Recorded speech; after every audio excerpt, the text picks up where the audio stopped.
لحظات البداية عاشت معنا، كنا نحسبها وقت للتسلية بس، نحسبها بس ذكريات. عبود أعطي أختك اليد يا ولد. ابتكرنا فيها ابتكارات، وإذا بغينا قلبناها خرافات. كنا نحسبها بس لمة وصحبة وسهرات، انتبه نوب ترى نوب. لكن كنا نشوف عالم ما حد يشوفه. ليت يشغل وقته بشيء يفيده. الله عليك على اليد صوت. عالم كبر وعاش فينا، عالم الحماس فيه يوصلك كل مرة لحلم أصعب، بس ما يصعب عليك. بارت معك وين ما تروح.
What's your favorite hero on the offlane right now that your team won't let you play in officials? That won't let me play? Yeah, they won't let you play. Maybe Morphling. Yes, I want to play Morphling very badly. But because it's very fun to play with the strength, with the strength build that minus cooldown, all the skills, but it doesn't provide anything to the team, like no team fight, nothing. But I want to play, but you know it, yeah. What's your favorite hero when you play Strength Morphling to turn into with like low cooldown abilities? Maybe it's Ember or Tiny. It's very strong. Yeah, maybe we can see it on the tournament. Maybe someone could play it, but maybe not me.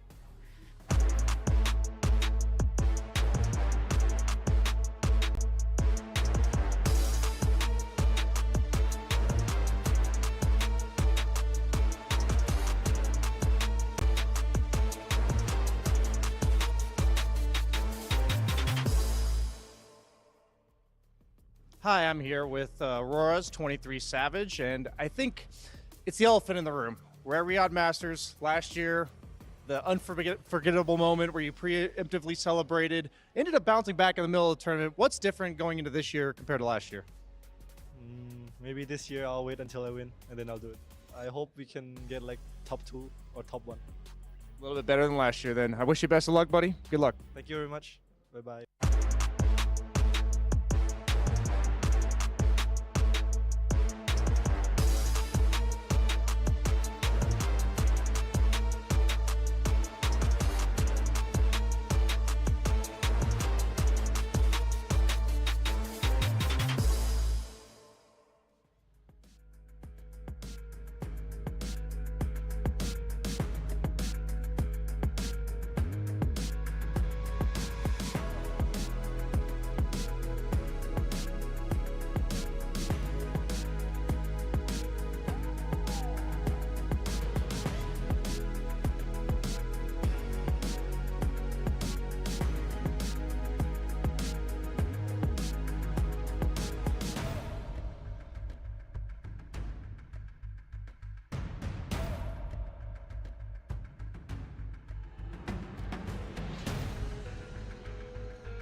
Two, one, go.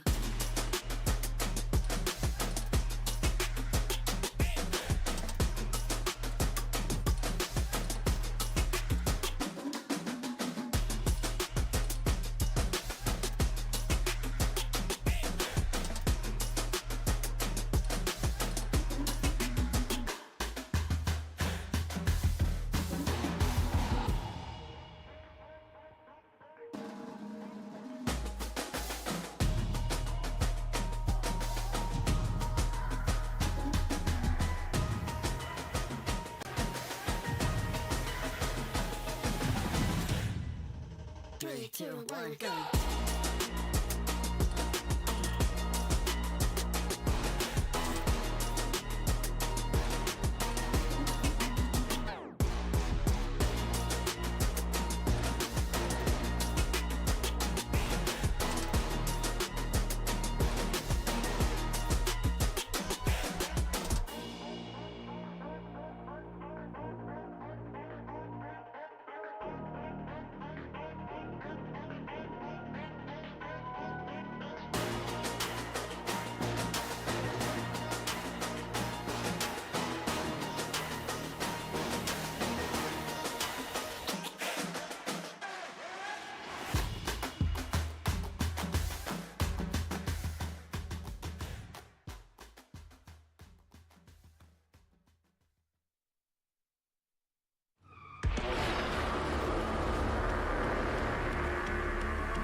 Good morning and welcome to the third day of the play-in stage of Riyadh Masters at the Esports World Cup. This is a 3-stage Dota 2 tournament and the play-in stage is the first stage, and today is the day where it's going to come to a close. Well, I think tomorrow counts as the playing stage because we will still have to sort some teams getting eliminated or not. But today is really the day where you can lock yourself in to the next stage, which is the group stage. Of course, I'm joined by Effie and Kezu. Good morning, Kezu. How are you doing? Yeah, you know, I'm doing pretty good. I think always when you get towards the end of the group stage, because I would say it's like the first type of deciding day of where things are going to go. You know, I always like that because the first 2 days is like more of a tryout. Today is kind of do or die for some teams. For some teams, they've already even died. We'll talk about that in a little bit. Of course, yesterday was a fantastic day. Kezu, as far as the Dota concerned, I do want to give my condolences to your football team. I know you mentioned them yesterday. You were very sad when they didn't make it past the quarterfinals. It was a little bit unlucky, you know, maybe some other stuff, but I won't go into the drama. Let's talk about the Dota, Effie, because yesterday we had a lot of Dota to watch, and we started the day with a 1-1 in Group A, which was the only tie that Group A had yesterday.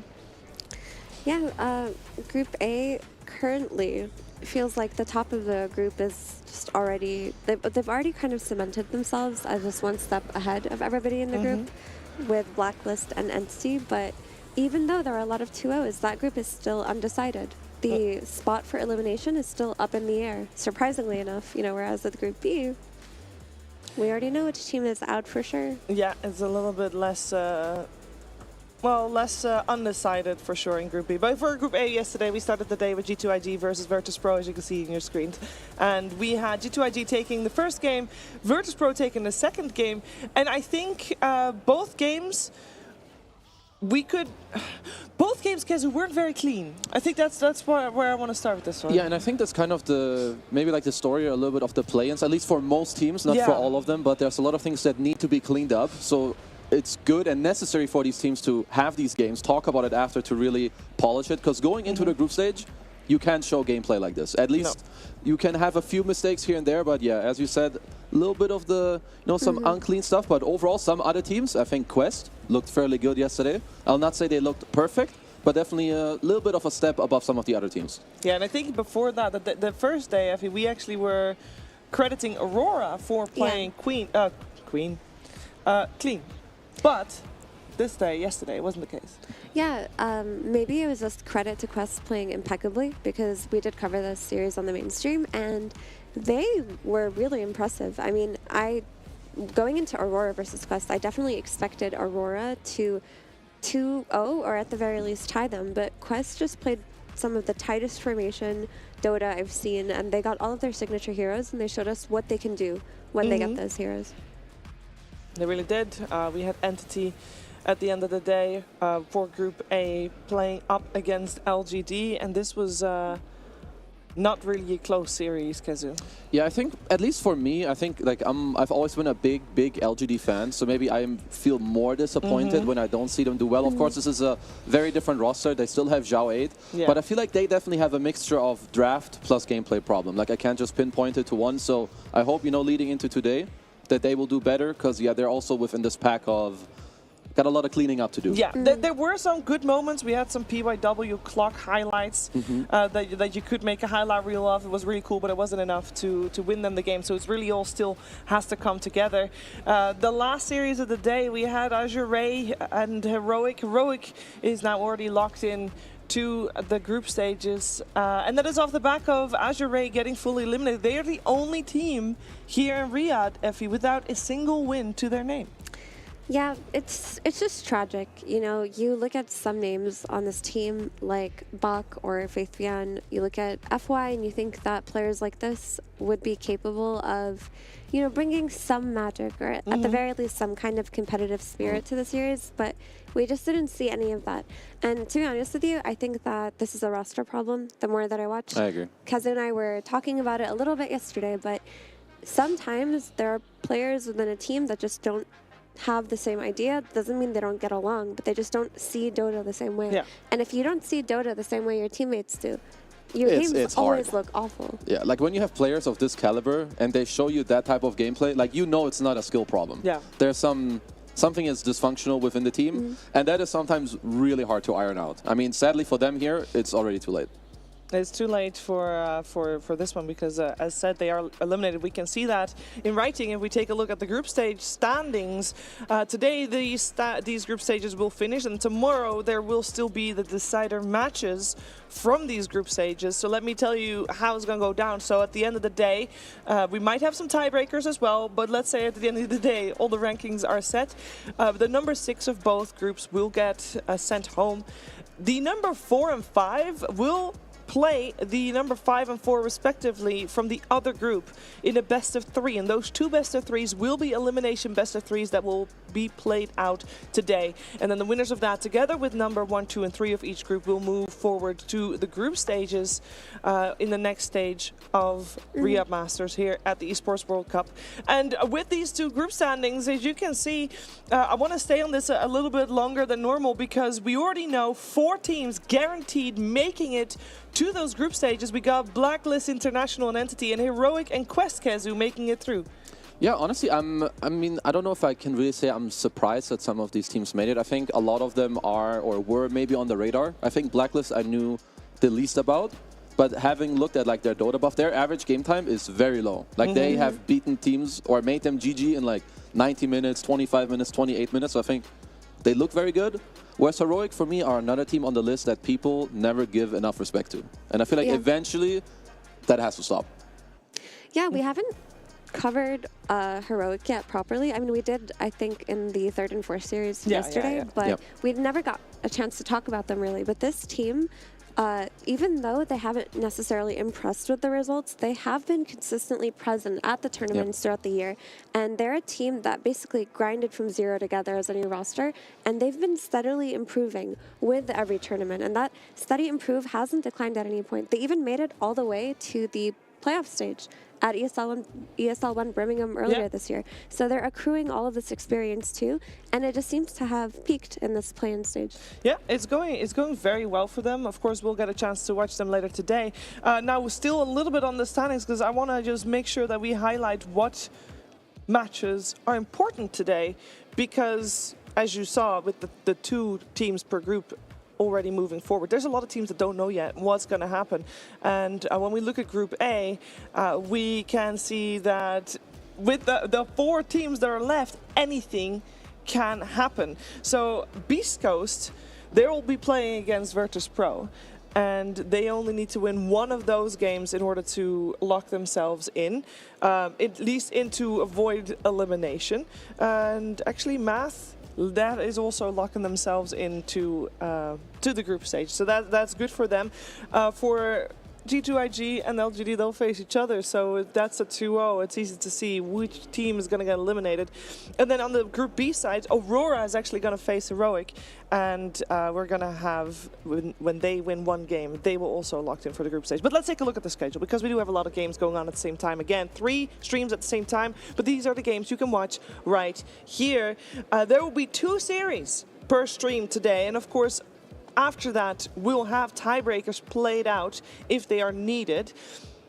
We are going to have, for our Group A match, we're going to have G2IG versus LGD. So we're going to see if that can be a 2-0 for either one of those squads and see which team will be eliminated and which team still has hope to make it further here at Riyadh Masters. But we are going to end the day here with Heroic and Aurora Gaming, Effie.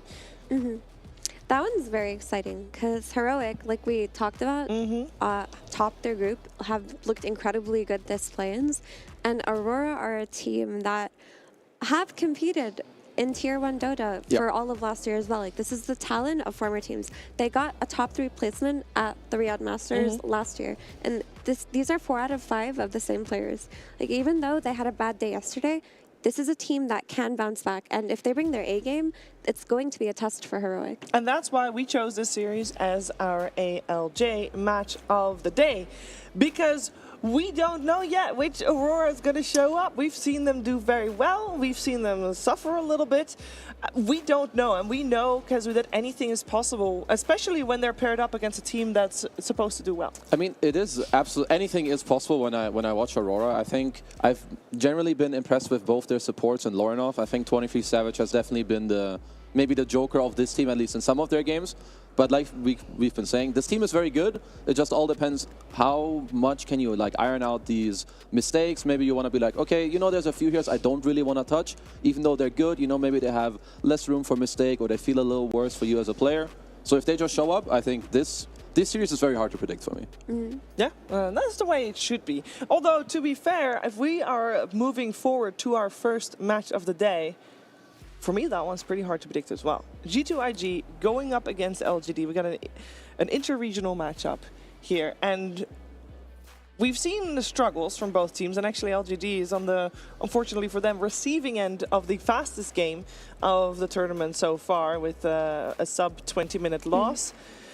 So that's not the greatest state to be in. But let's focus our attention first on G2IG, which I think is a team that, compared to LGD anyway, Effie, we had a little bit higher expectations from. For sure. So for me, when I look at G2IG, especially compared to other teams within the region, in this play-ins, I feel like they are the strongest Chinese team in these play-ins, and they are capable of a lot. Maybe the issue with them, not maybe, from what we've seen, when they lose, it's very, very often a draft loss.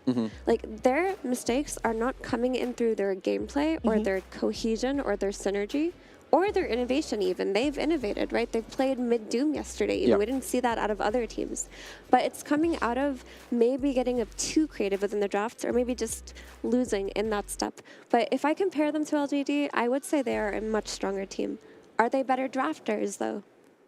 It's honestly, it's hard to say. One of the things that give me confidence is that I feel like from G2IG, some of their players have individually popped off, like whether it's Boboka or Nothing to Say, who has a good game. So if they help themselves in the draft, I think the way they should maybe think about it more is not just how do I have a good game, but how can I have an okay game while helping everyone else? Because that's usually how your draft will come together. You can play well and just make it happen, because the gameplay is there, but I have to fully agree, their drafting looks all over the place. Like one game, boom, they nail everything, and the next game you're like, yeah, this looks unwinnable. But that should give them confidence for today. Because a lot of the issues that I saw from LGD yesterday were gameplay related and not just draft related. So the thing for LGD is if they can iron out those issues, definitely there's going to be a competition here. It's going to be a harder, difficult game because all of these players know each other so well from the region.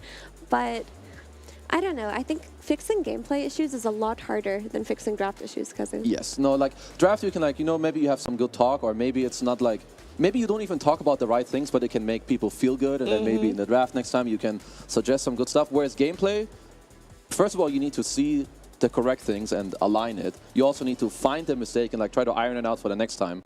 And doing that from one day to the other is not easy. Also, LGD have lost 5 games in a row. Yeah. Doesn't feel great. Doesn't feel great. And if we look at the track record also between these two teams, it doesn't feel great for LGD either, as they are normally on the receiving end. This year, they've played 5 series against each other. 4 of them were won by G2IG. And in terms of games, they are able to take games here and there, but it's just not enough. And you got to remember that these two teams play each other a lot in especially qualifiers to get to events. And because LGD is not able to win against G2IG, it basically means that they have not attended events since their last events was Betboom Dasha, which was in February. So this is the first time they've stepped out to attend a widespread international event, and we'll see if they can hold their own here, if they've learned from all those series, because you know you can say that they have a lot of experience playing against each other, so maybe that's a plus. But yeah, they definitely have struggled. But I feel like this is another team that has like an amazing pedigree. If you look at these player names, you're like, this team should perform. Why aren't they? I think that there are still a lot of newer players on this roster, to be fair. Like, Shiro has been stepping it up a little bit, but he's still a newer carry with a lot to prove. You have the veterans in players like Y and PYW, and of course, the coach, Zhao 8. Like, arguably, probably one of the strongest coaches in Dota, maybe even the strongest just in terms of experience and how long he's been playing and how long he's been doing this. But when you have this mix of veterans and young players, the way that LGD do, the mix doesn't always work, especially if the younger players aren't able to pop off the way that other younger players are. Honestly, for me as a big LGD fan, I don't have much faith in this iteration of this team. And it really hurts me to say. And I've been hoping that it gets better or it works out for them, but it's just not working. Yeah, no, I agree with you. I feel like there's also, because it's a type of a new squad. I am also looking at like why to like try and help them out, right? Like feel good for this series, go into it with like good emotion. But sometimes it's also, I would say Jawed has a very direct style of coaching, at least that's what he's known for. I don't think that works for every type of player. And I think that is something you will have to adjust to. He's not going to like change his style of coaching or however it is. So, you know, you're going to have to see if over time you can make it work. And I think this is, well, absolutely one of their most important series. So hopefully for them, they can show it in this series right now. Yeah, a 2-0 will at least get you, obviously, the best chance of making it out of not just the elimination side, but even making it 2 groups. And of course, that still also depends on another series as well. But at least then they have the best shot to get out. So let's see if this can be a 2-0 for either one of these squads. We're in the draft here for game number 1 of this 2-game series. We got LGD on the Radiant side, G2IG on the Dire side. And we already have the opening picks. And I love this because earlier today I was looking at the heroes that have been picked so far and been doing well. And actually both Beastmaster and Ember Spirit are in the top 8. They're not all the way at the top, but they're nice. They've been played 14 games, but both of them sitting at a comfortable 71% win rate, which is really high. That is ridiculously high. I mean, Ember it seems like a really great patch for him in terms of itemization, in terms of the matchups of the popular mid heroes within the patch. Whereas with Beastmaster, it's not surprising that this hero is doing so well, but I still feel like this hero can be countered if he comes out this early in a draft. Typically, it's range damage. It's a way to exploit his boars on lane. It feels a lot more susceptible than an Ember Spirit. Yeah, like we saw it yesterday, right, against, it was in the Quest game with the Wind Ranger. I would say they were one of the best, at least for now, at abusing a Beastmaster. I do like it in the stage against Ember. I think Ember's a lot about like poking. If you have a good game on Beast, you push your team forward, you're very tanky with your Ags. You kind of heal through it too.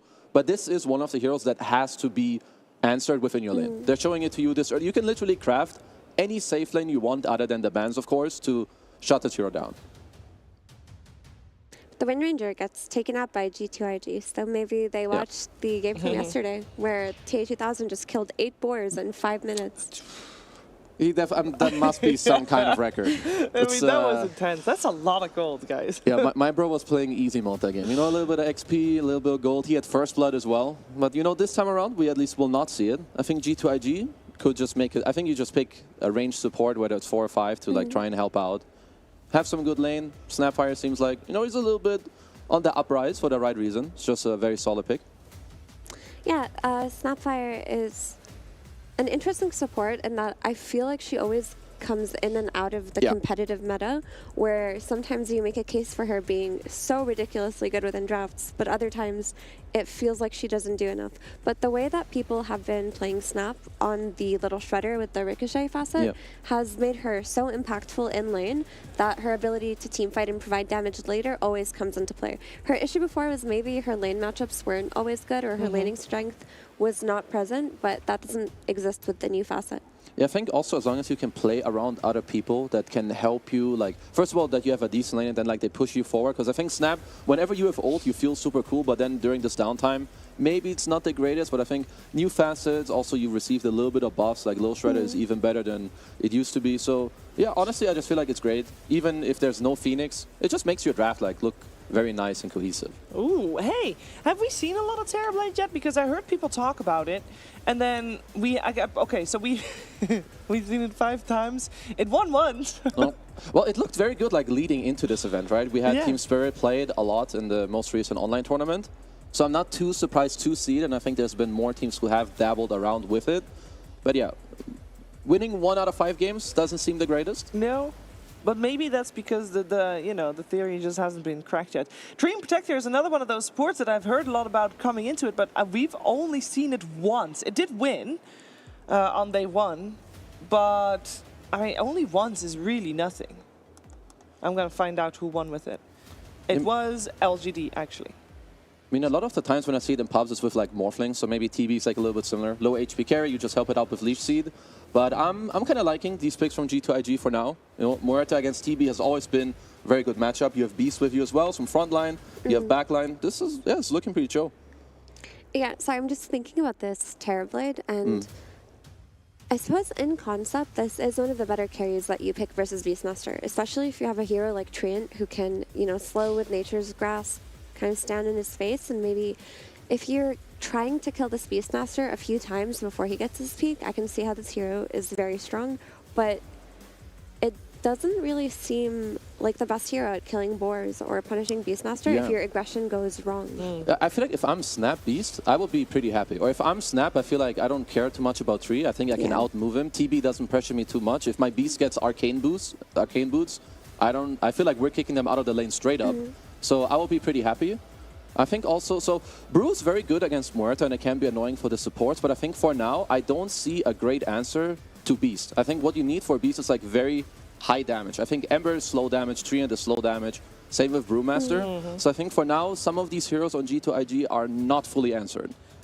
I agree with that. I still think that the Beastmaster versus Brew, even though in theory, yes, Brew can spin him up and whatnot, I've seen it look really bad for the Brew. Like, if Brew struggles and the Brew team is the team with a network deficit and Brew's just running in, Beastmaster, his Ags really shreds at the Brewlings over time. It really does. The Brewlings don't comfortably run into a Beastmaster and guarantee their life. So LGD, I feel like they have a different read on these heroes than we do, or maybe they're more confident with them, but they kind of just look bad compared to IG's heroes. Can we talk for a second about the Tinker ban? It's not been picked once this entire event. I just don't know what the Tinker would bring that LGD could be thinking about, or that the Tinker would be good against.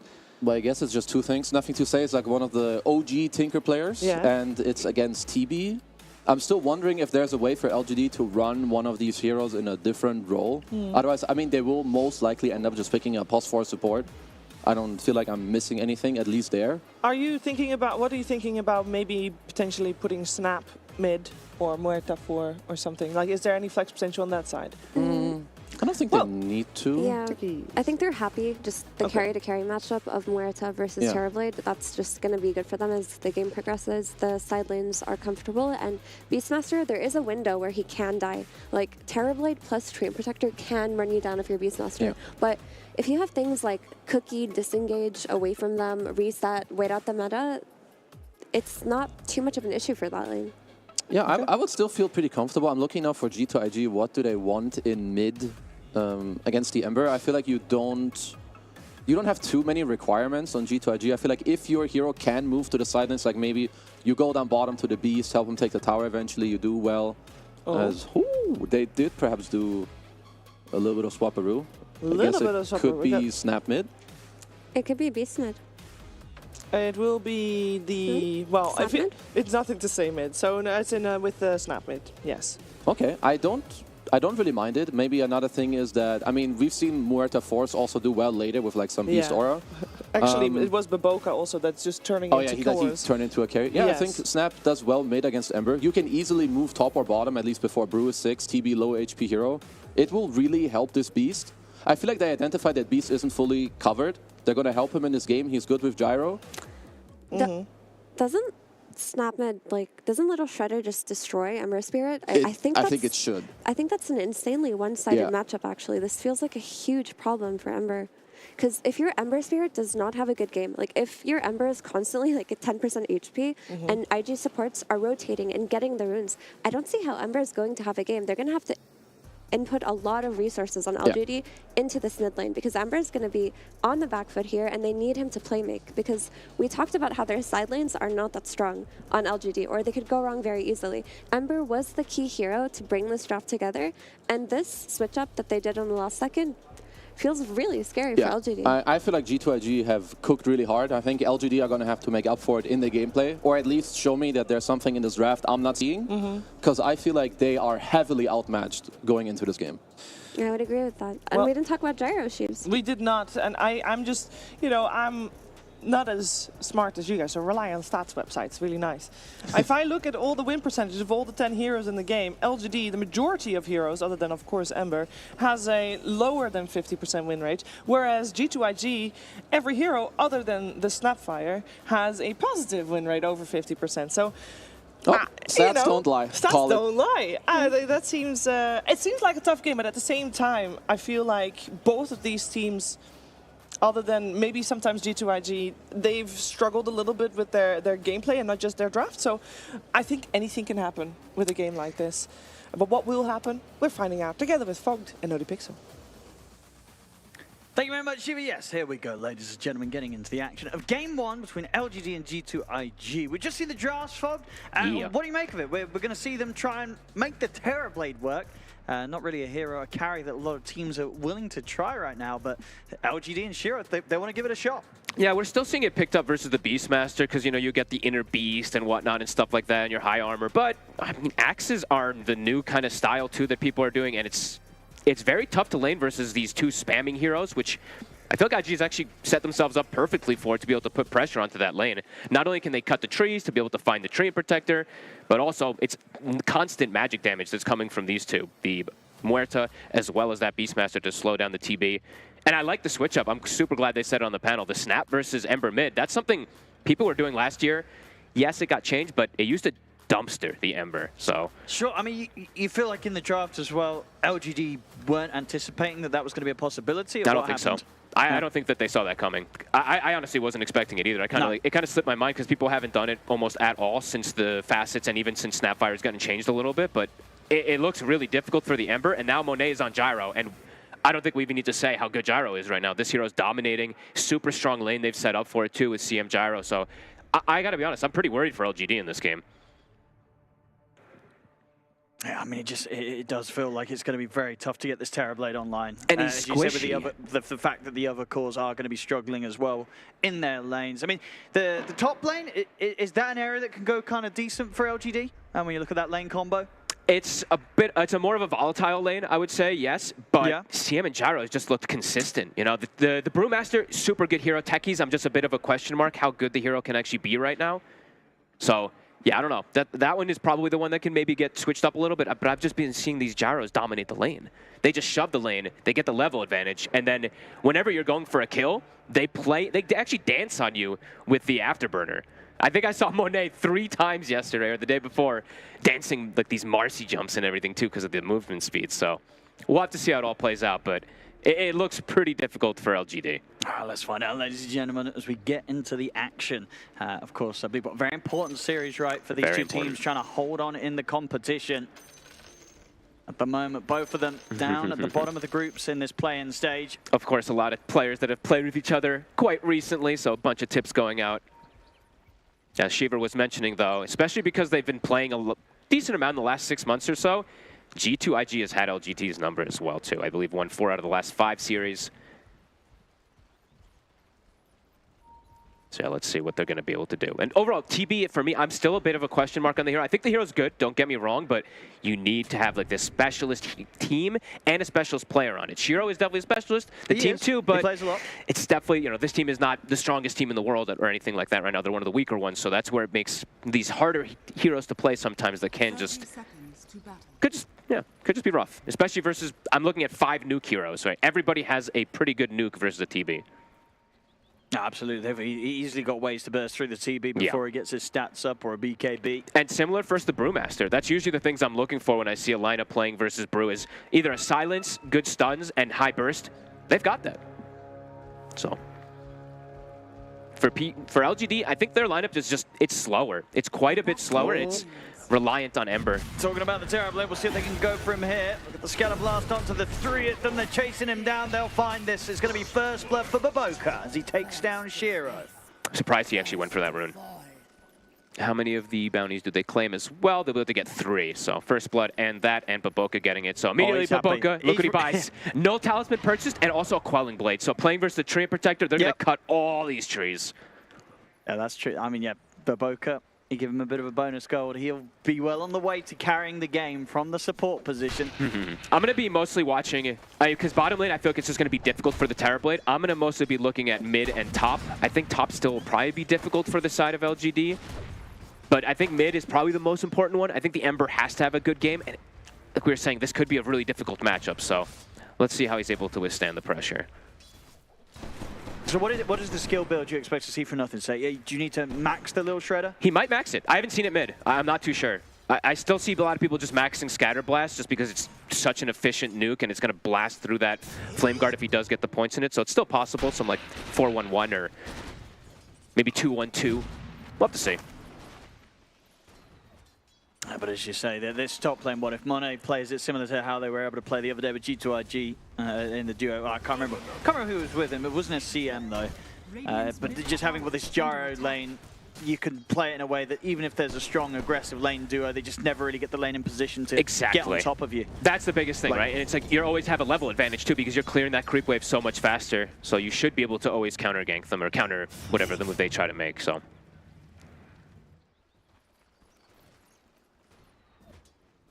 And yeah, you're always low. And that's also like you're bound to eat flax, right? It's gonna happen. PYW. Trying to get the block of the camp, not letting X-Nova have it open, but they're protecting it. Good movement from Monet. That's important for the core players. Don't leave your poor support alone to get that pull open. Very important. Nice deny. I mean, already I feel like we're seeing on the last hits across the lanes. You do have the 3 cores of G2IG starting to take an early advantage. Yeah, and already Shiro has popped the meta, so we have, at least for LGD in bottom lane, we have to see Shiro get better CS in these next, like, 40 seconds or so while he has the meta active. Otherwise, it feels kind of sad. Because usually when you want to use your meta, it's either, like, establishing a kill or getting just guaranteed CS to get those levels. And they're going to go for Umbaboka. They're going to try.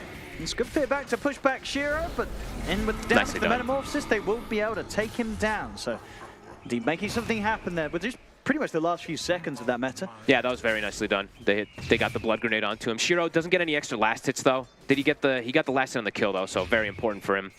But he was at 8 last hits at about the 2-minute and 12-second mark. So can JT get this? See if Way Smile's going to be able to get away from the Hawks and the Boars. He's got another Boar. It's level 3 too. So yeah, Y looks like he's in a lot of trouble. Roche. Let's see if he can get it. Oh, no. JT knows. JT's got the aggro, so... Oh, it's going to switch over. Oh, okay. JT, he tries to take control of the aggro and get the kill, but he doesn't succeed as YU Smile gets the successful denied to Roche back in the mid. Rotation comes in from PYW, LGD. They get the kill there. I like that a lot, actually. This is something teams used to do. I mean, teams used to do. Teams do when you have a disadvantage inside that lane matchup. Nice rotation. I like it. And he probably, I guess, is already recognizing that the Brew's going to struggle. Maybe they can't pressure Monet. So if PYW continues playing around mid, that could be pretty cool to continue setting up a success for the Ember Spirit because he needs to have a good game on Ember.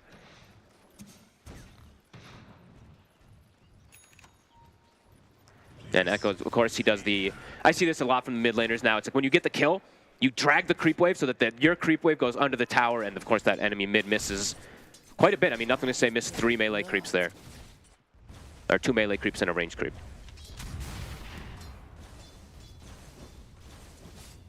Let's see if this can allow Echoes to start to catch up a bit in this matchup, but you're seeing the damage traded. It's not fun for the Ember Spirit. I wonder if he does max it out, if he just goes the 204, or if he goes the 402 on the snap. We'll have to see. Echoes, he's just gotten, no Flame Guard route. He's just going to be going for setting up for kills and playing around the map with this. Can't really go for the Flame Guard when you're playing for Snap. And versus everybody else, I mean, they really have a million ways to break Flame Guard this game.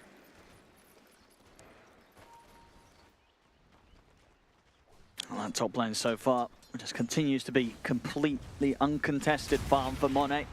Not too bad for Shiro, though, I will say. He is getting pretty good farm bottom, and he did get that kill, so he is kind of neck and neck in net worth. Not too shabby. I expected bottom to be pretty difficult, but the Treant Protector has done a lot of work so far for this TB to get farm. Level 2 Leech Seed is online now, too, so they could look to maybe make another go onto JT. Radiant are scanning. Oh, yeah, he's maxing it. All right, 3 points and the Shredder's ready. Very cool. Oh, it's going to get more and more difficult, really, for Echoes to lane against this, you'd imagine. Bottom lane, trying to go for JT, but Baboka, he's backing him around just to make sure that Shearer's not able to dive in. It's a good attempt, though. Nope. I might get a chance for X-Nova. Instant TP. Straight away, and they won't have the damage. Oh, it's close, though. Raindrop perhaps just saving his life right there for X-Nova. We'll be playing around mid, can stack the camp if he'd like to for the snap as well, and maybe play around the rune. They've got both supports in the area. Echoes might have to be careful. Still pre-level 6, of course. Top lane, Monet, he's getting gone on with the fact that X-Nova was obviously chased out of this lane. It leaves Monet vulnerable. YuSmile comes in with a rotation, and they take him down. Same time, G2IG are trying to finish off Echoes in the mid lane before he gets to 6, and they'll succeed. They'll have him. Nicely done. So great rotation from Innocence, or YuSmile. That was a really cool move from the Train Protector, an unexpected one. They can really force the issue now here on the mid. They've got the creep wave coming in with the siege creep. Nothing to say he's got an amplified damage rune. Oh yeah, this tower. Ember still yet to hit the level 6. This tower could go down. They might have to bring an extra rotation. I'm seeing the tree moving in. Same thing with the Ember Spirit. They're going to try to hold on to it, but they have to be careful how far they step up. Any of these heroes could die if they step up too far. X-Nova. He's seeing if he can get some sort of setup. Still trying to just... Oh, they're going to drop the kisses. I mean, they've got the frostbite, and of course, there's a He's just gone. Still yet to hit the 6, so no Remnant to jump away to. Echoes, he's dead again. Oh, that's a painful death. Back-to-back deaths for the Ember Spirit, and his tower is going to get taken out 7 minutes in. That's early. Very early. A Snapfire mid switch around, definitely looking pretty good for G2IG so far. Yeah, the TB is farming, but yeah, that Ember Spirit matchup is now quite painful, which is just going to open up movement now for Nothing to Say too, depending on which lane he'd like to go to put more pressure on. Level 5 still on the brew, so he could look to hit New right before he hits that 6. Monet has been slowed down a little bit though, so that nice movement from the Train Protector has at least slowed down the Gyrocopter's farm in comparison to the TB, who's 300 ahead. Not too bad, but the Ember's game is quite sad, and it's not an easy Ember game by any means. Playing versus CM, playing versus the Snaps lane, and he's going to be playing versus Muerta, Silence, and, you know, all these different types of disables for him, so Echo's going to have a tough time recovering. He's going to have his teammates kind of bring it back for him in these next few moments.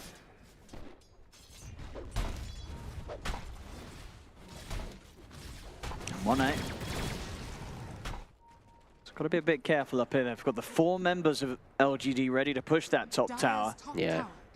G2IG not really in a position to try and hold that, so they'll let that go. Just continue to split up the map and try and out-farm LGD as they hold this 2k lead against them. Knocked down a little bit by the fact that the tower falls in favor of LGD. Good little aggressive move. The stacks are going to start getting worked on. Do they have many? They do have a couple stacks also on the side of LGD, but they have a ton on G2IG, as always, with the Beastmaster. Can also leave maybe a couple for Monet if he needs the recovery, but Monet will just jungle up here, probably. The Mighty Mines are too good.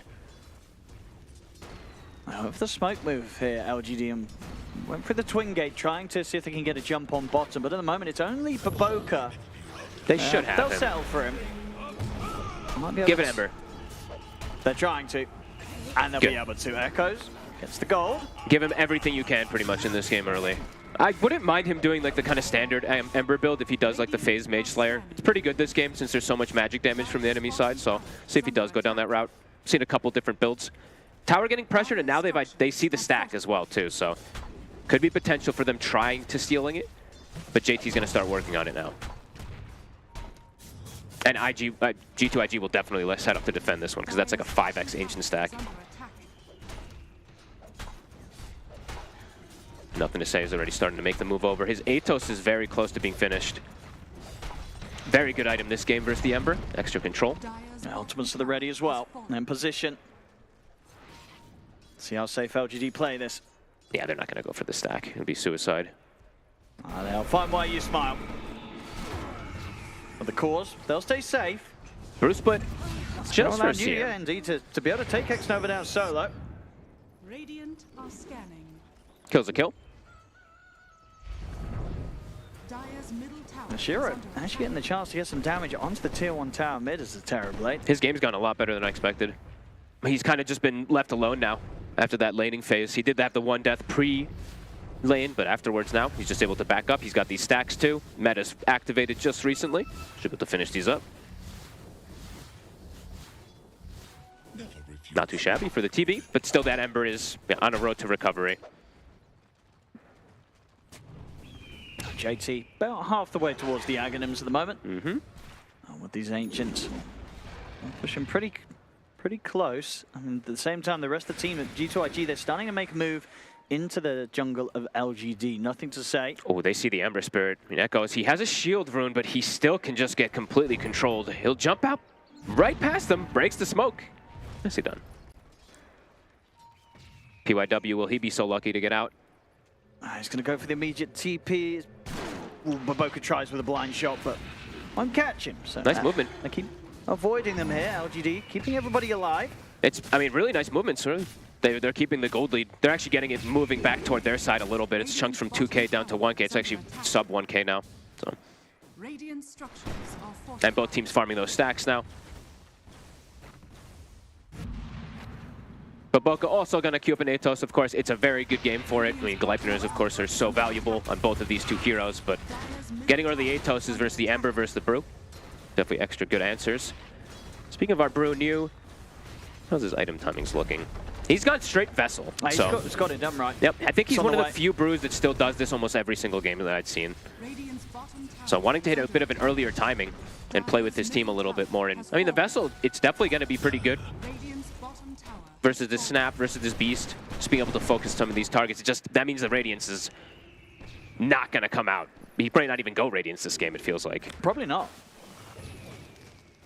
Which is just a bit strange because you don't really see these Brewmasters not go Radiance anymore. So we'll see if that has any type of repercussion also.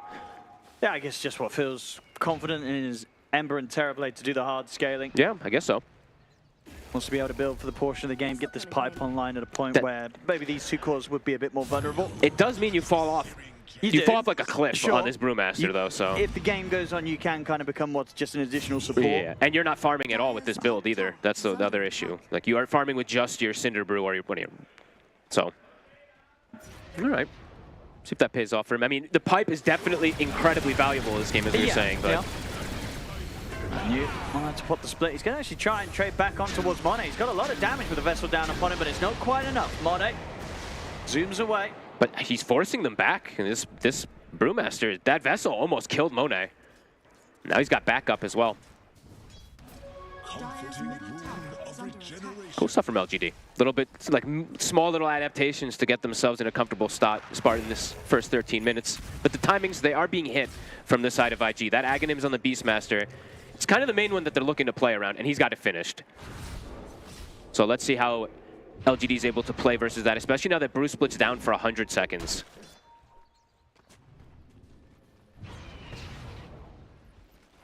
They're going to try and make something. I like this move. See if it catches them by surprise, because as you say, maybe G2IG won't expect this because the split's on cooldown. Yeah, maybe they just are able to pop a hero instantly, or maybe if they can find the Beastmaster isolated. See how this clash goes. See who can get the jump. It's kind of difficult. And she's got the high ground. And it's actually going to be them finding the new first. But they're kind of surrounded. They get the only the Brewmaster with the kisses coming in. They do. New's gone. So if they can turn for more, a couple more connections with the kisses over towards Why You Smile. Will allow them to set up. He's got the ult as he'll try and turn, but the two supports get destroyed immediately. But big the bombs. damage But here's coming JT out from PYW is going to allow him to find a trade. Shiro, he's got the Sunder. He's able to turn towards JT, but he's still going to get cut down. They'll bring JT out. So an absolute just mess of a fight there.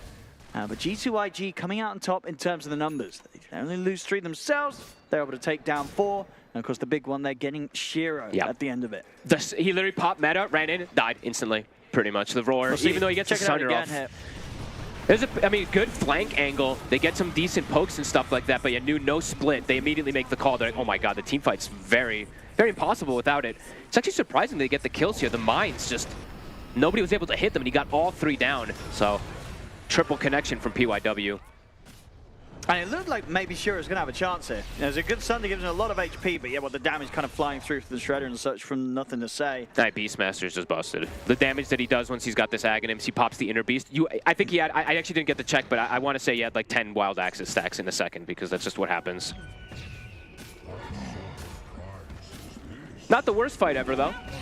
Those mines were pretty damn good from PYW. Now he has a mech, so we'll be able able to at least protect his allies a bit better, but IG's just getting more out of the map. They're going to get some more kills. They're going to be able to find PYW who'll pop Another the split. mech.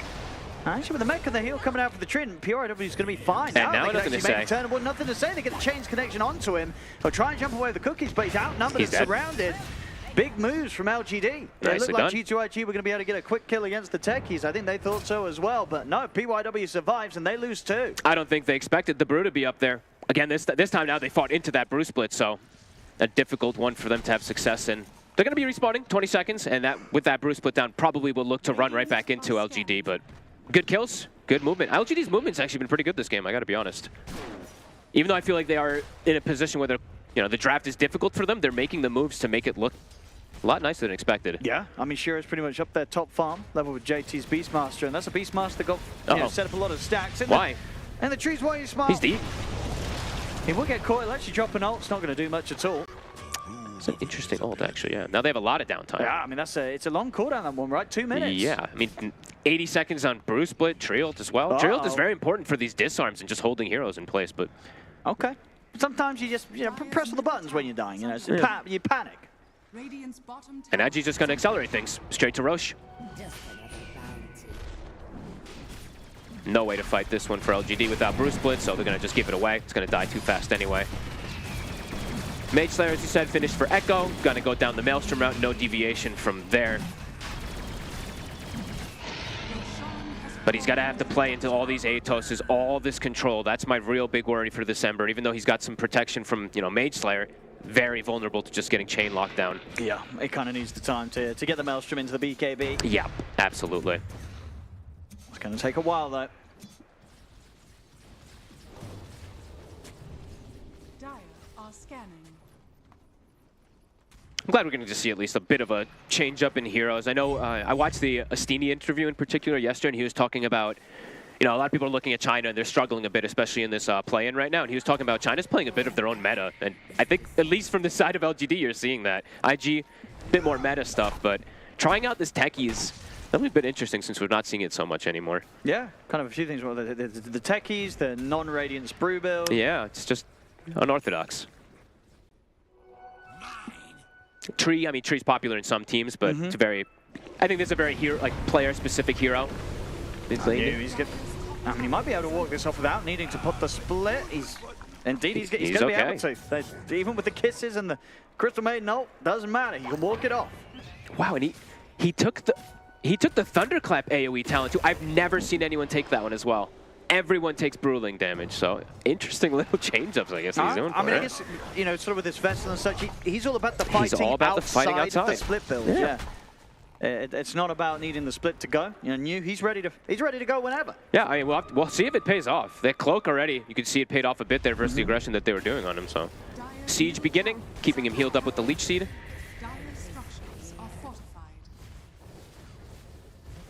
G2IG. Considering a fight here, Monet not quite having the Aghanims. There is a Brew split available. They're just going to go in. Well, they're going to try. They get the silence straight around. They jump in with a cookie. They're bursting down. They've got him. Shiro dead at the beginning of the fight. They can do nothing to protect him. Even a Brew split would do absolutely nothing there. IG does drop a little bit low, though, so they might have to back away. And LGD maybe considering to see if they can jump in again, but... Oh, so much burst. It really is. Came in a bit of an awkward time as well. I mean, that fight, yeah, he had the Mantra, I believe, on the way, or at least he picked it up after he died, Shiro. Maybe if he had that when they went for that, would have been able to maybe remove the silence, play around with the illusions, get a Sunder off. But no, it wasn't to be. And they try and take the fight beforehand. Honestly, this is one of the more burst-heavy lineups I've ever seen. On G2IG, especially as the game progresses, heroes are going to get deleted. When Baboka starts getting farm, especially when the Snap and the Gyro start getting more. X-Nova? He's going to try and stand his ground with the ult, but it should be pretty dead to new. Yeah, but he's gone. But they might get a kill out of it. They might. They've got the silence. Is he going to be able to get the split off? Missile connects. It's going to be enough to keep him controlled. Not worth it for him.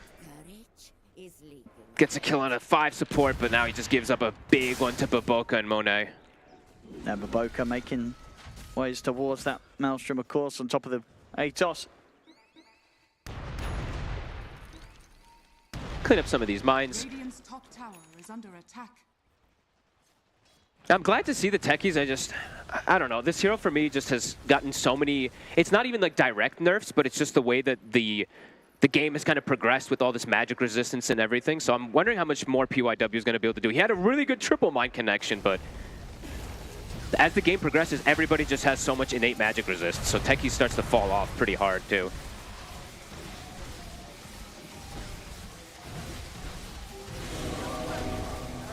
But this is a good build. I like the Greaves build. I think it's kind of like the only one you can do on techies. The other ones just feel very greedy. Can they find Echoes here? Oh, they're going to see him jump up to the high ground. They won't be able to catch him. Cancel TP. Gonna pressure this tier 2 now. Let's see if LGD want to try and take a fight. Outside of the base right now, they're starting to swing across. Got level 2 Brew split with their pipe online, so I mean this is one of their big power peaks since he hasn't gone for this Radiance build. Look at the full Greaves now on PYW. Okay, so pipe Greaves, it kind of says that they want to and they kind of have to win these next few fights in the mid game, otherwise these item timings, they hurt. These are tempo items, not these farming items to be able to scale too much later, so ideally they have to win these next fights with it. Otherwise, I feel like G2IG are going to be very happy because they've just gone down the farming item route. Blink now finished up for J2, so a much natural method of them just jumping and initiating. It's a little weird for them before. They just had to kind of run in and just roar the TB, but it worked. Now with Blink, going to be a lot easier for him.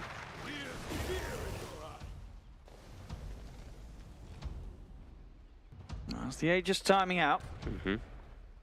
So, let's just see, only 1.3k gold gain, so not a huge amount done with that Aegis. No, not the biggest, but they're acquiring some pretty massive items that they're getting out of it, right? The book is Gleipnir's almost finished up. They've got that Blink and the BKB on JT after it, so gotten a lot out of the map. And it feels like for LGD, they need the BKBs to fight, right? I feel like they need Shiro's BKB, they need Echo's BKB probably to fight, and to play around those auras, and they have to win that fight. And probably decisively, because they're kind of all in on it with BKBs plus auras. And they're quite a ways away. Echoes is, yeah, still like a lot, like 2,000 gold away. Shiro's getting closer though. And the game is definitely taking a bit of a slower pace. So it feels like there is a high chance that they will be able to get these BKBs before G2IG push again. Especially with G2IG having that Aegis expire there. I feel like G2IG is probably not going to feel that they're in any sort of rush.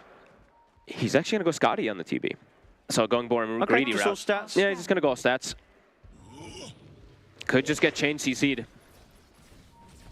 I mean, has his support's got anything really to save him? I saw a glimmer. Yeah, there's a glimmer and the heal from the Greaves. Once they have 4 staff, maybe to be able to reposition and get some type of save stuff going, but yeah, BKB might feel like a bit of a necessity. These clashes just, I feel like this next clash is just going to be very difficult for LGD, and IG just, they're huge on everybody. The offlane Beastmaster is 4,000 ahead of his counterpart. He is effectively a carry, as we've seen in a lot of these games on the Beast. And they have Baboka. They've got another carry. So they kind of have like 3 or 4 carries on the side of IG, it seems like. Yeah, I mean, if a fight or two goes badly for LGD, they'll essentially have 2 cores on their side against the 4 cores on G2IG's. Yeah, and they have, exactly, because they have the pipe and the pipe built down the Brewmaster, so his scaling is pretty much done, unless they just decisively win the next few fights. Yeah, they have to. They have to. They absolutely have to. Level 18 now hit on Beastmaster, so he's got the max roar, almost 4 seconds, plus even more damage, so.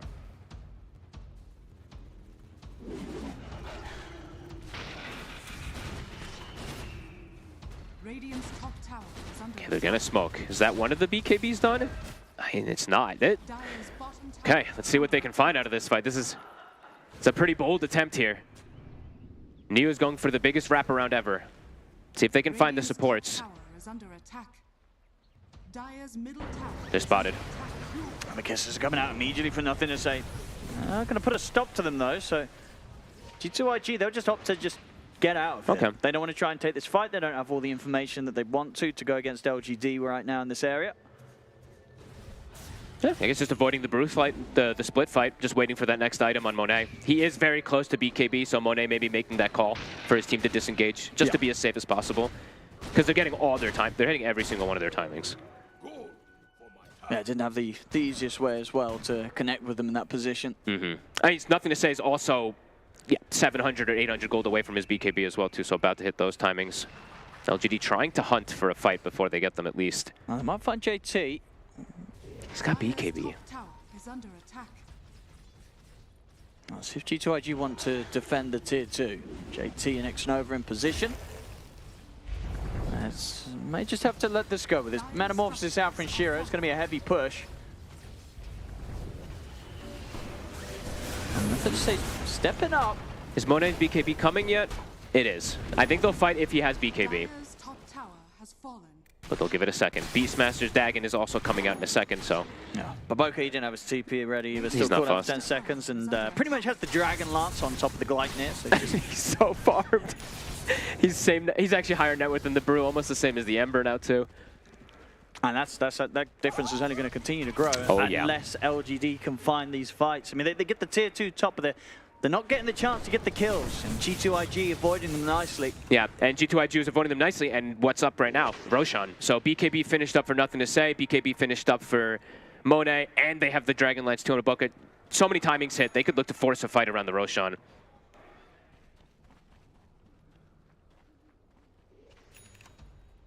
Not an easy fight for the side of LGD. The BKB is finished at the least here on the Ember Spirit, so. Oh, they've got a roar. They're going to try and burst through the Brew. Should be able to easily. Silences the cookie stun. Indeed, it's enough. They'll take him down. Boka gets the kill. And he's dead for 45. More than enough time to get a Roche. Oh, this game's rough.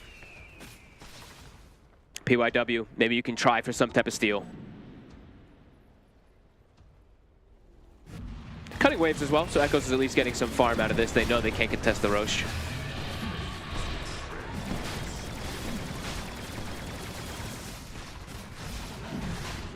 And they could definitely come in with a push, but again, at the same time, I think there's always going to be the temptation this game for G2IG to, even when they have the Aegis, to just keep farming. They're going to outscale massively. The entire game, they're going to outscale. Yeah, this Brew doesn't have a Radiance. He's just not going to scale at all. Yeah. Like, the safest way for G2IG to win this game is to just keep hitting creeps. It's true. It's very true. Make it go 60 minutes, whatever. The longer this game goes, the easier it's going to be for G2IG to eventually close it up and have no difficulty approaching the high ground. So it really feels like the worst decision for G2IG to make right now is to actually push. Well, just keep farming. They do have Aegis and Cheese, though, so they can look for a fight. Sure, but there's no rush. There's no rush. You know, Absolutely. why take the risk? Just keep hitting the creeps. I just feel like they're so much stronger in the team fights, though. I feel like they could just roll them over if they do just take a head-on fight, especially with Aegis Cheese now.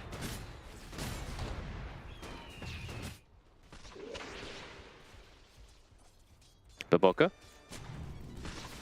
This is a gem if they can kill him. Can these two kill him? He's got ulti. So they go straight in onto him, but indeed the bomb comes out. In turn with the Gleipnir, backup comes in as well. Echoes will put the BKB. So they can finish off Baboka. I mean, but backup comes in. Baboka, he's going to be able to walk this off. They couldn't kill him.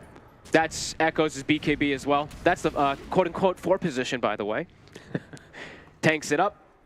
Able to survive. Set a little bit of, spell amp and everything. He had, he just got a little bit extra, too. It's nice. Or, sorry, the shard lifesteal, my bad. That's what I was trying to say. A little bit of extra save. And that's rough. Very rough. Put a lot of effort into trying to take down that support Moed, so you don't get him. That Remnant's all gone, and Overgrowth dropped as well. And that BKB charge. Yeah, they're chilling. Nothing to say. He's got Boots of Travel queued up next. Can join his allies anywhere. Monet's farming for Satanic. Now they'll smoke up. At least try to prevent them from getting outside, right? Since they know that this TB is somewhere out on the map. Try to at least get them out of the jungle here.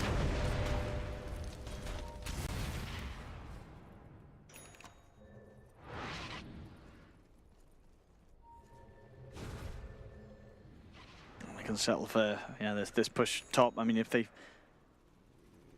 find anyone, it would just be PYW, but yeah, even he's TPing back to base. So they're not going to get anyone that was pushing out this top wave. It's so all-in. New even goes Vlad's as well. I really haven't seen this Brew build in quite some time. Amplified damage rune top as well. They'll have that under the ward, so still with the 2 minutes on the edges, they could grab that. Could look to push, but again, as I said, I think G2IG just they're chilling. Keep hitting the creeps. They're in no rush. The chance that this kind of Terrorblade and Ember Spirit are going to be able to outscale the lineup of G2IG, it's pretty minimal. It's very unlikely, yeah, because the TB also is answered by a 4 Muerta at the end of the day. That matchup, especially when he's not got that BKB. Yep, that matchup is tough. He's got it now. He's got it now. All right. But as soon as those BKBs go down, this might even be a position for them to try to high ground fight. Let's see, Monet. He's going to try, Shiro. Look at Wars Monet. We'll force him to put the BKB over Grove. Not going to catch anyone at all there. Nope. And didn't seem too close either, unfortunately. It did not. I thought he had a blink. I clicked him. I was like, oh, maybe he was trying to blink for it, but he didn't. Hey, that's meta used. That's meta gone. That's pretty big. Grove gone. I think they got the BKB charge out of Monet, but he's got the Aegis still, He does. so still has a level of safety. They're still looking to fight with the last bit of this meta. Let's see what he can get here. And leading in, but the kisses are coming in from the side. Echo's going straight over to Wars, nothing to say, but he's going to get controlled by the Frostbite. The Brew is dead. And they're able to kill him through the split. Nothing to say, standing his ground against Echoes. Echoes has to jump away with the Remnants. As this tier 2 tower will go down. G2IG not losing anyone in this fight. An awkward fight. The metas, they feel forced to fight because the meta's kind of ending and they don't want to just give up a tower for free, but it's quite painful the way it all ends up going down. The Brew runs in and I think he just dies to AoE damage, right? All these Brews just end up dying because there's just so much damage on G2IG.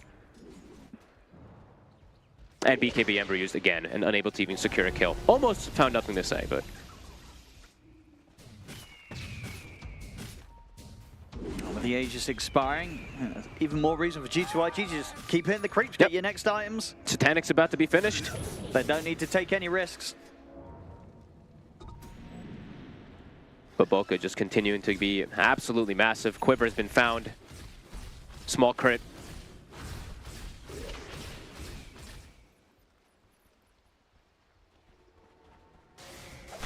Team up, you get the Tormentor. Yeah, they're LGD. just... And Shiro is kind of the only one now finding farm on the map for the side of LGD, just with his illusions. They kind of have to stay as a huddled unit. And this game will very likely end with 4th top 5 net worth being that of G2IG. Yeah, very, very likely.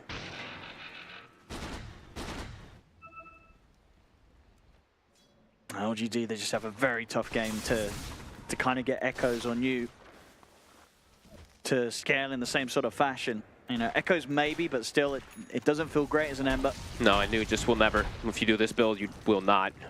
Which is strange as well, because it's not a very high kill game, right? Like, he would have had the chance to go for the Radiance build, no problem, right? I definitely think so, yeah. I mean, like I said, this is what New does sometimes. I've seen him do it from time to time. Is he actually alive? I think he might be alive. Yeah, it's just JT on his own. Yep. I think they canceled the boots of travel that was coming in from the Snapfire, so. Monet swinging over. New will TP out. But yeah, I don't know. I've seen New do this a couple of times. It's just like he's playing so much for the team, but it really hurts him a lot. Because he also, I mean, he's maxing Thunderclap, which you never see anybody do. They usually all put 1 point Thunderclap. They get the Bruising talent. Been the same. The Brood Up one, yeah. I mean, I've seen... that one is actually a bit mixed. I don't know if it's 50-50, but I see most people take the Brood Up. So that's normal, but... 16,000 gold lead. They're going to try to force a fight. Monet has BKB Satanic. He's feeling comfortable on the front lines. JT. He's in. BKB's come out here from the two of them. Shiro turns towards JT with a Metamorphosis. Not going to have enough damage to take JT down, and the LGD, they start backing off. Oh, JT had ult on cooldown. He blinked in, it was still on cooldown for 5 seconds. I mean, it gave them a good scare. It did. He has Refresher too, so he's got a double round of it. Oh, there you go there. In with the first one. It's going to be able to lock down the Ember Spirit. Monet's coming in with the damage. Little Shred as well, but nothing to say. Cuts down the Ember. Deleted. New's gone as well. Next. DYW, he's out of the game. Shiro's dead. It's looking to be a team wipe. Have they got detection? They do. They have a do. jam. That's got to be it. This felt like it was a long time coming, but... It was. I mean, it was as long as, you know, G2IG wanted to wait for it to be coming. This game, it was always in their hands. It's pretty much like a 100-0 fight. Look at the roar. It's just absolute chaos in the fight. Nothing to say. Had just hit level 20 right before the fight, too, so he got the little Shredder multi-shot as well, too, to just evaporate heroes. And yeah, great rolls from JT. First one dropped down, and then the second one saved for the Terrorblade. That's it. That's certainly looking like it. As LGD went back to the drawing board with the draft. Yeah. And yeah, with the approach to the game. It's just a bit weird. Just different, very different from what we've seen. And I mean, I don't know. Radiant's Brew just feels very, very underwhelming. The Spirit Vessel just doesn't feel like it does so much.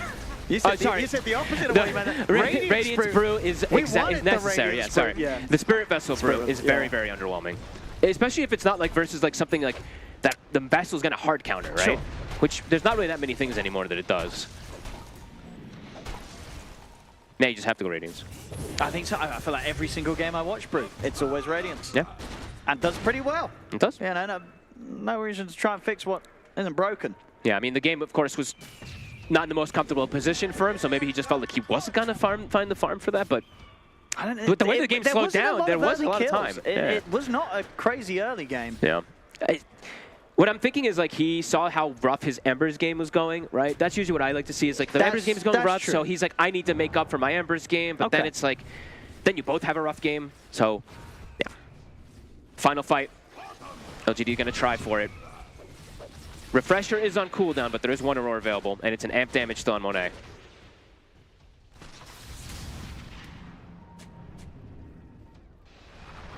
Look at the vision down there. They'll look towards nothing to say. Jumping for There's JT's in with the roar. They'll be able to drop it on the Amber Spirit. They'll be able to force him back to safety. JT backs up with the BKB. Nobody to fall yet. LGD, though, do they still want to try and push into this? It's tough. There's a full butterfly. Full butter. Now Monet on top of the Satanic. How do you kill him? I actually don't think you can kill him anymore. That evasion is impossible to deal with, it feels like. They're going to try. They got the split. They're on Monet. They're towards him. He's got BKB ready to pop. He's going to get caught by the stun. Now for the BKB. BKB also to come out for Shiro. Still trying to stay on top of nothing to say in X-Nova. Decent damage right now. Closing in Echoes. He's able to get the jump over what the Crystal made him. X-Nova stands his ground with the ultimate. They turn towards Echoes. Echoes will get another sleight of fist out, but it's not enough damage to kill X-Nova. As X-Nova survives throughout it all, but Boka's cleaning up the backlines as he gets a godlike streak. New, dead in the trees. And they're desperately trying to find X-Nova. Shiro will get him, but at the cost of himself, the whole team, and the game. GG is called. G2IG will take this game one. Actually not a bad attempt with such a deficit there from LGD, but IG they played the fight beautifully. Just reset once the BKBs and all the ultimates are kind of used, wait for a position to re-engage, and they find it, and kaboom. Well executed game from G2IG. Patient until they hit that time and to be able to just smack down onto LGD. Yeah, they really just had to kind of chill out and take the game to whatever stage they wanted as the minutes passed. This was only going to get easier and easier for G2IG, and we saw that in those last few fights. A tough one for LGD. We'll see what they can come in with in game two, but a rough start to the series for LGD. G2IG, they take this game one rather easily.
You ever wondered how a Hollywood movie is shot? On a Sony. You review it on a Sony. And how do you make that sound epic? You record it on a Sony. Lunch break on a Sony. So why wouldn't you watch it on a Bravia by Sony? Have you got what it takes to get to the top? It doesn't matter how high you climb. To reach the top, even the biggest champ needs a break. So you can recharge, dive back in, and dominate.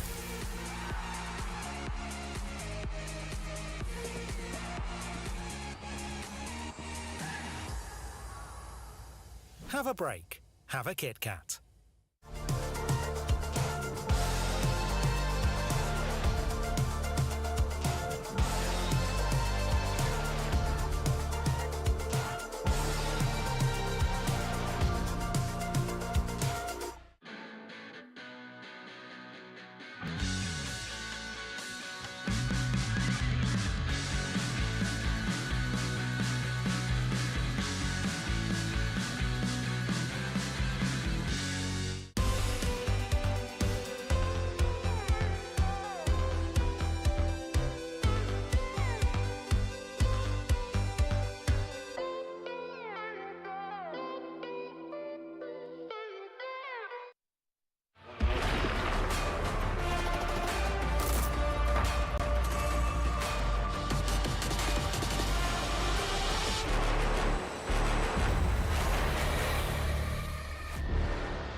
In G2IG versus LGD, it is G2IG that take game number 1 of this 2-game series, and therefore their hopes are still alive of maybe having a shot at going all the way to the groups. Now, there's a lot that needs to be still done also on the other streams that are going on at the same time. Of course, this is the day where we are watching the final matches of the group stage of the play-ins. So we'll see what happens with the rest of the games. For now, though, we're going to break down game number 1 that just happened. It wasn't the most action-packed game, Effie. But for G2IG, it worked out. It really did. I think they had the superior edge draft-wise, and if they chose to slow down the game and just win at a pace they were comfortable with, that definitely worked for them. But for me, that was just over from the drafting stage, like truly. But they played pretty well. I think LGD themselves busted out some really good moves in that early game. But the key move that IG themselves did was when they brought both supports to the mid lane when Ember was level 5. They killed Ember one time, they camped. There was a DD rune on Snap. They got the mid tower after that, another Ember kill. That just opened up the map for them completely. Yeah, like LGD did a lot of good moves in like the first 12 minutes, like going mid, helping. They took all 3 tier 1s, but like Mira saying, they kind of, I would say they damage control a little bit when they made their own move to mid, but I think you can tell by LGD were playing so well for 50 minutes and then they were still behind, and it still felt like with every minute that goes like on in the game, you're just eventually gonna lose. Win rates though live. You guys also are very good at predicting, or maybe sometimes needs a little bit of a stats page help, which was my case, but it still predicted correctly. You should head over to www.sdcplay.gg. Get your predictions in, and let's see if you are able to be all knowledgeable. I think we did say already that G2IG, when they did win the games that they've won so far, it was mostly off the draft. Going forward, I mean, was this enough for G2IG? Did we see a change where, okay, going forward, if they do make it all the way to the next group stage, are we gonna be more confident in them? Like, did we see improvement from previous day to today? I mean, it's still game 1 hard to tell. It's hard to tell, but the thing about IG is I don't really think they have any gameplay issues from what we've seen from them on this mainstream during the play-ins. It's when they draft themselves into a really difficult draft. They've been losing. But it's still too hard to tell, because while they are executing their drafts well and they do creative things like flexing that snap to mid and last making a gyro was very creative and it worked out perfectly, I still haven't seen them, you know, confidently crush. Because even in that game, when they had the edge, they just chose to farm it up and take it slow. Yeah, one thing I can see is that they have like they made it easy, I would say, within the start of the draft. Like Beast gives you a good foundation. Snap, as we saw, it's like flexible for them. It is good. So I feel like it gives you less room to kind of screw up your draft, which seems one of their bigger mistakes so far.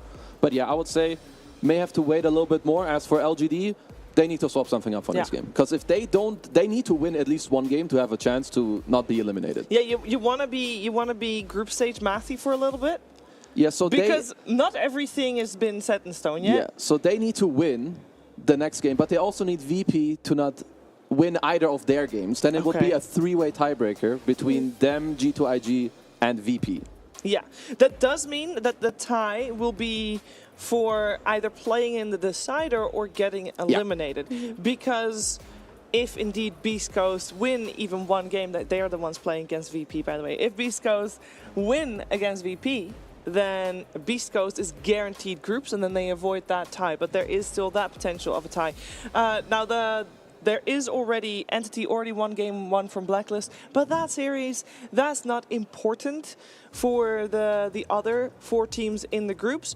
So we're focusing on the other 4, and Blacklist VP is still going on. I do believe VP is behind at this time, so we'll see if it stays that way, and obviously we'll keep you up to date. But first, we're going to see what happens in game number 2 of this series, which will happen after a break.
You honestly, I wouldn't use them against you unless I thought it'd be fun.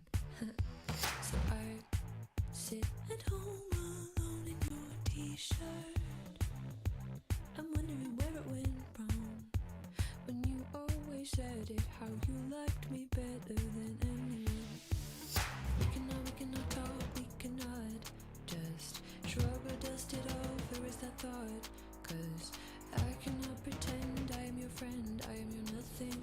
I don't feel bad, I don't feel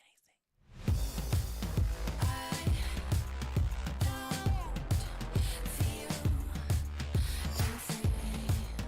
I don't feel anything. I don't feel bad, I don't feel sad, I don't get mad, 'cause I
Welcome back. You're watching Riyadh Masters live at the Esports World Cup. And I want to just have a quick congratulations to Beast Coast as they are now confirmed.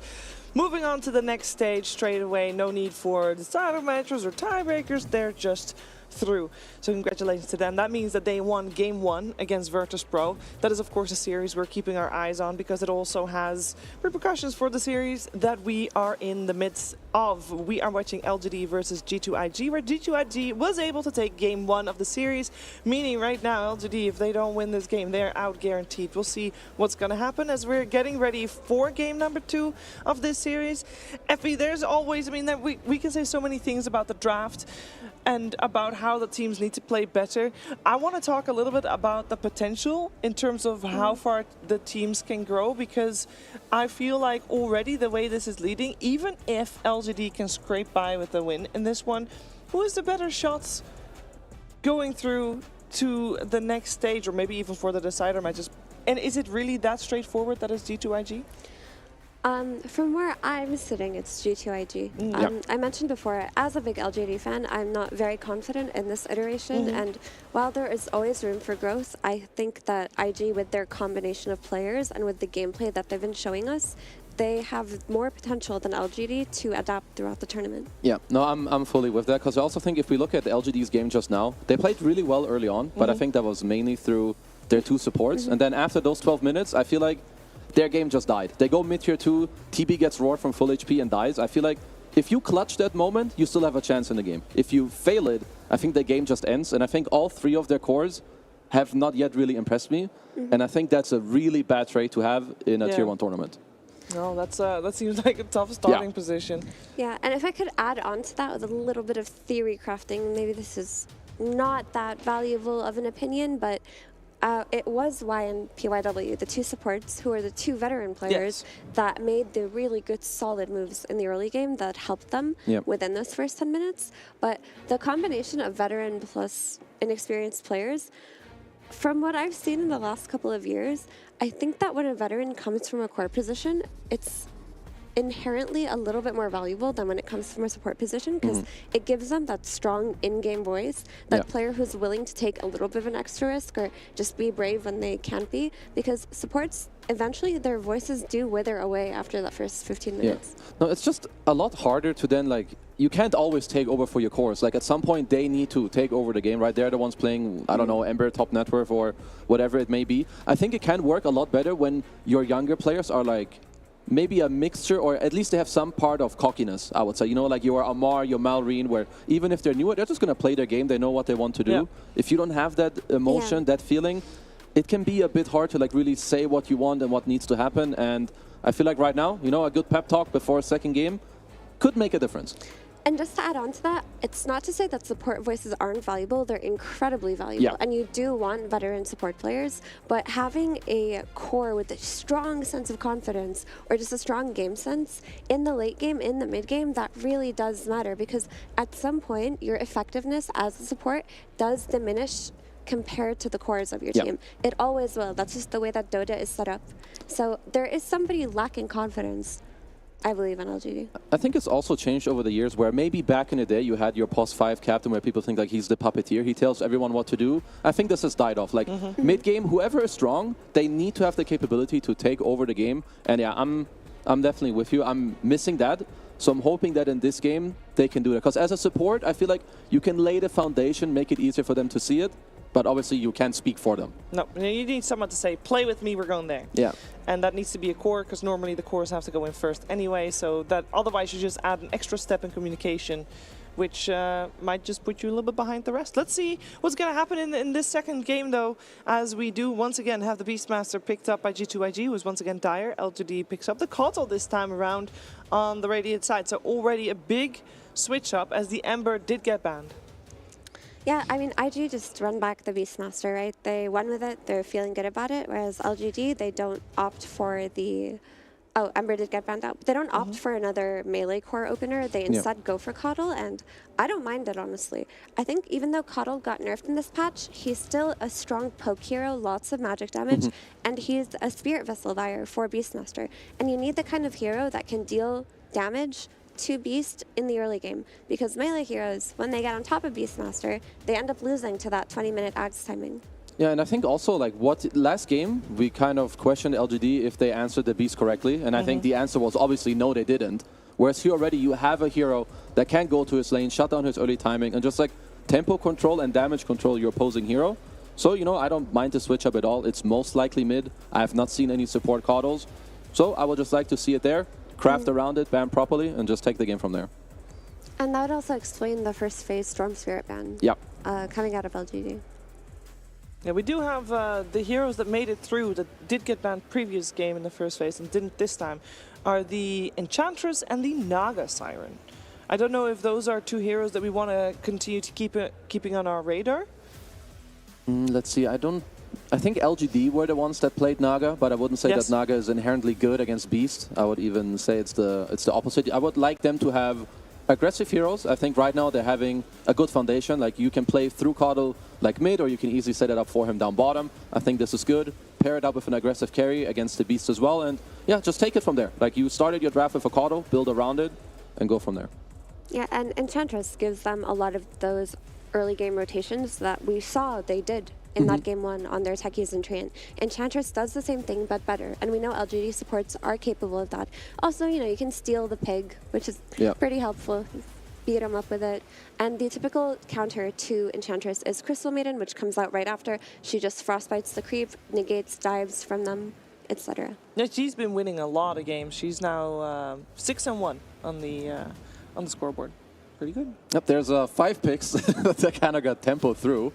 I mean, we have the... I just look up 1 second. Because I like most of the responses. You have the CM, just good lane. Nyx can go down bottom, deal with the inch creep, good body, high HP region, which instantly got responded by Dawn Tusk. I'm happy to at least see Dawnbreaker. I think it's very potent against these ranged heroes that don't really want to be gone on. Like, I think this is a very hard CM lane against Tusk Dawn. You're out of position. I think you can easily die. I did see LGD play Dawn once before in this tournament, and I at least didn't like how they used it. It was like some Dawn SF lineup. Dawn needs heroes that go in. So I'm looking for the type of carry that either binds it all together, where you can just play on heals and ball up, or a hero that can go in, or if he gets gone on, that you just ult on top. Because I feel like you're not really going to save a Coddle. If he gets gone on, he's going to die. Can I say something? No. You may. No. I think picking Dawnbreaker after you see Nyx Assassin is wild. The hero is not good enough for you to just erase one of her spells from the game. Like, sure, she's going to be really good on lane with Tusk. That's a very strong lane. Tag team plus her Starbreaker, always been a lot of damage. But you're going to have this Nyx Assassin just pressing Carapace when you press ulti, and it's going to cancel your ulti. You also have this Nyx Assassin who's a huge problem for your Coddle, because he just stands when this Coddle illuminates, presses Carapace, stuns him too. And I think this Nyx already created an issue for LGD's draft, but then they just they just drafted a hero that's countered by it again. Damn, I was tunnel vision so hard on the hero and like that it's gonna kill CM that I didn't think about the Carapace, which is, I mean, yeah, it's like people always pick Silencer and Nyx against this hero to kind of break the ult, because that's what you want to do, just farm, chill somewhere else, you know, let someone else get gone on.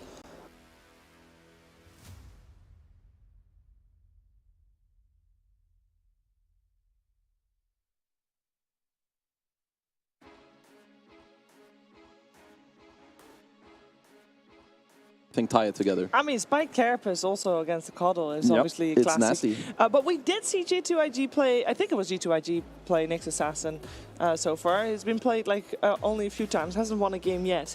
Maybe this will be the game. I kind of feel like it doesn't normally fit into Baboka's archetype of heroes that he plays, because it doesn't really turn into a carry, which he normally does like. I mean, it turns into like a greedy killer, I guess. Okay. And he can like kill some creeps, run around. I would say it kind of fits him. Okay. I think he does like this hero a lot, for sure. It's like a pesky hero. It roams, it scouts, it outputs a lot of damage. I'm still thinking about this Dawnbreaker. Maybe they just want to play it for its laning strength, right? And then you just go BKB later and you just forget about the Nyx. Maybe you don't depend on this hero's ulti and they believe in it as a laner / damage dealer, but I don't see the vision right now. Yeah, I'm not sure either. Maybe I would assume that it also has to do with like Beast. Like maybe they want to make sure that Beast can take over this bottom lane. Like you have Coddle that can go there, you have the Dawn ult too. But yeah, at least for now, I think this Nyx poses a big problem to them. But LGD, they need to look to tie it together. You're gonna need Shiro's hero. I'm still looking for something aggressive. That should be the one. It's been a while, at least, since I've seen Tiny carry. It does pop up, of course, and people do play it here and there in pubs. I mean, Tiny carry is good versus both TA and it's good versus Puck because LGD lacked instant disable for this Puck. It was going to be a huge problem, right? There's just no way for them to lock Puck down, and Tiny does give them that solution from the carry role. So it was necessary. But I wanted to praise the Puck pick. Just, they found a hero that can jump Coddle in the early game without a Blink Dagger, control it, and make sure that it's not a free Coddle game where it goes unpunished, right? It's going to be coiled in the early game. If Coddle rotates to lane, Puck will TP back in, and they can potentially get counter kills on it. And I feel like LGD's draft has been set up where they're so dependent on Tiny to be the playmaker because their other heroes cannot playmake. I mean, Coddle can rotate, but they can't playmake and initiate later on. It has to be Tiny, where if IG just shut down Tiny, LGD again don't have a means for that mid game. It's also, I would say, it's not easy to play. I would call this somewhat of a single core lineup, at least later. Tiny is going to be all of your damage. Doing that against Beast, TA, their early tempo where they should be getting Roche with the Beastmaster Deso. I'm again leaning quite heavily towards G2IG. If they can clean up the gameplay even more to be clutch, I think they have a chance. But I definitely think they are with their backs against the wall. Yeah, for LGD to win this game, I think they just need to play their side lanes impeccably well and have cleaner rotations than IG do. Because if they do have those clean rotations and their Tiny can be enabled early in the game, then it's going to look different. But IG's draft, again, set up for success. I think LGD counterpicked themselves a little bit. We'll have to see what happens. We'll have to see what happens, but one thing's very clear. If LGD lose this game, then they are eliminated from the play-ins, and there will not be any tiebreakers in Group A. If they win this game, there will be guaranteed a tie, be that three-way tie or two-way tie. We don't know that just yet, depending on another result. But LGD need to win. Can they pull it together and get this one on the board? We'll find out together with OD Pixel and Fogged. Thank you very much, GBS. Game 2 time here for G2IG and LGD. And indeed, as you just heard, this is a very important one for LGD to try and find the win in. Fogged, looking at the draft, what do you sort of make of it? We're getting that Dawnbreaker. You're a bit of a fan of the hero right now?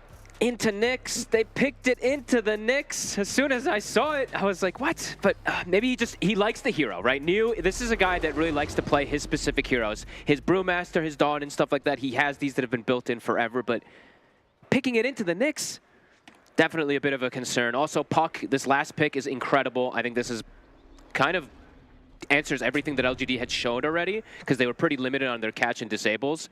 The Tiny comes in at the end, but that Tiny feels like he has to do a lot of work. It feels like he has to be the carry, the answer to find this Puck a lot of situations, and have a successful lane versus Beastmaster, which we're not seeing.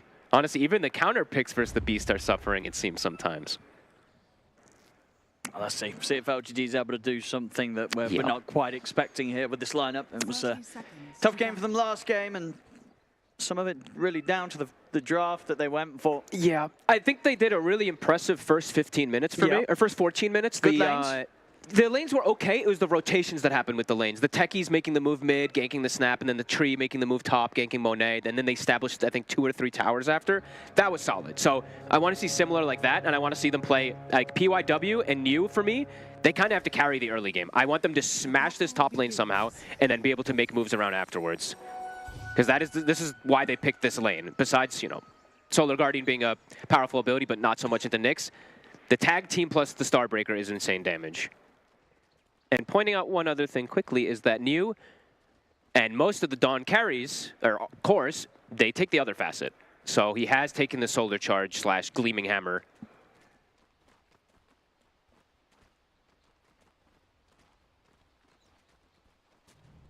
Let's see how the lane goes. See if indeed New was able to get off to a hot start by putting some pressure onto Monet and X-Nova.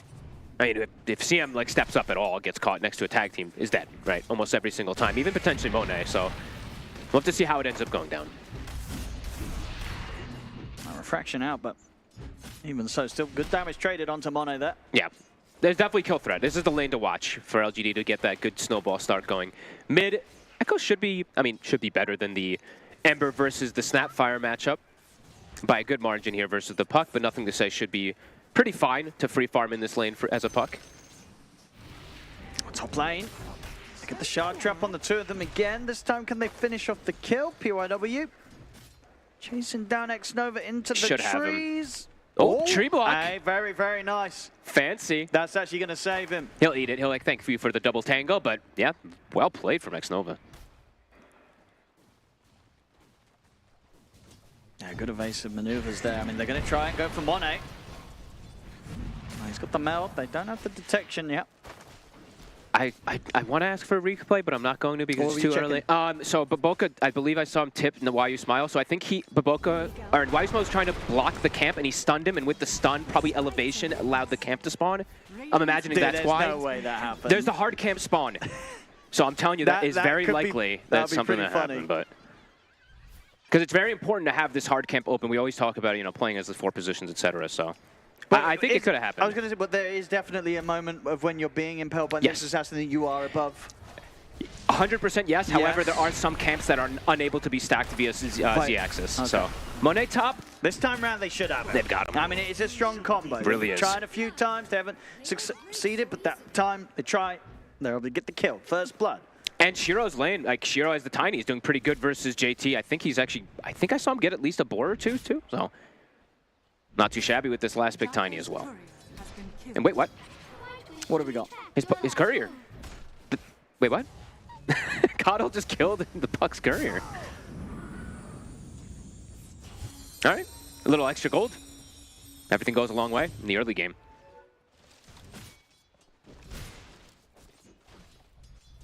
Don't be mad. On the mid, nothing to say. He's dropping I mean, quite he's low. Getting very low indeed against the damage that Echoes is sending out. So Echoes. And he got the range deny. Okay, Echoes, there we go. Nothing to say. Even ate the blast right before it too, so. He does have the 5 denies. He is still farming well, but taking a bit of extra damage. Top, they were able to find that kill on Monet earlier. The CS is kind of similar though between the two of them up there. But the Tiny on the other side, he really is just finding this absolute free farm. They can't put any pressure onto him. And with the wand, he's got 11 stack charges up. It's a Nyx with a Beastmaster. The Nyx applies no pressure, so maybe if it was a different hero with the Beastmaster, might see something different, but Shiro definitely going to have some nice free farm down here now because of it. And we obviously saw last game early on the rotation that LGD were able to make towards the mid. This time round, can they do that, or is it unlikely against the Puck? Very unlikely. Yeah. Nothing to say, should be a bit safer in this early game. Overall, in most of the game, right? There's not really a whole lot of heroes to answer him. That's what I was saying. Like the Tiny is the answer from the safe lane a bit, all right? on Shiro, yeah. Top again, trying to trap Monet. In the meld though, and now Neo takes some tower hits. He could be in trouble himself. They're going to start trading back. Neo into the trees. Refraction and another meld. Monet, can he find him? He's able to get the meld hit. He gets him. And with the frostbite, they're able to take him down. So this time, G2IG able to turn things. X-Nova, he's also going to be able to walk away. PYW not quite having the chance to take him. Little painful there, of course, for Neo. Gets under tower, eats the meld hit, takes a tower hit, and then just gets chased forward. So tons of physical damage they were able to get onto him there. And he did go for double bracer in this lane. So I've seen him do 1 bracer into Soul Ring. I've seen him do double bracer. Now he's going to go back for probably phase Soul Ring, but definitely wants a little bit of extra armor versus the TA. And is the build typically the same every game on a Dawnbreaker in the core role on the offlane right now? Like, what do you like to see? It's been a bit different. X-Nova again. Big damage. No way to stop Starbreaker. Frostbite just doesn't do it. Monet. I mean, there's a creep wave too. As well. They could dive the TA potentially. Yeah, Boboka's going to come in to try to help.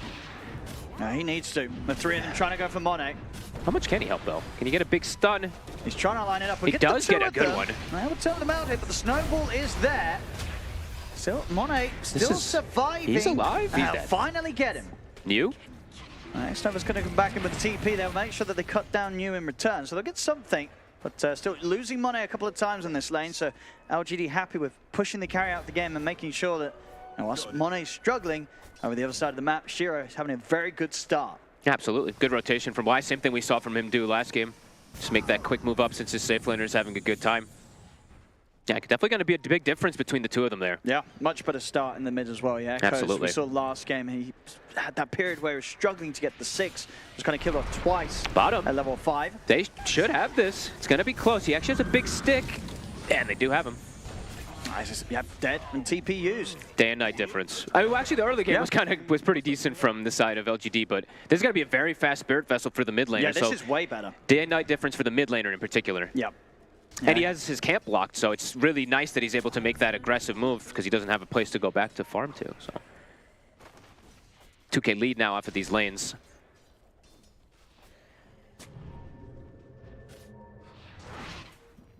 Dire's bottom tower is under attack. Much better stuff. But Boca, he is looking to be in trouble. Oh, I think he's looking pretty dead. He's got a stick and a Lotus. See if he can at least make them work for it. I think he's actually going to maybe be okay. I mean, depends how long they want to chase him, really. I mean, he's good. Yeah, they're not going to bother taking the time to waste time to chase him. So indeed, he'll survive. He doesn't have a TP, though. So he'll still down there. He'll chill down here. He has high HP regen. Maybe find some neutral creeps to be able to just mind flare and then look for something else to go to. But Wisdom Rune, JT will be sensible, be able to at least grab that for him, for his teammate, and that's a humongous stack that's been scouted out in Shiro. I feel like in this game it's an easier way for them to contest than last time. Yeah, they could step up. Yeah, because they also are going to have Dawn ults pretty soon, so if they want to go for some type of contest with the Coddle, plus the Tiny, plus a Dawn ult, they're going to have to do it fast, though, because it is starting to drop to JT. But it would be huge if they're able to take that out, because JT needs the recovery. He has nothing there now in the lane. Why Smart's getting pretty good info, keeps checking the health of the Ancients, so he knows that they're being worked upon. Oh, look at this micro from JT. He's actually dragging the wave as well from the tower, so drags it away. The rotation is coming, though. They're coming. They want to get to these Ancients. Are they going to be able to get there in time? Hey, I mean, it looks like it. They're going to be able to take a lot of them. But Boca? I mean, just trying to... He doesn't mind dying as long as JT's able to clean up the Ancients, but... JT never acts. It's not enough. They're going to take it all. Up. Indeed, they step in and they easily take the majority, if not all of this Ancient stack away from JT. Who has, I mean, that's his recovery. His lane did not go well because he's laning with Nyx. Does he have any other stacks? He has no other stacks. So this is going to be one of the slower recoveries you see from a Beastmaster. Yeah, I mean, we see some of the games where JT and Baboka, they're usually the ones on top. This game, these two, they're having a rough start. The Beastmaster and Baboka being on a hero like the Nyx Assassin, sure, there's obviously benefits against heroes directly like the Dawnbreaker and the Solar Guardian, but outside of that, playing the Nyx Assassin, this isn't like one of those Muertas or Hoodwink where Baboka can become an additional carry. No, and this hero also doesn't contribute anything in laning phase. You literally are just mind flaring neutral creeps the majority of the time, so it is definitely hard as Neo has Soul Ring done. He's still a little under leveled actually on this Dawnbreaker as well. They're both struggling. JT's actually higher level than the Dawn. So Neo definitely needs to be able to find a little bit more on the map here. He's got his Mage Slayer queued up, will be nice versus the Beast and the Puck. And he's got this Solar Guardian at the ready, so, I mean, for IG, difficult to make an aggressive move now in these next few moments because that is available. And how close is the Coddle to his Boots of Travel as well, too. So the global potential for LGD is going to skyrocket pretty quickly.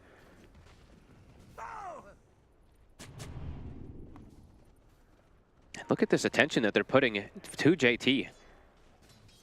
He's going to be able to even get away. Does have the TP, so should be able to.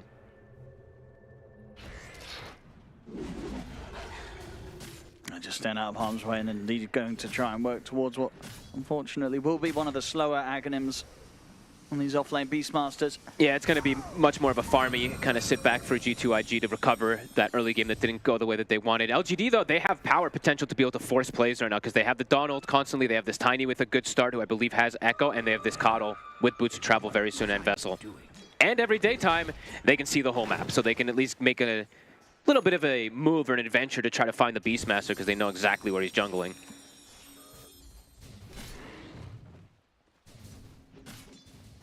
But I do want to see them make aggressive moves. I don't think you want to just sit back and let a Beastmaster and TA farm, because that's what they do best. These heroes hit jungle creeps fantastically. They're going to look for mid. Ooh, nice Wild Wing. Absolutely. Gets him back into the combo. Shiro. Nothing to say he's dead. They're chasing him down. He'll drop the Dream Coil, but indeed he can't escape this one. That was sick. Very nice Wild Wing. And with that, man, should be able to get some good pressure onto the tier 1 tower mid. Should finish it off, yeah. They've got the Tree Grab 2 up now. So yeah, that tower should drop. PYW was seeing if he could get a catch onto Monet. And couldn't quite, Monet. Go top now. Just keep taking the towers. That's tier 1 taking mid, tier 1 taking bottom. It's a similar thing that they did as last game. Yeah, 13 minutes. They took, I believe, all 3 tier 1s. But this game, they do have a bit of a better lineup. A good amount of a better lineup, I should say, actually. But definitely don't want to sit back, though, versus this IG draft to let them farm and catch up. Keep applying pressure. Might be able to find the puck again. I mean, nothing to Shea Sode. He's already used the orb. Might just be dead. Snowball into the shards and the hammer of New. He's out. LGD playing this early game fantastic across all 3 lanes. IG's falling behind heavily. Making all these moves, and yeah, the game of nothing to say. It's getting shut down. It's going to be difficult for him as the puck. 0-2-0. Hasn't been able to have some sort of positive move yet in this game. Haven't had to use even a Donald yet either, so not having to worry about the Carapace's kind of situations or anything. They're just running around as a unit, and Boots of Travel's done for Echo, so they're going to be everywhere on the map. See what IG looks to do to kind of catch back up, or if it's just going to be them farm and farm and farm, but don't know how much that's going to pay off when this Tiny's already this big, too.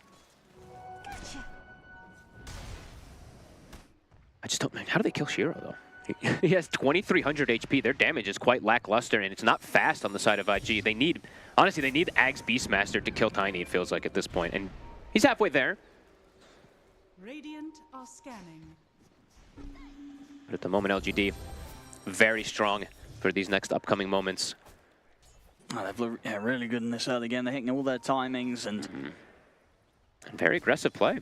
Look at bottom. They saw JT for a second, I believe, with that ward that they had on the side there, and they're hunting him. This time, I don't think he's going to get out. PYW is going to find him. TP put to a stop. Backups coming in. They're supposed to travel over with Echoes as well to make sure they have the damage. JT is going to be going down. He'll pop the roar, try to run, but there's no escape. As JT's game continues to get crushed. But Boca looking to try to make a move or steal the neutral. Lol. Yeah, JT, this is probably the slowest start we're going to see for JT this entire tournament. So. This is definitely one of the rougher ones. I mean, LGD, they know exactly what to do because they've got to shut down JT. Another stack. He just made it. Probably going to get stolen away. I feel like nothing to say is feeling the pressure of, like, where do I want to make a move to go for a coil play? Because if I make a coil play, a Boots of Travel will come in, a Solar Guardian will come in, and what do we do afterwards? We don't have the damage to deal with them, so far LGD covering all their bases very nicely. And I like, yeah, early itemization. I see why you smile. He's got the mech queued up, probably going to go down the Greaves route, tank up his team.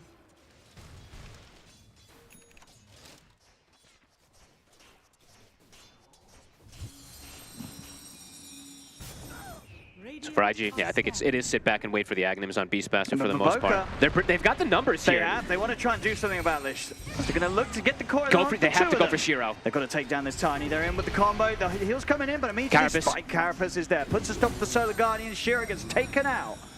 Okay, with 5 heroes, they can bring down the Tiny, especially if he's got nobody else behind him. Carapace, this time, Solar Guardian. As we said, it's going to happen. So we'll have to see if Neo does. I mean, sometimes we do see like BKB built a bit early on the Dawns to deal with that Carapace. It might be something he wants to do at some point in the game early. I think you kind of have to. I mean, at the moment, he's just going to continue to build up the auras. He really does go down just that supporty kind of route from the offlane, I guess.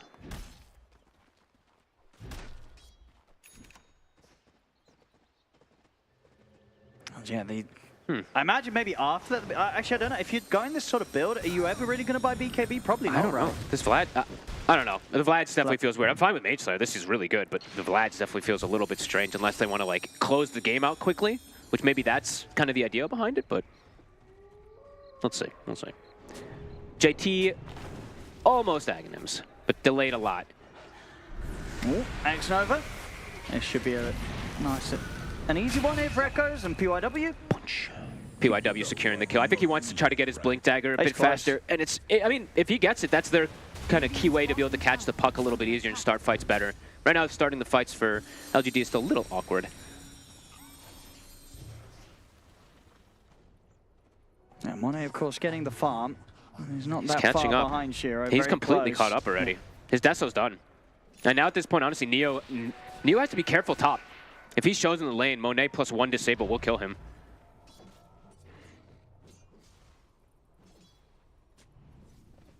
So G2IG, I mean, they're getting to be able to slow the pace of the game down. They're getting to get this farm now built up.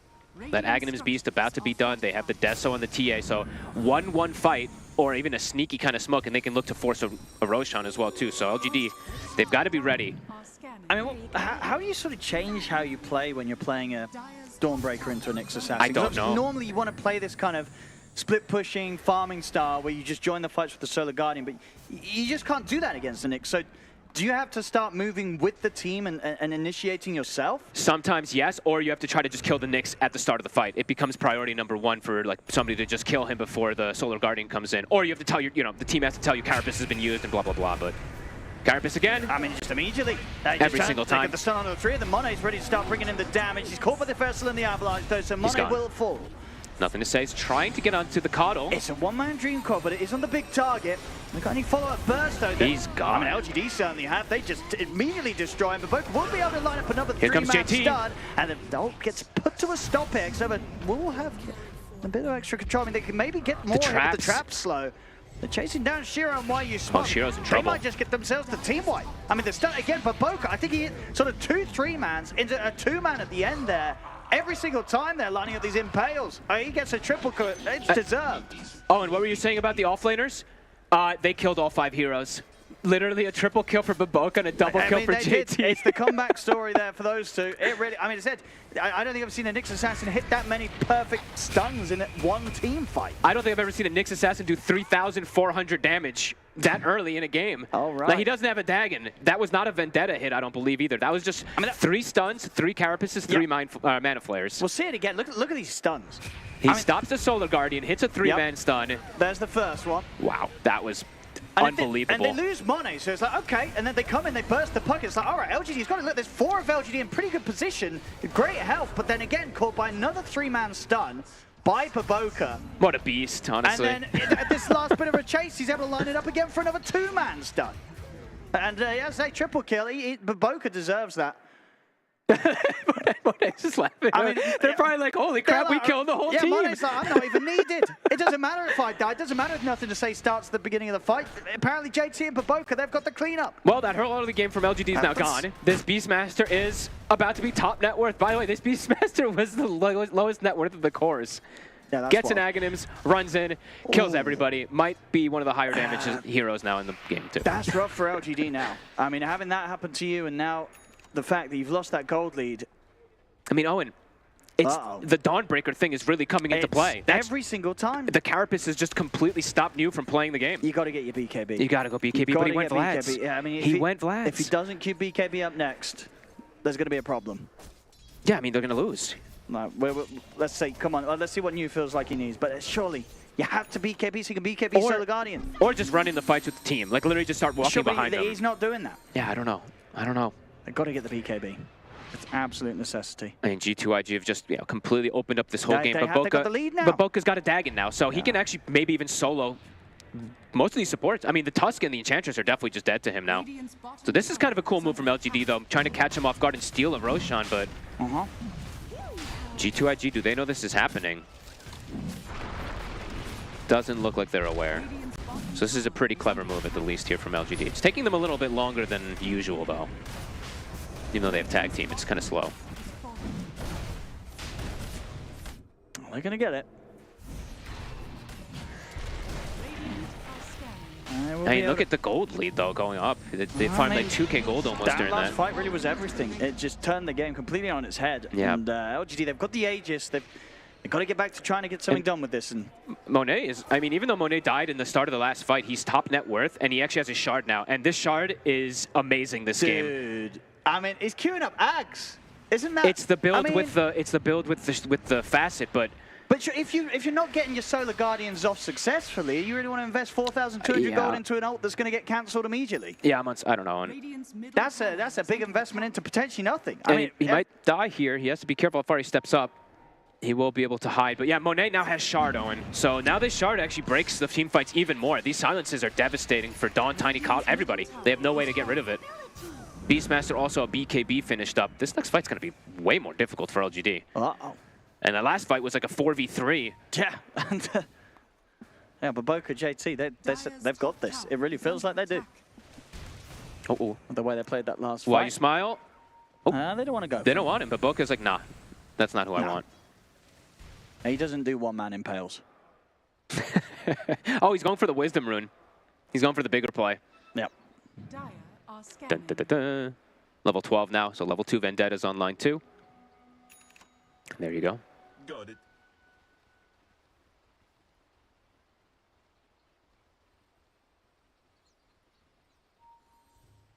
Echoes does have an Aghanims for the next fight, so that'll at least help some type of control and stuff like that, but if they worried if they can't, I don't know how they're going to deal with JT. They have to burst him at the start of the fight somehow.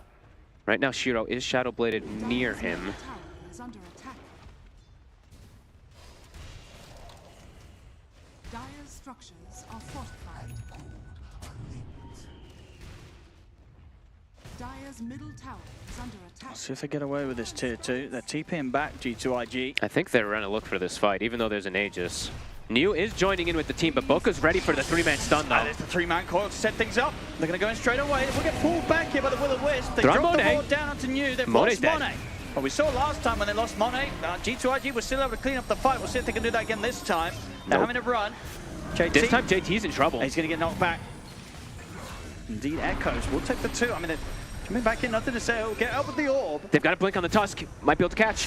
They're closing in. They've got him with the shard trap. And Monet's actually going to bite back for this. POW, sure, he'll dive for the dive, but if the rest of the team gets out, LGD, they're going to be very happy with that. Not only do they take a team fight, Monet buys back and he gets nothing done with it.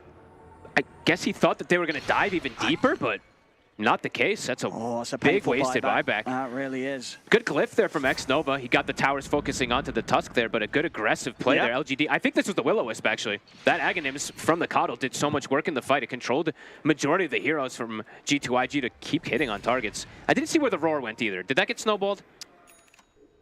I didn't quite get to see it, so. No, he did use it, but I didn't see what ended up catching.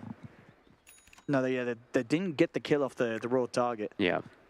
I mean, the initial go, they kind of stacked a bit with the Coil and Baboka getting a stun on the sidelines there. And they do have a bit of healing, right? With the Coddle Illuminate, with the Enchantress, with the mech and everything, they were able to reset. I prefer this. New, he's not going for the Axe. He switched away from it. He's going to go for the Pipe. Okay, fine. It's not a BKB, but it does lead more into, if he's going to be with the team, then the Pipe's better than investing into Solar Let me see Guardian. this one again. What did JT end up? I think it was the Dawnbreaker. He was already kind of dead. All right. He was like 20% HP, so maybe a bit of a waste there from JT, but either way. It was just an awkward fight all around for G2IG. Yeah. LGD capitalized, and now they're looking to push that high ground with that Vlad's. Monet's got to be careful because he's not got a buyback. I know, this is maybe why he did want that Vlad's. It's to close the game up. Baboka stepping up. They're going to go straight towards him. Use the Roy onto the Tusk. See if they can take him out. The Solar Guardian's coming in. It's not going to be able to keep the Tusk alive, but indeed it's put to a stop. Coil on 3. He's going to catch them all. See if they can take out Shiro. Shiro's very low. He's actually going to try and step back in and look towards JT. He still want to play aggressive with the Aegis. They'll lose the Aegis on Shiro. Neo in but trouble. They take JT down. It's over with the ultimate. Shiro. He's got the BKB. We'll pop it, walk it off. Baboka catches the stun on towards the Coddle. But Echo's not so lucky. Shiro's out with the BKB TP. Echoes will get left behind. Oh my goodness, what a high ground D. Back to that 5K, 6K lead immediately, and they got, what, not even half damage on the tower there. No, they really went for that, but again, just this time round, the Dream Coils are absolutely being capitalized upon by Nothing to Say. They're able to burst pretty much through the Tusk at the start with a roar from JT. And we have yet to see a Solar Guardian land. Again, Carapist immediately. As soon as it gets cast, it gets stopped, and they get the roar on the save from the Tusk, so yeah, no potential save. It's not too late. He's got 2K gold. He's not he could, well, okay, he's got the cloak, but he bought it. He bought it on. Okay. He bought it, Maybe after the Pipe, the BKB. I mean, I could actually see what the Vlad's was doing there, though. You could see how much the Tiny was able to get this lifesteal. So I think the concept behind LGD actually might have been, we need to end the game in the next 5 minutes or so, or we're going to get outscaled and lose. And I think they maybe have 1 or 2 more fights left in them before that is going to just be inevitable. Yeah, because G2IG's now gotten all the timings they wanted. Monet, even though he's dying at the start of all these fights, he's still very farmed. And he's level 19 as well. Which is quite impressive.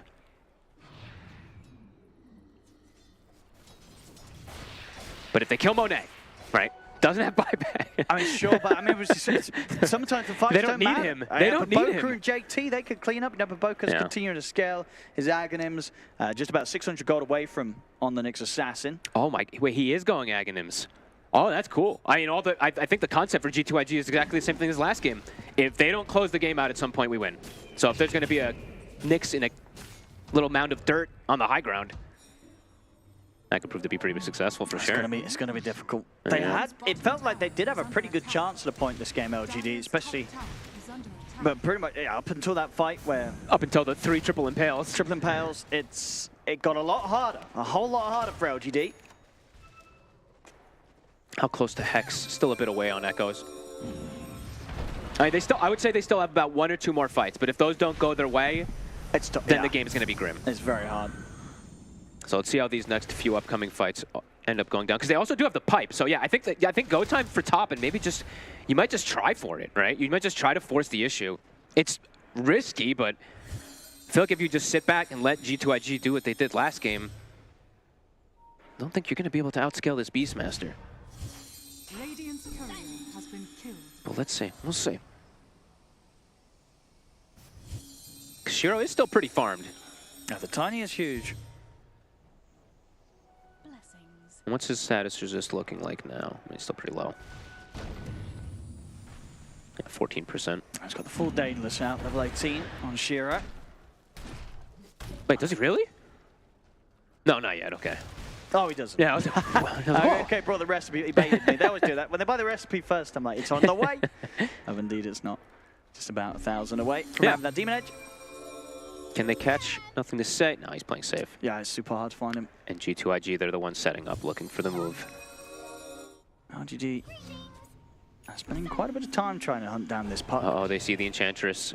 Which one are they going to go for? They want the bigger kill. Settle for the easy They'll one. just go for it, okay. TP's going to come in. RGD, can they fight this? Can they get any sort of catch here? Might be able to find Baboka, but I mean, he is burrowed. It's going to be... I actually knew he was there. They should be able to finish him off pretty easy. It's an annoying kill, but it will be a kill. And now would be the time to really try and push it, because they have like the Solar Guardian up. There's no Nyx Assassin for 50 seconds. So Shiro... LGD now... Let's see. Yeah, they could. Could look to force something here. They have vision top, so they're actually looking to at least chase the CM, but they're spending a lot of time chasing the CM. Oh! Nice knock back there towards Will-O-Wisp, but not quite enough. Still, should be pretty dead. That's indeed their successful chase there from LGD. Allows them to take down the second support. Is that worth it, though? You just ran through the jungle, the Beastmaster and Puck are splitting your side lanes, and you killed a 5 position. So you spent a lot at like 30 seconds if plus. If they get nothing to say as well. Then it's worth it, but I don't think you should kill him when he has Octarine. He should be pretty safe to just dance around. Oh! They didn't have any way to close in on that. So indeed, nothing to say. Making a lot happen with that space. Yeah. And now they're going to smoke it up. Yeah, they're back up. Full Shivas, or sorry, Veil now on JT. Level 20 has been hit. I mean, they got their lanes pushed out while that whole move was happening. So yeah, X-Nova's death doesn't mean too much. Walking right into PYW. Shiro's here as well. He's getting the information. They're going to try and jump the Nyx Assassin straight away, see if they can burst Baboka. They do get him. JT. Baboka's gone. The Dream Core's down, but the BKB's there from Shiro. He turns over towards JT. Shiro's damage is insane. And now he's ready to look for more. Mone's on the retreat, but LGD there, hot on the chase. Got the BKB. He's got a blink up, but can he actually get it off?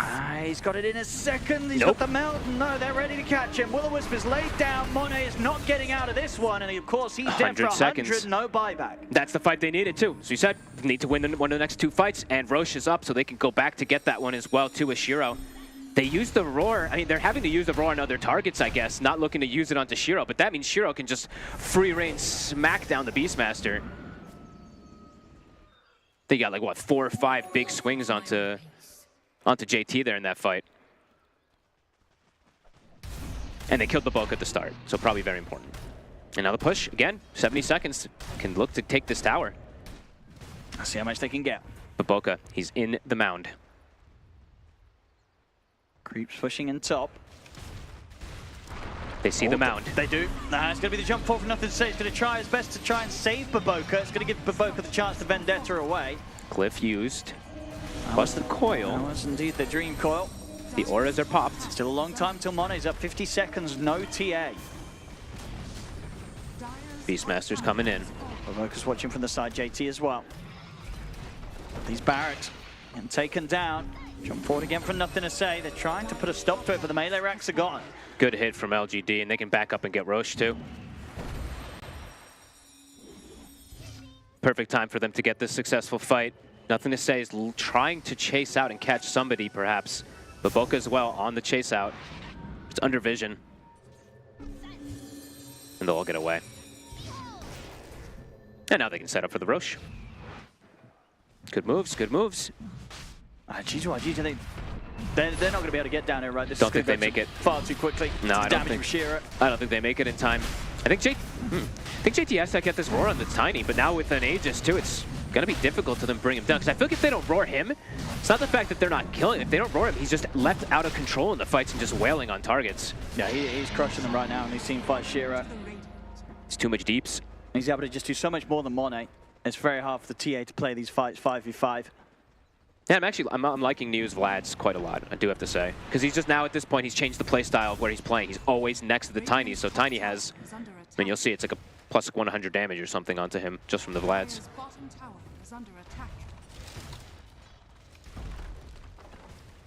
Now look, what's he at? Yeah, 480 damage, plus he gets that lifesteal. This is going to be a pretty hard push coming in again. And they have the banner. What can they do? G2IG, LGD, knocking at the door. Throwing all the buff ups. If you got the Alpha Wolf too, look at the damage on the Tiny. He's full health as well. They're buffing him up. Look at the Avalanche connection on towards Monet. He's going to be able to step up with the toss. He's almost dead. Monet indeed has to put the BKB and run. Almost gets one shot. Now they're going to turn towards Baboka. The spike carry puts down, there'll be the Dream Coil out in return. But they have any follow-up coming out for G2IG? They don't, because Shiro steps up, cleans up Baboka. JT's going to try and come in with a roll. They're taking no damage. Shiro's right click is far too much for G2IG to deal with. They try and jump forward again, but Shiro's just able to turn, force out the fortification. Oh, and this pipe is doing insane work. Literally everybody's just full HP versus the spam. Absolutely, it's paying off New. Joining the fights with the Auras. No need for the Solar Guardian. Yeah, just stand with the team. Not. We saw a few of them early on, but after that, the play changed. New. The Hex? It's got nothing to say. Ooh, they got the follow-up stun. Nope. Quite. So nothing to say will live, but the bottom barracks taken. They can swing over towards the mid as well, LGD. They've got to buy back. 1A. It's going to be able to step up the Will-O-Wisp. The stump from Baboka onto the bow for them. Shiro. He still has that Aegis. It doesn't really have too much to fit. Nothing to say. Trying again to jump into the midst of them, trying to clear out the creep wave. He got caught in the combo. 80 seconds. Might have to use the buy. They can keep it going, LGD, if they want to. Full HP on everybody. Just keeping the blast and the sustain going. Hey, just throws the hammer down on top of his ally too and just keeps him healed up to full. And back in they go. Monet. There's the buyback from nothing to say. The stun connection on towards X-Nova, the Crystal Maiden's out. They have to consider buying back as well. They jump in, they'll be able to burn It's a big coil. They get the roll to PYW, turn over towards White You Smile and sprung to the side, but the snapback for the coil kills him. Immediate buyback hit from the two supports. And G2IG, they hold the mid-racks. They can't punish Shiro's lack of BKB. He still had it on cooldown 6 seconds, but they couldn't get him that secondary time. There's a lot of buybacks, so the 3 buybacks coming out there from G2IG, 2 from LGD. That was what? I think that was like a 4-man Dream Coil that they were able to get with the follow-up of JT. I mean, LGD could go again. They know that G2IG have used more of the buybacks, and they've used the big one on nothing to say. If they're able to get a jump and kill this puck, it's going to be game over. Look at Shiro's damage. It's got the amp. Yeah, they're absolutely going to want to try and make this jump happen. They get a good jump here, they'll close the game up. A full AC now also for New. I mean, all in on the auras. Just playing next to his team. Tons of traps set up in mid. Monet at the ready to try to hold this high ground. They're going to enter through top. There's no traps there. Monet shows. Can they get the jump on this? Ooh.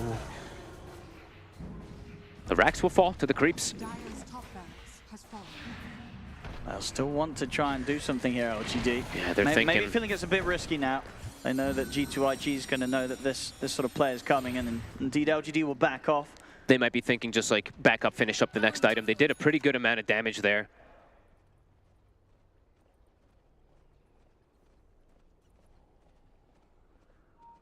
Look at the Wisdom Rune in it. I mean, but G2IG, what's the plan now? Is it just the waiting game, wait for them to try and push and punish them in a similar fashion, or do you try and get out on the map? Oof, it's a good question. It's difficult to get outside on the map when they still do have the global potential, even though we haven't seen it so much. So, but look at that healing done. I mean, that kind of tells the tale of how much they've been able to sustain through all these crazy team fights when G2IG were trying to fight back. Yeah, you know what? I'm totally down with New's build. I'm totally fine with this game. It absolutely is working. So it really is. Not playing around solar. It's been a long time since we've seen him use a solar and it get cancelled because he's not doing it He's just not using it. He's with the team. He has Solar Guardian built in on the hammer. Just use the hammer on your allies and just leave it there. Don't even use the solar. And the 5-man push of LGD was, you know, the gold lead isn't huge. No. They definitely have the tools if they can play this next fight correctly to close this game up. Absolutely. And they're going to try. So many traps set up here on the mid lane. Satanic finished up from Shiro. He's all in. See what they do in response. Able to Lotus him up, keeping the tiny buffed. That's the shield rune gone, but he's got the racks. He's gone indeed. He's doing the damage here. He's going to get what he came for. Get the full set. Nothing says he's going to jump in the back line. He's going to get what a 4-man Dream Coil. When the Mega creeps are out, G2IG, can they do anything else with that? They can't. The Dream Coil comes to an end. Everyone's still full HP. LGD are perfectly fine. POW is able to get the jump over to the side. He's going to look towards nothing to say. The roll reflected. And straight away, straight back onto JT and Shiro. Pots the BKB, moves in with the right-click damage. JT's going to get bounced back to the high ground. So he'll be able to retreat. Monet might not be as lucky though. Avalanche and a toss back. They've caught the TA. Monet pots the BKB run. He's getting shredded. The tree comes in, brings him incredibly low. He has to reset. And LGD continue to remain at full HP. Full HP, and they got the Megas, so that Mega creep wave, it's coming in.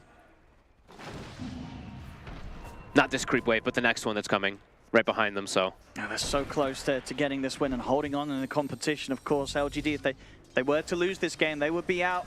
This forces tiebreakers, right? Indeed, it makes things kind of exciting. We're going to have more games to play in the group.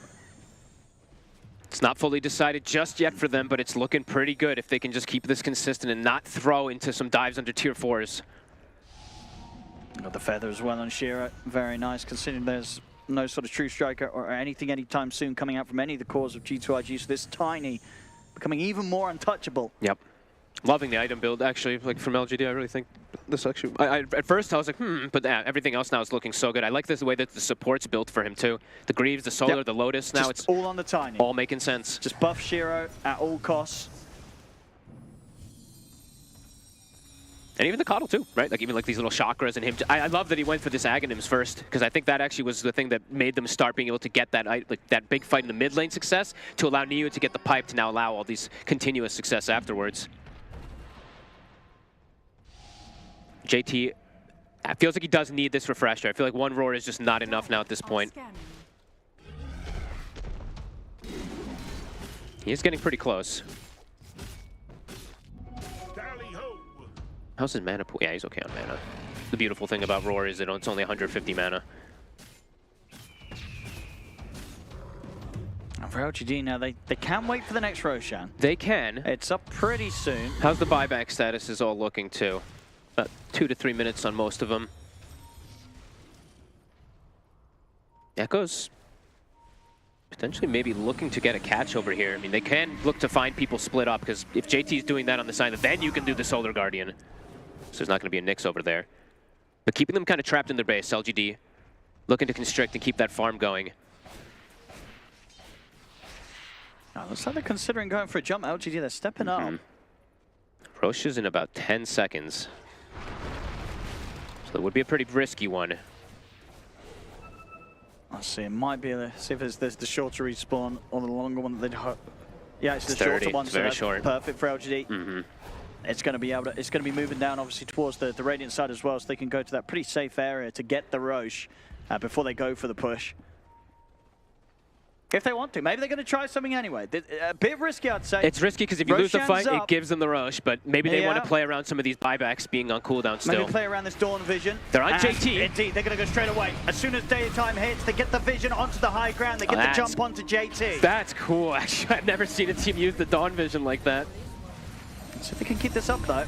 Shiro being focused by Monet. It's big damage. He's chain stunned. Starting to get the Dream Coil onto them. Can they bring Shiro down? He's going to turn, start lighting up with the Satanic. Solar Guardian coming in. Nice Lotus. And the heals are there from News. Able to join the team. Ready to continue this fight as Baboka's out for 85 seconds. The Starbreak hits coming from you. Get bounced back for now. Push back Shiro's here by still nothing alive. to say. They can heal up LGD and maybe just look to go again. There's no Baboka. Monet had 10 stacks of the craggy exterior on him. He was just wailing on the Tiny. Doesn't even get him. Again, barely gets him below half HP at first. Satanic gets popped, heals up off of the Nyx. Another buyback too, JT having to use that one instead of being able to farm that refresher. That was a cool jump. We don't get to see a lot of the Dawn, but yeah, using that vision to their advantage. Very neat. And now they can go for the Roche themselves.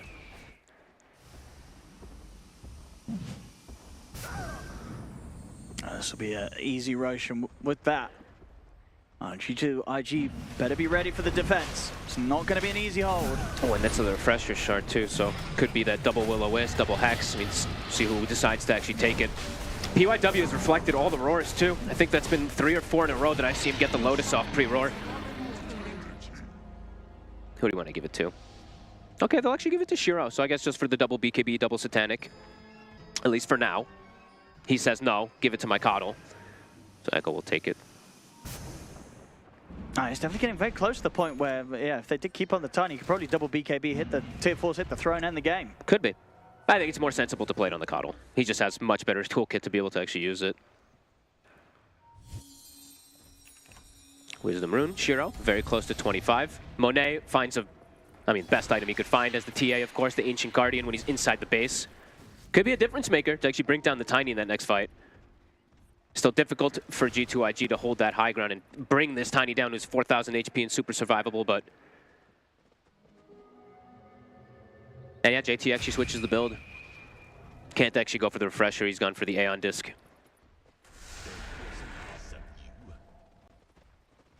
LGD. Full health. So close to being able to get that win. Stay in the competition. Okay, they're gonna smoke. Can they look to put vision down and get an initial jump?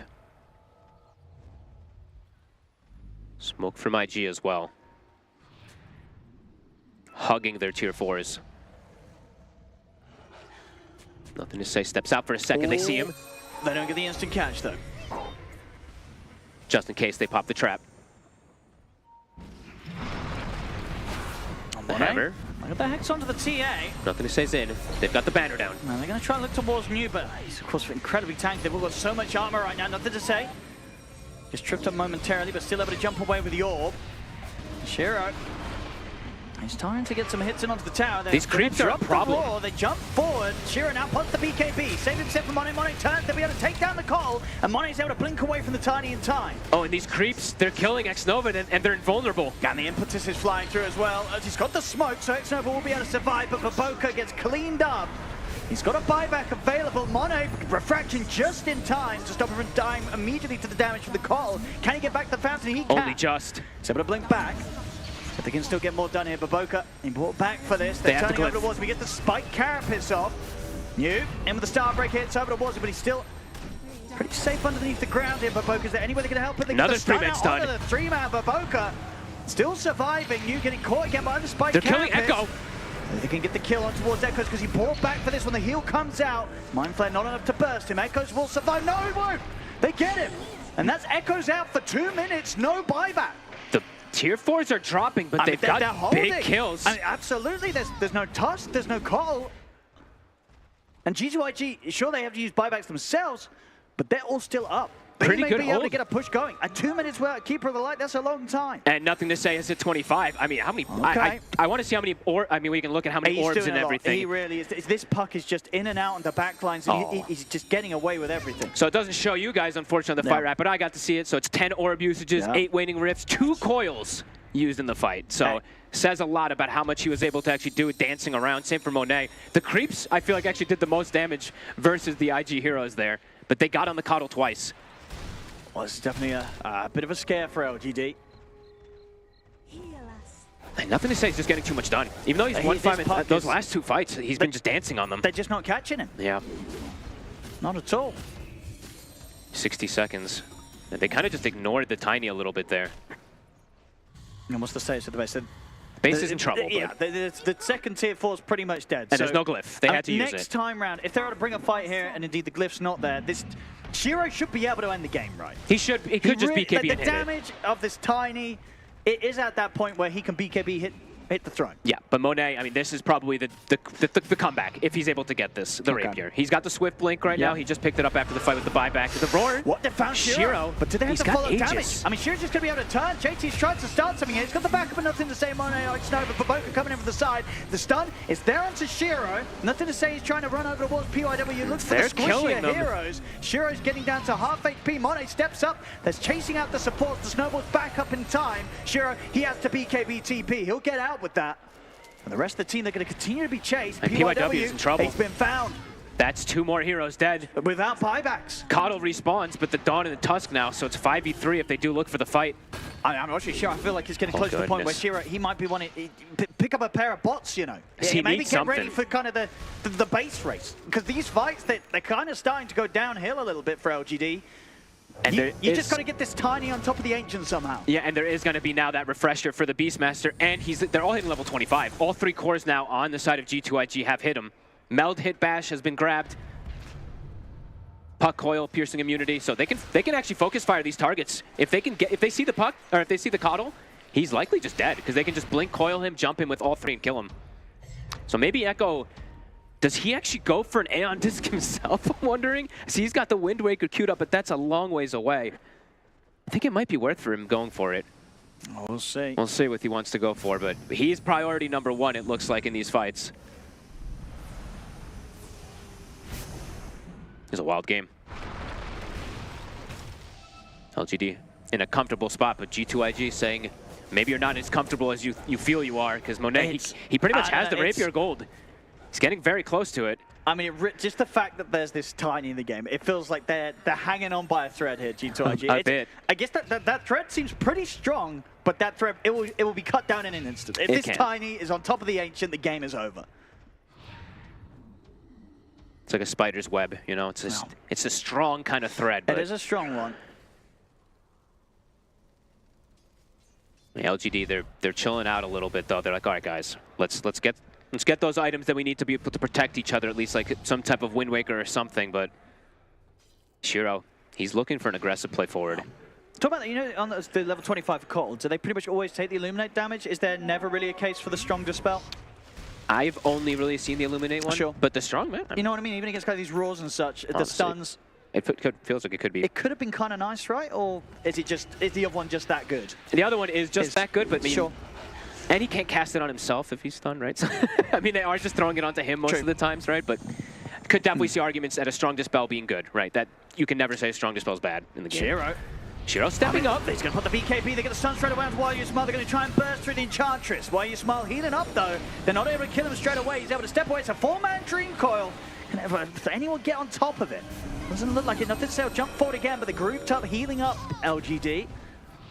A jump for Shiro. That's a good 2-man avalanche. So we get the crossover towards the 2 of them. But Boca's getting burst very low by some time. The base. But he's gone, but Boca's out. Oh, and the base. The creeps are doing it. They need to get back. They're also able to catch Xnova. Indeed, JT and Mono, they're going to try and desperately hold the base. The buyback is available from Xnova. But this is the point. They do have fortification. It's back up. So JT has the double roar too. But this Tiny, Shuri's got eyes on the Ancient. And there's no Baboka for the big stunts. Just look for the end. He's hitting it. He's going to try. Let's see JT puts the BKB. They've got the roar. They've got the solo guy and heal coming out there for Shiro. Shiro is going to be kept at full HP. JT caught by the Hex. The damage coming in from the impetus as JT. Second roar. It'll get it out to Shiro. Shiro's getting low. In fact, they've got him. They've killed Shiro. Can they continue to hold? They've lost a couple. The 2 supports dead on G2IG. Why You Smile's doing it. And here's Why You Smile on you. They'll clean up Shiro. He's able to get back into the action and back in with the push. Game over. GG is called. LGD will be able to close up this game. And with that, they will hold on by a thread in this competition. Well played, though. Cool itemization. Honestly, I think that might have actually been what caused them to be able to win this one. New, just pivoting and going for this pipe, this Vlad's and everything, being able to sit behind the Tiny. It actually it allowed them to force the issue and get that type of Rax advantage that put G2IG in a very, very uncomfortable spot there at the end. No, the Tiny in particular was fantastic, right? I mean, any other hero, they wouldn't have been able to do this. Shiro on the Tiny was exactly what they had to rally around. And ending 14-3-11. Excellent stuff for Shiro. LGD, they close up the win, and as I say, the panel will discuss it, but this means there's going to be more games to play to decide which team at the end of the day is going to be the one going home from this group. We'll find out very soon as the games continue. But as for this one, LGD, they hold on as they get the Game 2 win.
Relentless. That is what LGD was here against G2IG, and they have therefore earned a spot in the tiebreakers against none other than G2IG. That will be best of 3 for later today.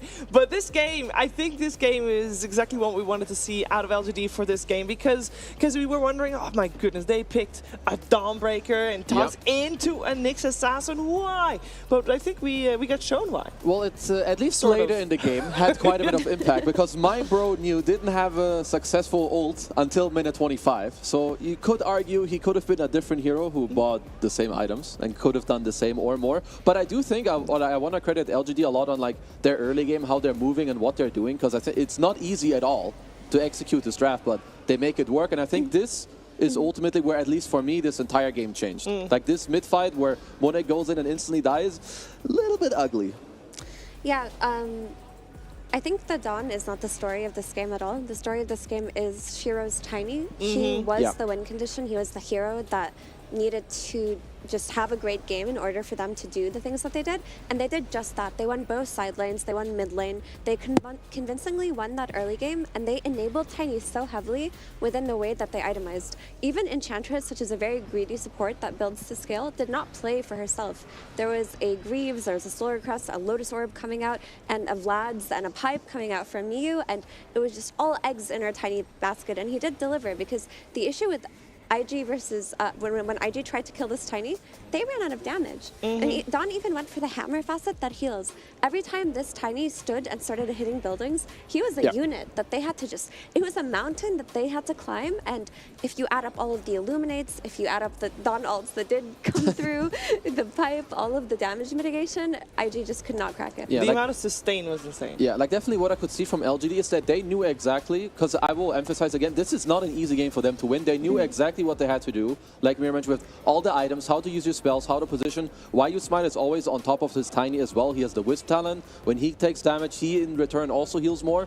So all in all, I have to say that gameplay-wise, I am very, very impressed with LGD in this game. Yeah, I love that they just never, like, even when they were forced away from the base, it's like a minute later they were back there. You know, they never gave G2IG a moment to really recuperate and maybe mount their own attack or their own gank or something like that. No, it was all in the hands of LGD. Let's take a look at what that does to the standings, because all the other series have finished. So we now have our, well, somewhat final Group A standings. I say somewhat because even though we know that Entity, Blacklist, and Beast Goes guarantee make it, and make it to the group stage, and virtus.pro is guaranteed in the decider matches tomorrow, the score is even between G2IG and LGD with a 3 and 7. They will have to play a tiebreaker match, which will happen later today. It's a best of 3 between the two teams, and I am just really hoping of more of what we just saw in terms of tempo and aggression, because that was just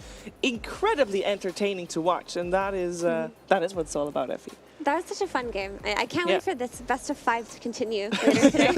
they're just going to take a break for a couple of hours, and then we'll see who's superior in the end. But I think that was incredibly well played by LGD, because in game 1, their draft was also, like, it was just weaker. In game 2, their draft didn't look good on paper, but in practice it actually was really good. But they were in a position where they could have lost at any point if IG made the correct plays, because we didn't talk about the few blunders that IG did. They just were not that clean. Like, they were feeding heroes, that maybe their puck died in places they shouldn't have. Maybe there were some roars that didn't really come in on time, but ultimately that was a really hard-fought defense. Yeah, I feel like G2IG definitely had a few things that didn't really go their way, like some individual performances. Where on the other hand, LGD, I feel like they kind of, you know, cracked it up this game. Shiro really showed up on the Tiny, and going into the next games that they're playing, I don't see LGD doing anything different. I think they're going to go on you early, they're going to play some strong lanes, they're going to take all your tier 1 towers.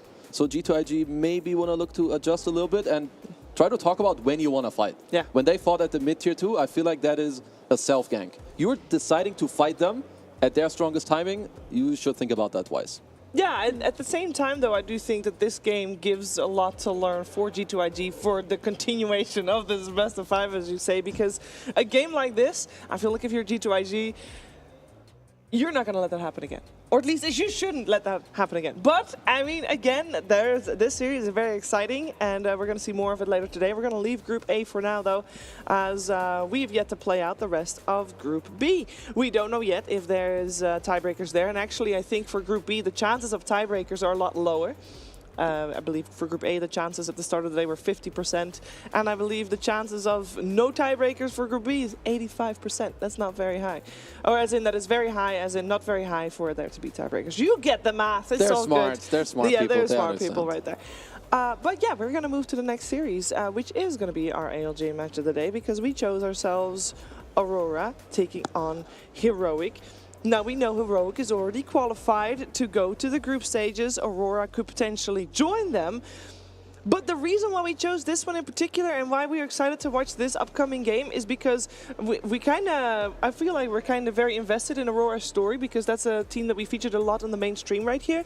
And this is a team that has been very hot or cold.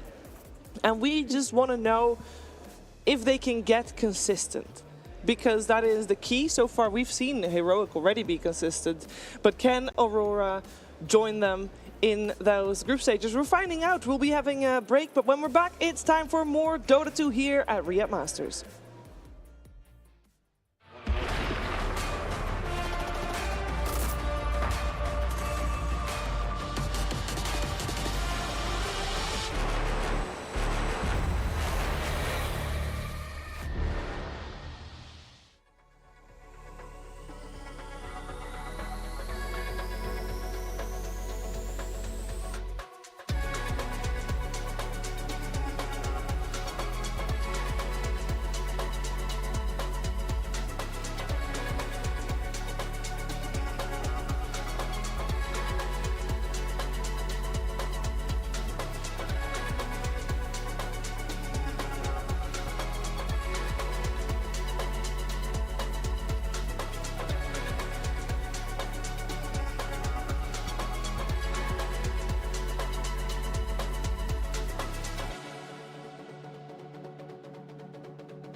Hello, everyone. Welcome to the Boulevard, baby. We thought we would take you on a little tour for all you suckers at home that didn't make it to the event to show you around the sights and the sounds of this epic place here in Riyadh. First place I want to take you, of course, is the STC Play Gaming Hall. A lot of cool stuff in there that you will see for the first time, so please come with me.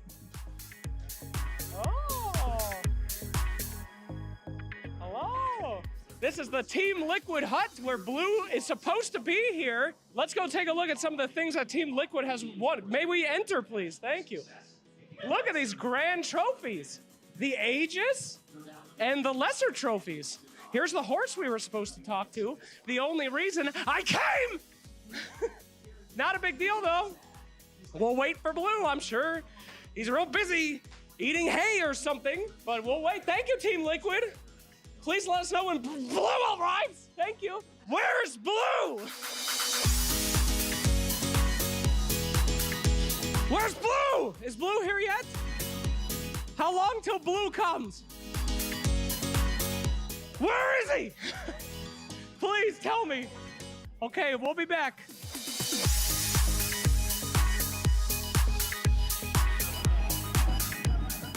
Just waiting for the horse. Just waiting for Blue. He'll be here soon, I know he will. Team Liquid never disappoints. Just waiting for Blue. It's been 4 hours. We're still waiting for Blue. Still hoping for Blue. With my boy, I'll wait all life. I'll wait my whole life. Wait for the horse. Oh! Blue! Yeah! Blue! Oh! Thank you, Blue! I love you! Blue! He's my favorite mascot because he can't talk. And he listens. He really listens. I love Team Liquid. I love you, Blue! Wow! Thank you, Blue! Thank you, Blue!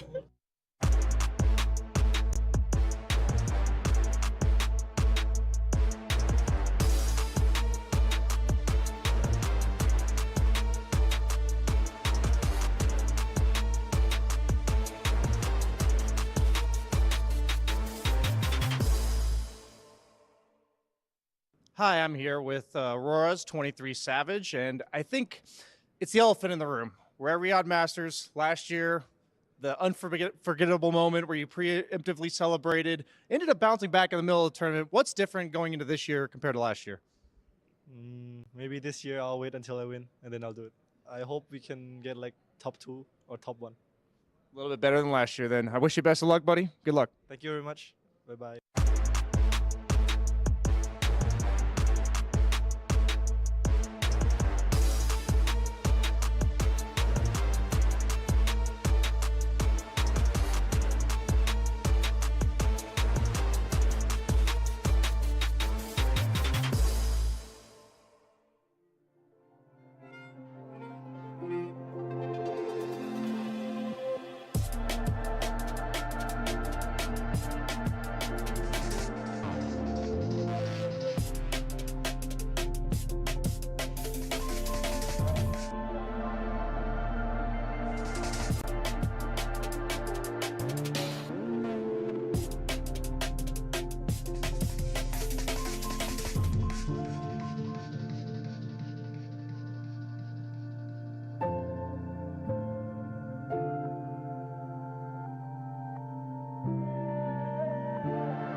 running out of words you wanna say. I've been looking for you, looking for you, looking for you.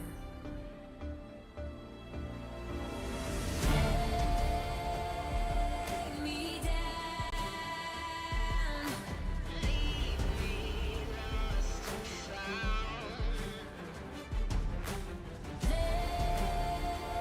Take me down,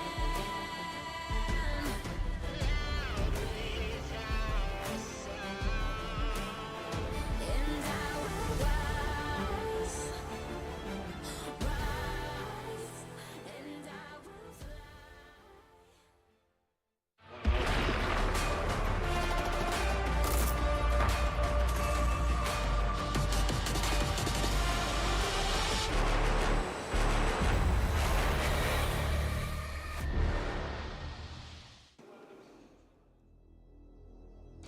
Welcome back. You are watching Riyadh Masters live from the Esports World Cup, and we are getting ready for our final group stage game, barring tiebreakers, here for the play-in stage. And this play-in stage is for Group B here, topped by Heroic, who we're going to feature in our upcoming series. It's going to be a two-game series between Aurora and Heroic. And before we talk about that matchup in particular, let's first see what kind of implications this match and the other matches going on at the same time have for our group standings. As we look at those, we know already Group A just finished. There will be a tiebreaker for Group A, one best of three between LGD and G2IG, which will happen later today. But Kezu, Group B, it's a little bit of a different story. Yeah, it's a lot closer still. You have a couple, or at least Aurora, right? They're on 5-3. They're looking for at least one win because both Nouns and Mouse could, of course, tie them if they were to 2-0, while Aurora go for an 0-2. So, you know, they're at least looking for one win in this upcoming game. Yeah, that's what they need. I mean, otherwise they'd be potentially, depending on what happens, in a tiebreaker. And the tiebreaker isn't to stay in the tournament. They'll be fine, it seems like. But you'd still have to play the 4th and 5th of that group, would have to play the 4th and 5th of the other group. And it's just nicer to avoid that, you know, cut your day short and maybe think about your upcoming matches. Yeah, knowing that you made it to the next stage, obviously, is the goal. And for Aurora, it's pretty simple. Just win at least one game. Let's see and break it down, because so far Aurora, as we focus on them first, they have been great, and day one was fantastic. They were very clean, very smooth. We thought, wow, this team really got it together and they're going to go far. Then day two came round, and it didn't look too hot anymore, Effie. Yeah, honestly, we expected a lot more out of Aurora yesterday in that first series, where it looked like, versus Quest, obviously, not to take anything away from Quest, they played an incredible series yesterday, but Aurora just did not play clean. They were dying unusual deaths, they were scattered across the map, uncharacteristic mistakes were coming out here and there, but they did bring it back. Sheaves in the next series that they had versus Mouse, they got a 2-0, so there's still hope here. Something that I'm looking at, or something I saw, at least a little bit of a trend, I feel like, not to only talk about 23 Savage, because I think he's a great player, but a little bit of a switch up. He also got to play Bloodseeker and Gyro in the following series. I think he does better on heroes that are very tanky and have ways to go in and out in an easier way. Like Gyro BKB, you tank up, his Morphling is great, his Bloodseeker too. I feel like on Klinks and Weaver, he looked a little out of place. You know, there's if you make a mistake for half a second, you might just be out. So I think those other heroes, maybe more in the comfort, maybe we see something similar. Because yeah, this team is great when they get to play what they want and execute. I can see that for sure, but I think that they might have to run back the Weaver. It's not something that they can look away from, because Heroic have been running this Weaver to success on K1, and it's going to be a hero that you have to think about whether you're going to steal it or ban it, but you can't take the Weaver away from your carry's hero pool. Now, one thing I want to focus on when we look at Aurora, I feel like on day one, the thing that really, the player that really stood out to me was Ollie. I feel like he kind of was a big playmate. He was playing the type of heroes that set up for big team fights, and he crushed it on it. So how important, Kezu, do you think that is for them to have success in a game like this?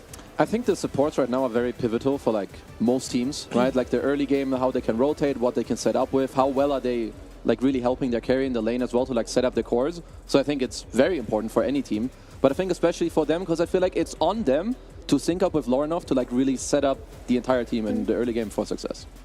Yeah, I think that there have been 3 players on Aurora that have been exceptionally stable and dependable throughout these play-ins, and those are the 2 supports in Q and Ollie and Lorinov. Yeah. They have been playing very well.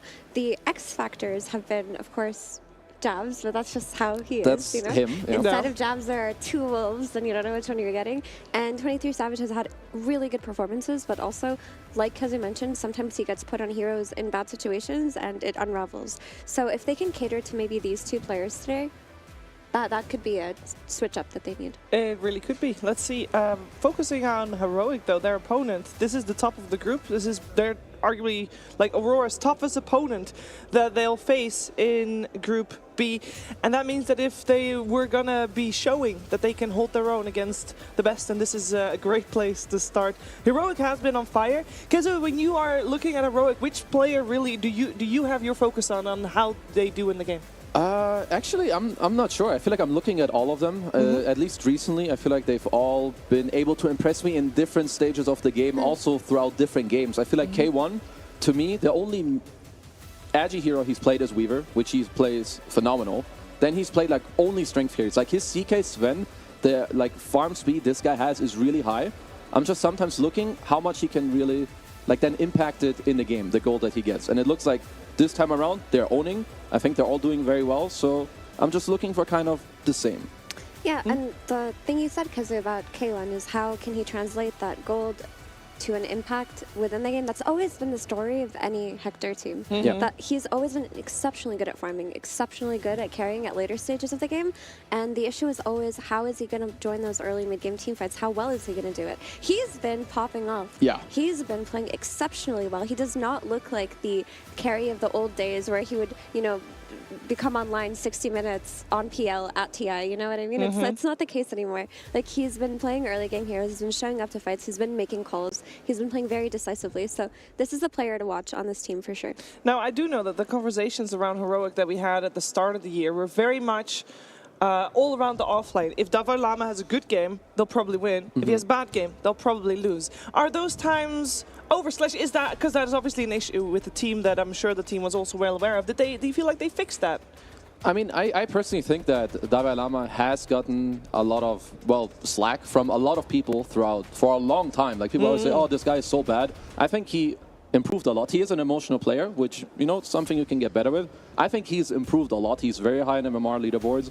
I think they're overall just looking very good. So I think people should... I feel like people just have a hard time changing their mind once they know how they feel about a player. And I think this guy is very good, and people should kind of stop hating on him. They should at least be open to changing their opinion a little bit. People can improve. There's a lot of young players. Like, of course, they're maybe not as good as someone who's 28, who's played for 10 years. Give them some time. Yeah. Well, you say that Dalai Lama is 23, by the way. Yeah, there you go. Yeah, my bro's young. He's coming. Yeah, I mean, his play should speak for itself. His team is topping their group, playing incredibly well. And he's a grinder. The one thing about Dalai Lama is he's always been around, he's always been working hard, he's always been grinding in pubs, and when he made it to the playoffs during Birmingham, it felt like he was reveling in that energy. Like, he caught a glimpse of what his team could be and what kind of player he could be, and that kind of drive is just pushing him forward. He seems like one of the most driven people of the newer generation teams. Yeah, and I think he's just been doing well, and I think pairing up, like, I'm looking at a lot of their lanes, I think they're just doing very good there. They're setting themselves up for success. And I think when you get hated a lot and you feel like you're steadily improving, it gives you like a bonus boost. And I feel like it kind of shows in all of their gameplay. Yeah, I really hope that the microphones picked up some, you know, grunting sound that you just heard from the backgrounds, because we have an extra camera where we see the teams setting up and getting ready. That was the team huddle sound for Heroic. So and we have had a lot more teams in the past that were very much about getting that vibe going at the start of a game, and how important that is. And it's really good to see in a squad that they are, you know, it's just putting them all on the same page before the game even started. I feel. Yeah, for sure. And even when we walked back in after lunch, we heard the sound effects Kaylin was making near his computer. He was like battle crying or something. I'm not sure, but they've definitely got the energy today. You know, they've got the vibes, momentum. I mean, they're doing well. You know, just carry that with you into the next game. Also, like a little small thing, I know that KJ, he was, I mean, nowadays it's meta to play Euro pubs, kind of no matter where you're from. Yeah. My bro was doing it like 4 years ago. He was like one of the first. So, How much ping does he have? I think he's got too much. This is like triple-digit ping, 150, 160. So you know, at LAN, beast mode. Now it's like, wow, That's what insane. is this easy mode? He basically, he basically been playing hard mode the whole time, and then he comes along. Wait a second, things actually happen when I press my button straight away. That is, that is a good fact to know. Also, looking forward to see what these two bring to each other in terms of draft, because it's the third day of the play-ins, and that means we should be having a little bit more ironed out what the players, what the teams like to go for. Are there any things that are in particular that we expect to see coming out in this series, Kazu, in terms of the heroes being played?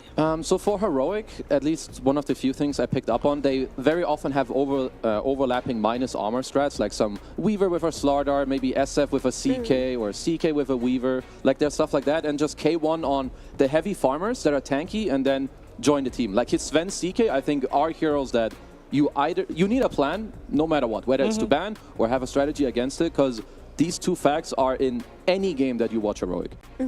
And we mentioned that, I'm not sure if we mentioned it actually, but Aurora did run some Coddle mid yesterday, and we didn't see Heroic run it very much this tournament. I'm looking at it. They actually did not run it at all this tournament, but they were one of the teams at Birmingham that ran the most Coddle mid. So it could be something that's on their radar for Analog to take it away from Lorinov to maybe run it themselves. And the same goes for Weaver that we've talked about already. It could be drafted in conjunction to one of the minus armor strats that Kazu was talking about. Yeah, because I think Coddle just also seems like just on the come up. I mean, it's a good hero. He builds good items, right? He's like not, I would say, super complex to play in like the mid lane. Both teams can play it. And I think when you go up against other teams where obviously you're looking at what they're playing, you see Aurora, you know, their last 2 wins have this hero. It will, of course, like go up in your kind of the heroes you're thinking about. Yeah, the Coddle that we saw picked up in the previous series was first phase. Is that something, a place that we'll find Coddle more often, and maybe especially in a series like this where it might be contested? Because I thought normally that's not really a hero that, you know, you need to pick up first phase. That was a response to Beastmaster, so it wasn't like the overall first pick of both drafts, but it did work because of the Beastmaster and because of the need for that vessel. But maybe that was also just a series-specific thing between both teams. Yeah, I think it's like, there's a couple heroes that I guess you can pick in many situations because you can also build a draft around this hero, which I feel like LGD actually did fairly well, right, with like some heal, go together. But this time around, I think when you see Darkseer, there should be better answers around for you to go with, just to maybe build a strong safe lane with a good support that's going to be aggressive there, or some counter team fight later down the line. Yeah, so we're in it. We're in the draft. Game number 1. We got Aurora on Radiant side, Heroic on the Dire side, and going into bonus time for our first pick for Aurora after the Darkseer already got picked up, and they answered that instantly with a Bloodseeker.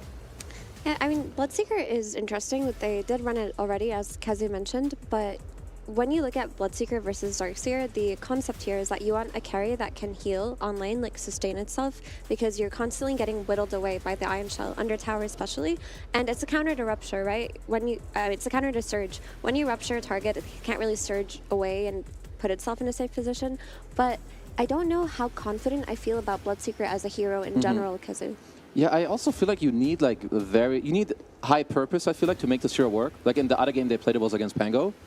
I think against Darkseer, you're great in the lane against it, but I think the mid game, you need overpowering damage with the Bloodseeker, because obviously Darkseer is going to have mech or Greaves or Pipe, and I think most of Bloodseeker's damage is like, it is magic, it's like very slow, it's also like AoE with his Gleipnir Maelstrom, so I kind of want to see where they go with this, because I think there's also now different heroes you need to think about.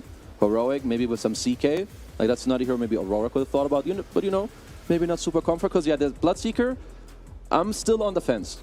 Yeah, I'm curious to see how they're going to enable it and make it work. And they let Darkseer through, who's an incredibly high win rate hero. Maybe not within this tournament, because I think it's more towards like, it was 56% win rate yesterday. Yeah. I'm not sure what the stats are today, but it's still a very high value hero. And the teams that have let it through have had good ideas against it. I don't know if it's a good enough idea to just pick Bloodseeker and have a good lane. Yeah, at least for now, I feel like it's not... Like, yeah, it's like some 50-50. Like, the lane is good, but then later they will need more answers. So we'll have to see what Aurora can kind of cook up. Like, maybe go for some very aggressive lane. They did play it yesterday with a CM, which is a very, very standard lane. So we'll have to see where they take it. CM gets taken out, though, by Heroic. My bad. The one thing about Heroic is it feels like if you leave the good heroes, the meta heroes, the high win rate heroes in the draft, they will take them. Yeah. They will always find a way to draft around them. They won't just, they don't have any kind of stubbornness. Like if they look at the statistics, they see the win rate, they always incorporate those heroes within their drafts. I mean, it just kind of makes sense too. I think especially when, like we have already talked about, Darkseer gets picked early, still has a good win rate. And it's not just like also the stats, it's about like the feel of the hero. I think when you play Darkseer right now, even if you're not the best Darkseer, you just feel good. And it like validates the point of, yeah, this hero is probably good. You build good items, everyone's happy. You know, it just makes it easy. For that reason, I think we could see Hoodwink potentially come out here in the series because high win rate hero, very good meta hero. It seems like Heroic always builds their drafts around two really dependable heroes and then adjusts afterwards.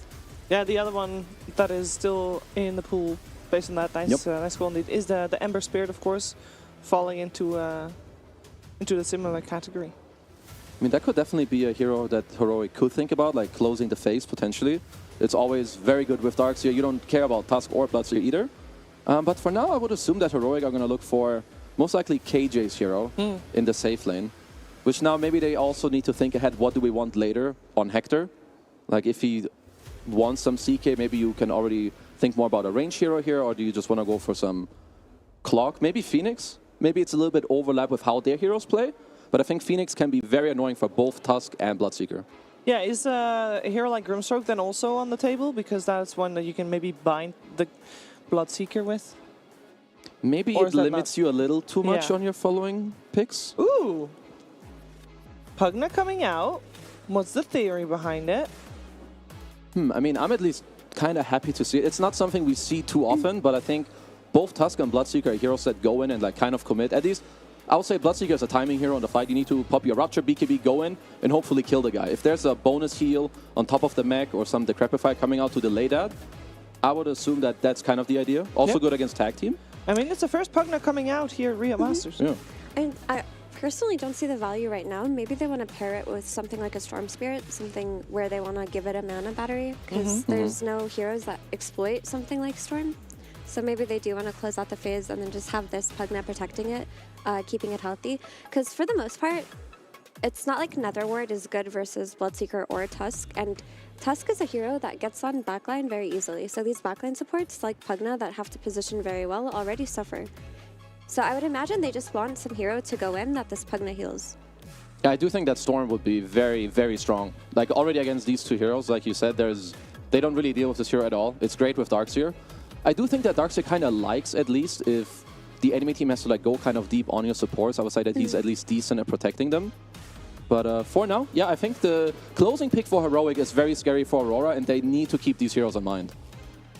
They have now got 2 saves. That's pretty cool. The Snowball, of course, and now the Disruption coming out from Shadow Demon. I mean, the aggressive Purge also is very good in this game. No Iron Shell, no Surge, no Decrep. So I like it a lot for sure. Also stacking, of course, very nice. Always very strong in this meta. And the Shadow Demon is preemptively a solution to something like Ember Spirit, you know, the Ion Shell user that's going to be very aggressive in the mid game. It would also purge away the Flame Guard, so this should dissuade Heroic away from the Ember Spirit.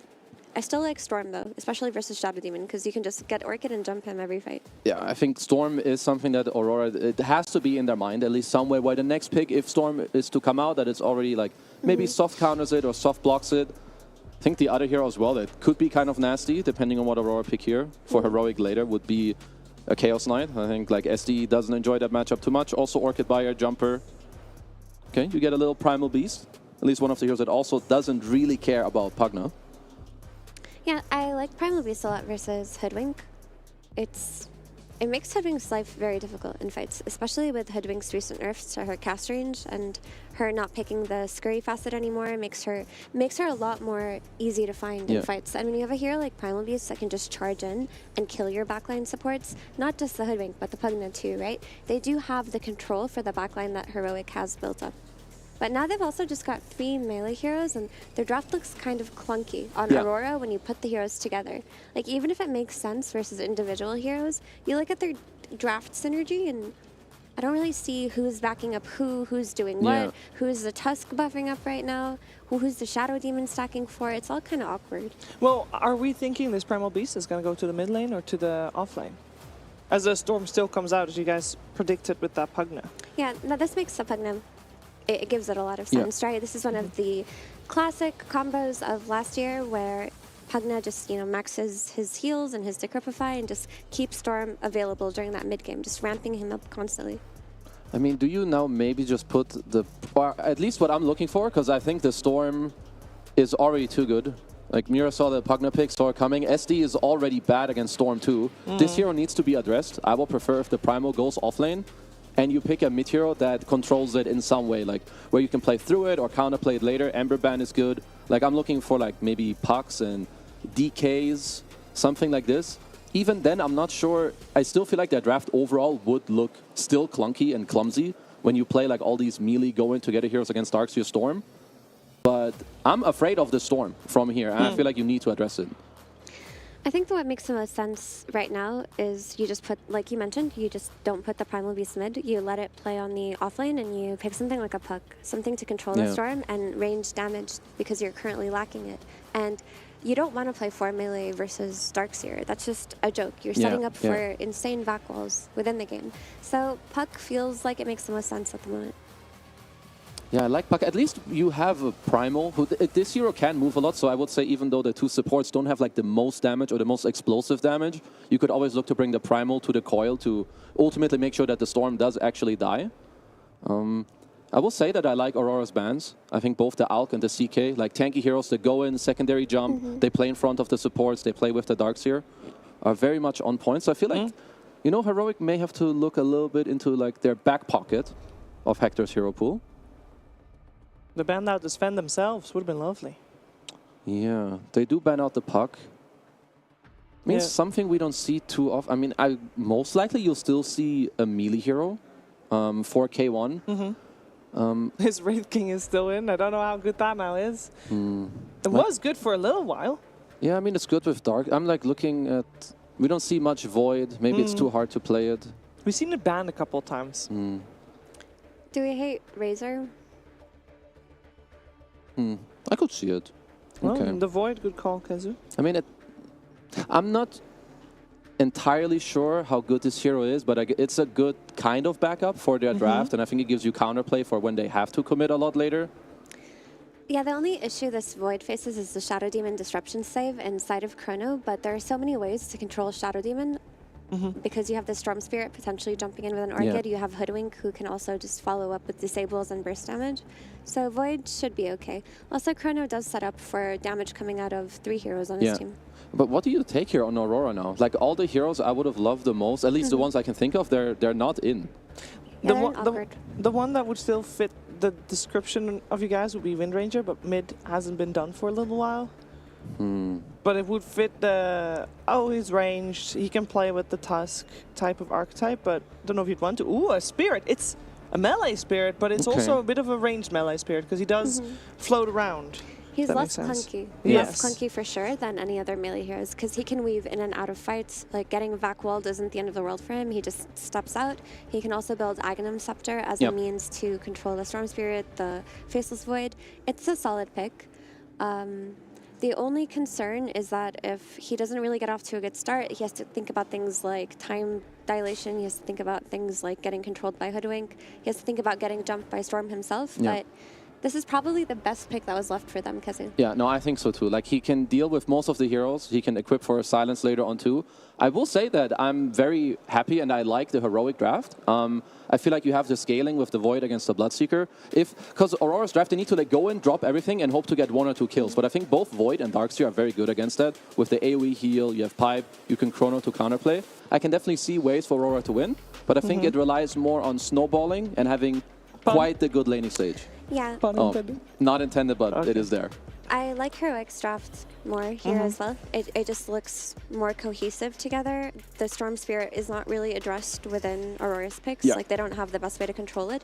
But what you can do if you're Aurora is try to shut down Storm Spirit early, right? You do have Q on this Tusk, and this Tusk could just potentially run mid and take the runes, maybe kill Storm once or twice. Like, if you can disrupt Storm Spirit's timings, then you have a chance on Aurora. Yeah, I agree. I think that's what they should be looking to play for. Like, we even saw it in the, I think, last series. They were leaving New alone on the Brew. They could look to do something similar. Because, yeah, I think the one that ties this draft together in the early game to make space is absolutely Analog. How much do we feel like this Darkseer has been answered? Overall, first pick Darkseer is always a little scary. I think that they had their solution from their first pick in the Bloodseeker. Okay. That we'll have a strong lane against it. But I think the hero is way too strong as it is right now, and having a good carry lane against it is probably not enough, but we'll see. We will see indeed. It's game 1 of this 2-game series. A reminder that Aurora, when they win one game, they only need to win one game here, they guarantee themselves the group stage. Let's see if they can do it against the top of their group, Heroic, together with ODPixel and Fogged.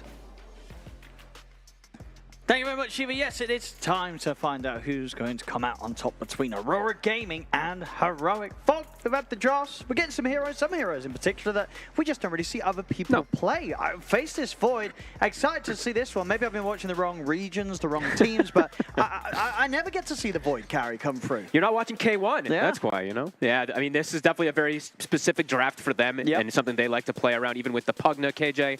Something he likes to play, but also in particular, they were trying to, there's a lot of like mind games going on, right? They see the Tusk and they're like, okay, it's a very physical, strong off lane that Decrep can, in a lot of situations, be very good versus, and then they pick this Primal to kind of make it a bit of both. So definitely some cool adaptations from both sides.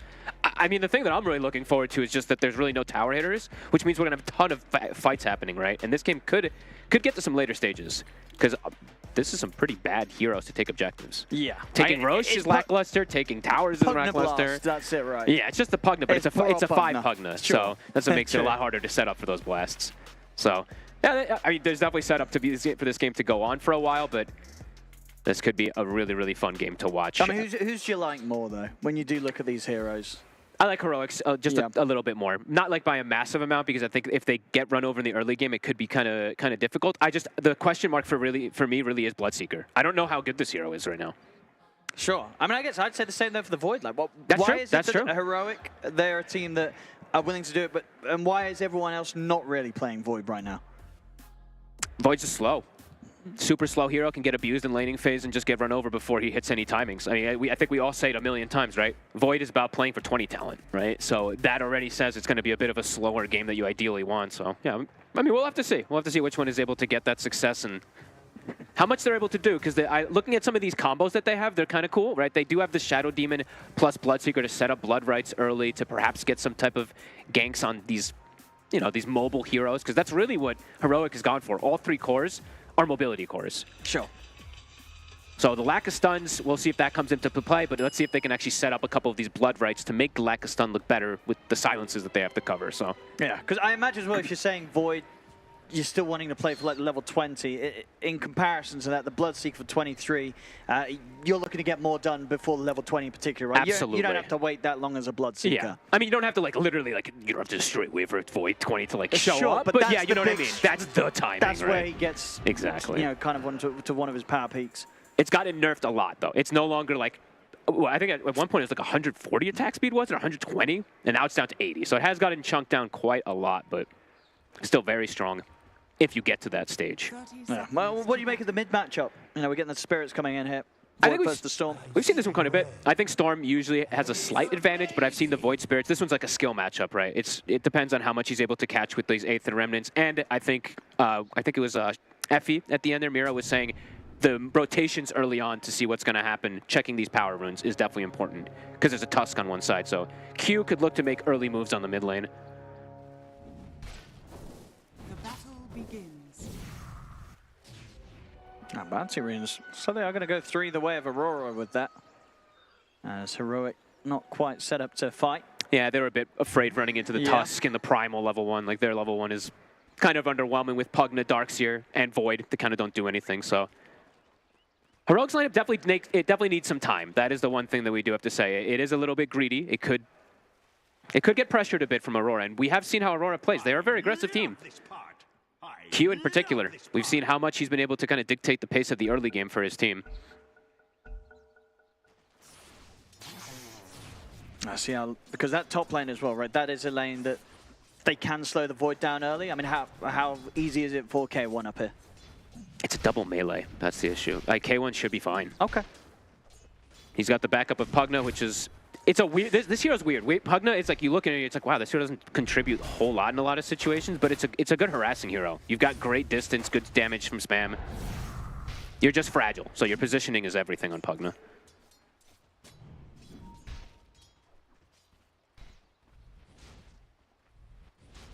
A quick fight here around the small camp.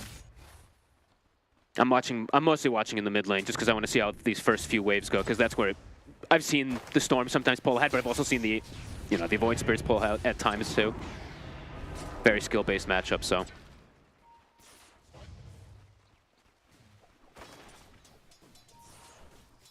Nice. And I'm wondering how 23 withstands the pressure of Darkseer, because this has been a traditional, old-school counterpick in lane, right?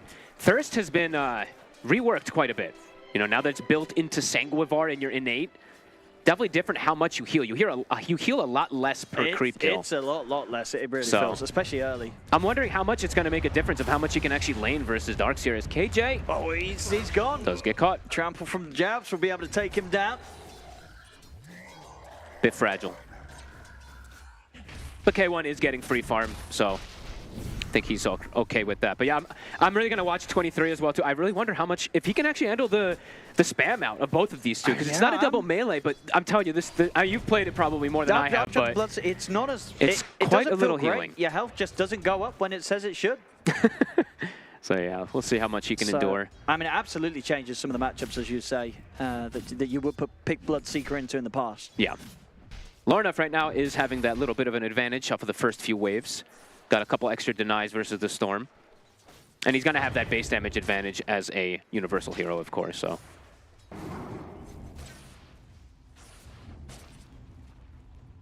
Now, in terms of rotations, can they... I mean, both teams could try and look to get a kill mid right before each hit this level 6. Yeah, I'd say more likely for Aurora, right? Yeah. Q making a move over as the Tusk is a lot easier. But I wouldn't put it past Schofield because it's Schofield, and yeah, he's crazy. So, but yeah, as we see there, the double wards are prepared just in case. Usually do not see those double wards placed in the mid lane, so that kind of says a lot of Schofield.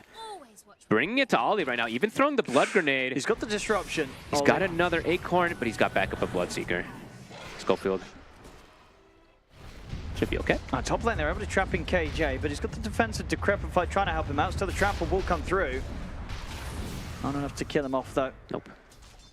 That's where we see that Decrep versus the tag team, but the reason that they went for Primal is because they didn't want just straight physical, so some extra damage, they can still go through it. Yeah, cool. So far, 23 is farming pretty well, but he is staying like just below half HP constantly. So I do feel like level 3 can be hit, and they could look to even go for kills on this Bloodseeker, perhaps if he doesn't get himself back up above half HP, because Hoodwink and Darkseer are threatening. They're kind of sustaining against the level 2 Iron Shells. It shouldn't be easy for 23 down there. No, there are lots of rotations, to be honest with you. Both supports setting up for the Water Runes. And they both know how vulnerable each other's mids is before they hit the level 6. Yeah, they both were actually trying to make the move. Nice deny there from Lorinov. Bottom lane, they're actually making it go into Davai Lama. With that disruption into Bloodbright, it looks like they've got him. They do. A good awareness there to be able to go and punish the Darks. And now mid too. And they're making the play on towards Analog. Level 4, he's got no way to save himself. The pushback will catch on to the two of them. There's not any follow-up damage from Schofield, so Aurora, big kills in the mid and in the bottom lane. Great heads up. They identified the moment that they left the lanes, right? Bottom he left, and as soon as he leaves bottom, the Water Rune was saved for the Storm, but they punish him before he's able to claim it. So nice move from Aurora. How they want to start the game too, right? They want to be the ones with a bit of an advantage going into this mid game with their heroes. Since we do see Heroic going a bit down the greedy route. And okay, yeah, Bloodseeker's actually been able to withstand it. I mean, he's been able to. So the matchup, even though there's been some changes, he's still doing fine. No, it's big stuff that he's having that much of a free farm down at 27-12 against a 19-7. Mm-hmm. That's that's huge for the Bloodseeker this patch. Most definitely. K1 though, very similar on the other side, right? 28-6, not as many denies, but almost just about as much. I mean, that's the thing as well. You feel early on in this game, before kind of Void has his own scaling damage output from the late game farm. Are they going to be able to kill people in the Chronos? It's a good question. Depends on the levels of the supports, because Schofield, if he has good levels on this Hoodwink, can do tons of damage. 23. I mean, they tried to make a play for him, but he's too speedy. He's able to get away from the three of them. He's actually coming back close to them as well, trying to continue to pick up farm underneath the tower. That's a bit crazy there from 23. He's showing himself again. I mean, Schofield. He feels confident with the speed that he has. He is very fast right now. Wait, how is he so fast? Nobody's even really low. Just speeding away with the phase boots. Yeah, he's zooming. I guess just what the lingering effect, right? Yeah, he just got out. And they couldn't get him. That was a three-man attempt there from Heroic to try and take 23 out the lane, and 23's, he's chilling. Farm continues. All three cores really of Aurora Gaming having a very good start. It's the big difference is just really analog, right? That move that they made onto mid hit hard, and now Q is still in the area. Might be able to catch him again. They get the setup. They get him with the Massive. jump. He is dead again. Aurora well and truly bullying analog in this mid. They're punishing greed. They really are with these early movements. 4-0, 2K lead. Even though Void's farming, the other two cores now a bit shut down. Darkseer actually just fine, but stormed out twice. Probably going to have, I mean, Schofield might have to look to play a bit more around the Storm early on just to protect him from those early dives, but he's still only level 5. He'll probably just jungle until the 6. And up top is also having a move made. They have to set it. Ooh, they don't quite get him with the follow-up. Nice attempt there from Larenov to get him with the Remnant, but the jump out was already in place from K1 with his time walk. 3K lead just off the first 7 minutes. Now we see the difference there. And last hits, obviously getting that kill, and of course the big one, the level 6, he hit it 5 minutes and a half. Still yet to see it being reached here by Analog after being shut down. Still only halfway through level 5, 7.5 minutes in. KJ has to be careful if he steps up. Larenov can just pop him almost instantly. Then with the jump, he's got Q to back him up as well. KJ's got the Decrepify, won't save him. Great plays. Q and Larenov in this early game right now. Can't really put too much pressure on the tower, as we said. The power push is always going to be lackluster. Analog will jungle a little bit here, but still not level 6. Yeah, that was a nice stack as well, but yeah, even that, not enough to get him to 6 with how far behind he is on the level. And Devi also, we're saying he's not that far behind, but he has to just go to jungle now at this point, be able to get some catch up with those Ion Shells, because laning versus the Bloodseeker, Rupture's online. That's pretty crazy. Q on the Tusk, he's nearly got the same amount of farm as Analog Storm. Yeah, that is massive, honestly. And they have to hug him too, so his experience is not really getting given very well. Schofield will survive, a chrono to run. Yeah, it has to be used defensively. It's back on the mid. They can continue to put this pressure onto the tier 1 tower and just have to see what Heroic can pull together to do about this. I mean, it's pretty scary around this Void Spirit. Yeah, I mean, every time KJ shows, it feels like he could just get popped almost instantly if he's not careful. Will survive. Yeah, fantastic early game. I think this is exactly what you want if you're Aurora right now. They've set themselves. They picked for lanes, and the lanes have actually done incredibly well with that rotation from Q. 23 has the Javelin finished up too, and they're just waiting for the Darkseer to show back up to lane to rupture him. Yeah, super hard to show yourself down here. Ready for anyone on Heroic. Mm-hmm. How are the levels looking? Stupendous. Yeah, supports are looking about the same. Radiant's middle tower is under attack. Level 6s will be a bit slow. Q, again looking for a play. Sees KJ. He's got the setup. And should be okay. He's going to dive in, get the catch with the Remnant. So indeed, won't be able to connect with enough damage. So KJ to survive, continue to pick up his levels, try and get the 6 in the mid. Yeah, they know that they're like, okay, Storm is jungling. They're trying to give Pugna levels. We really want to punish him and dive the tower. So they're going to maybe go for some tower pressure too here. Q, continuing to want it to dive. Glyph will be popped. Tower should be okay as Analog is walking back toward. And Q, he's going to look to fight further. TP's coming in. They get the opening with the pushback onto Larenov, but he's still able to jump out with the Astral Step. Analog goes for the chase. Vortex drag back onto Q. See if they can finish the Tusk off. He's still got a snowball to play with. Q, he's able to get it off. Won't be able to run. The Remnant's already laid down, and Analog takes Q out. Where's the rune? It spawns bottom. Is Larenov going to be able to get it? He's not. The heavy rotation, though. 4 heroes to just make sure that they can at least protect their tower and get a kill. So those side lanes are going to thrive on the side of Aurora. Even Preps looking to set up for K1. They've got the Rupture coming in. Yeah, they know with that reaction from Heroic around the mid, it's not going to be easy for Heroic to get top to help K1 out. He caught by the rupture, just trying to hold his ground. He's Time okay. walk to the side, and will be enough TPs coming in. 2 TPs to be in place. One of them will get stopped. It's just KJ. In fact, straight away with the primal, they're just going to go over towards him. Jabs grabs him, slams him down. That's KJ out. They won't get K1, but they get killed nonetheless. Full HP too. Nice play from K1 to at least survive, but great rotations. Aurora playing this early game beautifully. Jab's going for the mech, so trying to hit these early timings to force the issue because they know the greed from Heroic. It is very, very greedy, and they've punished it very, very hard in these first 10 minutes. Yeah, it's just you absolutely need time to get this Void online, and it just doesn't seem like a lineup where early chronos are going to be backed up by any sort of significant burst damage or kill potential. So they have to go for this sort of passive gameplay Heroic and just hope that Aurora don't take too much for them. But so far, Aurora, they're taking over the map. They absolutely are. And this pipe, if Jabs goes for it, you were asking about damage inside Chronosphere. If he gets the pipe, there's no damage in Chronosphere. Because even like the Ion Shell in the Void, which is one of the better ones in the early game, that'll completely be negated as well. So I do like if he does commit for that build. Tower taken, could look to pressure another one, but they're just getting close to some pretty good items, right? Bloodseeker now, I believe, Maelstrom soon to be finished, and Lornoff is halfway to Aghanims. Yeah. And that's a godly Aghanims game for the Void Spirit versus Pugna and Storm. I mean, and Void, of course. It's kind of good versus all of them, but in particular to stop the Pugna saving the Storm.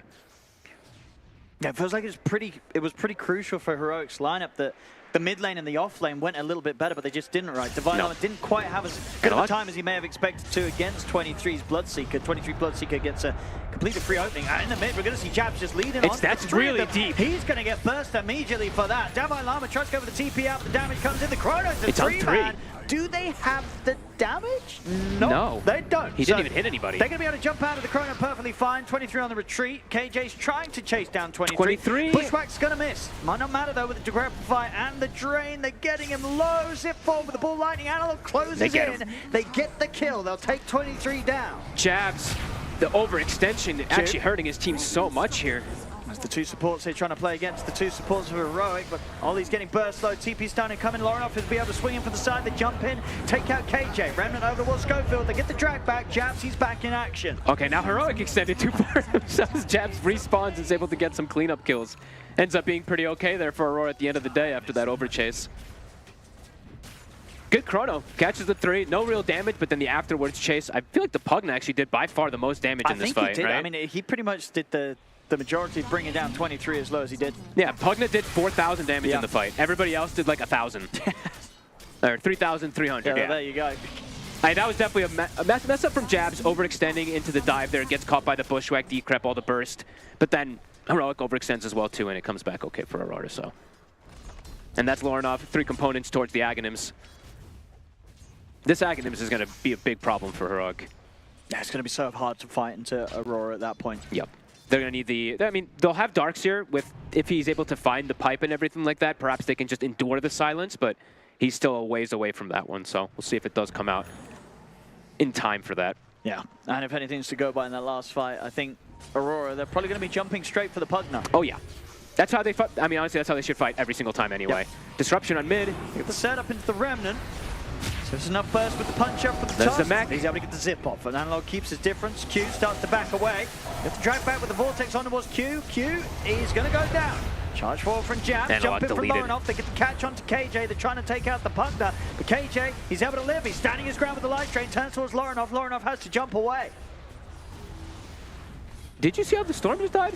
I think he got 4x or 5x shadow poisoned. I didn't see how many he had. It was 4 or 5 because he died. He was off the screen, right? He popped. SD popped him. I saw he got hit by a charge, and then 3/4 HP gone. So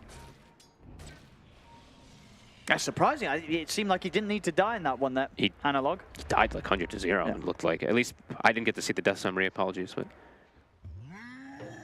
got him good. Decent, though, from Divine Llama. He got, what, a 4-man wall, I believe it was there, without even having a point in vacuum, so. Only a 2K lead, to be honest. Aurora, I feel like they wanted a bit more after having that advantage in the early game, after killing the Storm and shutting him down so much. Yeah. They're still going to get these good item timings, but... Check it out. So he's got 3, 4, and I think he gets hit by the 5th, right? 5. Yep, there it is. Boom. Yeah. Because I was like, the charge didn't even hit him when I saw him die. He just so. Hey, sometimes I think Shadow Demon is probably one of the most unexpected damage heroes. I think it happens a lot of times. We just get caught once or twice in a game like that. That's a full ags now on Lorinov. Okay, so this is kind of their time to get that big snowball going, because I believe they're gonna have like a triple timing pipe on Jab, soon done, Maelstrom, and then also, of course, that Aghanims for Lorinov. So can look to definitely apply a good amount of pressure here to Heroic. And they're gonna smoke with it. I'll see Lorinov. He's got He's going to try for setup. Ooh, he misses a little bit. And they're straight in. He's able to get the mech off. He's Divine tanky. Llama surviving. The heal's coming out as well from KJ. Keeping Divine Llama alive. We'll get caught by another Remnant. But Divine Llama, he's not going down. Jabs has turned up. Jabs, he's going to look for the angle to get in on this. Charges back across on Analog, but there's not the further lockdown. Analog's fine. Chrono's going to be jumped onto 23. Is there enough damage? Can they bring this Bloodseeker down? There Analog sits is. across. He's got the follow-up Vortex to hold him in place. He'll take him out. Jab, he's in with the grab on a K1, but the time walks back up. K1's away. They're looking to dive the tower. Snowball forward and a punch up for the touch. Takes down the Darkseer. K1 another time walk. Lorinov, it's a buyback. He's got to be careful with the buyback coming in from Schofield. Heroic, they're ready to try and get more out of this fight. They step up. They get the pushback connection what a onto buyback. the two of them. And the drag back as well onto Lorinov. The Void Spirit's gone. Jab's also in trouble potentially as K1 is going to have time walk back up. Jumps in. He's looking for a bash. He doesn't need it. The sharp shot comes in from Schofield. Beautiful buyback on the hoodwink. Beautiful buyback, but more than anything, K1 is... this is a void? Is this a void? Because he's doing so much early game. He actually is. The time dilation just devastated them. They couldn't get out of the fight. He gets a perfect chrono, and he's full HP at the end of the fight. And they just lost Q as well. Oh, Aurora. Oh, they are crumbling. They had the early game. It was phenomenal. They It had was. sort of this 3K, 4K lead incredibly early on in the game. But now coming into these fights, we see this again. I mean, the way they split things up, 23, he gets Schofield, but he has to kind of chase him all the way up here on his own, which allows him to be put in a position where K1's able to get this chrono. They take him out. Look how I don't know how much damage he time walked off as well, too, right? It was like 3 or 4 that he drops to half HP, time walks again, resets, goes back in.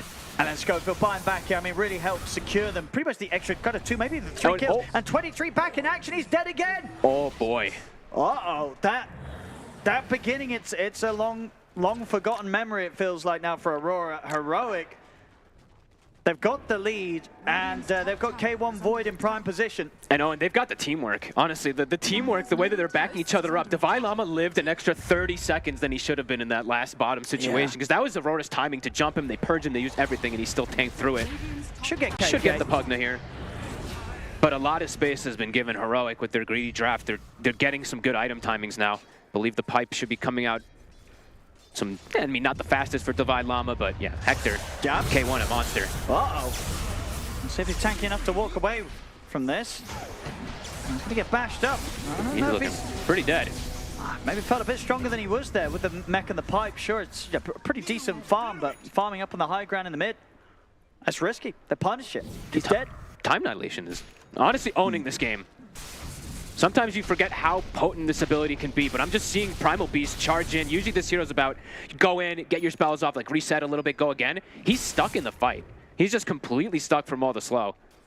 And they've got full pipe on Divine Llama, so yeah, the tools really coming together on Heroic's lineup. And absolutely. And Aurora, now that those last few plays have gone as rough as they have, it's not looking easy for them. Sure, no. It's close on the numbers, but to have had that lead that slipped away, I'll see if Aurora can reclaim that. I think they have to just get the next 2 items. I think the Greaves in particular on Jabs is 100% needed. He needs to dispel the time dilation. It's honestly owning him, so that's probably the most necessary one, and 23's BKB, but Heroic, they're seeing a moment to be able to get a Roche, and should be able to get it here. That should be no problem at all. Even if they knew that this was going on, I don't think Aurora's going to be feeling in any sort of shape to contest this, especially with the ultimates all online again for Heroic. They don't want to fight into this team fight. And it's cool to point out for Schofield, he's got the 8-toast now, right? So that extra catch versus these kind of annoying heroes, in particular the Void Spirit. But look at his skill build too. You know, you don't see this too often from the Hoodwinks anymore, but he's gone 1-4-4. So it's about scouting. It's not about his damage, it's about his control. So really cool stuff. I mean, I've seen Schofield go greedy route, I see him go non-greedy. This guy does it all. And K1 now at this point, he has an S and Y. So those catches and stuff, how are you going to lock him down? No, he's going to live. He's going to live between it. Yeah, as you said, the sort of stats and resistance that he's built up. The fact that he's got this Darks here backing him up with all the buffs, and even the decrepifying saves from KJ and his Glimmer Cape. Very hard to take this Void down in the middle of a team fight. Jabs. He's going to be lucky that that Bushwhack didn't connect. I guess even if it did, there wasn't any backup, so... He's just taunting him. Fine indeed, Schofield, just messing around. That's a typical Schofield play right just there. Scare him. Also to point out, K1, he took the time dilation talent as well, too. Okay. So slow from these time dilations. Yeah, that's quite... It's a lot. It adds up. Yeah, I mean, that's saying something. I would have thought K1 out there, especially out the carry players and the greedier players, time lock damage is always very appealing. Absolutely. But opting to take that little bit extra slow, that speaks a lot. It says a lot about how they've transitioned as a team together, because they're owning in this tournament so far. In this game, started a little slow, but it's not bound to happen fully, but it's a bit bound to happen when you've gone this greedy with the draft if the Storm gets shut down. But now things back to even / in their favor. And yeah, Aurora, they're sitting back, they're finishing up these items, but any time that goes on, Heroic is sitting there like, oh yeah. Oh, they are, yeah. K1, this is great. I mean, K1, he pretty much feels that he's already got this one in the bag, I'm sure. He's I'm sure so. He's like, lads, we got this. Yeah, I mean, Storm Void, as the game progresses, gets harder and harder for this type of tempo lineup from Aurora. Even though they have like Shadow Demon to get some type of saves versus Chrono, the Storm is going to be able to get that answer versus it. And yeah, these timings, they have BKB now. They've hit more than enough that they need. Lornoff tries to jump in on the mid. They get the setup. They got the ATOS into the Bushwhack. The Vortex drag back. The save will be there. The disruption. Can he get out? He's going to get out with the dissimilate, and he has got one Astral Step left ready to go. In fact, Jabs, he's thinking about turning the fight around. He's going to step up, grab Davai Llama. No follow-up, Void's coming over. And indeed, K1 might find a good chance for a Chrono. He's in with the jump. Going to start beating into Jabs. Time dilation. That's been caught by the Rupture. They're just going to focus on dealing with the Primal Beast. Jabs can't move. Succeed with that, indeed. There's no escape for Jabs. Schofield has got the catch on a +1 there as he's able to grab Ollie underneath the tier 2 with the Bushwhack. It's 88% movement speed slow because he had all 4 spells on cooldown. Literally running at 100 movement speed. Doesn't even need the Chrono for him. Aurora, everything is just, like you said, falling apart. Everything for Heroic just ticking together faster and faster. And just playing like a team beautifully. They're backing each other up so nicely. At this point now for Aurora, it's difficult to see what their next timing and next move really is. Lornoff is getting closer and closer to Manta. They're getting some items acquired for themselves, but what it's going to do versus the Void in particular, they haven't been able to answer him early. And now he's getting close to BKB and SNY. I mean, once he has that, finding the lockdown kind of one after another to stop him from getting the BKB off, it's going to feel pretty impossible, it seems, unless they catch him completely isolated. I mean, the both of them. Killing Analog and the Void at this point is feeling very unlikely. Same thing for, I mean, Darkseer doesn't have that BKB, but he's so damn tanky. So, yeah, definitely going to be difficult for them to go through him as well. Killing the supports if they can find them, but they've been playing pretty well with their positioning. Even though KJ has 5 of the deaths, he's gotten a lot done.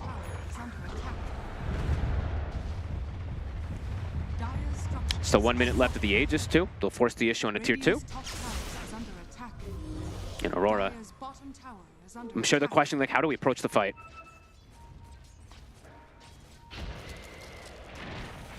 Oh, 23. Lornoff's going to be the one gone on. Can 23 get out, though? Oh, he's got the BKB. They're ready to fight. He's going to zip up to the high ground. Can they find Lornoff? Ooh, not quite enough damage there. Lornoff's able to TP out. K1. So 23 has to put the BKB. K1, he's found him. He's happy to drop the Chrono for that one. Drops the Chrono onto the Bloodseeker. The BKB about to end.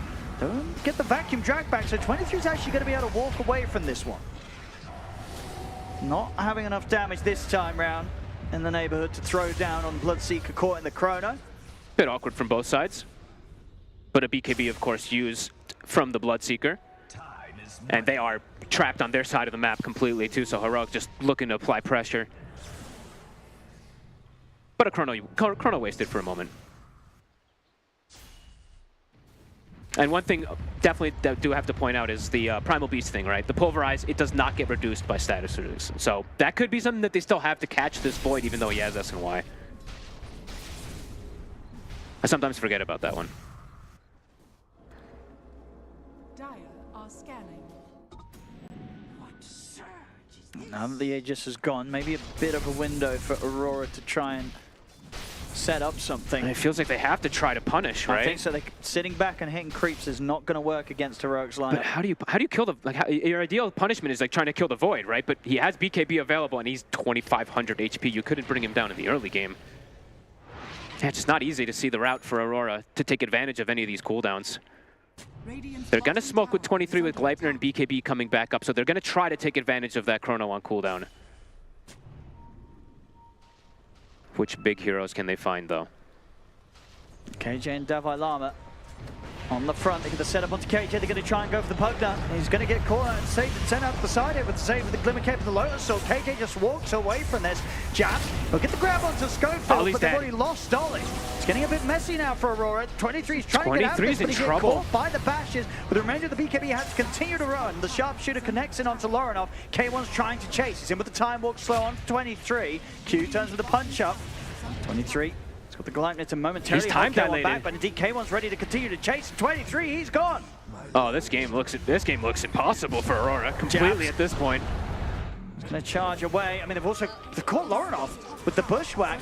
Time dilation, it's there again. He's of course got the illusions to be able to take it off the Manta, but they're just getting chased down one by one. Aurora struggling to bring a team fight together. This all began with that jump that they themselves made around the mid. They see Lorinov and Q. They look back towards K1, but indeed it feels like they pretty much need the full 5-man to have any chance of taking down the Void, and even then, it's still seemingly very close to being impossible. Oh, and I really think they just messed up their timings too much in this game. I think their big timing that they had was that Aghanims on the Void Spirit reveal, and they lost that fight. And now Heroic at this point, they're just walking right through them. That fight wasn't even close. Everybody's sitting at, what, 50% HP or above. I mean, Heroic, we've not caught any of their games. No, but they're playing so well. And the wins right, these guys, great score so far. Yeah. Top of the board here in the groups of the playing stage. They're looking hot, and they're looking to continue to pad up the number of wins with even more. Absolutely, and with a Void, right? Something that not anybody else is really doing. And it's a Void who has yet to die and won't die, very likely, unless he just feeds, feels like. No, I mean, high chance that I'd imagine some of the teams coming in on the next stage, they're probably watching this, and maybe some will be tempted to take a bit of a page out of the book of Heroic. Maybe we'll see more Voids coming in on the next stage. Maybe. It really is their gameplay, though, right? But we can talk about the heroes, but they've been playing so well as a team. I love the way that they're rotating and covering each other as a 5-man. Scan, it connects, it's on 23. Oh, 23. They're just going to go straight with the bull lightning. They have chrono. He does come out in time, but indeed the chrono's dropped onto 23. Is there any sort of save? There's not. Nobody's coming over to help out. 23 dead for a minute. And they can't touch anybody because they're running into a Darkseer lineup, so everybody's full HP, they're full covered.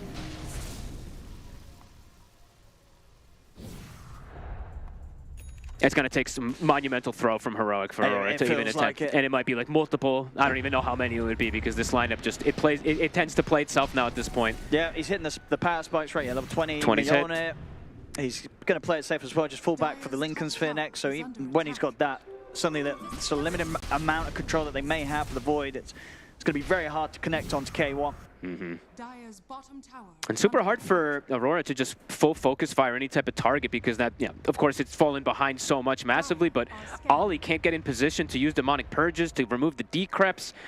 I see Lorinov queuing up Nullifier because he needs something to be able to try to focus these targets, but their damage at this point just isn't there, so trying their best to get the itemization to try to deal with this. Bottom. They might just get chronoed. I mean, oh, it's not up, sorry. Yeah, you can kill them without it by the looks of it anyway. He's just going to turn over the wards. Just auto attacks. Q's gone. On Zip to the forward next. as well. See if they can catch on the Lorinov. Analog, that last bit of mana, trying to close in. Lorinov's able to turn with the Remnant onto K1, so Lorinov will live.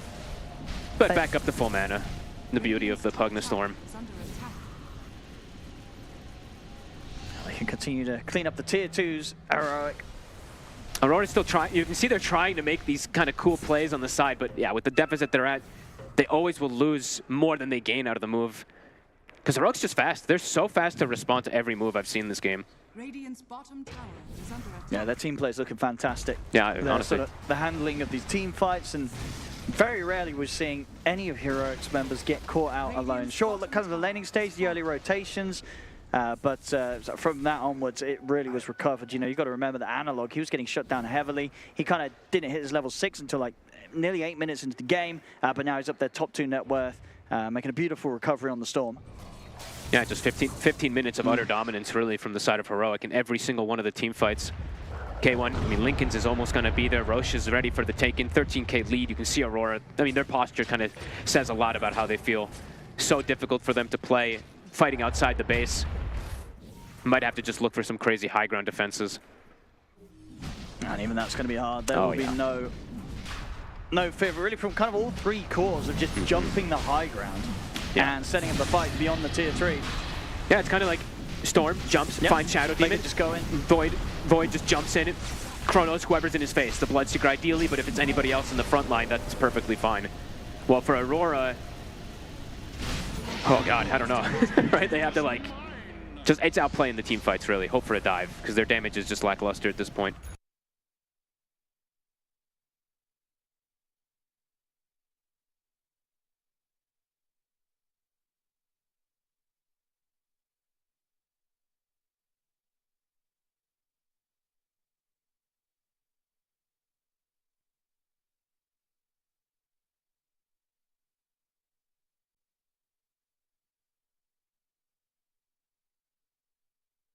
For stepping up, but Japs will be able to walk away. Analog also hunting with his regen. Can't find anything, but they have 4 minutes of Aegis luxury to just look for even, maybe potentially pushing. Do they have the Meteor? Is he going to go actually the Meteor Hammer on the Storm? I imagine so. So they could look to use that as well to siege a bit. He's got the Hex first, very early, even though Analog, as we said, you know, first 10 minutes were rough for him. If you look at his game, if you look at him now, it doesn't look like he did have that rough start. No, not at all. And this Hex is going to make Lornoff's life even more miserable. I mean, more miserable, I say that. Lornoff is actually 5-1-5. He's had a pretty good game, but he just hasn't been able to do enough on this Void Spirit with the way that.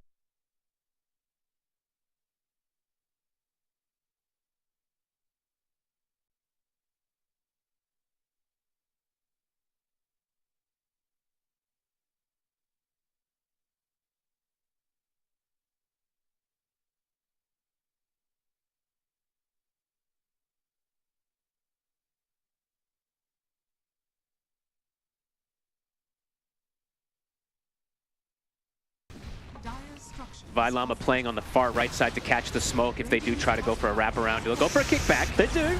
They get the follow-up on K1. They're able to burst him. Oh, wow. Okay. I mean, if they could keep this going, that's a huge way to start the fight there. 100 to 0 in the Faceless Void. I mean, even Analog, he's out of mana. Sure, he's got the Aegis.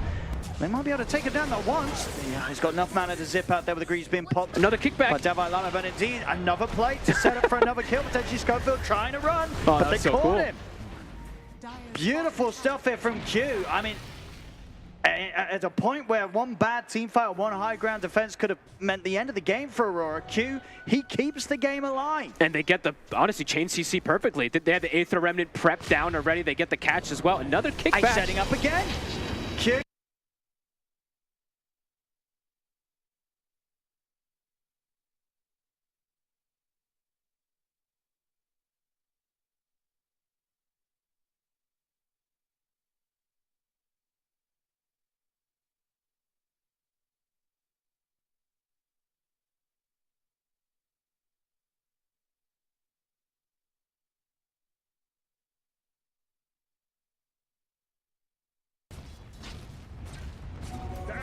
Lad.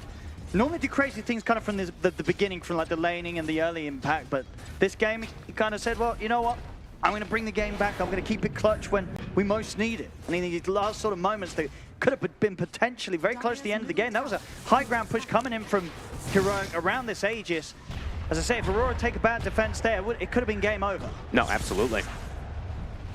K1 maybe now looking like, you know, we did mention sieging in the very beginning of this one is going to be a problem a bit there, but check this out again. That was sick how they executed I think pretty much he only just picked up the axe right before this defense, being a deep kickback onto K1 in a position where the rest of Heroic just could not get over to help him out. Heroic back to looking to fight though.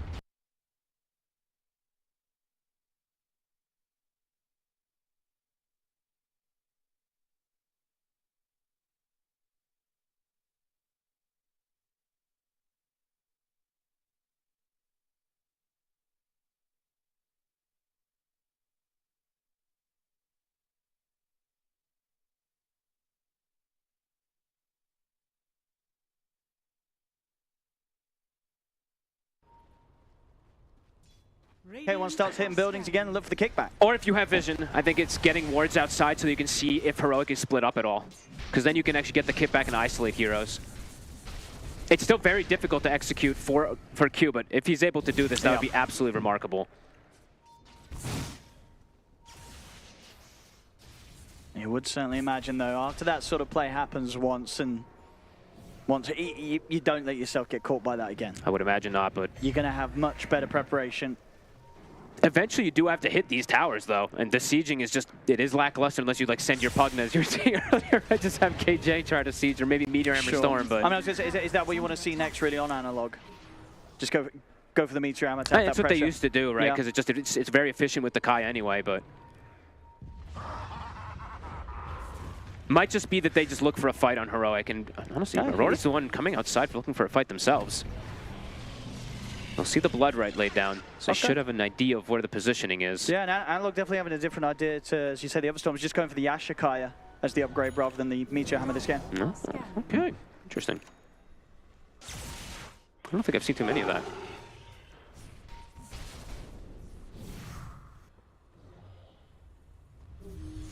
Okay, they're smoking up. They want to battle. Outside the base, I would say, still difficult for Aurora. Like they do still need a bit of a surprise to isolate these heroes. And there is a regen on the Storm too, so Analog is quite scary.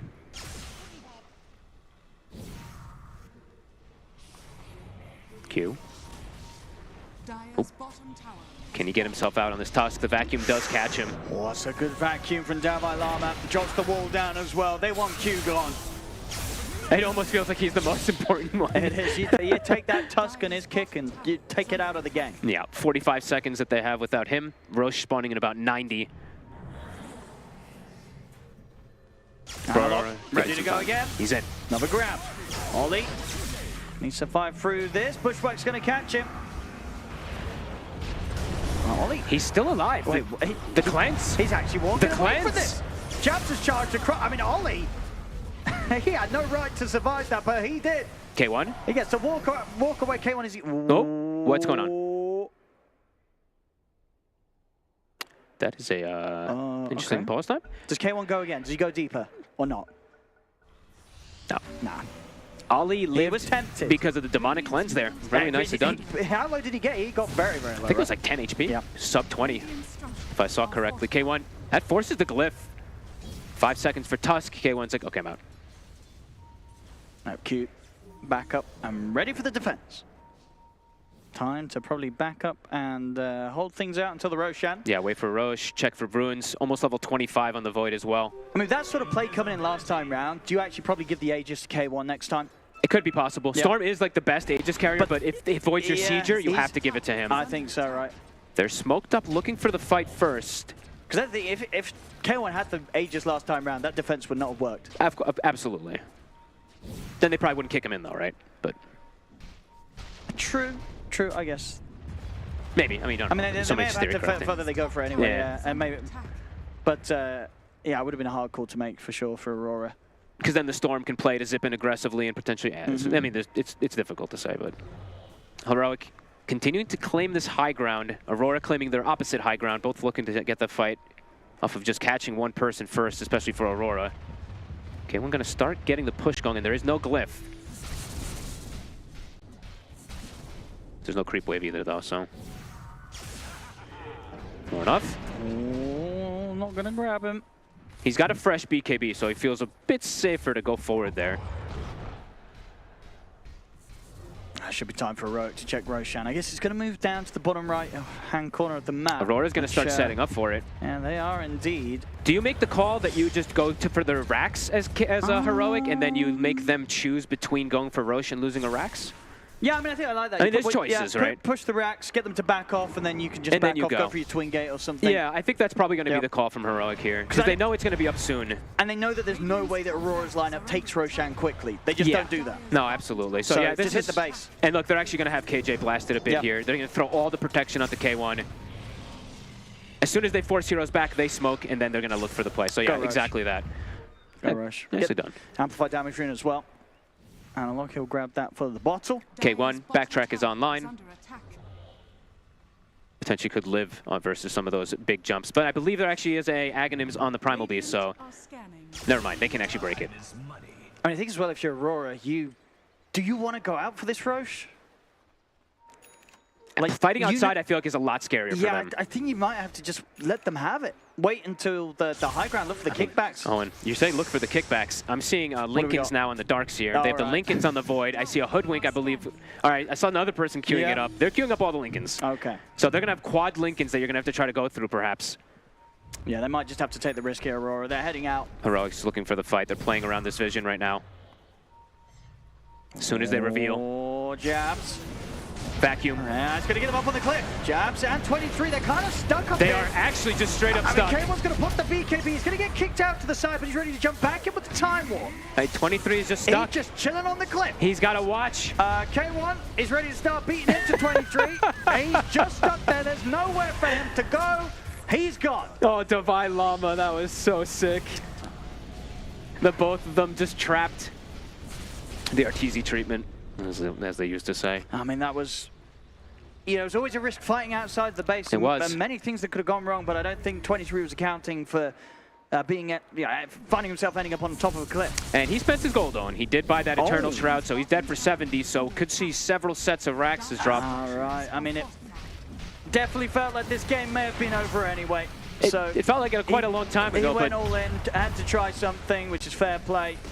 And indeed now, the base is going to get taken. Heroic in on the bottom lane, and they're ready to swing around for more, I would imagine. And they can go to back. Roche. I They guess can play safe. Play the super safe way. I respect that. Because they're going to pick up what? They're going to pick up two more Lincolns as well, plus a Roche, and then at that point. And this is with a refresher shard, and you probably give that to... Should you give it to K1? He didn't even have to use Chrono in that fight. I don't know. Maybe. Yeah. Maybe. Maybe give it to Davai Lama. He's still got slots to play with, really. Take out a Bracer, get the refresher in. You can argue for a lot of them, yeah. Even the Storms can be very good because the BKB and Hex and stuff, so yeah, we'll have to see. Aurora, they're going to try to make their way out. They still have 14 seconds, no Bloodseeker. And it's already gone. It's gone. Aegis going K1 this time? It is. K1's got the Aegis, he's ready for the kickbacks. And who'd they end up giving that refresher shot to? It is going to be the Darks here, so. K1.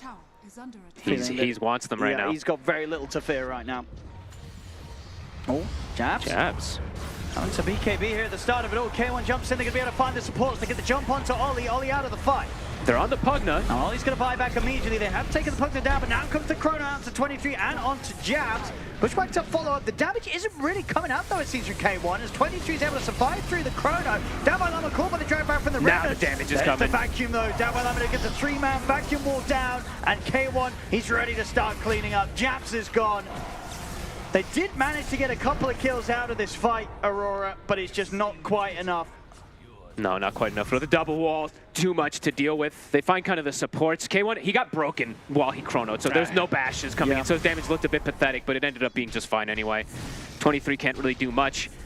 Lorinoff and Q, honestly, I feel like they tried their absolute hardest this game. They almost were able, kind of almost able to do it in the early game. Lorinoff is 9-1 in this game, and they're still unable to take any of these later fights. Another buyback to come out. Jabs. What can they do? They do have the 3 versus 3 situation. They get the kickback.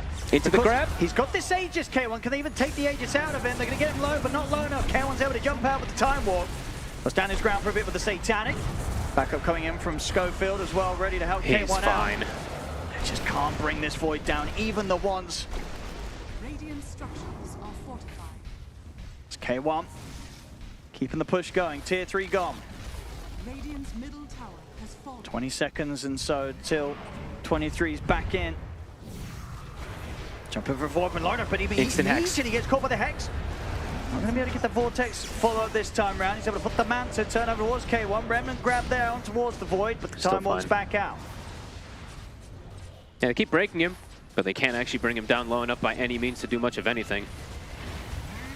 Not quite getting Mega Creep though yet. Not just yet. Still have the rest of the middle set and that top set alive. Still 3 minutes on Aegis though, and they have a refresher, I believe, finished up on the Void if you'd like to purchase it. And he does. He'll go all in. He feels safe with the coverage of the Aegis still there. He can spend up. Lornoff, he's got the dream kind of queued up. He's hoping. He's close. He needs 25 with it, though. That's maybe the potential of the comeback, but... I mean, he can't really sell anything, right? I could sell the bottle in the treads if he wants to buy it now. Maybe he does have to do that, to be honest with you, because I don't know how they hold versus the last defense even without it. That's a nice creep wave top. Very close to being very close. He's TPing back to base, so it's going to be a bit awkward He's getting that rapier back. He's got courier, yeah. Okay, He's sneaking it. How's the vision looking? I guess he'll be careful with the way that the courier comes back. Yeah, because he's got the relic, so he can just get the demon edge and send it. Okay, let's see if they're able to do it with the rapier. The kicks. Oh, it was Lotus though, so he's only ended up kicking himself right into the middle of Heroic. The Chrono's out. There's a buyback available from Q. As he got the damage, his defensive disruption coming out onto 23 is going to give him a bit of a chance, but the 3-man vacuum wall is laid down. 23 is still alive though. He can't do damage. 23, he just has to run. Jab charges forward. Lornoff's able to jump in his way. He's ready to play aggressive. That's with a the rapier. Divine Rapier. See if he's got enough damage. He's able to bring down Scope with another Astral Step. I think pretty much across the 3 of them there from this Lornoff Void Spirit. There's another Chrono. Oh, he wants that rapier. He's going to look over towards Lornoff, trying to take down jabs first. Now he turns toward the Void Spirit. Lornoff going to get off another jump over towards KJ. Brings down the Pugner. Hey, Lornoff's still alive. And Lornoff's kind of doing it. Analog, he's running low on the mana. Lornoff is going to see if he can maybe find the jump over towards Analog. Analog on the retreat. He's trying to run. He'll get away. The bashes. Off to the side. He's got the man to quickly be able to remove that time dilation. Analog, he's out. He TP's away. Satanic, 23. He won't be so lucky. I mean, can Lornoff help out 23? He can't. Lornoff's going to bail out of this one, jump away. I mean, it's just that he's trying his best. He's trying so hard. He's trying his best here, Lornoff, to carry the boys. 11, 1, and 6. Getting kills in these seemingly impossible fights. Look at Devive spamming the Bloodseeker illusion damage, doing it back to him. It was a good attempt there from Lornoff getting like the wraparound. As you said, I think he had like a 4-man Astral Step or something. He got some big angles on that. If he had 25 talent, perhaps it could have actually been enough to maybe push him over, but either way, it's... I mean, they should have another fight in them. The It's Mega just the Creeps two of are them. out. Let's see what Lornoff can do. Yeah, maybe K1 could just end. He could, but it's almost 25. Come on, Lornoff. At least get the 25 so we can see the damage. How close is it? Ollie, stay out of XP range. Look, he's lining it up. Yeah, stay out of XP range, Ollie. Jumps in. For the jump in the mid, gets caught by the hex. He needs saving, he needs it now. Oh, he's Ollie's gone able to get over to help him out. He's not. GG. GG is called. Heroic will take this game 1.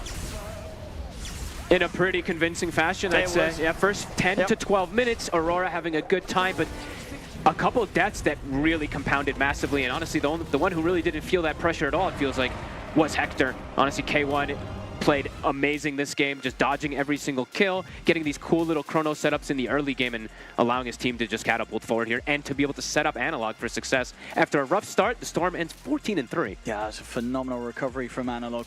That's a fantastic KD. And just, we were seeing in the mid game, just the team fight and the team play from Heroic just seemingly next level, unmatched by Aurora in this first game. Fantastic stuff across the board from Heroic. We'll see if they can do it 2 times back-to-back as the wins continue to flow in for this team. They'll get this first Game 1 victory against Aurora Gaming.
Honor 200 series, the best portrait phone AI empowered.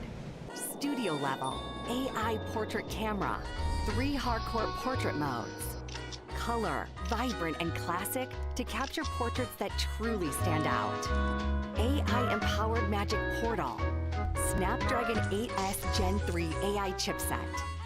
5,200 milliampere per hours silicon carbon battery, 100 watt, Honor Supercharge. This is Honor 200 series.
Vlog. Yeah.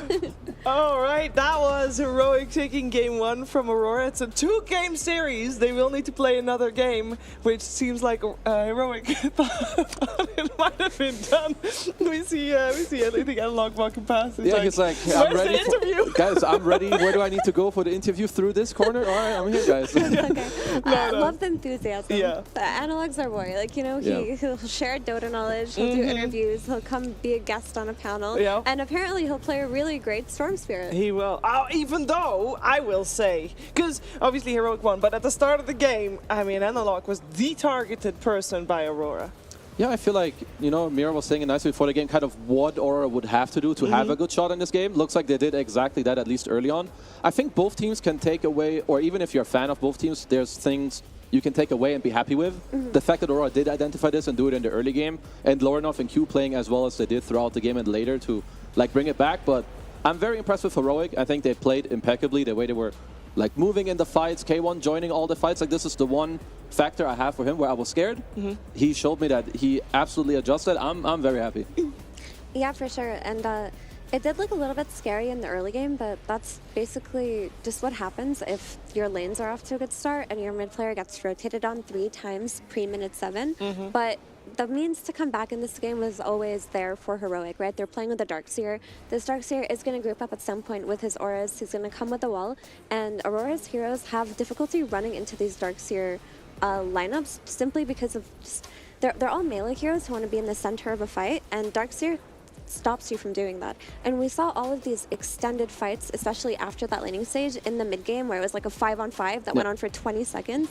Fights like that will always favor the higher sustain lineup, which Aurora did, which Heroic did have with their Pugna, with their Darkseer, with their time dilation. Yeah, like they can all just help each other, whereas Aurora, they need to win the fight like kind of quickly or like go around with the Void Spirit, and I think eventually that's just too hard for them to do in this game. I would say with the early game that they have, if they clutch it out from start to finish, obviously they can win, but I think they made quite a few missteps with both Jabs and 23 Savage around like the 10 to 20 minute mark that with this lineup, you were not allowed to make. No, and of course this game is very important for, not for Heroic, but for Aurora, as there is still a chance of them to making it directly to the group stages.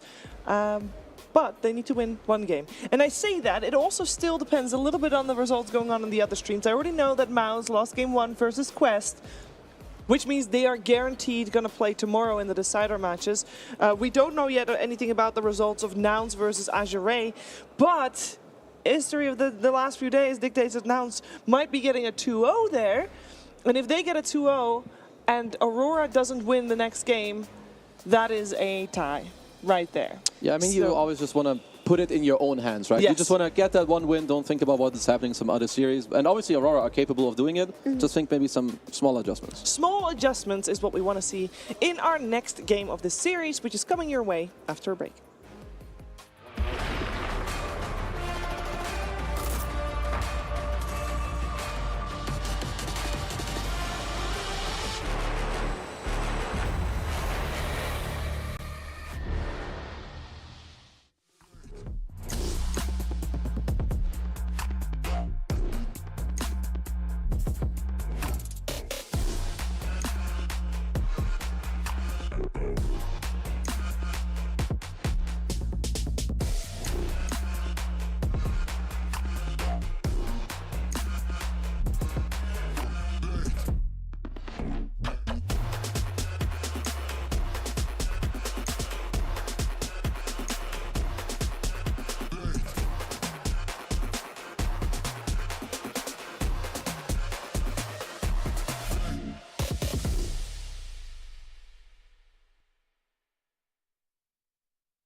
Just anyone, I'm not just anyone.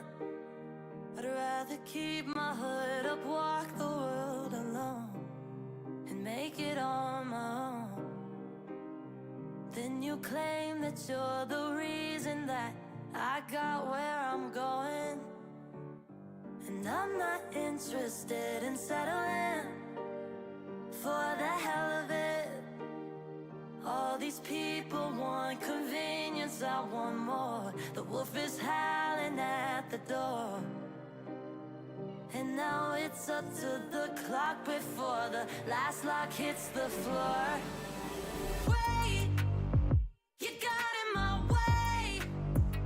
Think I finally got it figured out. You can take a seat, oh please, I'm busy. I don't wanna let you let me down. I don't wanna let you let me down.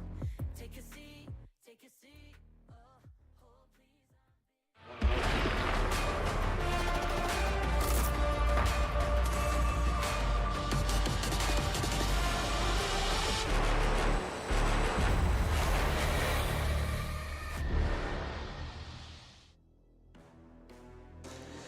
We're getting ready for game number 2 here between Heroic and Aurora. It's a 2-game series, and it's the final series potentially for Group B here, depending on potentially tiebreakers, which Aurora only has a chance to have to play if they lose upcoming game. Now, we've seen strong points from Aurora in that first game. We just need them to be a little bit cleaner in the mid to late game against Heroic, who seems to have a very strong knack for fighting, even if their early stages don't go the way that they want to do. And I actually want to focus a little bit more on Heroic for this one, because yeah, they won and it looked incredibly solid in the second half of the game. But is that start of the game, Kezu, something that they need to worry about? Because, I mean, Analog got targeted and focused hard. Like, do they have to be more careful about that? I mean, it's just something you need to be, I think, aware of, right? Like, what do you need to have happen in your game for it to be good? You need your Storm to have a good game. How can they shut it down? Think about it, and someone needs to be ready. So I don't think it's like a super complex conversation. Just like, what can they do? Let's be ready. That's all. Yeah, I think so long as they get the heroes that they want, there's not much to switch up, but just be a little bit more ready to match rotations. But that game could have been really scary if Aurora had a different draft, because they had a really clunky draft that they were playing with from the start, and they needed to meet certain conditions in the early game to even play a competitive game, and that condition was shutting down Storm, and they did that. But imagine if they shut down Storm and they didn't have a Bloodseeker carry, and they had something much more reliable and much stronger. The game would have looked different. Yeah, I still think going back to the draft, if they get to run back the draft in the next game, they are not picking Bloodseeker to close out the phase against Darkseer. No way. But would you not just ban Darkseer? I mean, this was a very strong performance. I mean, I think Darkseer you thought was countered. I think it's very strong. It just depends on kind of what read they have. Obviously, the Bloodseeker one needs to be scrapped. Yeah. But if you have a good idea going into a hero, you can always, I think, go for it. It's hard to say whether it's right or wrong. Just go with feel, and yeah, you have to try it out. I have to just quickly look at the bans so I can remember, but I mean, their Gyro solution to Darkseer was much better. Yeah, the Gyro was first phase banned on Heroic, so they were realizing that as well. They did their homework on Heroic. I mean, it is important to pick a carry that 23 does like to play in. It's clear that because it's their second Bloodseeker that they've run in these planes, that he enjoys this hero. But just because you enjoy a hero and the theory is there, it doesn't mean that it's there in practice to make it a first pick. That is not a first pick hero. And I think when we saw them play Bloodseeker before, it was against Pangolier, right? And there's already going to be value where you negate the enemy hero's team fight potential. That did not exist in this game. Yeah, because I feel like when I look at this last game, like there were some standout things that did happen from Q on the Tusk and also Lorenov on the Void Spirit, who had an insane game, I would say, considering the situation. So if they have one other core that they can play with more, either in Jabs or 23, I think the next game will be very competitive. Yeah, because we weren't too impressed with the Primal Beast there as well. So we just need maybe a little bit more comfort on both 23 and Jabs so that the team really, really comes together as we are getting ready to head back into the draft for game number 2. It seems so simple, just win one game. And we have seen Aurora play so well in some of their games. We just need them to have everybody play well to be able to take a win of the top team of their group in Heroic, which seems to be a very difficult ask. I will say, I mean, credit where credit is due. Heroic played very well, and we can hamper on what Aurora did wrong this game and how they could have done better in this first game. But at the end of the day, Heroic has shown this entire group stage that they are very stable and very consistent in their results as well. And they're able to make a lot of different things work. Yeah, I feel like I'm very happy to just see that they are going to bring, I think, the fight to you, no matter what heroes they have, if they just see the option. So I was very happy to see that. And if that's something that they can continue to do in these games, I think that's just kind of a SA special. You have everyone else do it. Yeah, it's just nice to see. I just really like the way Heroic draft. All of their drafts have very high integrity. You look at them and it's well-rounded. There's nothing that it's lacking. Like, they'll pick double range supports. They'll pick, you know, the highest win rate heroes. They don't just refuse the bait if it's there. A lot of teams will dangle the first pick Darkseer for you with an idea, and teams will choose not to take it and go for something else, but not Heroic. If you leave one of the high win rate heroes in the pool, they instantly snatch it up. Yeah, no, I think for sure. And it looks like they have quite a bit of structure, maybe the most structure that I have seen from like South American teams over the time. Like, we also looked at now, okay, what could they have done? Gyro was pre-banned, the Sven was pre-banned, the Darkseer is good. All their drafts like look very cohesive and nice. So overall, yeah, absolutely, credit where credit is due. Yeah, let's see what they got coming for them in round number 2 here. We got the Darkseer already banned. It's just something that Aurora indeed tried out in that first game. Did not work out the way they wanted it to, and they are actually ticking into bonus time pretty heavily for their last ban here on Aurora, which is not very common. especially not for a first pick team, but they will go for the Hoodwink. This is the most picked hero here at Riyadh. It is a hero that's been playing 27 games with a 67% win rate, which is very high for that amount of games. And it's very high considering that this hero was nerfed 3 patches in a row, and she's still doing this well. Honestly, for me, the reason why I look at this hero and why it's always going to be valuable is that facet that they introduced to her, the trick shot, tree shot, or whatever it's called. That facet changed this hero where, sure, she lost cast range, she lost utility, she puts herself, not utility, but she lost the ability to distance herself in fights. But what did she gain? Incredibly strong laning. This hero's laning was already strong, but now it's that much stronger because you out-trade every enemy support on the side. They don't need to stand next to any units. It'll bounce off of a tree. You can solo kill heroes. You do a lot of damage. You're always going to have impact just from the lane. Yeah, I feel like this hero reminds me a little bit of like Prime Pango, but just from the support role. I feel like it's very hard to ever come up with a bad reason as to why you should not pick this hero. Good laning, good items, team fighting, everyone loves it. I love having Hoodwink in my team. I'm sure they all feel the same way. So, yeah, you know, maybe more things need to happen to this hero, and good reason for Aurora to first pick it.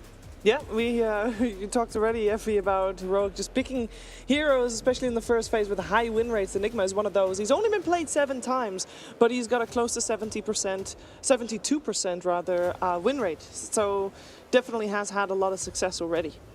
Enigma's a very strong laner. With the Eidolons, if you can manage to get them to split without them dying, that is just lane oppression, pure lane oppression. You're out CSing, you're out killing enemy heroes. The only thing to note here is that typically people pick Hoodwink into Enigma because she's one of the supports that can follow him to a side lane and just press the acorn shot on the Eidolons and try to kill them before they split. But that just goes to show how strong Enigma is, that he doesn't care about counters at the moment. Well, the hero's just really good. They also did already pre-ban the Gyro for maybe if they could have had the Darkseer and yada yada. So that's another hero you don't really have to worry about in this type of ban phase. And something else to note is Aurora have not really ever first picked cores. They did it once with a carry, otherwise it's always been one of their supports. So I don't know if that's like player preference, or maybe they feel like if they would have first picked the Darkseer, maybe Heroic would have been very happy. But it just goes to show you that there's very different foundations to like how teams view the drafting process. Bristleback coming out from the bans. Does anybody have a reasoning for me? Because Bristleback has not been picked ever this Riyadh. It's a good hero versus Enigma online because you just quill spray the Eidolons before they split, right? So we've seen that before, not in this tournament, but in qualifiers, I believe. I'm not sure, I don't remember which team ran it, but a Bristleback was run into an Enigma. That's very good. I saw it a few times from like Mouse at Wallachia. It's definitely very good, and I'm happy to see that they respect, like just because a hero hasn't been picked doesn't mean it's unplayable. Anyone can, if you find the right game, right, you can always make sense of it. So as was proven by the Pugna previous game. Yeah, that absolutely. was the first Pugna performance. No, look good. They go with the follow-up Phoenix here. So I mean, there's a lot of team fighting going on. So if you're Aurora, you need a little bit of an idea what you want. Do you want to split up the map more? Do you want to like have some team fight break? Do you want to play more for pickoffs? Do we have a preference based on their comfort playstyle? Like, do we want them to take these team fights head on? Because Heroic seems like a very difficult team to try and go head to head with in those team fights, considering I feel like fighting is definitely their forte. I think Aurora are great team fighters as well, to be honest. It's not so much about which team pulls off team fights better, it was just that their draft didn't really allow them to team fight as well as Heroics did. But yeah, they've just doubled down on the team fight here, and not only that, Phoenix is one of the better supports at trading with Hoodwink. We talked about why Hoodwink is such a nuisance and why her win rate is so high. Just she trades exceptionally well. Phoenix with the Dying Light facet, with the miss chance on his innate, with the fire spirits, he can take it to Hoodwink. Yeah, and they're honestly, I feel like they're maybe not fully sure how they want to respond. They're 20 seconds into their pick here, like on the second one. Because yeah, I think Phoenix has to be maybe one of the few heroes that can do exactly what you just talked about to be even able to trade with this hero. I would say Sniper is an interesting response, because yeah, there's a lot of team fight, but if you can outrange them, obviously it's not super easy for like the Phoenix and Enigma to deal with it, but of course there's follow-up picks that Aurora need to think about. Anything that can jump, that gets in there, Storms, Pucks, Embers, carries that can jump, CK. Well, this is another hero that hadn't been picked before, by the way. Yeah. Keep ticking them off our list here. We got Sniper, indeed. I'm quickly looking up Sniper to see how he was changed in the Facet patch, because he was the highest priority mid hero before this patch, and he fell off. He has something with shrapnel, I think. I don't know what the other one. I remember, because the first time the shrapnel was done, it lasts very short, but it slows very heavily. That was crap. I know that was just not good, and it was like, I've seen it in action and it was laughable. The other one was good, but I can't remember what it was. It was just the one that everybody always went for. But I would imagine that the bad facet would have been buffed in the most recent patch, because it was that atrocious. Okay, so, Sniper's attack range increases with assassinate levels. Oh, yeah. That's his innate, so you can't really get the early take aim range, which is why he fell off. Also, the headshot knockback distance increases with the proximity of the target to Sniper, so you can't stand in the back and headshot people away. The closer you are, the more you headshot. So he definitely got nerfed in a way that made him fall off.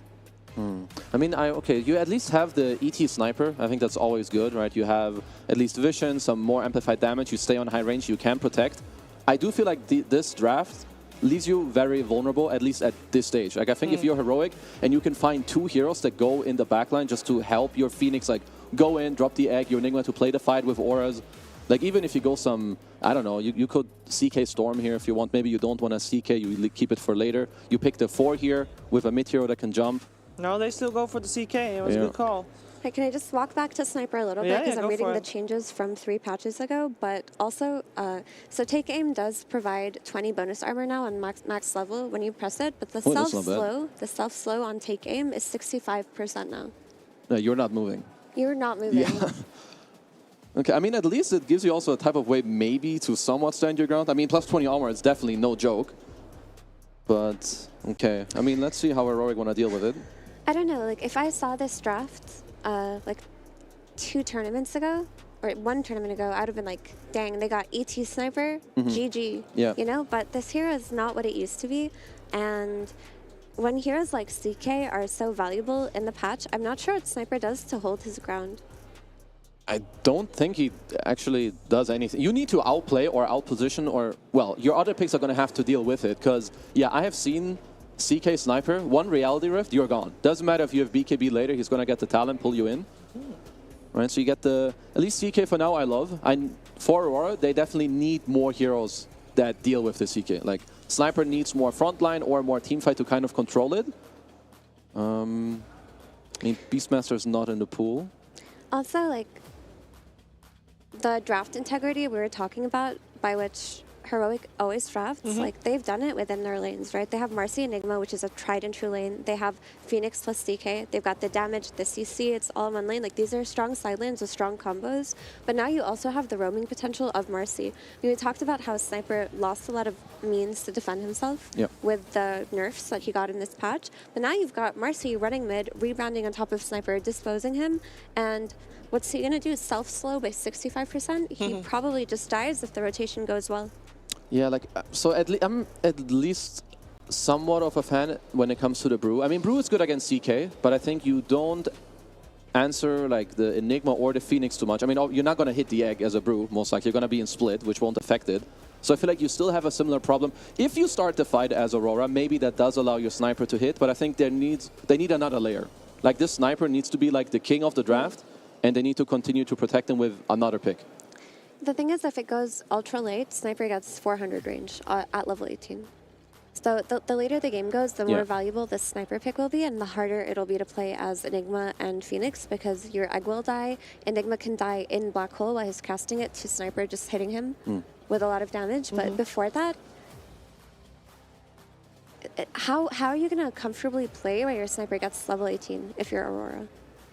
Well, and of course there is still a pick needed for Heroic that could answer the question of how to get the Sniper later on in the game. There's no BKB piercing disabled for Black Hole. Yeah, like, for now it's just, you have a Earth Splitter or hopefully Sniper killing him. But if Enigma's black holding and Sniper isn't in it, a very high chance that there's a Marcy or a CK on top of you.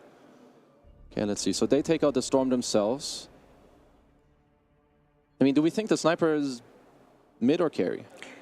I mean, the read that they have is that it's carry, and maybe that's just where it's at, because it can't defend itself mid, but it can defend itself if it has an ET protecting it, and potential TP-ins from a mid laner of its own. It's also its overall last pick for Heroic, so it's not something that Aurora can really... Yeah.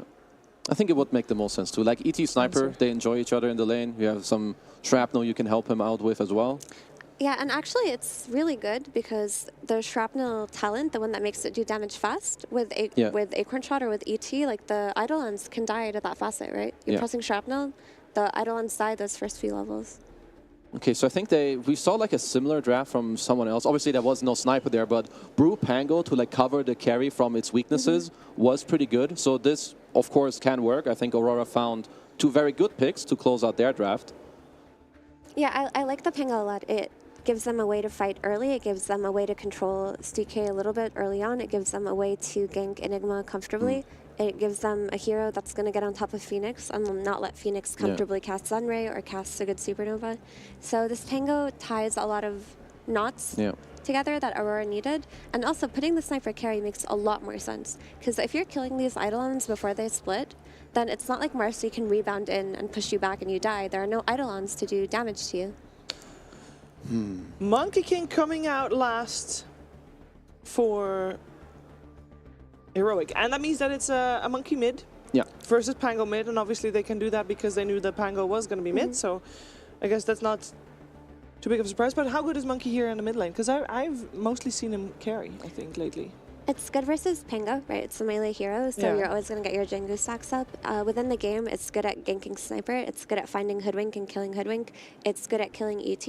It's not great versus Primal Split, but if you're snowballing, then your hero can do a lot. The issue with mid Monkey King is that if he dies a few times and doesn't get the snowball off, then you have a hero that needs to farm items before it can be helpful. So it's a high-risk, high-reward hero from the mid lane. Yeah, it's a little bit volatile. I like the idea, perhaps, it should win its lane. Maybe it can rotate down bottom to Enigma. You kick out 23 down bottom. For Aurora, I'm looking at both Jabs and Lorinov. I feel like if they can have a good time early on, like both the roll and the Primal Split is very strong. Like even if these 2 heroes just go together, I don't fully see how Heroic can fight into them. But the tempo from Heroic, I'm very happy with. And I feel like I would be quite happy to play the Heroic draft in this game. Yeah, I'm gonna trust Aurora and their read on Sniper. I talked about Sniper for like 80% of this draft because that's such a question mark for me. But but if their concept here is that they're gonna punish Enigma with their Sniper pick, and this is what they pull out in this game too, you know what? I'll choose to believe in their vision. They just need to win one game. And this is the game that they decide to pull out the Sniper. So yeah, maybe they just know something that other people don't. We gotta believe. There must be something. You don't just pull it out like blind into Enigma. I mean, it's good against Enigma Phoenix, but there must be more. So yeah. We gotta trust them. We gotta trust them. Let's see what's gonna happen. Game 2 coming your way, brought to you by Odie Pixel and Fogged. Thank you very much, Shiva. Yes, game 2 here between Heroic and Aurora, and some very, very fun picks once again, Fogged, right? We're getting the likes of the carry Sniper from 23 on the side of Heroic. We're getting a mid Monkey King from Analog. Yeah, we got the Galaxy starting 2 picks with the Phoenix and the Enigma. You know, they're going for that, and the Sniper gets picked to kind of answer the 2 of them. We'll have to see if that one works. We haven't seen almost any Snipers. I believe there's only been 1 so far of this tournament. Not a lot of people favoring this hero too much anymore. This could be pretty interesting. Again, a massive amount of team fight on both sides that they've both gone for. I mean, what do you make of it as well? How do you rate the safe lane Sniper? I'm not sure, to be honest with you, because there's a lot of heroes to get on top of him. And when I see that, I'm usually pretty concerned for the Sniper. So I think the Pango, the Brewmaster, they have their work cut out for them, but these are the ideal heroes that you want for something like Sniper. So if they can keep him protected, then perhaps it can have success. But if they get on top of him, definitely worries. And yeah, we see a lot of built-in ways to be able to get on top of him. The Monkey King, innate ways to jump in, rebound as well. Phoenix being able to dive in too. So see how much they can actually do to protect 23, and how well his lane's going to go. Because it is a Sniper plus an ET versus Enigma. So those Eidolons, they're going to buff up the ET as well. Sniper also can keep it a distance and provide shrapnels for the ET and blah, blah, blah. So could be a pretty good lane for 23 also. We'll just have to see how it goes. It's very strong lanes across the board, I think, that we've seen grabbed up. I would say Heroic. Probably a bit of the stronger lanes because they got this final Monkey King pick versus the Pango. But Lornov's been playing, honestly, Lornov's been playing absolutely incredible on Aurora. See how much he can do on the Pango. Yeah, it will be a bit of an interesting lane match up for him. Not one that I imagine he's laning into every day, the Monkey King. Yeah, not so much anymore. And I'm looking forward to see how much Analog is going to do with the movement, too, because he has the Simian stride, so he can easily just get to another lane in seconds. So could just make those early rotations if he sees a moment to do so versus the Pango. Any interesting facets that we have seen taking? I don't believe so. It's just the ghillie suit taking from the sniper, which is the kind of the standard one. They didn't go for the fast shrapnel. Pretty bad talent, even though sometimes it can work. Or facet, sorry.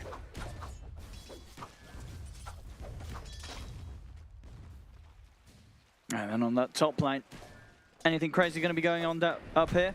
This is I think this is the closest lane. This is the one that's just going to be constant battles for me. Because this Hoodwink overall just is the best trader in the game, and Phoenix can sometimes suffer versus that high physical damage of something like a Hoodwink. And KJ getting very low there to the trade of Q. It's bound to happen versus Hoodwink. It's very difficult to trade with this hero. He's got a salve, so he'll be able to heal himself back up as long as he doesn't get it cancelled.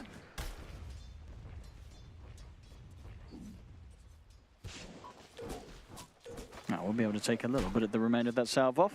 So Q continuing to keep KJ low. See how Lorinov can endure this pressure. I mean, it's the first wave. Analog kind of owned it already. And he's standing on his hill, which is never what you want as this melee versus melee matchup. Well, at least able to withstand some of the trade with the shield. He's gonna, I mean, this is gonna be a pretty one-sided matchup, so one that we... Alright, well, I guess last game we saw Analog make the recovery from a rough mid. We'll see if this time Lorinov can do the same for Aurora. His hero overall for the game is quite nice. It's just if he's so far behind in the laning phase and he just can die to some type of, like, you know, Monkey King just hitting him with some big boundlesses, could be problems. And Lorna, I mean, Analog is playing it perfectly. He's got the Jingu stacks again. He's going to get all the denies, so it's going to be real slow for Lorinov. And these frontliners need to have a pretty good game to protect the sniper, I would say. And I guess this was something that you would sort of be making the switch of putting the sniper mid and like the Pango safe lane being too crazy of a move. I thought they might because it would have been a Pango versus the Enigma as well too, and you can clear the Eidolons. I actually think they maybe could have considered it, but they went for keeping it like this, and they're going to have to deal with the repercussions. They really they're going to have no mid. They're going to have pretty much no mid until, I mean, for quite some time, and it's going to be pretty fragile as well versus a lot of physical damage. And bottom lane, yes, Sniper and ET, they have ways if people make mistakes to go for some type of kills and stuff, but this lane, it's tested a lot of times so far. Is K1. Oh, let's see if they can take him down. I mean, Q might die himself. I think he will with the dive forward from KJ. They've got the damage. They get the kill. And he gets the Lotus as well. He's got Fire Spirits back up to trade. I mean, they could try and go for jabs. I think they're going to get jabs. Oh, they might. Close. See if jabs can walk this off to get the Rift to drag him back. Another Spirit laid down by KJ. It's going to tick jabs down pretty low. But still not a fun trade for jabs to find himself a part of. No, not at all. Lorinov has 6 last hits right now to the 16 and 9 of Analog. I mean, this last pick. It does feel like maybe they should have made that lane switch around as much as they may have not wanted to play it. Yeah, because even bottom, what do you do? If they make a mistake down here, honestly, these heroes can die. ET and Sniper can definitely die versus the Eidolons and this Marcy too.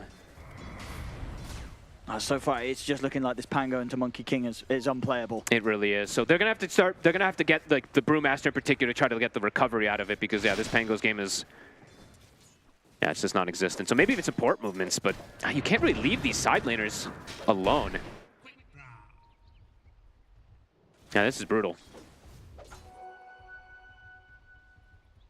21 and 12 against the 8-1. It's a big difference. Very rarely you see that level of CS difference at 4 minutes in the mid.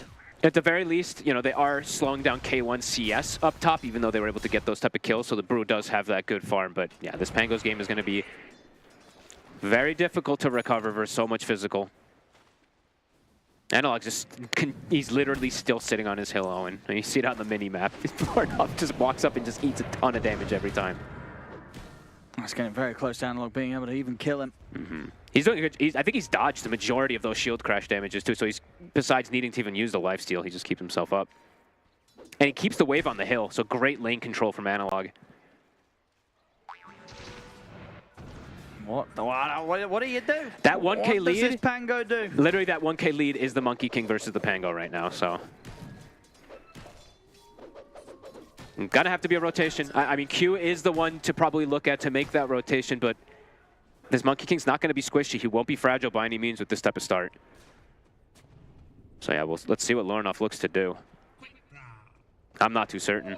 Bottom, they're even making a move. KJ, it's spotted by a ward, so I'm not going to be able to find anything just yet, but they're going to maybe see the move. Schofield decides not to. He's 23, considering the jump. I don't know, this lane doesn't even look good for Sniper. I gotta be honest, though. I thought it would go a bit better for him with the ET, but hasn't been able to even touch an Eidolon because of the fear of just getting rebounded and thrown back into them. Yeah, they're really looking to dive. And he sees them too with the ward, so he might just get caught anyway. TPs are coming in. They've got to. They can't allow 23 to go down here. I mean, Q, can he keep him safe? He's got the bushwhack to hold back Davai Lama on the Enigma. Big damage on Ollie. Let's see them chase down Davai Lama. They should be able to take him down with a couple of punches. They will. They'll bring down Davai Lama, but 23, he's still having to deal with Schofield and KJ. They got who they wanted. Of course, it's a trade, but they got the Sniper. The carry does go down. Bushwhack does miss too. Schofield is able to get away from it. And Analog is in the area. If they keep chasing, he actually might just be able to chase anyway with the Simeon. Q. Big damage. Oh, easy kill. Couple of swipes and the hoodwink's gone. He might even continue chasing for Ollie here. He knows he's around. And I think he just caught vision of him. He did. And Ollie's trying to maybe go for some wisdom rune stuff. That's a good spot that he's hiding in, actually, Ollie. But Analog, he's pretty thorough with his search, and he will have seen him there. And he will have seen him again. I mean, Ollie, it's good effort from Ollie to dodge that. It was nice try. He nearly gets away with it, but they'll find him. Made him work for it a little bit, but yeah, in the end, does find the kill. Lorinov's probably like, good job, man. I got like 30 seconds to hit some creeps in the mid lane, my man. He's hyping up about that, indeed. He finally gets a bit of space. A little bit. I mean, anything that you can get at this point, but looking at the lanes, now the CK has actually started to catch up also. Lorinov looking to make a move. Just get caught by the stun. Yeah, good stun from K1's going to stop the start of this, but they still get the bushwhack in upon him. And K1, he should be brought down as the final touch there from Q takes him out. Okay, nice move, Lorinov. Yeah, space being made by the little ET dances so that Lorinov can make the move up there, punish. But now, Analog has found his way top jabs, no ulti. So they can take him out. It's good sleep nice from stop. Ollie. With the bushwhack. Now Schofield. Well, they'll be able to turn a few punches into him. Q takes him down. Ollie's gone actually 3 points in Astral Spirit. You don't see this too often on the 5-position ETs. Feeling like he needs to bring in the damage for his team, and right there working in. I don't know if we'll see Ollie do the same build that we saw from him the other day, though. He had the small crit, which is really funny, but definitely could see some type of boots of bearing or something along those lines this game. I feel like any type of amp up that they can go for to give 23 is going to be pretty necessary. This is a level 4 Sniper. It's nearly past 8 minutes in. And he's going to lose his tower. So access to the jungle is going to be opened up as well if they would like to try to find him. It's going to be a slow start for 23. On a hero that I'm unsure how good this hero even is right now. Davai Lama, he's going to be looking to get that blink online as soon as he can now after these early auras with the Vlads. Yep, just jump into the back lines, find that sniper, or blink and catch the Pango during the roll or catch the brew. A lot of different opportunities that Davai can go for with this build.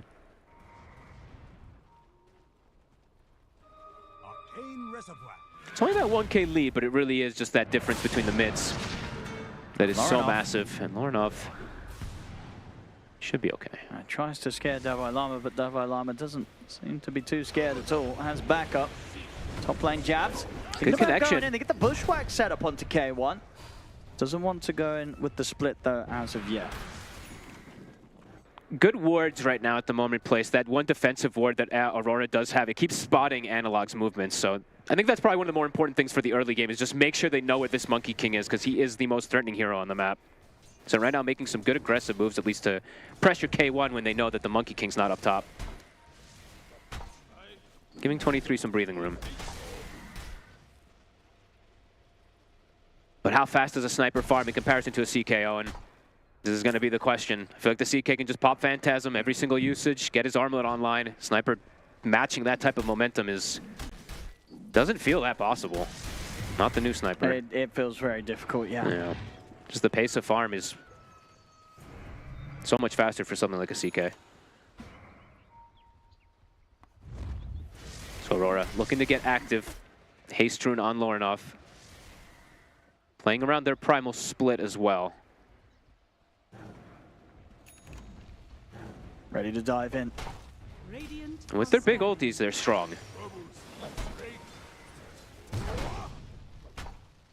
K1, Armlet's almost finished up and they're starting to make the move over. Breaks the smoke, Analog back in the tree.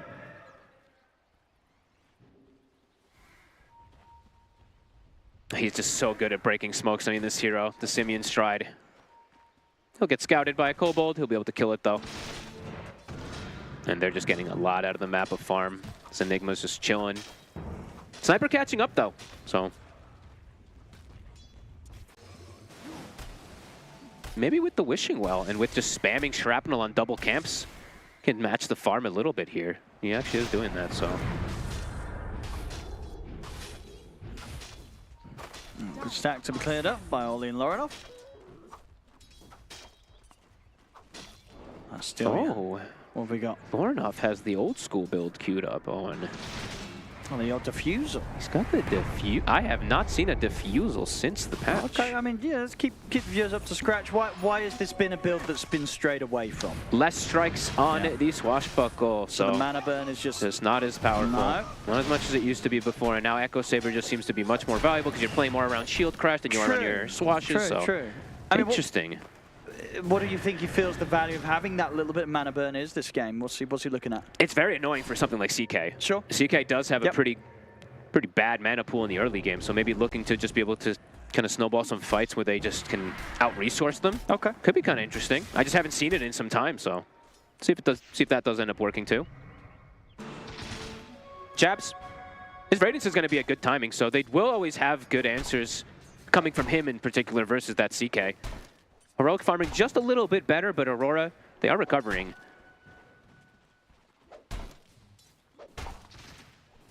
And does the build sort of change beyond the diffusal if he goes to the diffusal first? I'm not sure. I'm curious, really. I mean, he might still just go... I don't think he'll go Echo Saber anymore because of it. He might just go Blink Dagger afterwards, but we'll have to see.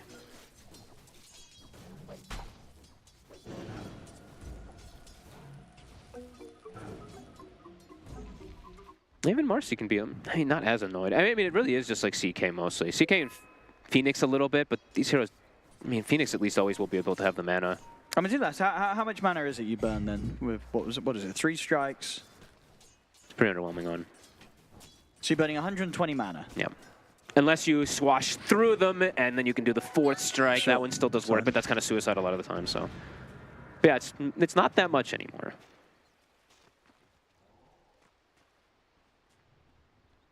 He's going to have it pretty soon. Yeah, he's getting time to sit back and farm after the Monkey King had a absolutely crazy advantage over him. He's only now 600, 700 behind over where Analog is, so. They've gone to slow things down, get these items and jabs. He's going to, it feels like he's going to have the Radiance for the next fight, and that could be difficult for Heroic to deal with, perhaps. Talking about the Radiance, is this the build? Radiance on the Monkey King. This was the old Thompson, right? The one that he used to do when he was playing the mid sometimes with the Monkey King a long time ago. This is what the Radiance into the Ags, and you're leaving the monkeys around that are just going to farm whilst you step away from them? I guess so, yeah. I mean, the Radiance is going to be effective because it's mostly physical damage on the side of Aurora early. So, okay. All right, I'm excited to see it. I mean, it's just he wants a farming item, so he wants to just sit back and farm rather than going down the style of something like the Gleipnir. I mean, the Gleipnir is pretty good, right? I feel like we had this exact same talk the other day about with the Ember Spirit. Oh, yeah. Dude, imagine it. Maybe he's going to do the same build. You know? Well, the Ember had a blade mail in between, but I don't think you'll ever see a Monkey King with a blade mail. So. Well, I've done it. Yeah, he lost that game. Yeah. Oh no, let's see. So yeah, again, interesting approach. Every reason to believe it's going to work because of how good Heroic's track record has been so far. No, absolutely. Let's see what Analog has got cooking. But yeah, making good time on it. Yeah, but it's giving time for the Aurora to just chill back and catch back up. That's the thing about what we say about the Radiance, right? We'll see if the farming item pays off. Because Heroic maybe just feels like they're going to outscale. But you are playing versus an ET lineup. We'll see. Well. I feel like Heroic is just a little bit happier just sitting back and farming, though, because they're getting the Orchids for timings. Sure. They've got an Enigma for the super late game and stuff like that. Even though they are versus like ET Sniper and all that, It's always going to in this game. You know, at the end of the day, if they just jump and kill the sniper at any point, they probably win the game. Yeah, exactly. So it is a 4 protect 1 essentially. I think they feel like they're kind of chilling. You know, and if this is a game to try stuff out, this would be it. So, you know, Analog going to go for the Radiance and instead excited to see what he does after. I imagine it will be the Radiance into Ags, but that could be quite greedy. I feel like it could be quite greedy. I kind of want to think. I think I want to see like a Radiance into a BKB, since he's versus Pango and Brewmaster. Nah, get out of here. I mean, I get because you're so greedy. Radiance Ags. It's fine. I don't know. Whatever. I feel like they have a timing around like their BKB if they do Radiance BKB and they fight with CK and Blink Enigma and stuff like that. But maybe he does just go full greedy. Who knows? The game has slowed down that much that it could just be. It's 4-3. There hasn't been kills in. When was the last kill? Quite a while ago, right? It was like 8 minutes ago. Down. 8 minutes ago or something. That's half the game ago. There's your Midas on KJ. Yeah, sit back and farm. I'm surprised K1 hasn't gone. You know what, boys? I'm going to buy Midas as well. And yeah, Lornoff does cue the blink, the blink post defusal.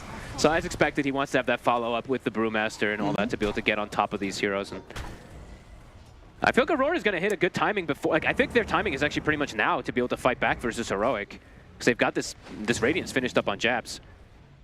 They have some good timings on their items. Radiant's middle tower is under attack. Okay, well, I'm sure he's just over the moon, just being able to sit back and farm and get a full Orchid, Armlet. Got pressured a little bit in laning phase, but no longer. But I mean, 23's probably thinking the same. He's like, I got pressured a bit in laning phase, but now I'm just a Maelstrom sniper jungling.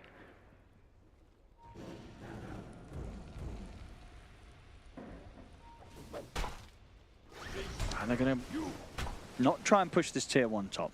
They don't want to try and go for any sort of crazy play. Aurora themselves also, I guess, feeling that they can kind of settle down, get the progress done on the carries, 23. I mean, maybe they both just feel like they can just play for the scaling, because one of them has a Hoodwink on one side also for the 4-position scale. The other one has a Marcy, probably the two best 4-position scaling heroes in Dota. Now this will be interesting once all the clashes of when both teams feel like their itemization is hit. Yeah, it definitely just seems riskier for Aurora in the sense that with the sniper. The sniper, he gets jumped, he gets just killed. dies, and there's gonna what be are you gonna do? Yeah, and they already have built-in ways to jump him. So yeah, it does feel a little bit riskier, but we'll see. It's gonna be down to execution at this point when the networks are starting to get so close like this. They are sitting behind 23. Now they're looking to play with timing. It does feel like for Aurora they are a little bit stronger at the moment with this Radiance timing. So since they don't have the Radiance just set on analog. But it's actually about to be finished, so now he's going to have that one, and then they probably have the advantage in the fight. So I'm very likely to have it ready for the next fight. No real way to start fight on Aurora either, so Lornoff wants to finish up the Blink first, because if they make the go and Divide Llama's in a good position to counter-initiate with Blink Black Hole, could prove to be an instant disaster for Aurora. And they are getting out efficiency on the map. It is going toward the side of Heroic. That Midas and everything, it's adding up. Radiant's bottom tower. Any Philosopher Stones? I'm checking around. We'll have to see when those tier 2s get grabbed. Structures are fortified. Only Jab's holding on to it now. I mean, when a Brewmaster's grabbing a Philly, you know this game state.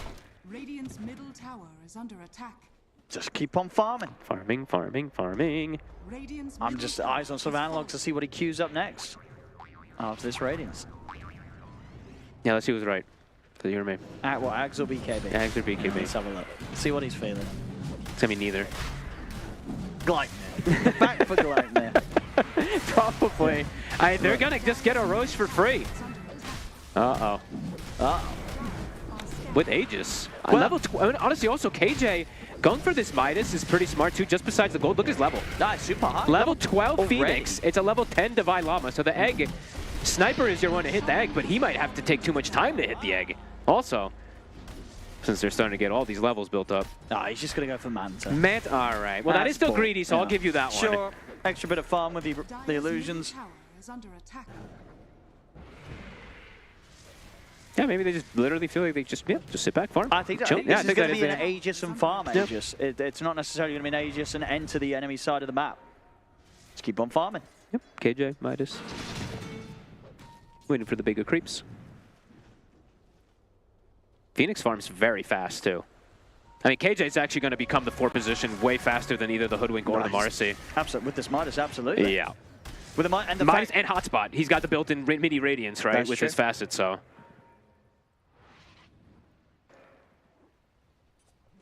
It's not going to kill in 12 minutes. Well, on the plus side, at this pace, it does mean it's likely we might get some crazy late game with some like sniper rapier. We just got to sit back and relax. Yeah, just wait 20 minutes. 20 more minutes, then we got to wait for that one. There's a smoke. All right. I got it. See if they want to use it. I think this is the slowest tier 1s I'm seeing drop. Dude, the tier 1 top is still alive. Okay, they'll finally get it. Heroic's just been able to sit back, farm. K1. I'm saying there's a chance Analog might get tempted to buy something else. He's like, I think so we too. ain't doing anything. We've got 2K gold. Don't go for a Manta, go for something more exciting. Oh, might see a bit of action here. They found the Phoenix and they're able to burst. It's a big kill. not able to get the egg off in time as they keep him fully controlled. It's a good kill because of how rich he is, right? And how many levels it is. So it's a good chunk of experience and gold going their way. And Lorinov continue to be not that far behind the farm of the Monkey King. Yeah, 700 gold change and 1,300 XP. So not too shabby. What's he going Analog, do something crazy? He continues to hold gold on this Monkey King. He's probably just going to go the Manto and he's just going to play for the farm. They're smoking down bottom. They're trying to catch. They saw K1 with the ward. Kind of surrounding him. 23's on him. He's got backup though. Schofield and Devias here. He really does. Jabs, he's going to put the split though. Oh, K1's very dead. Oh, they're going to leave him behind. Another nice hit there from Aurora. Probably did not actually need the split. I mean, in a game where it's just been 9 kills in 22 minutes, you probably feel like you're going to get your spells back up before any action happens. But when he respawns, they could look for a fight because they have Aegis and there's not going to be a brew split. I mean, but the way they're playing so far, I don't think Heroic cares. They're like, we're going to keep farming. Maybe. By the way, look what he queued up on. Oh, he's changed for the BKB. The theory of it with versus the splitter and versus the Pango, it makes sense. But and then he's going to switch it back again. I was going to say, he hasn't bought anything yet. Might change his mind once more here now. It's definitely possible. All right, let's see if they do look to take advantage of that brew split down at all. Right now, Aurora, they're going to back up. They're going to keep farming. I think, no, why though? Why would you always want to punish cooldowns, Owen. Okay, they're going to smoke and go. Let's have a look. Saying why. Tormentor, claim Q, get a shard. Age is still on Analog for 90 seconds, so yeah, they're really trying to find something here. The ET Spirit already, he knows where they're probably trying to look to go. It's going to catch him. Middle tower is under attack. So ET Spirit scouts out every single one of them. They'll be able to avoid the gank until that brew split probably comes back up on the side of Aurora. Top tower is under attack. And 23, it's actually claimed the top net worth and low on the dodge. Nice try. Doesn't matter. Back to full health. Still not spent up on that BKB. There's still a chance. Options are there for Analog.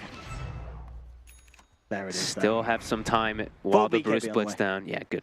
Good. Sensible man. I like it.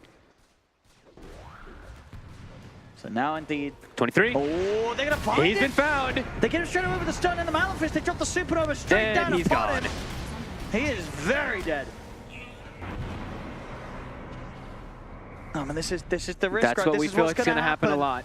The sniper just gets blown up, and then it's like, well, what do you do now? Especially once they, the later stages, once they start being able to buy those blink daggers on a lot of these heroes too to just close the gap. This is, I mean, Seagate just walked up to him there. Uh-oh.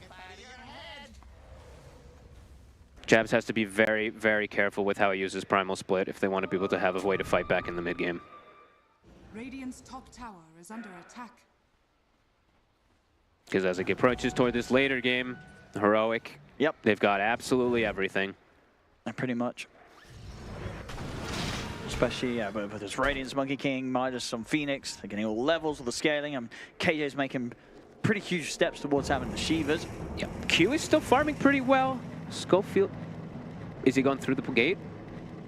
I think so. He's going back up through the gate. Did he misclick it and then didn't have the mana to go back through? Wait, what do you mean? What do you mean? It costs mana. Yeah. Did he misclick Twicking the Tingate and then he couldn't go back through it because, wait, never mind, he could have just stopped himself. Yeah, why would he want to go through twice? I don't know.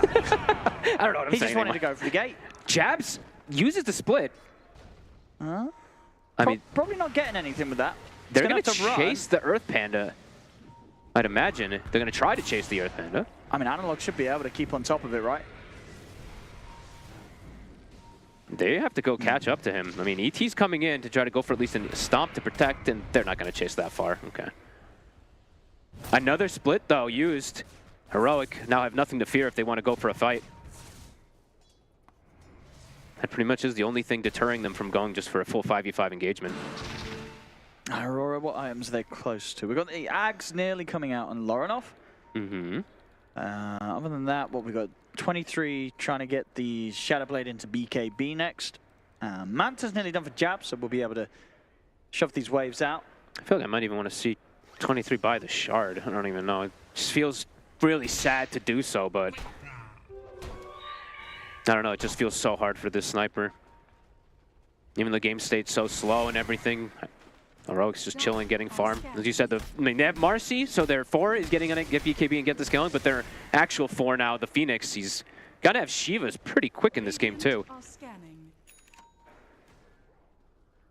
There's a BKB done. Lorinov. Oh.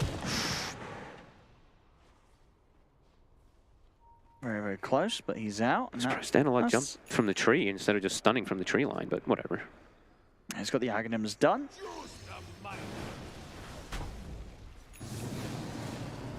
Jab's pretty much having the Manta. Yeah, the Manta's going to be sent out now as well. So okay. So I feel like this is a good attempt again to try to fight for Aurora when they have split back up. Right? I feel like they should try to at the least when they've got all these ultis ready.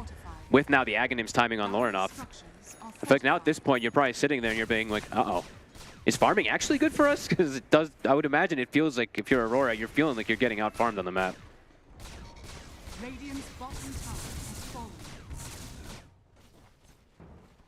See what they look to do. Yeah, with the Ags on Lorinov, they're going to try. Q also did finish up his Gleipnir before us as well. Look at the circles drawn, though. KJ, he knows exactly where they are. Draws the circle literally all around that top side. He's probably like, Aurora is going to look to play up here. Long Roche respawn. Means it's going to go back bottom. It's going to spawn on that Radiant side. Lead just now continuing to grow. They're out farming them by quite a bit. big margin, yeah. And yeah, that's only going to increase when it comes down to not fighting and hitting the creeps. Mm-hmm. This has to be one of the lowest kill score games. It really My goodness, like 10 kills in 28 minutes. Somebody get some stat up on that one. I mean, that's pretty crazy. There's a gap of 12 minutes where there wasn't a kill. What is going on?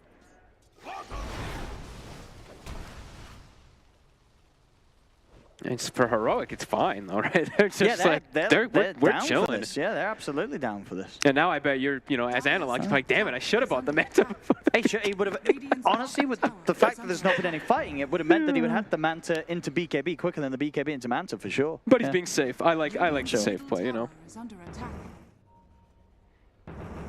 What's their, they're feeling strong now. Let's see, what did they get? Is that a BKB on the Marcy at the least? BKB on Enigma. Okay, so BKB Enigma, BKB for K1, and almost a BKB for Schofield. So Heroic looking like they want to fight, and they know that the Roche is soon going to be spawning. It could already be up. So they got to start throwing the scans and make a smoke movement over. They know how strong they are. I mean, they know that if they go for a head-on-head team fight, Aurora's not going to stand much chance whatsoever, especially at this sort of point of the map, unless Aurora get a jump. Absolutely. Let's see if the greater healing lotuses make a difference, because they do have 2 of them on the side of Aurora as well. Both the Pango as well as the Brewmaster are hanging on to them. Let's have a look. They're trying to see if they can get some sort of setup with the remainder of the smoke. Oh, K1 look at this flank around. Ground. Analog is wrapping around. He's on the sniper already. Look at the Gleipnir onto K1. Look at the pushback as well to follow. They pop the split. They get the sharp shot in as well. K1's getting burst pretty low. The sniper, though. Divine Llama indeed able to find the jump onto the backlines, catching Oli, catching 23. As the 2 of them are dead. The Earth Split comes out and taken out the Marcy, but I don't think they're going to be able to take out much more here, Aurora, as they have to go on the full-on retreat. Q trying to get a couple more acorn shots and bushwhacks in from the side, but it doesn't matter. Triple kill for Analog. Well, we had worries that if the sniper ever gets found, he's just instantly deleted. An analog, he gets literally right on his face in seconds. And Divide Lamo, that was I don't even know what angle he came with that blink black hole, but finds it perfectly onto both the ET and the sniper with analog right on top of him. So very one-sided affair. Yeah, they'll be able to set up for the Roshan. It's going to be back up in 10 seconds. They're already there down bottom. We'll see it again the way that this fight started. Divide Lamo straight into the pit. Analog's positioning was just beautiful, right? He flanked all the way from the left side and just was literally right on top of the sniper. Picture perfect fight, really. They lose the Marcy, but you're perfectly fine with that. He tanked a splitter. And now the Roche. That's going to be all theirs. And a full Shiva is now for KJ. Fight's getting much more difficult as the game progresses. And a heart, I believe, about very close to be finished up for K1 too. Yeah, just bring him Tarask away from it. Yep. This team is good. Haven't gone to see so much heroic, and I'm thoroughly impressed. Very good decision making, good drafting, clever movements as well as a team. The macro movement has been astounding. So doing it their own way as well. Right? This is always nice to see teams not necessarily following the meta the same way that the majority are, and finding success with it. A lot of success with it. Heroic having a very good time here in this play-in stage. Yeah, no, definitely. Treat to see. I love when I see like these Pugnas and stuff, hero that doesn't get picked too much and ends up, having a very good game. Ooh, Devi. Queuing up the Aghanims. I mean, this is one also it's difficult if Sniper wants to try to ever kill the Enigma during Black Hole. He's just going to get pulled in too. Tormentor, a fantastic shard that's being given for free to Analog. Yeah, and for Analog as well. We've got the boring stuff out of the way with the BKB and the Manta. Now you can go for Where fun. do you go now? Oh, wait, 23? How did he get up here? Oh, don't show. He's fine. He's got the Shadow Blade. He's got TP as well. If he wants to sort of sneak around, we'll see how long he hangs around, how many creep waves he feels that he can cut up it. I'm gonna keep my camera on him. This is risky. This is, I mean, it's the best way to play as a risky move, but he's spotted now. Oh, he's immediately going out. Quick draw. Gets himself out. Gets himself at least a one wave, but I think even Analog doesn't know what he wants to buy. 4,500 gold on the Monkey King. Did you want to buy an Axe? Did you want to buy a Scotty? I'm taking a look at his team. They could do Scotty. They could do AC. He's got the Axe. He's got the Axe. Okay. I could have seen an argument for quite a bit of items because they could look for AC to just force issue as well because they don't have one right now. And they are playing versus ET, and AC is fantastic versus AC. Or AC is fantastic versus ET. Lorinov, it's come on with the Rolling Thunder, but not really any fight to be had. K1. Just sends Illusion in. Radiant's top tower has fallen. Yeah, I guess the Aghanims overall, it makes a lot of sense too, just on top of with the Radiance and the farm, but he almost cut his own tree. Careful there, Devi. To be able to siege, right? He can just start parking those Wukongs up there, and if they do run into it, then it's problematic. And this Monkey King really does feel like the gotcha pick that kind of blew open the game, because he's having a perfect game, 5-0, and it's just made Lorinov just not really be able to do what he kind of did the last game, which they needed. Even though they lost the last game, Lorinov played so well. This one, he actually hasn't died, but he hasn't been able to do what you usually want to see from a Pango of like rolling in and controlling the fights, because if he rolls into a Wukong's, it's difficult, and he got started slow. So, really clever pick that they were able to get in. Jabs as well. He's going to have his courier taken out, and that, I mean, sure, he's still 600 or so gold away from the Aghanims, but likely to get that 600 gold up before the 2 minute or so cooldown of his courier being dead. So that will be the Axe delayed, which would have been pretty nice, just to kind of keep the game going right. Indeed, yeah. He's got obviously the Manta Illusions to try and push waves out, but at the moment for Aurora, it's just full high ground defense, keep the waves pushed out, and hope that 23 can get to a point where it can become that high ground defending sniper that they need. It's like similar to the last game where it's like they can buy time for the game to extend, but does it ever actually play into their benefit? That last game they extended an extra 10 minutes, but it didn't feel like it shifted the game too much at all. But if there's one thing that this lineup can do, very well it is that high ground defense with ET Sniper.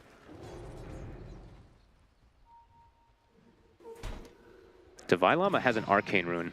Perhaps looking to force a fight. They get the catch on Analog. Devilama's going to go straight for the black hole on towards the Brewmaster. See if they can burst through before he can get the split off. He gets it off. Chaps is able to pop it. They've lost Devilama. They roll forward. They're able to take out Schofield as well through his BKB. Not bad at all here from Aurora. Very good kills. Yeah, I mean, it's just a bit of an awkward start. I mean, Devilama goes for this black hole, but at the same time, yes, they were able to catch with the bushwhack, the Monkey King, so Analog wasn't ready to follow up with the damage. That ward on the left side, I don't think they expected that to still be there. Ali placed it like 4 minutes ago, so was able to see him. Jabs' ult will wear off, but they get a good catch there onto Schofield as well as Devi. That was an Arcane Rune black hole, I believe, though, so it's going to come up a little bit faster, but either way, signs of life for Aurora. Yeah, I mean, we'll see again the jump. It was just a bit awkward at the same time. You know, Devilama goes for this black hole over to the side. A Q just between the initial bushwhack on Analog and then the Gleipnir onto both him and the Phoenix. It really stopped them from getting in and being able to get these core kills that they were trying for. Back to farming for Heroic for a little bit. At least till that black hole is back up, and if they even feel like they want to try to force with black hole, or maybe just wait for Roshan. Wait for those fights outside of the base. Because K1 still does continue to be an absolute beast in that top net worth spot. Anyone who really gets caught versus him is just instantly dead. Yeah, when it's just big items from Aurora. Q, you know, Daedalus into Rapier maybe. Time to bring out the crazy stuff. It definitely is going to start getting to those levels. Yep. BKB finished up now for the sniper, so easier for him to just attempt to protect himself unless he gets caught in a stun or a black hole. We're starting to get more and more solutions for the black hole. Lorinov now also has his basher, so on top of them having the splitter, if it's timed right versus the black hole, they'll now have at least that to stop it.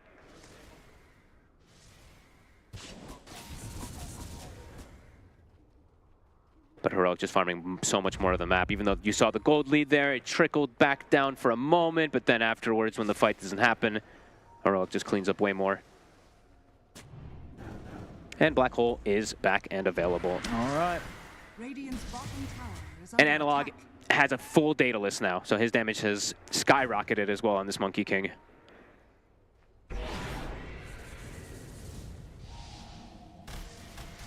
And they might actually, they have a defensive ward placed top. They'll see Lorinov up top. They're instantly TPing for him. He sees it. Can he get out? Blink on cooldown. Schofield hot on the chase. Lorinov will get out. Okay, one. After I believe that was what, 5 Phantasms or 4 or 5 Phantasms it took it, but he finally got the tower bottom.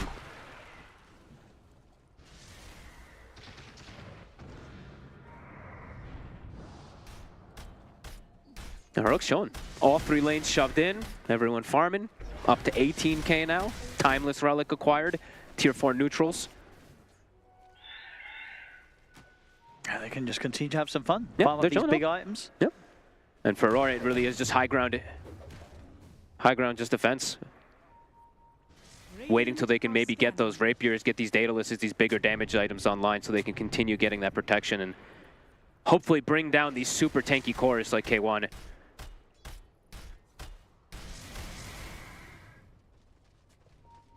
Roche, let's see how long that spawn is. 1 minute. Fighting outside too for Aurora still feels, feels very difficult. It's just hiding the sniper, protecting the sniper is very complicated when it's not inside of the base. Especially when they just have tons of scouting mechanics with the Monkey King. And now a Silver Edge as well on the CK.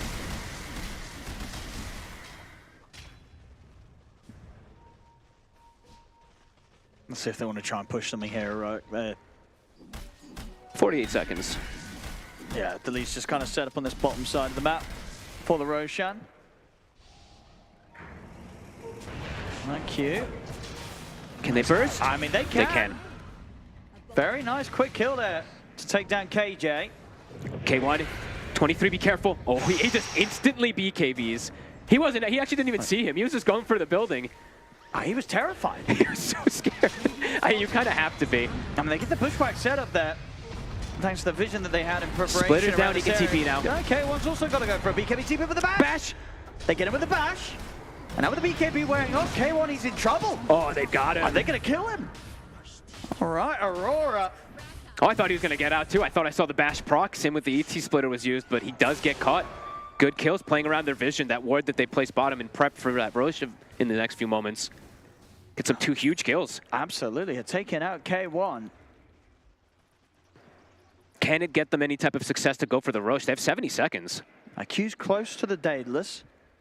AC pretty close for Jabs. Nice try, Analog. He really wants to kill that Octarine, but he can't get to it. And they were maybe just trying to bait him for a second there. 23 did step up for a hot second. Speaking of 23, be careful, no BKB on you. Yeah, they will dive. I see Schofield watching. And the Roche is going to get started, so Aurora making some really good moves in these last few moments because K1 did spend. Yeah, they're probably going to get this right. I mean, sure there's a supernova there. They might fight. I think they're going to fight without Hector. The black hole, if it catches them, could be devastating. Oh, it's going to be so close. Aurora, can they finish it off in time? They will. They get it. They get the Aegis, and they're looking to get out. Immediate TPs. Is anyone going to get left behind? Jabs will. He is. Jump forward for Davai Lama. He's in with the Malefice. He's even going to drop the black hole onto the Primal Split to make sure that they bring the Brewmaster down. Does cancel the split. Got the Manta. He's going to be able to buy a bit more time here, but eventually will go down. And they'll be able to claim a gem. But they got what they came for, right? They got the Roche. They got the Aegis, and other than Jabs, they get out. So good stuff from Aurora, making these plays. When they're at this deficit, it's big, yeah. That was so scary. If they took even like a second or 2 longer, that could have been horrible for them. So good that they committed so hard. And they do give Lauren off the Aegis too. So feeling like he is just going to be, I mean, he is going to be just right in the front lines of everything there to try to protect the sniper. So that does mean though, if 23 gets caught and he dies, they have no damage. Radiant are scanning. Heroic, since they claimed that gem as well too, I think they probably had one of their own somewhere too, but they will be able to get some of these D wards out. They were catching them at least on that bottom side before. And they're going to just set up for the push. He's just going to throw down the Wukongs. He's got the Aghanims to go for the Rax. K1 working on mid as well. Yeah, nobody wants to fight into the Wukong's command, so he easily securing the space to take that set of Rax down. Just using the time while Jabs was dead. Get that push forward at Jabs. Won't be respawning, but that Rax was claimed. Who's got the refresher shard? They do give it to the Pango for now. Yeah, another way to get in on top of the sniper here with the Blink Dagger picked up by Analog. He is going to go for it, okay, yeah. I was like, he got the shard, so I was thinking maybe he just relies on that to get in, but wants to just have the further one. And it's a natural replacement, of course, for Treads as the game progresses, so Swift Blink on him, a Hex now finished up on the Phoenix. Yeah, KJ just, yeah, this Midas is paid off massively. Aurora's going to go out for the smoke. Okay. Trying to catch them a bit off guard here. Black hole, how long? 30 seconds. Can they find anyone? It's tough here. Down tough. 20k. Still incredibly low on the kills. 10 to 10. 43 minutes in. I think without a doubt. I mean, we've obviously not been able to watch all of the games ourselves with how many that are going on here. But I'd say this is probably the lowest. They've got a good ward down. They've got good information. The jump forward, it's not going to catch Schofield. Now they're going to look to re-go. Heroic. Yeah, you've got to be careful, Aurora. You've sort of shown your hand. He's got the refresher shard. He's swapping it in. Might look to sneak it onto them. They should see it, though. He's trying to hold on to Jabs it. is heading in. He's going to put the split. They want to go for this. Jabs, he's got the setup. With the wind band, he's able to throw down by Lama up into the air. Turn with the BKB and the black hole. Controlling the split and controlling the Pangolier. Boundless Strike comes in. Lauren he's gone the one. Still clean up to the sniper as well. 23 is dead. Gone at the beginning of the fight, and now they can look for potentially round 2 onto Laurenov. But they'll chase him down. Has he got any way out of this? He's got the 4 heroes onto him. He's going to go up to the high ground, try for TP with the Boundless Strike, as well as the Malefice is there. Laurenov gone without buyback. They're trying so hard to just outplay, but Divide just goes, wait, I'm just going to BKB and Black Hole the two of you pretty easily. Perfect setup. They actually just got kind of initiated the fight for Divide Llama there. I mean, 23 just died. He dies instantly. It's been like that every time. That's why we had the concerns for the sniper. They've been able to stall it out for him, but still not seeing him be able to do much of anything.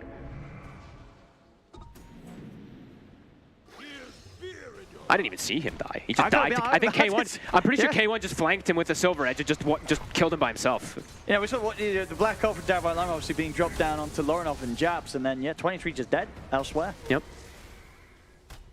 Story of a sniper. Ghillie suit not going to protect you ever. Oh, K1? All right, well that's when Ghillie suit's going to be very good. How many deaths have we seen like that? I think that's like the 3rd or 4th death from K1. I mean, somehow this game manages to keep on giving, even though it feels like a stump. But moments like this, it's not ending, Fog. High ground, holding on. Dude. Sniper, ET, high ground defense.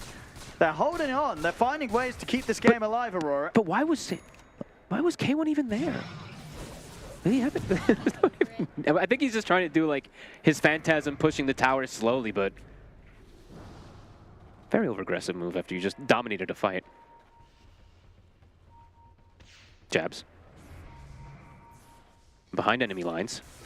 They're looking to fight since K1's dead. Black hole up in 40 seconds. Could be a pretty decent time to find a fight if they were able to. I mean, I say that, they still have a problem with analog. Because even though they kill this CK, analog is honestly the bigger threat, really. As we've seen in every single one of these fights. K1 doesn't really do too much besides just, if he finds the sniper, he'll kill him instantly, but it's been analog 90% of the time.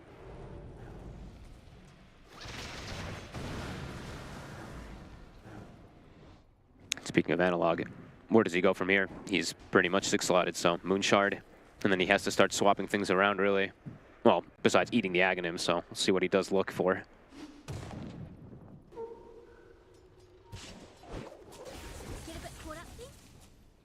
I mean, they'll probably just wait again for the next round. Back to chill, yep. Yep, back to farming. Dire's top tower is under attack. Every black hole fight seems like they just do win. Most of these, especially outside the base, just when they try to go for high ground, it just becomes delayed. It becomes difficult to pierce through the sniper. But that's really all it's been.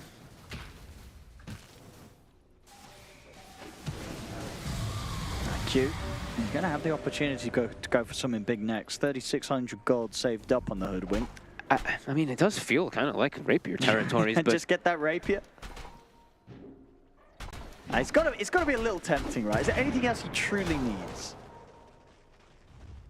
Other than just the ability to sort of just pop people from the high ground. I mean, he can go Pike, because then you get that reset as well, and you get more distance, but it's not really the best damage item. You probably want something bigger at this point.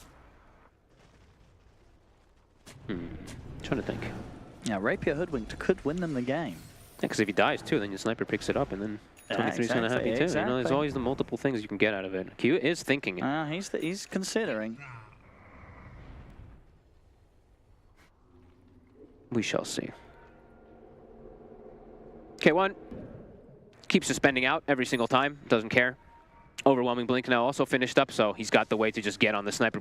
They might just literally like 3-man or 4-man just blink in the base and force a fight. Just because they might just be getting a bit frustrated not being able to siege the high ground. Cute. Ooh, they see him up here, but Pushback's going to be off the mark. Immediate BKB comes out from Schofield. Sharp shot does connect in onto Analog. Still up there in the trees.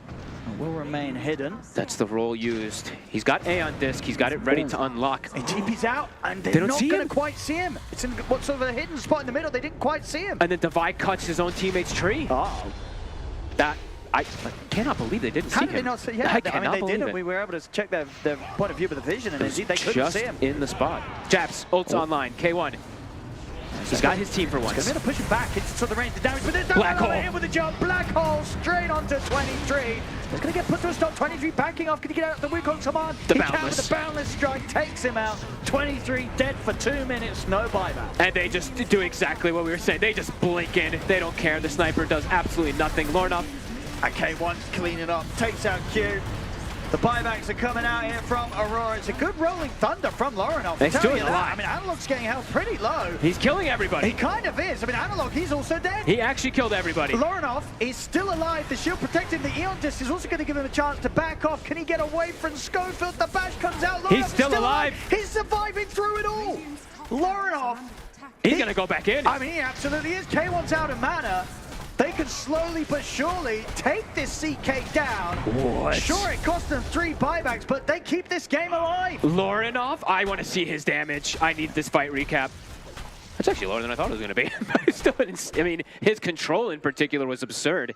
That's insane. Wow. They didn't even get any buildings. No, they got none. They defended. Again, it was 3 buybacks. It was.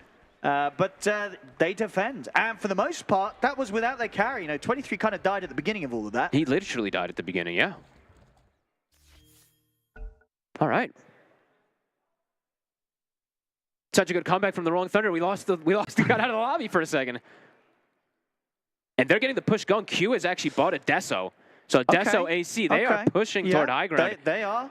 They pop it. See if they can get some buybacks out. Wait, what is this? They glyphed. No, they didn't. They glyphed before they were even hitting the tower. Wait, why did they glyph? Who pressed glyph? Oh, there we go. Oh, they had a secondary one. It was still, it was still after this. I thought it was too late. Yeah, I thought it was actually too late after Tier 2 died. But to get the refresh. Yep.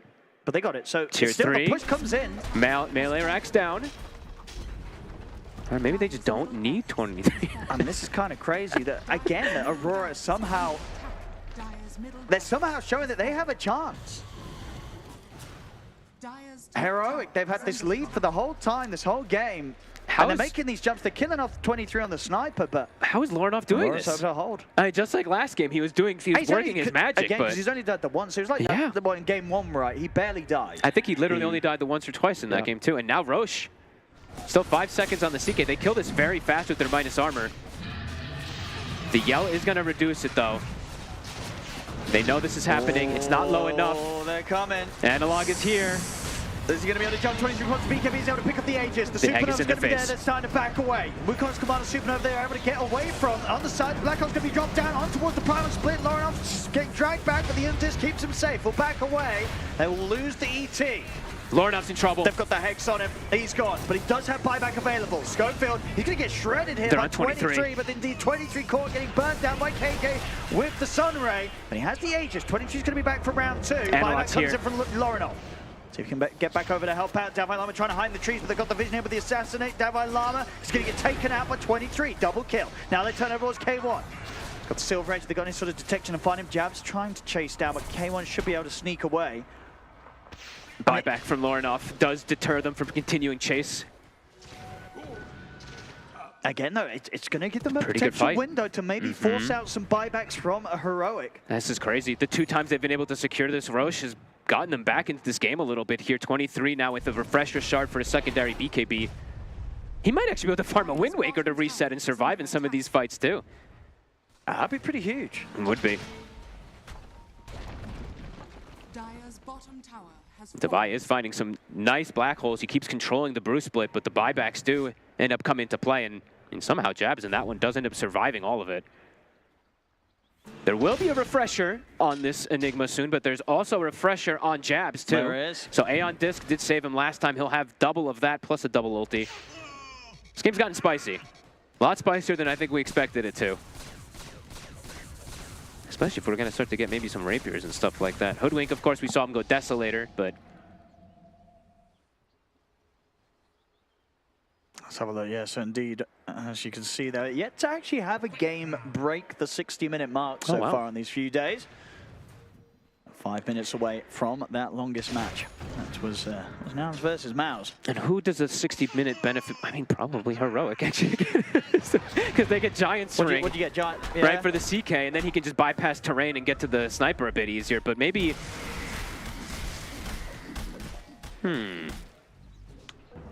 I mean, a Stygian Desolator is also really nice if it's never able to get it, so we'll see. Jabs. See him. He's back to the base just in time. He's got the Aeon Disc always, though, so can just survive even if they commit everything onto him. Actually, never mind. They do have the Nullifier finished. I think I saw K1 did buy it, so never mind. Aeon Disc will have an answer. Amplified damage rune as well for Analog on the next push. KJ has hit level 25 as well, so that Supernova, I mean, it hasn't been killed almost at all. Now it's 12 hits. He also has gone queuing up a refresher himself. And Devi is about to have that one finished up. How the buyback status is looking. So we said a lot has been used from the side of Aurora to keep this game going. Analog. Oh, he's in. It's going to start things. He gets feared. Straight away by the fear. He'll still get the BKB off. The damage is coming out for 23. He's getting jumped by K1. He'll be able to bounce back with a concussive grenade. The Rax is dropping. Analog focusing the objectives. Fortification comes out from Aurora. Beat the refresher. He's going to get sent up in the air for now by the Wind Panda. Jazz puts the refresher himself. He's ready to go with second split. Jumped in. He's going to again. Second Wukong's command, trying to keep space to allow him to get the barracks. He's going to turn towards the split Panda first. They're getting the megas. There's one Rax left. This time going for objectives rather than kills. They used a lot there, though. I mean, they're smoking up Aurora. Lorinov is going to put the refresher. There is a black hole available. So if you can chase this, he's on top of K1, but K1's able to get the BKB off in time. Davai Lama watching from the sidelines. And for the chance to jump in, and there it is. He's going to go straight for the Panda. Sniper's on him, damage is coming in for 23 from outside the black hole's able to take down the Enigma. Not a good black hole. Back up to base. 80 seconds, no Enigma. Can Aurora look to punish at all? I mean, probably not, but can at least get their lanes out into a better position. Maybe pick up a couple more items, because 23 has 10,000 gold. Radiant are scanning. Surely going to want to do some shopping. He'll get clarity for now. Clarity. Yeah, right. Get rid of those treads. Get that Swift link in. It's going to be coming. I mean, these the silver edges and whatnot are starting to really play an effect inside the base. Same thing for the Hoodwing Shadowblade. I see K1 jump, and then they just invis and walk away from him. The structures did drop, but now Aurora's feeling strong enough to push themselves forward a bit. With no black hole for Devi. He can buy the full refresher. Okay, and still have... I don't think he has a buyback. No, he doesn't. No. That would be risky. I think he's going to need to hold on to that. Dropping the banner. K1. Aurora. He's taking the creep wave. Okay. So that is their only creep, and it is dead. Uh-oh. Dire's middle tower. So that banner not going to be put to use very efficiently. Enigma will get time to respawn. Can they retreat safely? Because K1 is in a position where he can catch people off if they don't TP out, and yeah, they'll just TP for most of them. 23, yeah, it's just needs to get that courier out and get that Eagle song, so Swift Blink will be safely delivered. I think they just saw K1. Is he going to get caught outside again? Was it they saw him with the courier or the vision? Either one. I mean, he he's got might BKB, just get grabbed again. But obviously can't BKB TP because of the threat of the bashes. He just needs help. I mean, Analog's going to try and help out, but the BKB of K1 comes to an end. He's going to get caught in the stun. Wukong's command Supernova's laid down. K1's able to back off. They're going to lose Ollie on the side of Aurora. 23's trying to fight. He's looking towards Schofield. Now Analog's going to jump over the walls, but Analog no jumps BKB. in. Lorinov and Jabs, they're ready waiting for him. They put the split. They take Analog down. And Schofield too. They get the both of them. Analog jumping in without the BKB or refresher ready. Oh, yeah, it was, what, 5 seconds from refresher coming back off cooldown for the Monkey King when he went in like that. Analog has the rapier queued up himself now. Radiant's courier has been killed. They're holding Aurora, and it's getting very close to 60 minutes. It's getting, I mean, now 23 is starting to actually dish out a lot of damage on this sniper. He's starting to be able to keep his positioning safe. Maybe this was just the plan all along. It was just a stall forever. Yeah, stall forever. And just keep catching K1 off guard when he's splitting, pushing, and stuff like that. Black hole is at the ready. Right, the buybacks have got to come out. Schofield pops his. K1, he's in with the jump. He's going to look towards Lorinov. Lorinov so we get the shield crash. They're on Devi. They're on Devi. See if they can take him out. The Enigma's in trouble. He pops the BKB with the right click. 23's enough. He's gone. Buyback immediately. K1 is getting control right in the middle of the fight. Caught by the Rolling Thunder. K1, can he survive through this? He's dead. Can't. He's gone. It has to be a third buyback. A fourth buyback. It says die back there on Schofield. Analog. He's going to manage to get the Wukong's command off. Aurora, they'll reset for now. Jabs, still caught in the front of it all. Refresher's going to be brought up by Davai Lama. He's got the black hole ready to go. Nullify immediately to remove the Eon Disc and take down Jabs. They're looking to go in again, though. Davai Lama puts the refresher. He's got the second one ready to go. Immediate buyback from KJ. K1 looking for a grab. Dive from Phoenix. They're on 23. They're only getting in with the Hex. They've got the Sunray burning him down as well. 23 in trouble. Lornos getting dragged back by K1. Neon Disc removed dead. by the Nullify, but Lornos able to swashbuckle out to the side. The turnover towards K1, puts the illusions, jump forward, down by the other hole. The Black Hole there for the Splitter comes in, puts a stop to it all. Jabs now caught by the silence. He's backing away. 23. They're on K1. He's bringing in the damage, snipes down the Enigma, turns towards K1. Oh my God, they've done it. And they're ready to go for the close. Straight down the lane towards the tier 4s. See if they can do this. The creep wave's being cut though. Analog. Oh, and they're killing the buildings fast. They've got this Deso AC. Backdoor protection has kicked in. Oh, it has. They can they not take it down through it? I mean, they're kind of worried about the Analog pushes too fast. I mean, he's going for the tier 4s. Oh my God, have they done it? Who's done it? Oh, it's going to be a race. They're on towards the Ancient. Analog. They're fighting through backdoor protection. Analog. He's dying. He is. He tried to do it. He's not going to be able to do it. He's out of the game. It's only KJ left on Heroic. Aurora, they're taking the Ancient slowly, but surely down. They're all dead. Through the backdoor protection. This is absolutely going to be theirs. There's no buybacks left on Heroic. Oh as my Aurora, God. They'll do it 100-0 this Ancient through backdoor protection. It's game over. They get the win. That might be one of the biggest comebacks I've seen in such a long time. They persevered on the high ground so long. K1 just getting caught over and over and over again. Wow. That takes quite a bit of power and quite a bit of confidence in yourself. I mean, Lorinov probably ending up being the MVP, dying only twice that somehow. defense around the mid when he came in with that rolling thunder and sort of caught them all. Wow. Yeah, really kept the game going. That was amazing. Maybe this was just the strat all along from Aurora. They're like, hey, we're going to have a tough game, but with this sniper, we'll make the comeback, we'll make the hold. And you know, at the end of the game, 23 absolutely was coming in, bringing in the damage required to just take down these targets. Insane stuff here. They needed the win. They're able to get it. Incredible victory here for Aurora as they take game 2.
New adventures bring new challenges. Even as the heat rises, dandruff and grease won't stand a chance. With new Clear Men, powered by triple formula technology.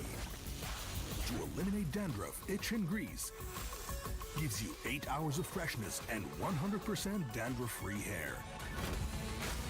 New Clear Men, 0% dandruff, 100% confidence.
Now that was a fantastic game to end on, and I want to just credit Aurora because I know that they thought they needed to win the game to advance to the group stages, and because of the results that already happened, they already made it, but they didn't know that, and they played their hearts out, and it's so cool to know that this team, when they really need to win, they're able to deliver under that pressure. And this was a fantastic game, fantastic comeback story as well, Effie. It really was. I mean, ultimately, the high ground defense of Aurora is what took them that late, what allowed them to make the plays that they needed to do, but man, that was clutch. I just want to take a moment to say that whatever Aurora is paying Q and Lorinov, they need to pay them more, because these two players have been the rocks of this team. Every day in these play-ins, they've been bringing in the most stable and consistent performances and clutching it when their team needed it the most. I mean, that Hoodwink actually had 43.9k damage done, just 5k damage short of the carry sniper. I mean, I feel like they just play so well at most. I also don't even know what it is with most of the games, because I feel like the first 30 minutes of this game were kind of a snoozer. Yes. But then, holy, like, it's just like it went up 10x in speed with what they were doing. And I think Mira is absolutely correct. Like, Lorinov, no matter how bad the game is going, this guy clutches it out. I think their supports as well, like, they share from game to game between Ollie and Cube with, like, what they're doing. I personally don't know how much I learned from them picking Sniper in this game. But what I learned is that I feel like I can always rely on their two supports in Lorinov to have a godlike performance, no matter the circumstance of the game. Because that game was a very difficult Pango game. Like, he got completely handled by the last pick Monkey King. It felt like kind of abysmal for Aurora. They were 4k net worth down after the laning stage. They had nothing to do, but the Ollie and Q, they were TPing into whichever side lane they could, and they were trying to counter rotations as much as they could while Pango was catching up. They made stacks in the jungle, they did it together, and even when it looked really bad, later on for Aurora, with Heroic pushing in, with the CK being that farmed, with Monkey King dropping Wukongs and taking that base, they managed to hold high ground through their Sniper, through their Brew, through their Hoodwink, and yeah, they secured the win in the end. Yeah, I mean, these type of wins, I think they feel like especially good, because you probably feel like, okay, I mean, they know that this game was incredibly hard to win. Yeah. I think also, like, you have this Pango that scales with attack damage on the Rolling Thunder, so just some cool things coming in, and honestly, overall, this was a very nice win for them. Yeah, you can tell also by Lama's reaction. It was a tough one to lose for them as well, and I know that this is a team that already was guaranteed to make it to the next group stage, but they always try their hardest. You saw that was a tough loss for them on their end. That was for sure, but they played well, and that was a hard game. It was all about execution towards the end.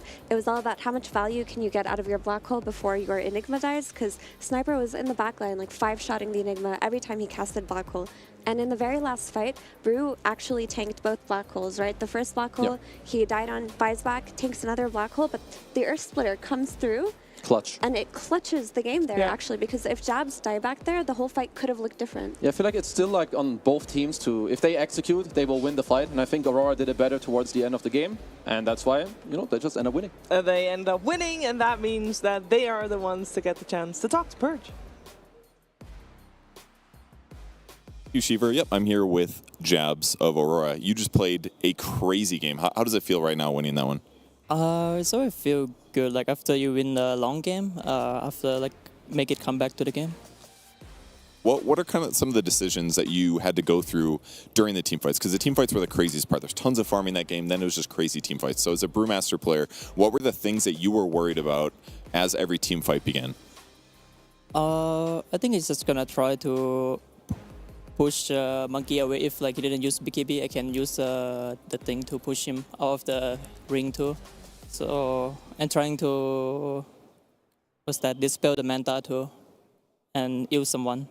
Because it seems some fights, your brew clones were just getting destroyed by like Monkey Ulti or Midnight Pulse or something was clearing them. So in one of the fights in your base, you ran the Wind Panda away right away and instantly your other 3 died. So was that like what most of the fights felt like to you? Like do your hard things while also not dying?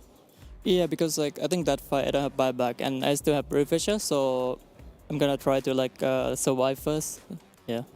That makes sense. Okay, so game number 1, you played a Primal Beast. How did game 1 go for you? You were very tanky, but ultimately you guys lost that one. I feel like we need to play perfect that game to win the game, and I'm not sure about like my item build either, because at some point we don't have damage. Like Daxia plays pipe and my hero all like magic, and I don't have damage to kill anyone, so probably not a good build. So what item would you go instead if you wanted damage? You went mech and you went Greaves first, then you got pipe. What's like a good way to do damage on Primal Beast? I probably will go like Blade Mail, BKB, Blink Shiva, something. Okay, so reflect the damage that you're taking rather than just soak it up. Gotcha. Okay. And then what's your guys' outlook for the rest of the tournament? Now, you're still holding on a little bit, but it's getting close. If you do make it past this stage, are you confident about the match tomorrow, the decider matches? Oh, what? So after this, you're in the yellow range, right? Oh, you did make it through? Okay, I'm sorry. I'm confused then. Excuse me. How are you feeling for the rest of the tournament then as it continues? We feel pretty good if we get like all hero, but it's just that like we're on the stage that what is good or what's bad, because like we've been screaming a lot of like China team in the tournament, but like we didn't do well, or the China team too. So like it's kind of confused about like hero right now. Are you guys going to play scrims in your downtime to try against potentially good European teams to try to adapt to the new playstyle so you're ready for the next stage, or what's the plan going forward? Just studying replays? I think we're gonna figure out and like talk what's good, what's bad. I think we still have like time going to the next stage. Okay, great. Well, thank you so much for taking the time to take the interview. Good luck on your next matches. Thank you.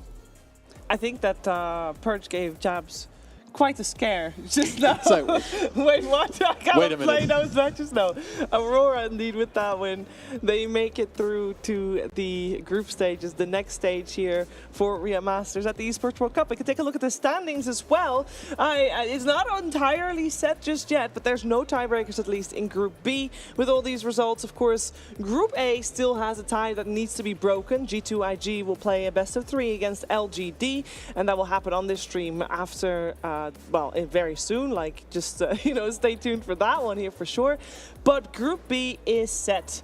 Kezu, is Heroic, Aurora and Quest that move through to the next group stage. Are you surprised at all by this result? As by the way, quick congratulations to Azure Reds getting the win. They did it. Yeah, I feel like that's maybe just the one thing, at least pre-tournament, I would have perhaps seen Azure somewhere above. But after seeing day 1 or day 2, I feel like the rest probably kind of played out as I would expect in Group B. What do you think, Mira?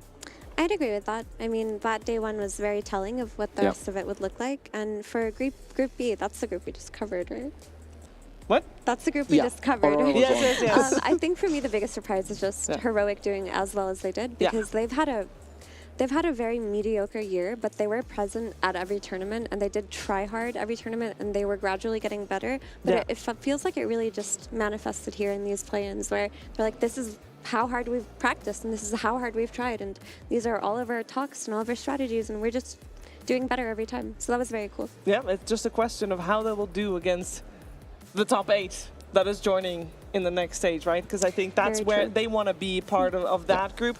And I think that for them to look this good against the play-in seeds, very good. I think that's only a step in the right direction. I'm sure that they will not be happy until they are able to do that in the next group stage. Now, we are going to take a break because there will be a tiebreaker for Group A. I will already say that for tomorrow, the decider matches We already know it's going to be Mouse versus virtus.pro, and we already know that Nouns is waiting for their opponent, and that will be the winner of our upcoming series because it is elimination on the line. G2IG taking on LGD in a best of 3. Winner moves forward, loser is out. Stay tuned.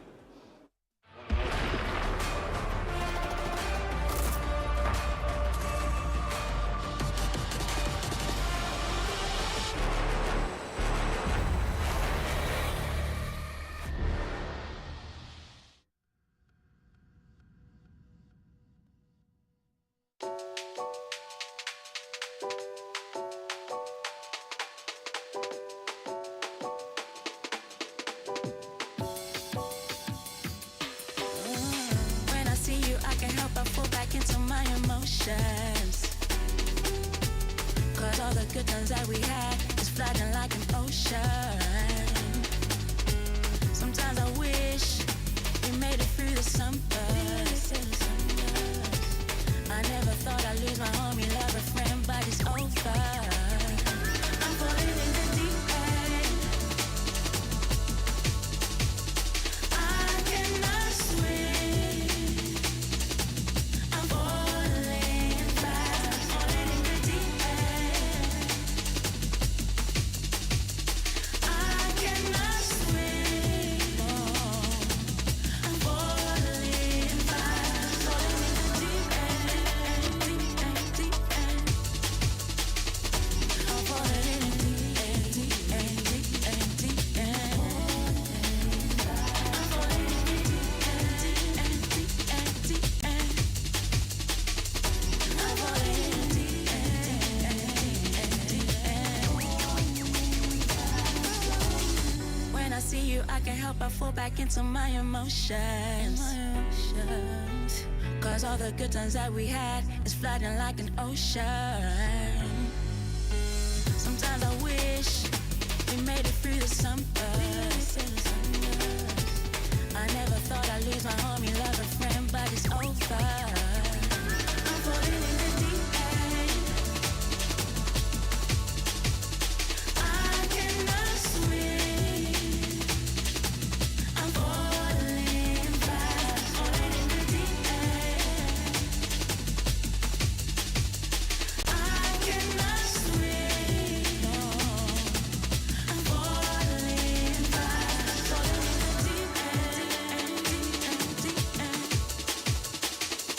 I'm falling in the deep end, deep end, deep end, deep end. I'm falling in the deep end, deep end, deep end, deep end.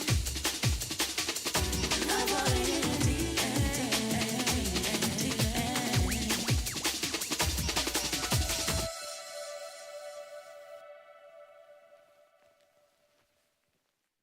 Look, oh man, I don't wanna hear no talk. Look, oh man, I don't wanna hear no talk. Look, oh man, I don't wanna hear no talk. Look, oh man, I don't wanna hear no talk. This ain't new to me. This ain't new to me. This ain't new to me. You're technophone. Imagine that when it's time to get bread, I don't panic, man. When they ask what I do for a living, I just say I met paper, appear like the magic man. Imagine that when it's time to get bread, I don't panic, man. Keep cool and calm like the attic fan. We met paper, appear like the magic man. Deal with the money like David James. Save and save and save and save. Lock it in a box like David Blaine. Discipline thing, I ain't playing no games. Money for run, I got plans and aims. Man, man, I live by the old school sayings. Every mickle must make a muckle is true. Big up my granddaddy, showed me the way. More times that notes and I act bro, cause I'm like Houdini, I'm trying to escape. Passport's gotta get another new stamp, so don't say a word if you see me on planes. Winter time, man can't see me again. Pop up in the country with a mad name. Little man, I don't wanna hear no talk when I come for the money like Biggs and Wayne. This ain't new to me, no talk. This ain't new to me, no talk. This ain't new to me, my youth. You're technophone. Imagine that when it's time to get bread, I don't panic, man. When they ask what I do for a living, I just say I met paper, appear like the magic man. Imagine that when it's time to get bread, I don't panic, man. I keep cool and calm like the attic fan. We met paper, appear like the magic man. Imagine that when it's time to get bread, I don't panic, man. When they ask what I do for a living, I just say I met paper, appear like the magic man. Imagine that when it's time to get bread, I don't panic, man. Keep cool and calm like the attic fan. We met paper, appear like the magic man. Look, man, I don't wanna hear no talk. Look, man, I don't wanna hear no talk. Look, man, I don't wanna hear no talk. Man, I don't wanna hear no talk. Look, man, I don't wanna hear no talk. Look, man, I don't wanna hear no talk. Look, man, I don't wanna hear no talk. talk, no talk. See the stack levitate like dynamo. I keep it low key, I don't like to show. Corridor is real, a man like to steal, so I don't watch face and I mind my own. But it's a minor though, I flex really, I ain't that type of bloke. I like getting paid over the limelight still, man, no I ain't in a them type of show. This ain't new to me, matter of fact, man, started a while ago. I just wanna live a life where the choice I to spend my time is mine and mine alone. Blood, you best try to know, I wanna yard work and spend my time alone. We ain't gonna get there overnight, but in the meantime, there's still some time to go. Take the war, left the war, take the war, left the war, take the war, left the war. My you take me for. This ain't new to me. This ain't new to me. This ain't new to me. My you take me for. Imagine that when it's time to get bread, I don't panic, man. When they ask what I do for a living, I just say I make paper appear like the magic man. Imagine that when it's time to get bread, I don't panic, man. I keep cool and calm like the attic fan. We make paper appear like the magic man. Imagine that when it's time to get bread, I don't panic, man. When they ask what I do for a living, I just say I make paper appear like the magic man. Imagine that when it's time to get bread, I don't panic, man. Keep cool and calm like the attic fan. We make paper appear like the magic man. Look, man, I don't wanna hear no talk. Look, man, I don't wanna hear no talk. Look, man, I don't wanna hear no talk. Man, I don't wanna hear no talk. Look, man, I don't wanna hear no talk. Look, man, I don't wanna hear no talk. Look, man, I don't wanna hear no talk. Wanna hear no talk, no talk, no talk. This ain't new to me. This ain't new to me. This ain't new to me. This ain't new to me.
Feel that air conditioning, my friends. Feel that power of the gaming hall, where so much gaming is happening right now. Very exciting. Let me welcome you with an extended arm and a big smile to the gaming hall. Look how big it is, baby.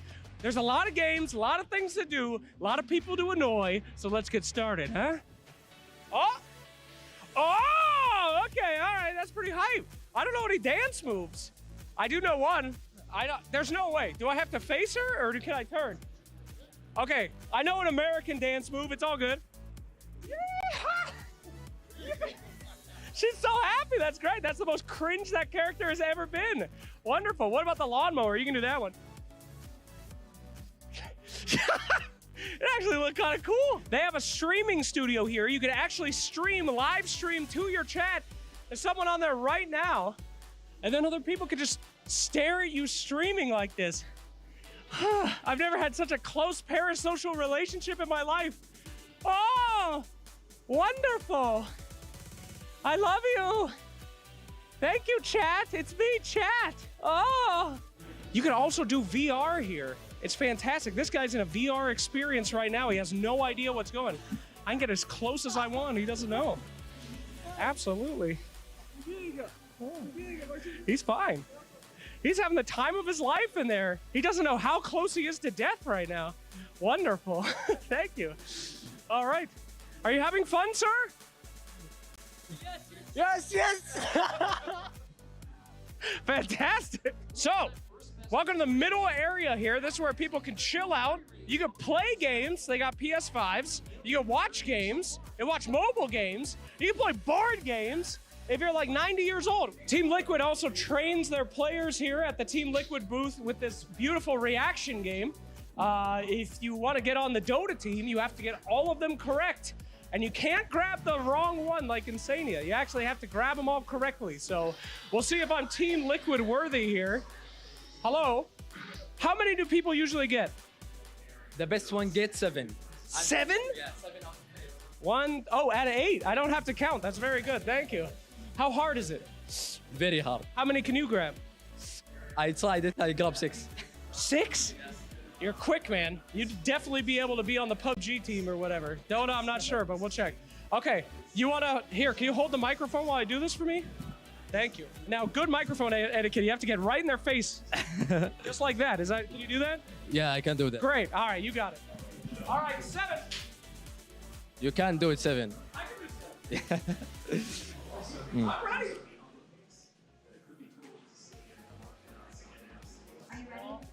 Yeah. 1 miss. Thank you, expert. Call me, Blitz. Call me, baby. Hello, yes. Hello. Did you guys get lost? I told you it was big. I wasn't lying. Over here. Follow my beautiful voice. Over here, please. Yes. It's a very big building. Come, my friends. There's so much to see, so much to do. It's very large. Don't get lost. Come. Come, my friend. Now.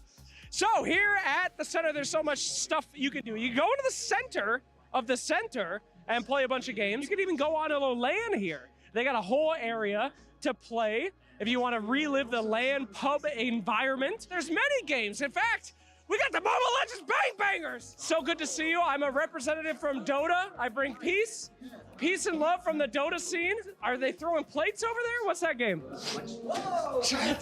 Sorry.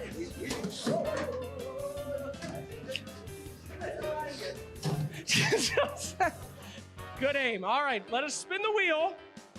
What are we hoping for? We got t-shirt, normal skin chest. Oh, epic. Oh, chest. Come on, bang bangers. Oh, okay, we got the t-shirt. Very good. Thank you. Thank you so much. It was very hard. This is an extra small. What are you trying to do to me, brother? Ain't no way. I'll put this on for you. All right. You want me to have a small? I'll put on a small, bro. It's fine.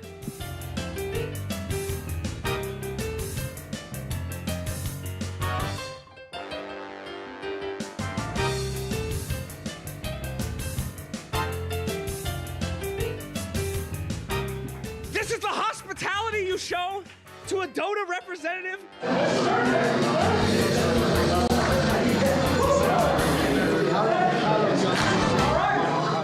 There's a PUBG area. It's very cool, very modernized. Hello there. They're fighting to survive in here. They're fighting for their lives to be the chicken dinner. Ooh, the iconic pan and level 3 helmet. I'm not gonna take that.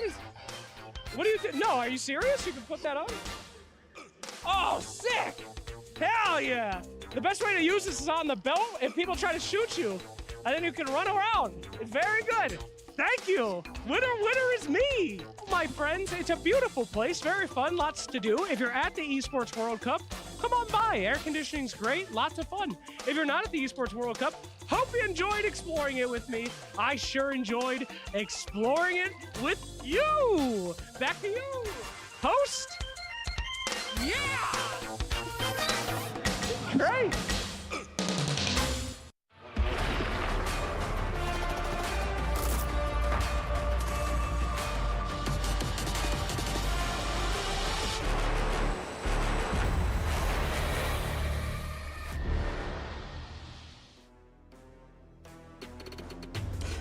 Welcome back, everyone, to Riyadh Masters at the Esports World Cup, where we've got a best of 3 ahead of us. Although, if you've been watching for the entire day, this might actually be more like a best of 5. Thank you all for joining me. It's Tsunami, BSJ, and Fear to take you through more of G2IG versus LGD, because they already played just like 4 hours ago, and they both split a game, Brian, and now I suppose they took a little lunch break in between, and now we're continuing. Yeah, manager for G2IG, Jack KBBQ Chen, he's a man of entertainment.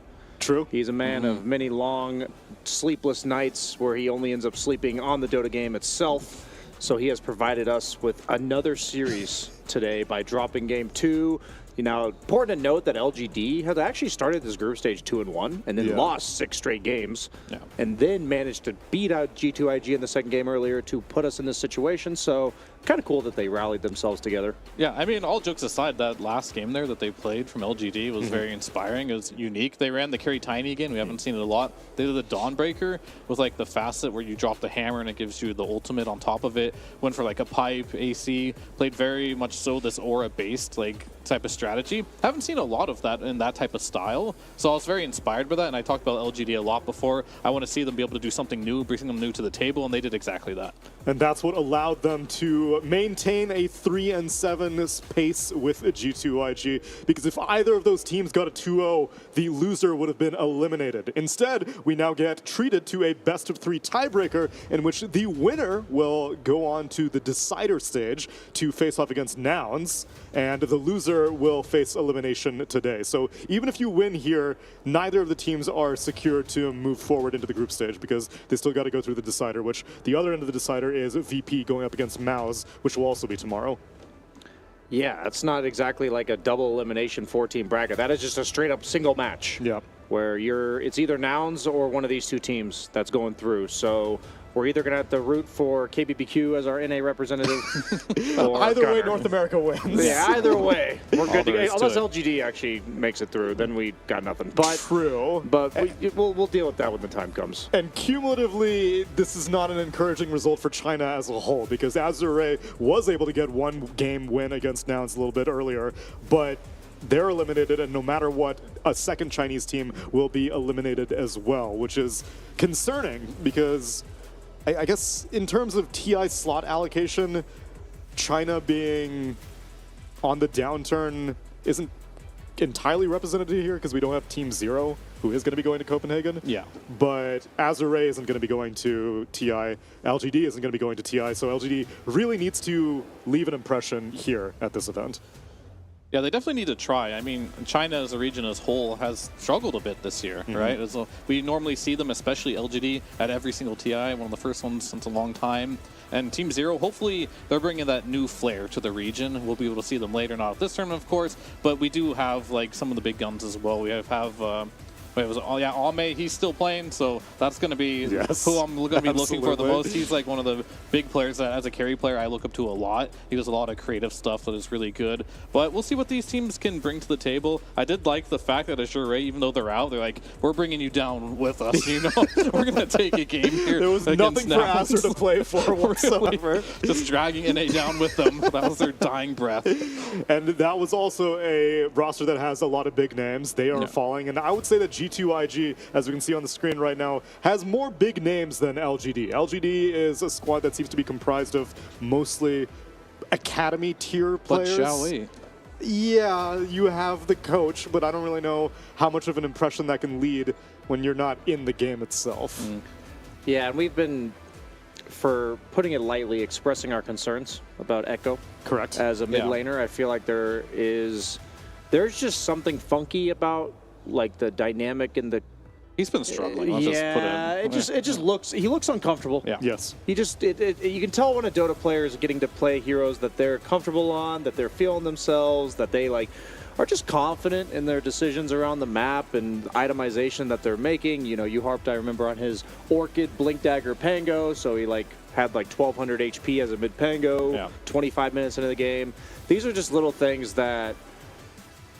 It just sucks, honestly, to watch players look like that because you kind of like can relate to it in the games that you're super uncomfortable. And honestly, seeing that LGD game, like I'm thinking of PYW's smile right now. That must have been how they were feeling because that is, you know, cheek to cheek there. I feel like they're just missing like some star power right now. Someone that's every single game is just like a standout player. The one game that they did win recently was just because they had good team play. Yeah. They had good auras. You know, they played as a team. Maybe this is just how they have to function because I haven't been seeing any of the cores or the support just really popping off every single game and be like, wow, this guy's a threat. So this is probably something either they can potentially fix and be like, hey, I want to be that guy. Give me this hero and I can pop off, or they need to stick to just playing as a team and doing more of the death ball type of strategies. I actually think their weakest part of the game is like 12 minutes until 25-ish because I've seen them do consistently well in lanes. They don't always win, but I'd say more than half these games they were ahead in the lane.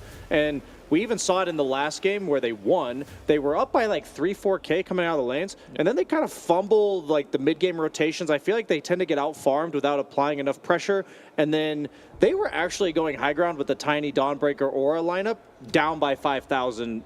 So it wasn't exactly like a clean victory. Like if you saw the first 12 minutes and the last 10 minutes, you'd think like, okay, I know how we got from A to B, but that is, they kind of stumbled their way across the finish line, and that's the part of this game I'm going to be looking out for. They've been doing great in the laning stage. Their team play has not been bad, but kind of like each player doing their individual job on the map when like the farming acceleration stage of the game, that has not been convincing.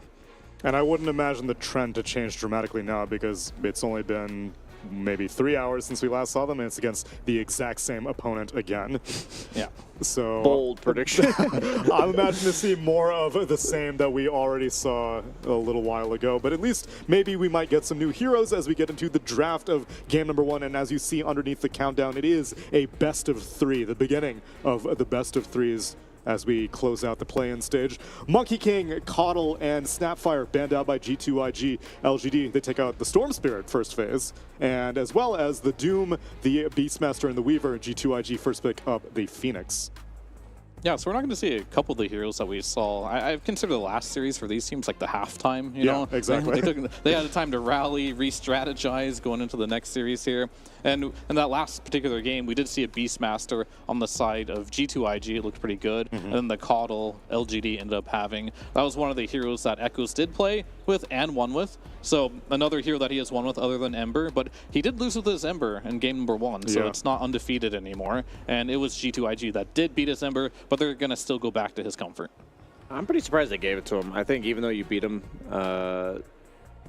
if they were watching closely... But they lost to his Coddle, you know, so... Yeah, it's like if they were watching closely the rest of his performances compared to his Ember games, I think you have to kind of like respect it. But at the end of the day, they did already beat it once, so no reason to question it now. Would you dedicate 2 first phase bans to a mid laner who's not comfortable on many heroes? Yeah, I would. You would? Okay. If he really does look uncomfortable on everything else, then I would. You know, the thing is that I'm wondering about this Doom ban from LGD because I was like, is G2IG picking a lot of Doom? But yeah, I mean, if we're going to get into the bans, there's a lot of things you can really think about because I think if you want to pick a Phoenix first pick, you probably don't ban that Monkey King first pick. Obviously, you don't know what's going to be banned by LGD, but it kind of like, maybe you just ban the Coddle first and the Snapfire, and then later on, you can like last ban that Monkey King potentially if you don't get your Phoenix. But yeah, I agree with you. You could potentially fit in 2 bans here for Echoes if you're really afraid of that. But I'm not entirely sure yet if he's only a 2-hero player. He hasn't played a lot of games here. His Ember has been pretty good. They're going to pick the Enchantress for some more tempo here. They still have not addressed the Phoenix at all, I feel like. in the draft. They're going to have to do that a bit later, whether it's the egg or just the attack speed slow in the laning stage. The Moon Shard Enchantress, he's got it. If he gets there. Yeah, he had a pretty solid performance on Enchantress in the previous game 2 of their series that they won. The Enchantress plus Tiny safe lane applied a lot of pressure, allowed them to like collapse on the Wisdom Rune at minute 7 of the opponent, and that kind of stuff can be really important to getting LGD into the laning or past laning stage. But are you looking at the Tiny game versus Phoenix? I don't think that's going to be the same thing. Nyx assassin. They go back for Nyx. They lost with this in game 2 earlier, and I'm a pretty big hater of Nyx. How do you feel about Nyx? I wouldn't say I'm a hater. I mean, I feel like Baboka in that game specifically I watched did a lot of work on his Nyx. He had some sick impales. Yeah, he definitely did a lot of work. But in general, like, depends on what you're looking for. I think Nyx with Phoenix is pretty cool because you have one hero that kind of holds down the team fights, and then you have that other hero that can scout out the map and just play the map and catch heroes if you're ahead. So they complement each other well. What are your gripes with the hero? My gripes is that the enemy carry gets free farm, and I think in the past that the like price you're paying for that was that, or like the reward you're getting is that Nyx could like one-shot the carry. Right. But now that doesn't happen anymore because the Mind Flare is no longer based on like the damage he's already done to you. So I feel like in the past, once the Nyx hit 6, I would lose farming speed anyways because I'd have to have teammates around me or sentries. But now you get off to that free farm start that we saw that Tiny have, and then that part of the game doesn't continue in the mid game. So that's my gripes with Nyx. The Mind Flare on creep seems nice and all, but I'm concerned for JT. And like, how is he going to get out of this lane? Nothing to say Tinker? This hero did get nerfed a lot. They made his facet so it's not a strong dispel, and then they nerfed Arcane Blink. Yeah, but nothing to say, like, he is so good on this hero. He's legendary. Yeah, this is like one of his legendary heroes. So, like, if nothing else, it's exciting. It is exciting. So we'll have to see, like, how he performs here. But it makes me wonder. It's like, okay, so he's probably picked it because he feels very confident that he can beat Ember mid, right? Yep. And you do see this, so he's going to bust that one out. And I've been underwhelmed with the matchups people have been picking against Ember. In the past, it'd be like, slap some Huskar mid, you destroy him, and now nobody wants to touch Huskar. But now we're getting some new and creative mid laners that can potentially do the trick. You are playing a bit more for the map here, where you do have like Nyx and Tinker. So if you are that carry, for example, farming, you're pretty scared on the map here. You're probably not going to want to show on any waves. And I think their next 2 picks deal with that pretty well. You don't want to show on the waves? Okay, Darkseer's going to push him out. Spirit Breaker's going to push him out. Now you can pick a hero for your carry that can just sit in the triangle with some sentries and obs. So pretty good response there. I like the Troll Warlord pick. You're almost certainly going to go Ags, and when you have Tinker, I wanted this Troll Warlord pick for Aurora, I think, yesterday. I think that was the team that I wanted to see pick it. Oh, no, it was Heroic. But the reason why I like Troll Warlord here is because you don't have to be the heavy damage dealer. You can go like Battle Fury or Gleipnir into Ags, and your job is to just dispel all the stuff. The Surge, the... what is Bulldoze? Bulldoze, thank you. Yeah. The Flame Guard, also the defensive dispel of the chains, of the Enchantress W. There's just a lot of uses of his Ags here, and as long as he's throwing himself in there, then the Tinker's gonna, nothing to say, is gonna like go to town, and the Phoenix will be able to sit in the back. And yeah, I like being Troll and knowing that if I just make the fight long, I don't have to play for this hard commit, use my ultimate, win the fight with my BKB first 10 seconds style. I've got an old story. This draft from G2IG actually reminds me of a draft we did at DAC 2015 that had accidental synergy. Wait, who was the Tinker? Sumel. Sumel played Tinker? Yeah, that was his first tournament. That was like the big breakout. I only associated him with Storm Spirit. I didn't know he was a Tinker player at some point. He was, but let me finish my story now. Sure. Yeah, geez, Neil, I was listening. But anyway, we had a Tinker and Troll, and we had this egg, the mischance on the whirling axes and the laser. It actually won us a couple early game team fights, would completely change the game, where typically you're like, these aren't your traditional Phoenix pairs, but they actually work pretty well if you don't have a way to dispel it. And currently, these aren't heroes that like buying BKB, nor do they like hitting the egg, so they have some really good teamfight presence right now, just with the Phoenix, and their pickoff potential is also really good with Tinker and Nyx in the game. And they can farm pretty quick with this Troll. Although their draft does look a little wonky, it to me, looks pretty good so far. But the same with LGD. They got like the stock standard heroes. You got your Darkseer Spearbreaker, Ember on the map. You can, in theory, deal with this Tinker split push if that is what he wants to do here.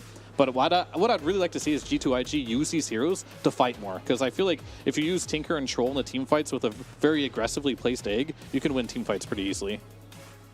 Yeah, we just have to see it. Like, my main thing is since you have a Tinker mid, but you're also kind of throwing your offlaner to the wolves because he's getting last pick counterpicked. He has a Nyx 4 against an Enchantress 5. Like, that's the part of the game I'm concerned about. So JT goes for his Mars, a hero we don't see too often, but I feel like this has to be punishable. Like, Nyx Mars is just not a scary lane. It has nice teamfight synergy, and at the end of the day, maybe an arena later will just be enough, like, impact, even without items, but... Go ahead. I've got a dead hero that might actually be viable right now. What? Juggernaut. Not until they fix the vision bug. You can't pick it. The vision bug from Jug that where if you Omni slash the arena when you're inside of it, your Omni just gets insta canceled. So I don't think you can pick that actually. Shame. Otherwise, it'd be really good on paper. I do like it against literally every hero but Troll. Yeah, I mean it's pretty bad versus Troll, but yeah. What can they pick that's good against Troll? Yeah, I was thinking Lifesteal is the best pick, but they definitely banned that one out. What is the Enchantress? That's the problem with Troll, right? Like, he's like the biggest anti-carry. Like, you typically want to pick ranged heroes against Troll, but you're versus a Mars, so you don't want to pick ranged heroes necessarily, but I think you just do it anyway. I mean, I like Drow a lot. I was actually thinking it, but because her E Tinker goes through the arena, right? And it does, it does. Even if you get lasered, your E still doesn't miss. So those are a couple options. I was oddly thinking Drow because we haven't seen any of that hero. It's pretty bad with Darkseer though. Maybe you just double down and go for another melee hero. I wouldn't hate the Tiny here either if that's still in the pool. Sure, it doesn't kill the egg, but I think killing the egg at this point is, I don't even know if it's a reality.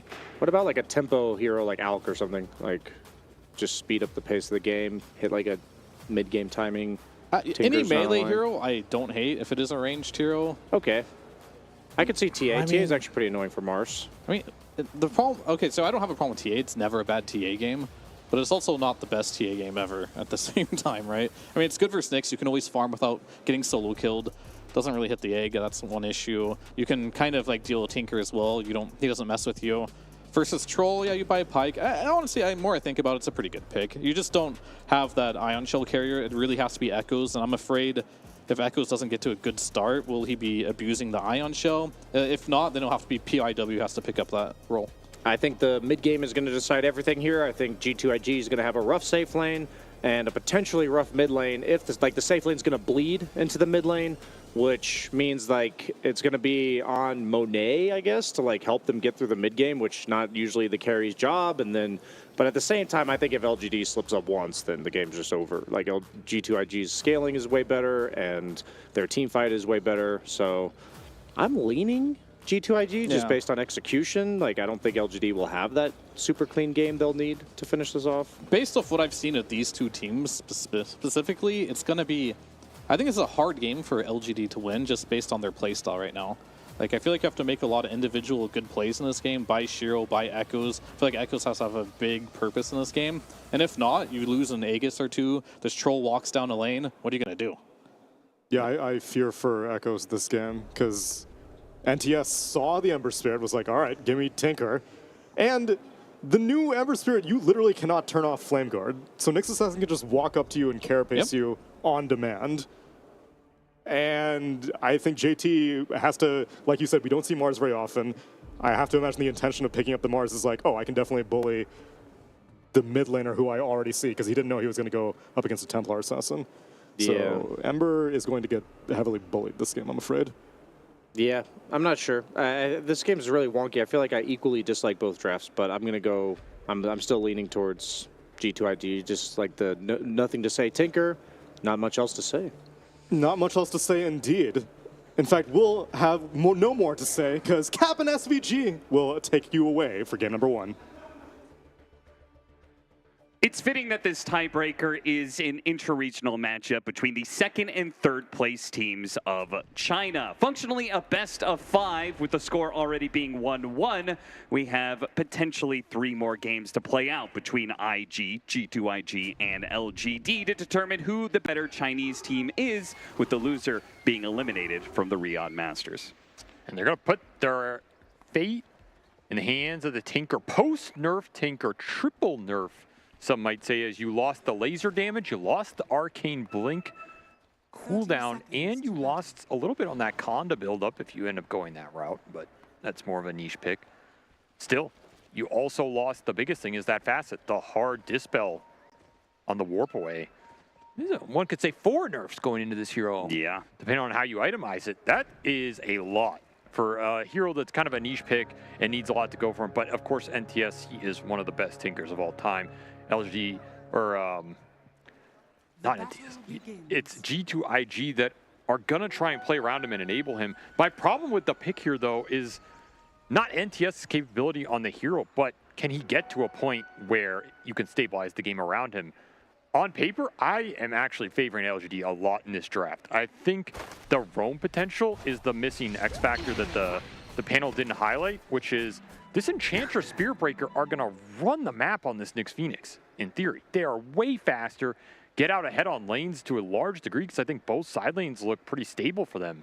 And what happens if this Enchantress Spirit Breaker with Ion Shell just go into mid? Maybe your Ember is losing the one-on-one, but the second that Tinker gets ganked 1 or twice, I think this map just blows open for LGD and they have a decent shot to run away with it. And by then, you may never be able to stabilize this game for the Tinker to come online. Now, what about the fact just the laning phase? You have this Nyx assassin. We already saw how he cut the wave to be able to kill the range creep. He's going to be able to do the same thing with the Enchantress's enchant creep, right? She can't really use that in lane. Yep. The Nyx just hard counters it. Is that going to help slow down the momentum that you think LGD is going to be having in the mid game? It definitely makes this matchup a bit better on the tempo side, but I think the lane matchup's not any better. I mean, it's still a lane where Nyx is just a creep on the lane. You right-click him down, you right-click the off-laner, you force Nyx to interact with you, and then the second he does that, I mean, you just have better spells as an Enchantress. You have a better body, a better, you know, ranged attack compared to the double melee lane here. No need to do any body shaming here, Avery. Well, I mean, every, you know, ability draft player will tell you that it matters to a large degree here in the world of Dota 2. Well, we've got a little bit of pause here. We can talk about some of the other matchups here. We've also have the matchup in the mid lane, Ember Spirit versus Tinker, which is where, you know, all these nerfs to the Tinker, at least you have a lane matchup that should get you up and running, right? This should be pretty free for nothing to say. Yeah, he's going to free farm here. Just a question of how much he can punish Echo on this first pick Ember, because, I mean, when you first pick Ember, you're giving the enemy a lot of opportunity to cheese you out in that mid lane. The Huskar, the Necro, I guess the Tinker, these types of heroes can just make your life painful. I haven't seen any Huskars. I mean, now it's lurking out there for sure. It's maybe not as broken as it used to be. It's not an auto win, but the hero's still strong, and he still abuses some of these matchups where he just 100s to 0 them, and he can still carry the game. The hero functions the same way, even if maybe his ramp isn't as fast or his laning not 100% as dominant. These picks are still viable. They're lurking out there. You can't just feel no one's going to play him at some point. That's when they get you. That's when they sneak up on you. We're going to quickly resume here. Again, I almost don't really care about what happens in this mid one-on-one because I don't think it matters. It's more about, for me, the supports and how they play the map, who makes the better rotations, what Baboka can do to make this bottom lane chaotic, get out of it, and maybe waste the Enchantress's time. We did see PYW have some terrific games yesterday on some of these melee 4 positions. So this is another situation where maybe he can make this early game super fast for LGD. He has an Ion Shell to play behind him as well. I thought what was pretty interesting about this, despite the fact that these two teams, again, should be looked at as probably the second or third best teams in China, they actually have not played up against each other in the ultimate qualifiers for the year, right? For Riyadh and for TI. Somehow they managed to dodge each other. Riyadh, they both ended up on different sides of the upper bracket and ended up qualifying without having to face up against each other. And TI, well, TI was a bit of a disaster for LGD, and they bombed out rather early. So as a result, these two teams haven't actually played against each other in a bit until their most recent matchup earlier this morning, where they split 1-1, are now in this best-of-3 tiebreaker, again with the loser being eliminated and the winner to play that 4th, 5th place matchup tomorrow. I mean, one could say they bombed out. I mean, one could also say they ran into Somnus, and you know, there's two sides of the same coin, one might say, but give credit where credit's due. That's all I'm going to say on that one. Well, I mean, listen, Somnus didn't qualify, so at the end of the day, I think he got what he wanted done. You lost to a team that lost to G2IG. He got something done, though, in that qualifier. He did. He did. He got a lot done. Lane's going pretty well for G2IG on terms of the core CSing here, but it is that Templar Assassin absolutely free farming down there, so they're just having to pull waves with the double melee. Courier kill will help out a bit too, and it is the Ember suffering in that mid one-on-one vacuum, but it's not too bad for Echo. I mean, I feel like if you can lane with this hero and get XP with a first pick, that's the most you can really hope for, because you know you're going to get counter picks. So LGD maybe in the realm of expectation here. And also knowing that just in the near future, you are going to be the one with a lot more power moving around the map and making things happen. G2IG's lineup is rather slow in that regard, having both a troll and a tinker on the same team. That's where you have to abuse in this game. Yeah, I mean, if you're LGD, you have to make support rotations, get the Enchantress through the gate, get the double support mid collapse at the 6 and 8 minutes. Look for these types of plays to really snowball this game, get your Ember cooking, and if you can get something like fast Mage Slayer in this game, then you can suddenly start to do a lot of work in the skirmish department because, I mean, Phoenix Nyx are going to be slow. Maybe you steal a Wisdom Rune, maybe you deny it with a creep. These little things could add up and give LGD a nice XP advantage, and that's ultimately what you're looking for here. There is that gate rotation already coming out. See how effective it is. This is a big wave that's pushing in. X-Nova is going to have to land some pretty good Fire Spirits to slow down the damage here. PYW is actually going to be the first one to die here. Monet's going to follow him, but they got the first blood. G2IG probably going to trade out 2 for 2. No, X-Nova not quite dying, and it's Why You Smile who may die to the tower. Stays alive just barely thanks to the last bit of wisp healing that he was getting, but Baboka could keep going. I mean, he could pop a Clarity here and keep chasing, hit an Impale, and maybe he gets the job done, and he does. All right, I mean, 3 for 1. Super happy about that if you're G2IG. Yeah, there's your gate rotation. That was just not executed well enough. They did not toggle the tower aggro. I don't even think Baboka really killed the creep, right? So that's just too over anxious, not playing it patient enough. And now they're just feeding. Yeah, that's a really bad death to give away here. This lane just collapsing for LGD. I think they had opportunities to snowball it here, and G2IG ready for the play. Phoenix can be a hard hero to dive. The Whirling Axes can also give them some missed chance that they benefited from. But still, that's a play where you control how much you're forcing the action, right? So if you feel like it's not going to work and you back off, you're still getting something out of the map here. Feeding 3 kills away. I mean, G2IG are going to run away with that in terms of the Nyx and Phoenix benefiting a whole lot. Yeah, faster level 6s for those slow supports can make all the difference in that momentum that you're talking about draft-wise that LGD is trying to claim early. Got to think about these power runes as well. We're coming up on that 6-minute mark. Would love to get some gank in on this Tinker if you can in the next minute or two here. Yeah, interesting the Enchantress spending more time trying to put pressure on the Mars than secure the power runes. PYW, similar battle at the top lane, where he will die to the 2 supports of G2IG. Just leaving JT out on an island. Here's something that G2IG actually does, I would say, a decent amount. Feel like they're more likely to move their supports around the map together and leave their offlaner alone. This is just not shaping up to be the early game LGD wanted at all. No. They are falling considerably behind in terms of net worth between the support and also just the levels that they need to function here going into the mid game. And it's a lot that's been given over to Monet as well. This troll pick has worked really well to secure the early game here with kind of the greedier support duo. Make up for some of the early fighting power, and we're still looking to pressure bottom with this Enchantress, but this is not really the lane where Y wants to be for maximum impact. Even if you get some tower damage here, you're going to force a Nyx TP. I mean, to me, it's okay, but it's not the same as if you were making this Tinker's life miserable or you were getting those gate rotations to work. In fact, nothing to say is even going to be able to come in here and defend it a bit. Benefit of this Tinker, you can keep these tier 1s alive. If you're not the one getting ganked and taken off the map, then G2IG are going to be able to fight around these towers, keep their jungle alive, secure extra experience for the supports. Yeah, the rate this game's going, it looks like Nothing to Say will have his choice of defending all the Tier 1 towers.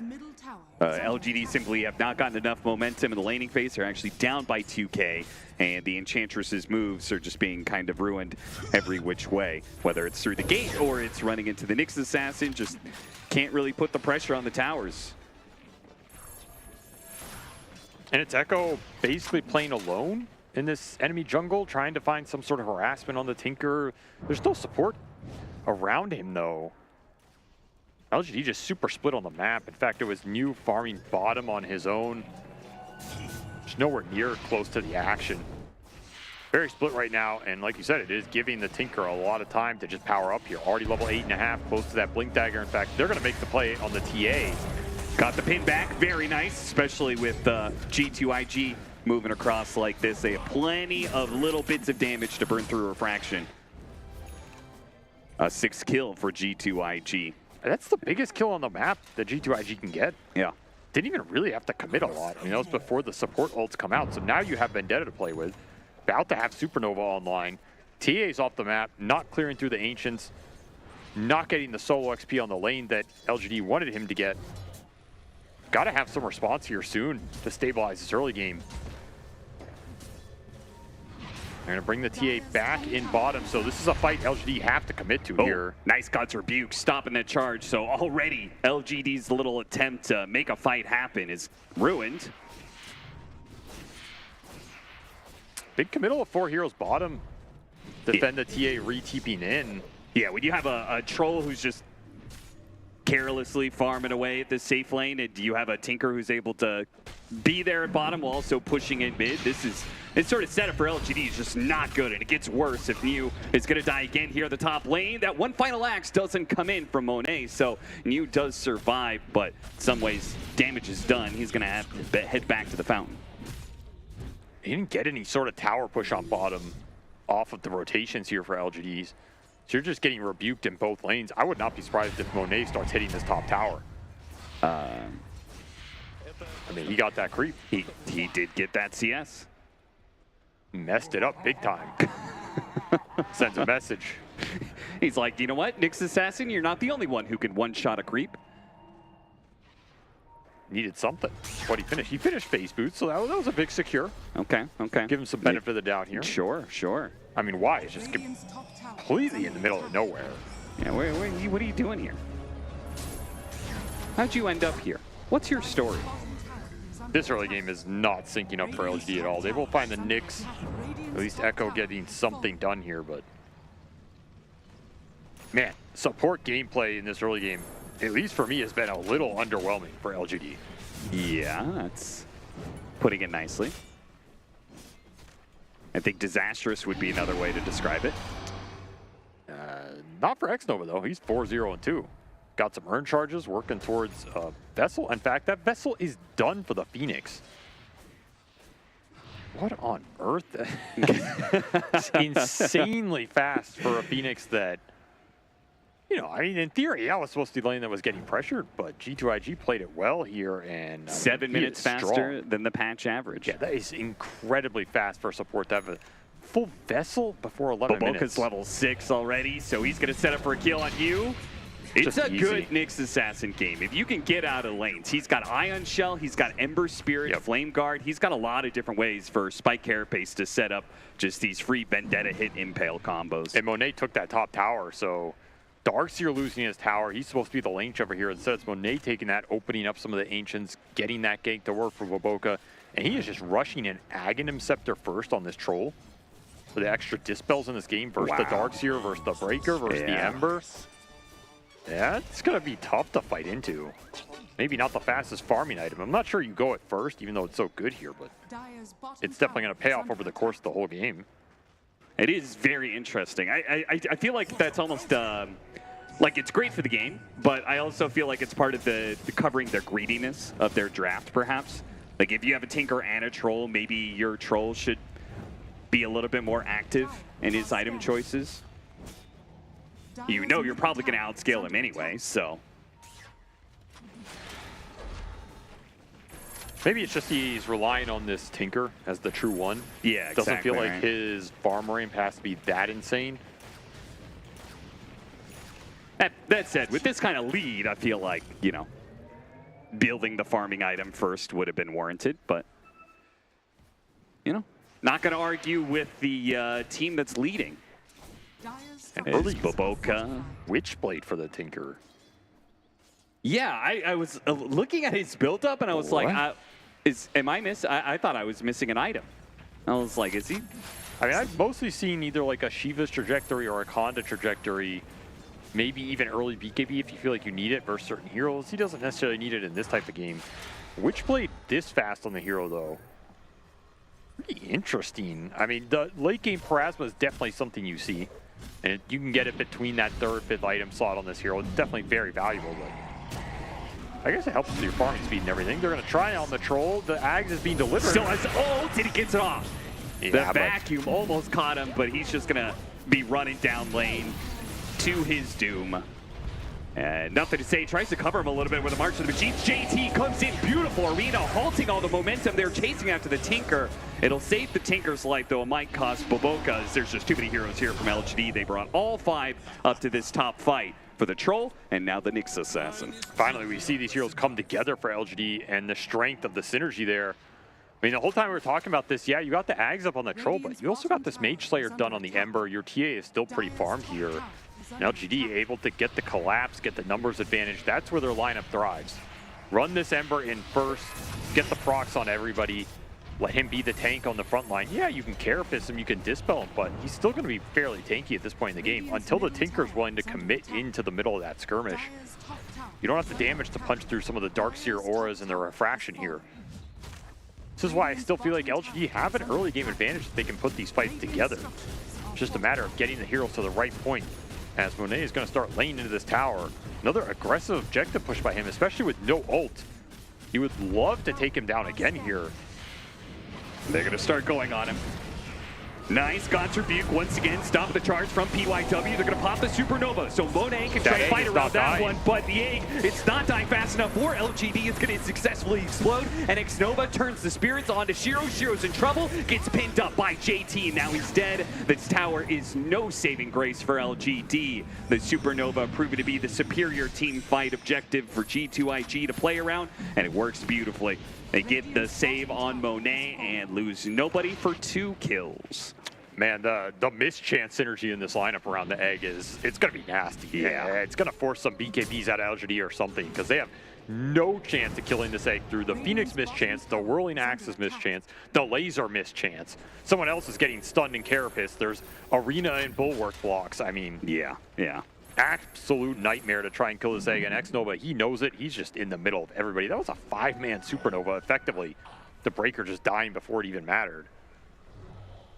And I don't know, that attempt to start the fight from LGD felt a little too casual for me. Like, you're just charging this Breaker and he gets stunned, and then you don't have any follow-up here. Really low resources on the Darkseer as well. I think if that fight starts with everybody being there initially when the Troll's hitting the tower, that can be very good for you. But just a little too slow. Let's G2IG get into position, and they get a really good fight off this Phoenix, who's continuing to just, man, control this game beautifully. Xnova 4-0 and 4. That early Vessel doing some work. Find another quick arena kill on the Breaker. As NTS continuing to power up here. This is not a hero you want to give this sort of pace to. No, already breaking 10K net worth so early on into the game. He's going to be getting that fast Parasma. Took a little pit stop for a 4 stats just for some extra survivability, so maybe part of that is just the nerf to the defense matrix that happened.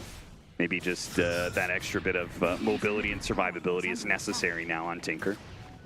It's a lot of extra damage too. It makes up for the changing of the talents on the laser with the 15 and 20. You get some of the amp going through on your targets. Okay, you can buff up a lot of your spell damage sooner than people might expect it here. As we see, it's Burst City. G2IG, any of these single targets they find, you are absolutely gone. You even once the little Satyr creep, you will perish.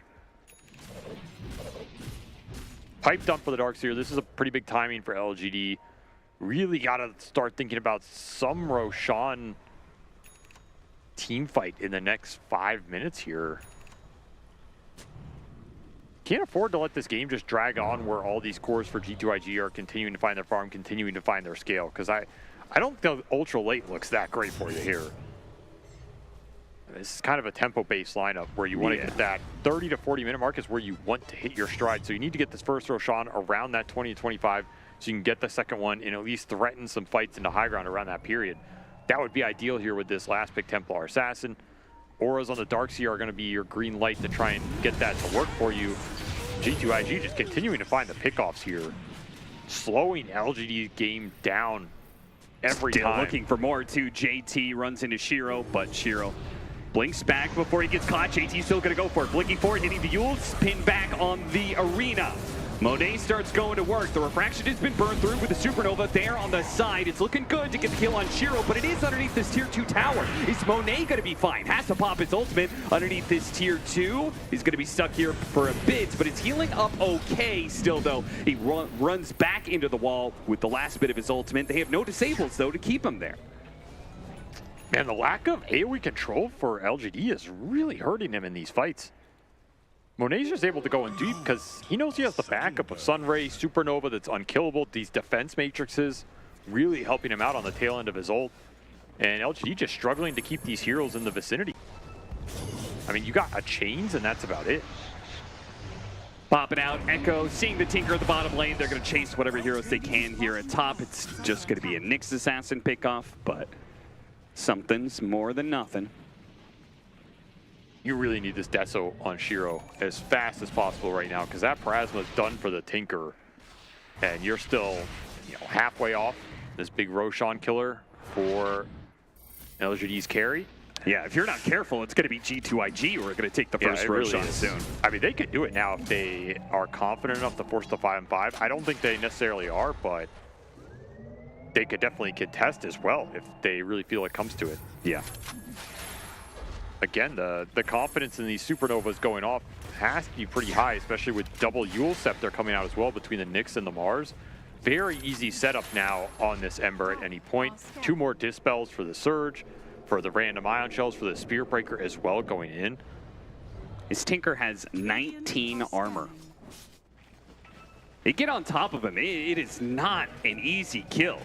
With Defense Matrix, plus 4 staff, and 4 staff, plus Translocator. He's got over 2,000 HP. His effective HP against physical damage is extremely high. He's got 55% physical resistance. He took the Defense Matrix talents as well. So I don't think you would have done this when that laser talent was better, but because they got swapped and nerfed. Yeah, it makes some sense here. I mean, these are 445 damage Defense Matrix absorptions.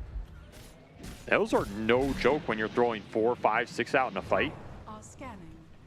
And you're looking at the damage from LGD, where's it going to come from? I mean, you might get that huge vac charge slight through. That's one way you can get it going, but otherwise it's the Templar Assassin who has to get in there and start hitting people. And again, there's so many dispels, so many disjoints, and so many mischance procs. Like, you already need MKB on this TA or something. BKB, the ability to man up here. Yeah, you need BKB to deal with all of the instances of damage that are just ruining your refraction. You need Deso for just straight up damage, and you need MKB. And feels like you need all of them like really soon. You need this Roshan, and they were not confident enough to man up for it here. They're all TPing it away. I mean, even if oh, he got him blind. Beautiful.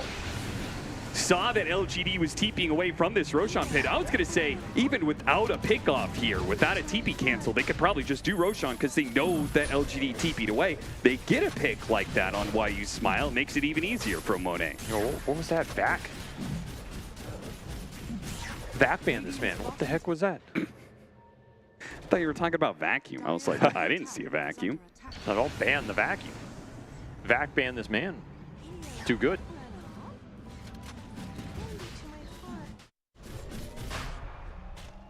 This is not a road you want to give up if you're LGD. They've just missed a lot of their timings in this first 20 minutes here. They're going to have to try and recover this game off of some good team fight execution with the Darkseer combination. I think that's what it's going to have to come down to here. Yeah, but we've seen how hard it is for them to get a good charge against this Mars. I mean, JT, whether it's Gonter Bukes or it's going to be Arenas, the charges are near non-existent in team fights. And the problem is you're not going to get some crazy pick-off with the Spear Breaker this game because it's just Tinker shoving out the waves while the rest of the team can play together. Yeah. So you are really constricted to that 5-on-5 comeback. And that's where, I mean, this Tinker and Nyx are going to thrive because they got through this early game. Now they're powering up and they're ready to get aggressive. Not quite enough. And now stuck inside the arena.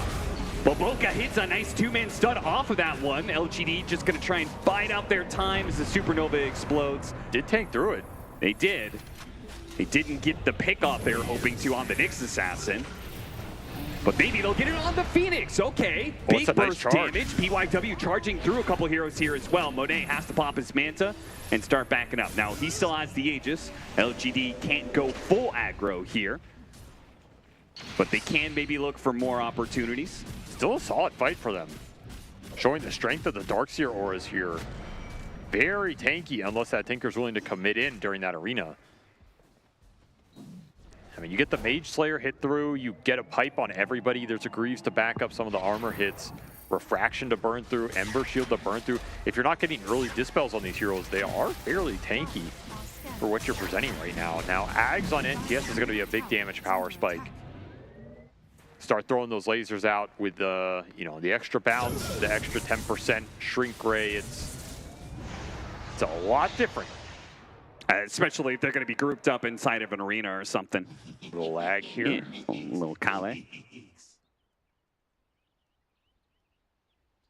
Yules into Spear is guaranteed. And then you hit him with the Plasma and laser him. Is all of that going to end up being enough damage to burst the Ember? Oh, with the Nyx coming in, yes. Yeah, Boboka's definitely close enough. So, unless they fumble this, we should be witnessing the demise of the Ember. Chaining it up. Pretty easy. Now, they might get caught, though. Vacuum back in with the charge. This is a trade-off that LGD would certainly take, especially if they can get even more. A Tinker for an Ember Spirit when Tinker is the most farmed hero on the map and the Ember is the least farmed core. That's a happy trade. Then they got a Nyx Assassin, just the cherry on top. And all of that gold going to Shiro here, the exact hero they would want to grab those kills. Deso charges for the TA, almost 2,000 gold, half of which is going into his pocket. I mean, his BKB's just basically done off that. Yeah, we said he needed 3 items. He almost has 2 of them.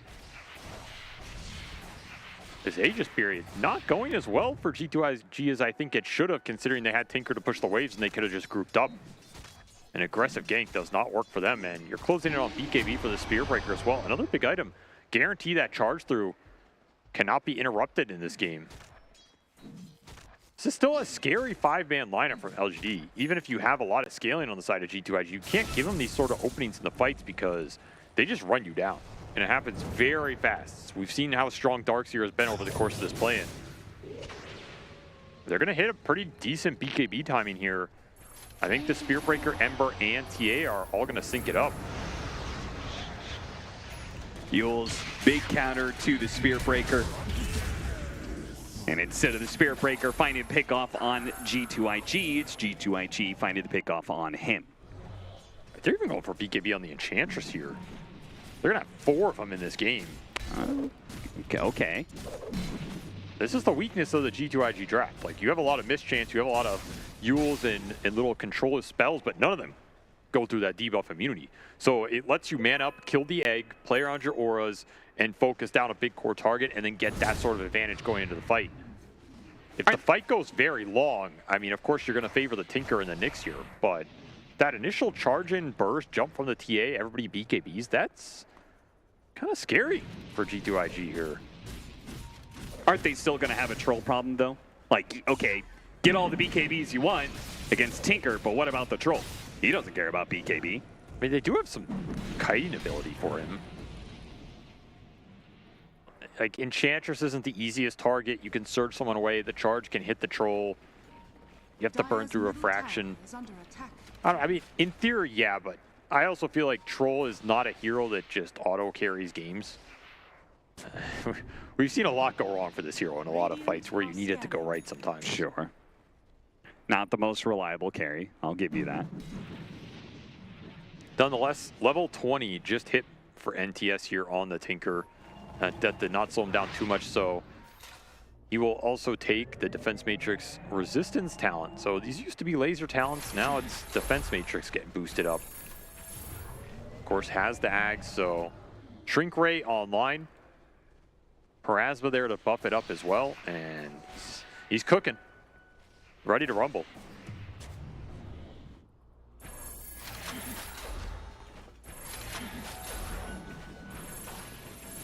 Well, we're probably going to be sitting in a little bit of dead zone here where both teams going to be happy to farm up because the aggression should come with the second Roshan timing in 2.5 minutes. And they will have all their BKBs for that fight. Embers is done, TAs is done, Spear Breakers is done, and the Enchantress might not be done, but that's probably the least relevant here. Yeah. So that's going to be the big question mark. Can G2IG deal with this BKB timing from LGD, and how much do LGD get out of this period? Because, yeah, they're down 10K, but this team fight does not look impossible at all. Charge through, going to hit the Phoenix only before the Yules comes out. Got a silence on the Phoenix. Gets a dive, interrupted by the Nether Strike, and Shiro blows him up. Now, big stun out from this Nyx Assassin. Hits Shiro and Mew. And LGD very cautious. Despite getting a pick-off on a big team fight support like Phoenix, they don't keep it going. They actually just back off, respecting the fact that Tinker was set up, ready to go with March and the Machines. Yeah, maybe not a position they want to chase into when they'd have to commit all their BKBs on the edge of that fight, and you're not guaranteed to latch anybody there. Yeah. Double damage will be picked up for Shiro, though, and I mean, Hurricane Pike, Quiver, level 20, all online for this Templar Assassin, hitting a really nice damage power spike here. I mean, this is where you would love a, Roshan were up and you could claim it on that upper side of the map. It'd already be done here. Instead, you're gonna have to settle for some creep waves and getting some map control. Really deep ward put out mid by YU Smile, and he has another obs as well he can place up top here. So this is gonna be some nice vision for LGD to play around. In fact, he gets the base ward. These are very deep ops. I mean, normally, if you were in a winning position, these would be amazing. The fact you're down 10K and you have Tinker who can push these waves, though, I am curious how well LGD are going to be able to use these very deep observer wards. Like, how much information is it even going to give you here when G2IG have not really been playing on their side of the map too much? Yeah, no. I mean, so, heavy investment. Maybe they're just really banking on being able to find that, like, one Tinker pickoff. I mean, these wards will protect a dire Roshan, but it was Radiant Roshan that got slain earlier as well. Yeah. So they're not guaranteed to give you value for that objective fight either here. As we see, 3 wards all in the top part of the map for LGD. They have really committed.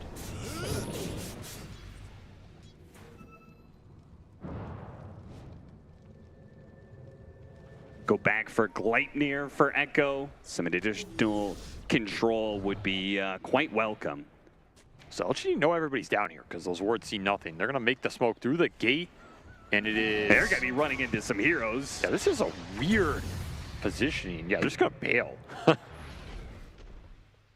Interesting maneuver from LGD. A little unsure of what they want to do there. They smoked people up, sent half through the gate. Didn't like it, TP'd out. G2IG didn't like it anymore, though. They bailed as well, waiting for the BKB on their cores. Sent Baboka scuttling out of there. I mean, we can see why they bailed, because BKB just finished for the Troll, and it just finished for the Tinker. So now they are way more confident with their Roshan fight here. All three cores have theirs online to match LGD. LGD did not get that fight with the BKB advantage they wanted in this game. And now they're going to get caught in the jungle. Shrink them down. One at a time. Yeah, he's got so many of those nature's attendants from his facet choice. Man, LGD have struggled to control this Roshan in this game. It really shows, like, where the vision is, the fact it's Radiant side. I mean, isn't None that of just it's really done them favors? Isn't that just kind of natural? The course of, like, not winning the early game against Tinker means he pushes in all the lanes, and therefore you lose control of the corners of the map. Also, the strength of this G2IG lineup. When they can set up kind of a static defense, it's pretty obnoxious to run into. Yeah. Again, the Whirling Axes, the Arena, the Supernova, you're giving Nyx as well the type of fight he wants, where maybe he can be behind the initial fight breakout and then just play with multiple carapaces, multiple Yule Scepters, Impales, whatever it is. Look for the Ember on the backside. Draw that fight out. Trade BKBs here. You know, if you're G2IG and you just trade all your BKBs and NTS can come in for that second round, you have to be confident in that type of fight. So again, the onus is on LGD to get something done in that initial clash. MKB finished for the TA. We talked about the big items here for Shiro. He's gotten them all now. Now it's just about finding the right initiation. That's being ruined by JT up on the high ground. JT ruins his own initiation, missing the spear. They commit for him, go for him. Shiro can't quite finish him up, but off the high ground, JT stuck on the low ground. He will die. Gets off the arena with the Supernova, though. They can protect that egg. Shiro in trouble. And Shiro is in big-time trouble. Stuck fighting up against both Monet and Nothing to Say with no backup whatsoever. A spike carapace managed to land on Echo. Now Monet is on top of the Ember Spirit as well. Got the ensnare necessary to get the kill. They look for more. PYW hit by yet another Yule Scepter. It just does not stop for this poor cow. He just keeps on getting tornadoed through the air. 3 down on the side of LGD. G2IG will claim the second Roshan. A deep committal there by Shiro to try and finish off that Mars, and it does not work out as he just ends up being straight on top of Monet, and that is not a favorable fight for him, even with MKB. We're going to see Hurricane Pike later to try and save him, but I think this initial go is pretty good for LGD. Like, you get the BKB out of the Tinker near the start, which isn't too bad, but you split your focus. The back and the Ember are on the low ground where the TA is on the high ground, and he has to Hurricane Pike himself on the backside of an arena. Can't afford to split the focus here for LGD because, again, so much of your damage is on that Templar Assassin. You have to play around where Shiro goes and back him up. And it's going to be a costly team fight loss for LGD as G2IG take full advantage of it. Will take a Roshan, put it on their troll, and let him go to work here. Did cost JT a buyback, but one they're happy to spend here as, I mean, you do not need Mars to do much of the heavy lifting when it comes to the late game. Yeah, and that's my problem here is that yes, JT was an opportunity, but I think it's simply not a kill you could devote many resources to. No, he's just not that big of a target. If you're talking about killing the Phoenix, maybe. If you're getting a jump on a Tinker, absolutely. If you're jumping Monet, maybe. I mean, that's a hard kill to get. I'm not sure if you have enough control to stop him from ulting, but, you know. I'd still be happier jumping Monet and getting a BKB or an ult out from him than I would jumping the Mars and getting a BKB out of Mars. Like, yeah. I feel like then you can commit to that second half of the fight with yours and maybe win that exchange, or, you know, maybe Shiro can outlast some of that troll if he's getting low. Too many targets for LGD to focus, not enough damage to spread around. 15k gold lead now for G2IG as they claim a little bottom barracks and starting to build that lead. And they have also built up double A on this between the supports. So we're talking about who are you trying to jump here if you're LGD. G2IG are giving you no good targets.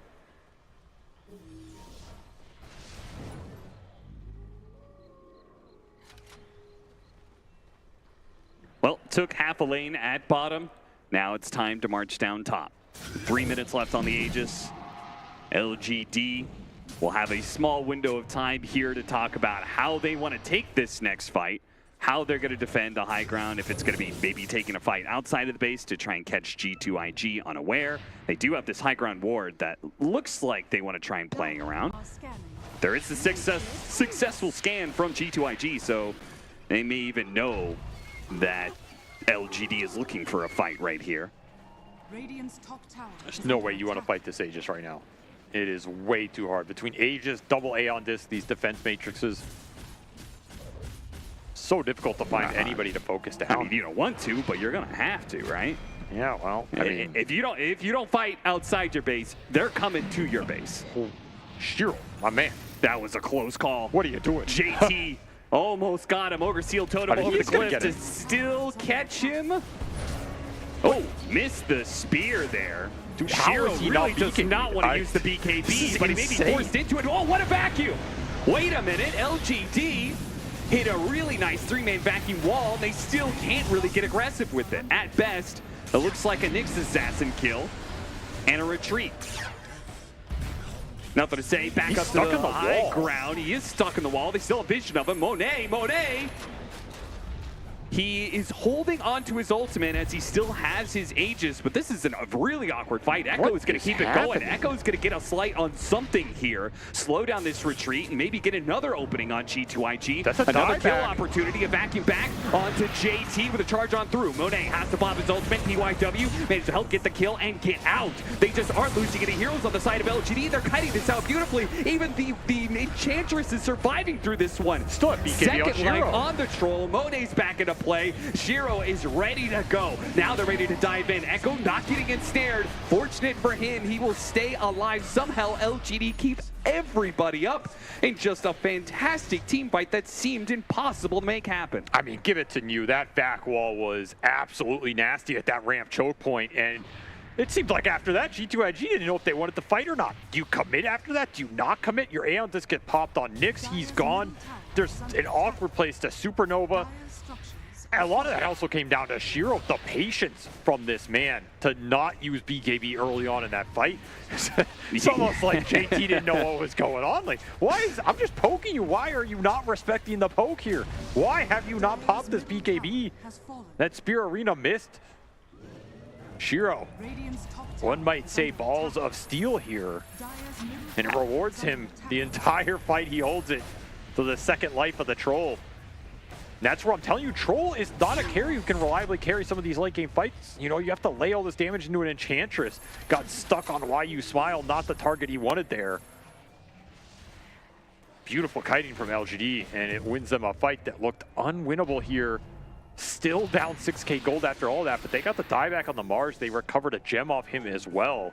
And yeah, you keep your Tinker in a solid position, but it's now TA at the top of the charts with Swiftblink coming in almost level 25 of her own here. That'll be an interesting one. Do you think you get the bash in this situation? Just, they don't have the best control. I think these talents are closer in value than they ever have been. Yes, I think so too. There's definitely games where this meld bash might be good, but I think you're probably still leaning towards refraction instances. I mean, just having the extra damage is nice and all. See what he opts for here. Yeah, even Shiro taking some time to think about it. He does take it. I think it's just too reliable. Like, yeah. Maybe the upside of this bash is higher in some games, but refraction is always going to give you value because it's always active. Yeah, and that's hard to turn down. Some of these fights, you're getting 2 or 3 off. By the way, the 5th BKB for LGD has been completed on this Darkseer, so they have all 5 online. Midas on the Spear Breaker to help him scale as well. Extra experience. He's already level 20. More damage barrier off the Bulldoze. These heroes are tanking up. It's a lot of HP for this Tinker to cut through. He is TPing right into the mid. Yeah, they almost got him. In fact, they did catch him on a Gleipnir. That's not the target they want to start on, though. Yeah, he does have BKB after all. He got back on Enchantress, but another great vacuum wall combination here. Makes the fight messy. They still have this Sunray, though. And they're going to play around that as much as possible. Supernova is ready to go as well. If Xnova wants to try and pop this on the high ground, LGD do not push it. They are very disciplined. They do not really overextend too much. They got a lot out of G2IG there, though. Tinker BKB is always nice. BKB on the Mars and the Aeon Disc on the Phoenix.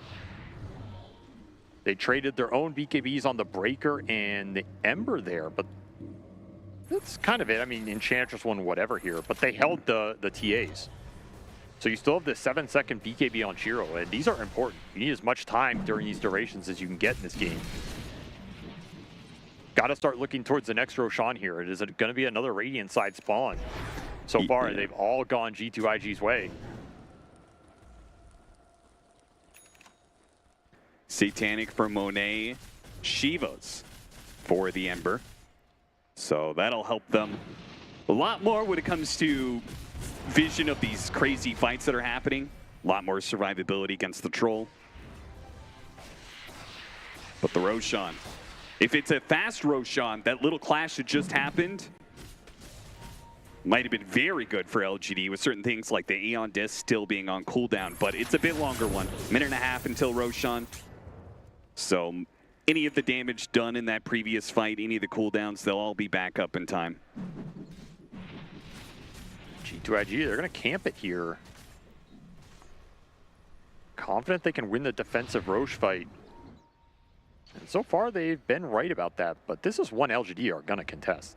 There's no way you give this up without an attempt here, especially when you have double observer ward on YU Smile. This Enchantress, one of the supports that can run in aggressively and place those on the high ground. It's going to put one down here. He has one more to place. Try and see something for the Breaker and the Darkseer to go and start the fight. Shiro's going to play defensive, try and hold his go for last. He's just going to find the Tinker. BKB immediately goes off. Oh, that and Supernova on the side. They can't deal with the egg. They all retreat. They get out clean, too. Dodge them. Really, Stun. nothing getting going on to LGD whatsoever. So, yeah, wall for Supernova, but I feel like LGD, at least initially happy with the way that goes. They used, I mean, what did they use? They used double BKB on the side of LGD, but they did get the egg. I mean, can you push now with no egg? Oh, almost caught that Tinker. I don't think there was any follow-up to it, but that impale was sick from Wboga, though. He caught 3 there from the tree line. Props where props are due, but not enough to clinch the fight. And Roche is up, so G2IG are just going to commit right now because they do not want to wait for this egg cooldown. And it's going to be wide charging in. He's trying to get a bit of the vision of the incoming heroes.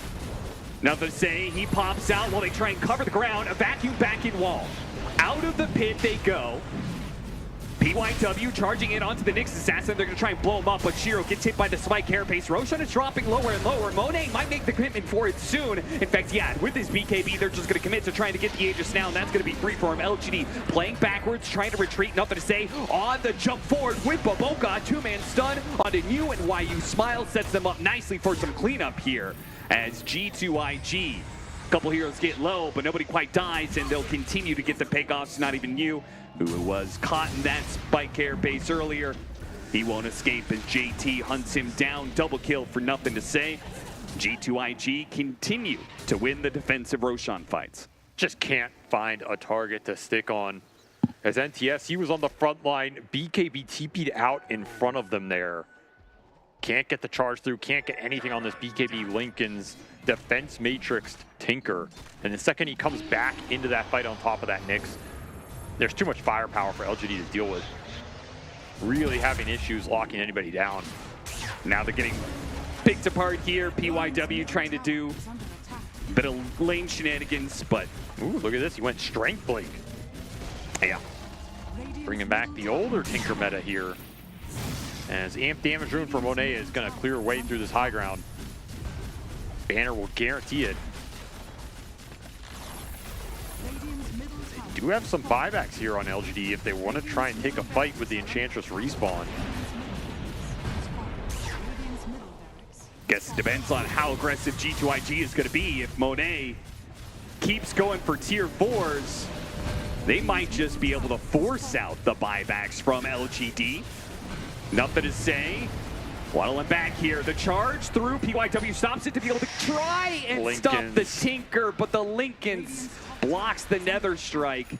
If only the charge had put him in a position to collide into the Tinker, then it would have been fine, but he was too far to the left. He can't charge the Tinker. He's got to charge somebody else and just hope that it sort of all lines up. Somehow the Troll just gets popped like that. A lot of damage coming out from Shiro, a second life, of course. And so LGD continue with their defensive play style. Seen the fight around this area before.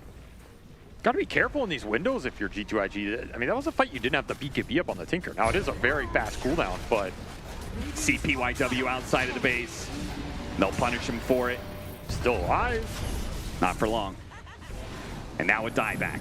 2 minutes and a 4 versus 5 for LGD. Another banner. Nothing to say, just keeps on blinking into them fearlessly. Pin onto Shiro, the perfect target for JT to end the game with. Without Shiro, it's all over for LGD, and YU Smile will be the one to call it.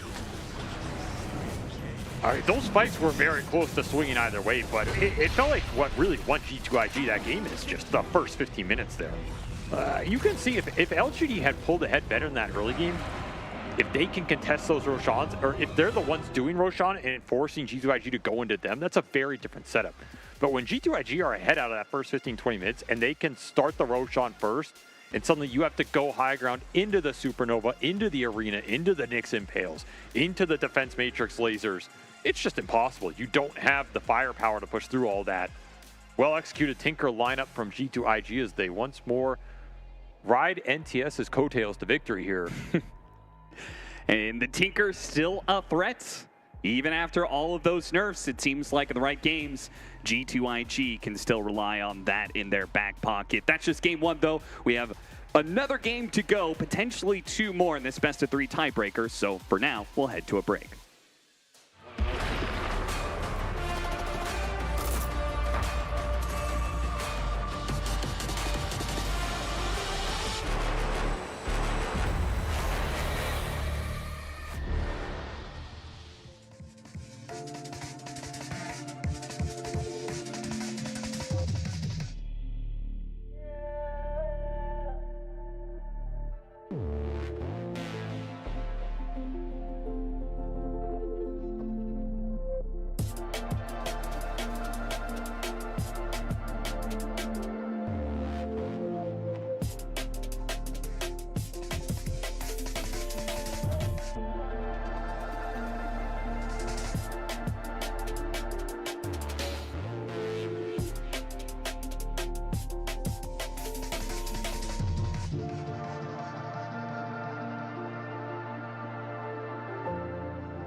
Back everyone to G2IG versus LGD Gaming tiebreaker in the play-ins. Loser is eliminated, winner gets to go on to the decider stage and face off against Nouns, which if we're looking at the entire day, it's now G2 are 2-1 in this best of 5 that they've played.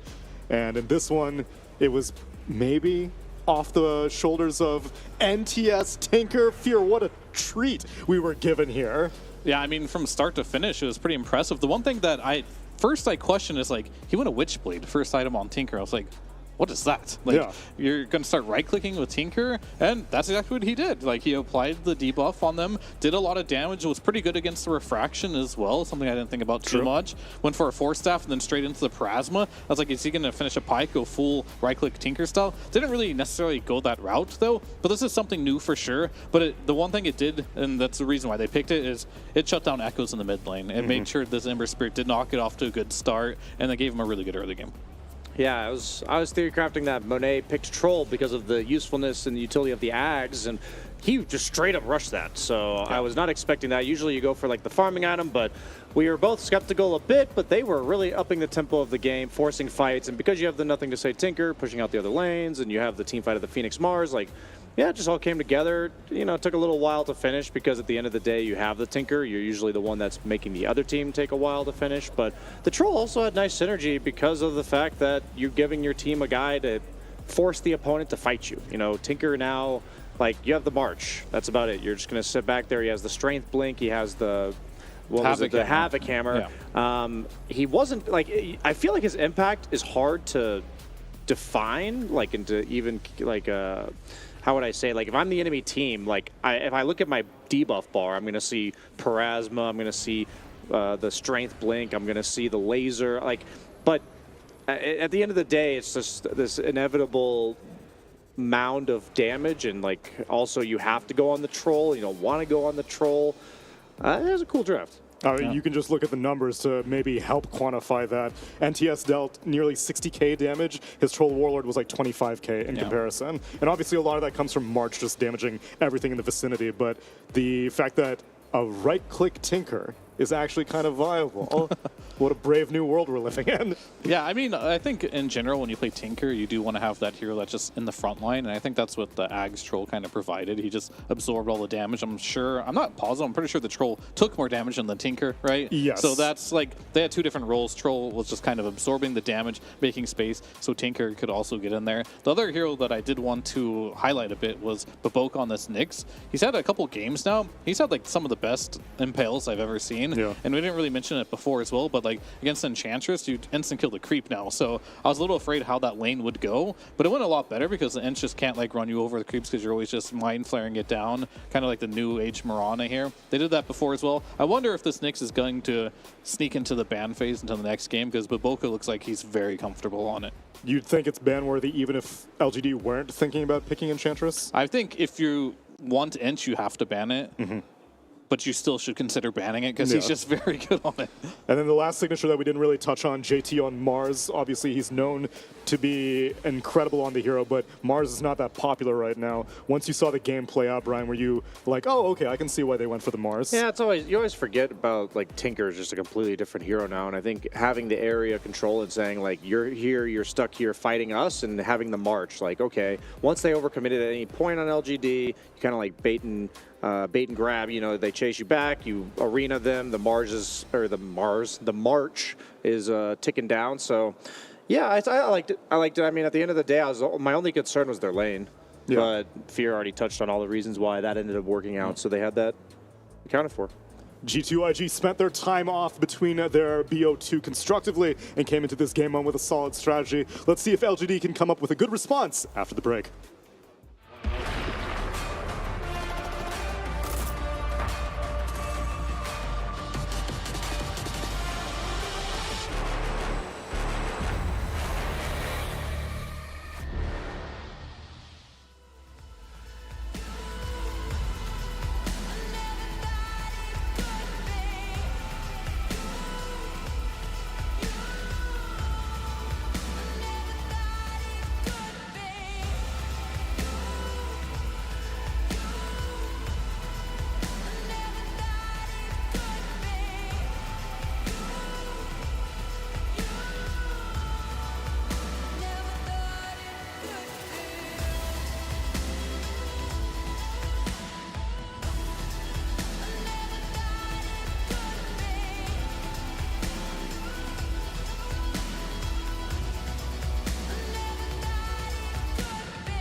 Welcome back to Riyadh Masters at the Esports World Cup, where LGD are backs against the wall. This is it. It's do or die time. Elimination, a game on the line, because if they lose this, it's the end of the road for them.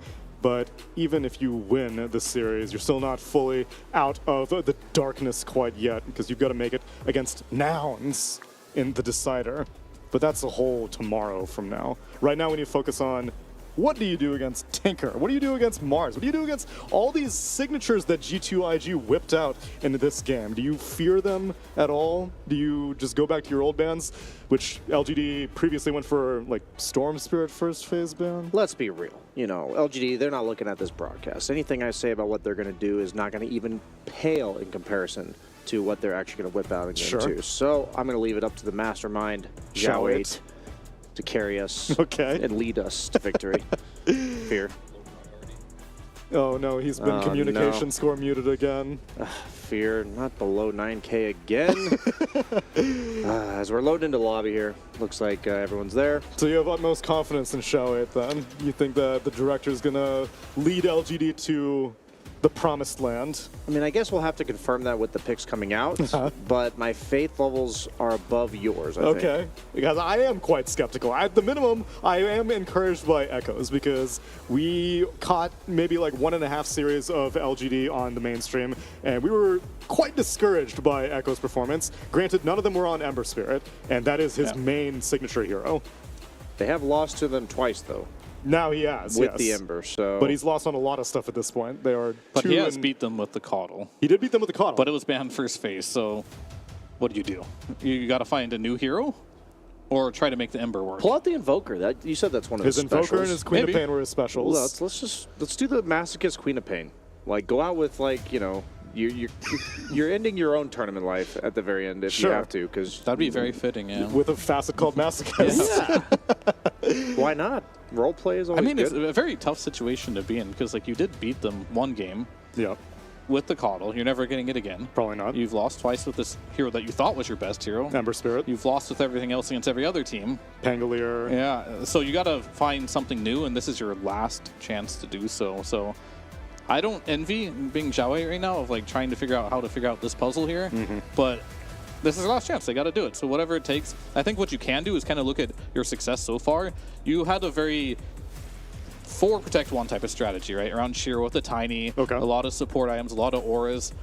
TA is not that type of hero. Like, you're not going to play around a TA. That hero likes to play very independently by itself. So maybe draft around Shiro, allow him to be like these tinies or Terror Blades, and just kind of like center your draft around him and just build auras. So that to me is probably their best chance of victory, whether they do it or not. As Brian said, we have no control over that, but that is when they look the best. They did ban the Tinker, which is respect. Tipping their hat off to nothing to say. I also think it's difficult to do exactly what you're saying, which is like rally around one guy sieging with Tinker on the enemy team. So maybe that's something they realize, like, we can't really do the formula that we won with earlier because of that.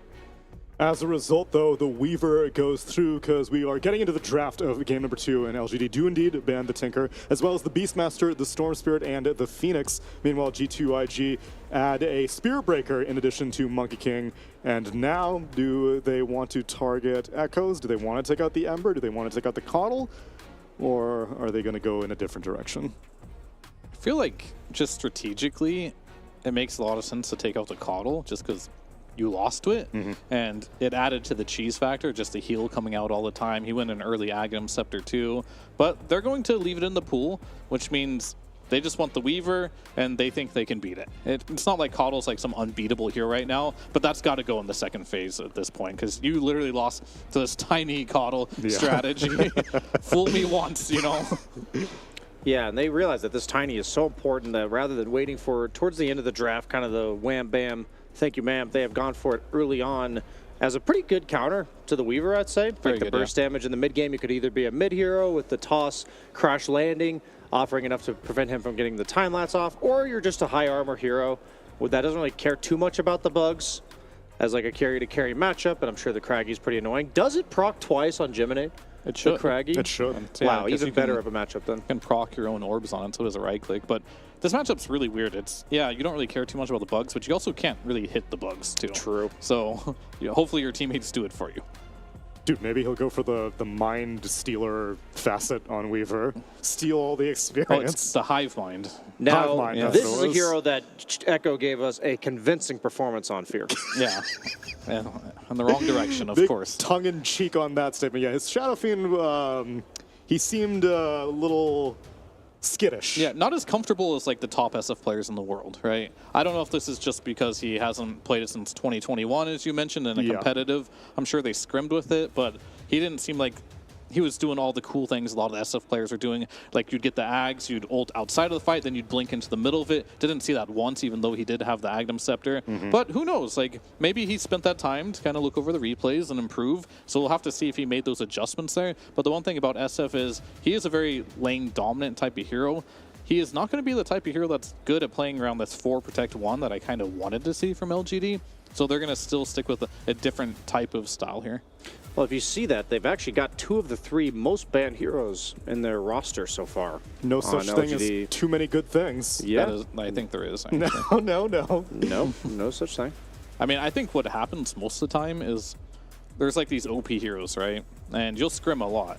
And you'll maybe get one of them every once in a while, or none. But you'll never get like 3 of them at the same time. And sometimes when you get 3 of the same OP heroes in a patch, you'll just not know what to do with them because you've never played a single game getting every single OP hero in the same draft, right? Yeah. In your practice.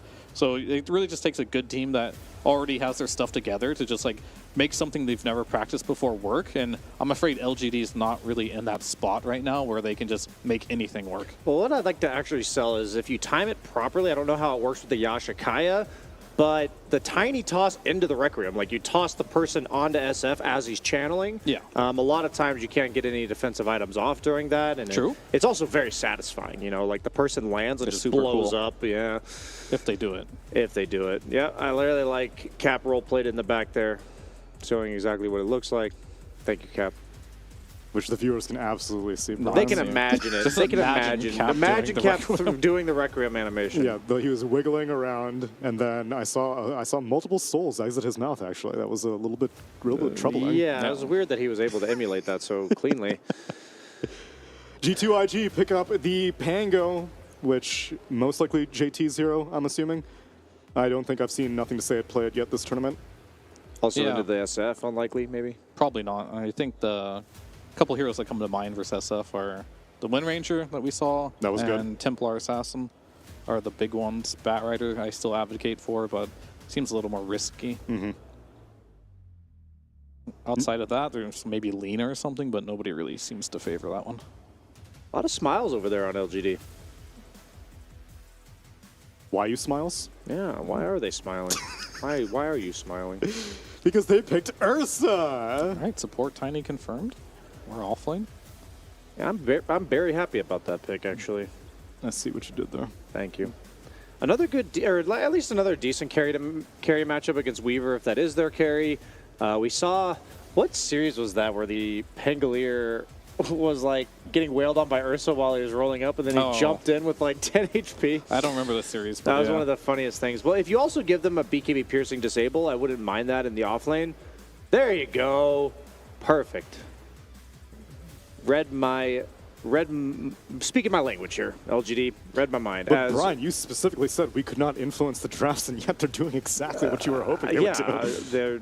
They're. I was going to make another bear joke, but I'm going to refrain.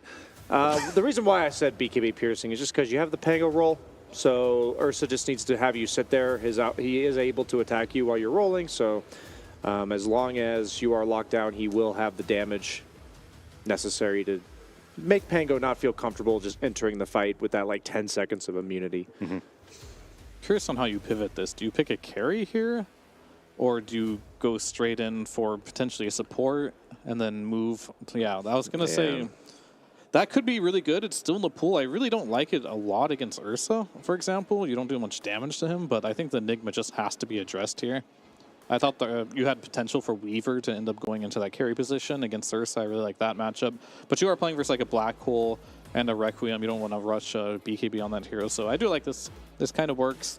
And I think you're going to pick a mid laner for G2IG on that last pick there. I don't want to see this Pango going into the mid lane. We mentioned 2 that were really good, but those 2 might get banned out. So I wonder what the third will be. Is it going to be some Lina?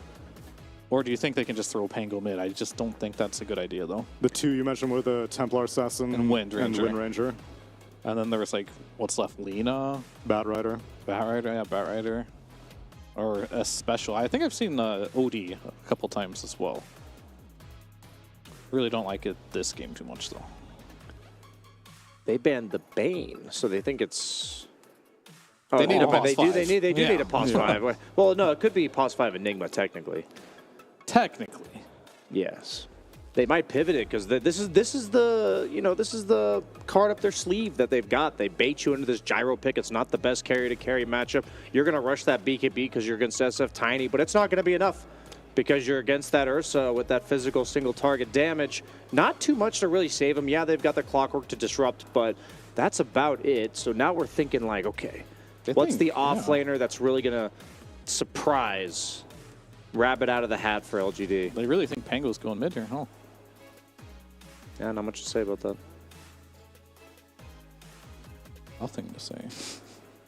Brian, you need to stop. Yeah, I mean, I think this Enigma, there's no reason to not put it off lane. Like, sure, it's not great for Gyro in the lane, but a lot of things aren't good for Gyro in the lane. I can't think of a single hero that just makes Gyro unplayable. Yeah, but didn't they specifically pick the Gyro just to deal with a core offlane Enigma? Yes, they did, because they have. If you don't deal with that as a carry, you just don't have a game. But I think Enigma can not have a good lane and still have a lot of impact if you can't stop the black hole, which they really can't this game. Yeah. It's really hard. Like, Roll is going to be hard to use. It's going to be hard to use Hookshot as well. And then Weaver does absolutely nothing. And usually the supports are the one that does stop it. So I don't think there's really a mid or offlane pick that's going to make this very difficult for the Enigma. And that's exactly what SF and Ursa kind of want in these games, especially Ursa. Just some lockdown so he can just jump in there and do the damage. Yeah, but you could also just pick something that shuts down the Gyro, like a Razor or a Viper, you know, back to 3 patches ago. Really mixing up life on the line here. But they're banning out 5s. G2IG's on the same page as you, Fear. But I don't know, LGD, I think they're going to surprise us here. They might. What mid laner are we going to go for SF? They have to show it now. Is it going to be the Pango, or is it going to be something else? I think it is going to be something else, most likely. Wind Ranger looks really good. You're against Ursa, too, right? That's a super good matchup here. TA is okay. I mean, you do have a pretty fast tempo lineup if you do want to pick TA, but I think, yeah, you see Ursa. This is like almost a no-brainer pick. It's by far the best of the options mentioned. So, if anyone didn't tune in yesterday, Fear, why did you like Wind Ranger against Shadowfiend? Yeah, I mean, I didn't really know until no one told me. But he was just like, the innate ability of Wind Ranger is you can't go below 240 move speed. So what happens usually in the mid lane is SF will get a couple stacks on you. Of the raises? Yeah, then he'll get the third one, and then all of a sudden, it's around 3 minutes, he'll glyph the wave, he'll dive you, you get that 4th stack, and then you're just a sitting duck. And against Wind Ranger, you don't really have to even use Wind Run to get away from that. You can just walk it off with a 240 move speed minimum cap there. One of the few matchups that really matters, I feel like, right? Yeah, you also have very high base damage, too, so you can out-CS them, and you have a good nuke. There it is. The wham bam out of the hat. The Mars, the out of this world. Mars, out of this earth. Mars. So it's a 5 Enigma, and it's... Thank you. 4 Tiny, mid SF, carry Ursa, and offlane Mars.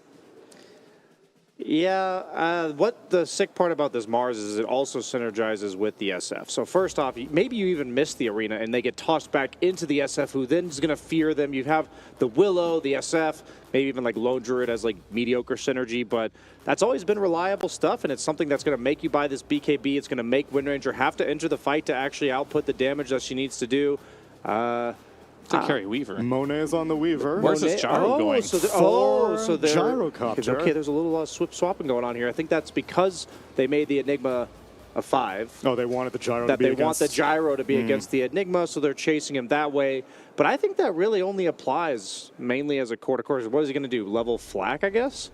As a 4-position Gyro? What are you thinking, Fear? I mean, a lot of players actually do that, or you can end up getting a Q level 1, so you just push the lane out. I definitely would have preferred the Weaver, I think, this position. It's not a bad Weaver game. I do prefer Weaver against Ursa, but I feel like carry Weaver against Mars, Enigma, Tiny, it's very difficult there in that aspect. But I do have a lot of faith in Nothing to Say. I think this Wind Ranger can do a lot in this game, and Monet is going to be more of like that, just buy a Gleipnir and be supporting cast here. Just overall, G2IG draft, it's pretty good. Question marks for the support gyro, of course, but LGD has a much better chance this game if they can get the Shadow Fiend off to a good start. Okay. Brian, that was a very leveled analysis from Fear, but I don't want that. I want delusion. Tell me why LGD is just going to stop G2IG, win Riyadh Masters off of this game. Hear me out. Echo, he heard the critique. I heard the harshness he from heard Fear yesterday. Yes, he heard it in the venue. Reverberating off of the walls, and he has spammed the pubs on SF. He has 24 hours in between that. non-stop winning in the mid lane, absolutely dumpstering. He's literally 13K right now, and he was only 11K yesterday. So he is going to carry us to victory with the Requiem plus the Mars, who's good.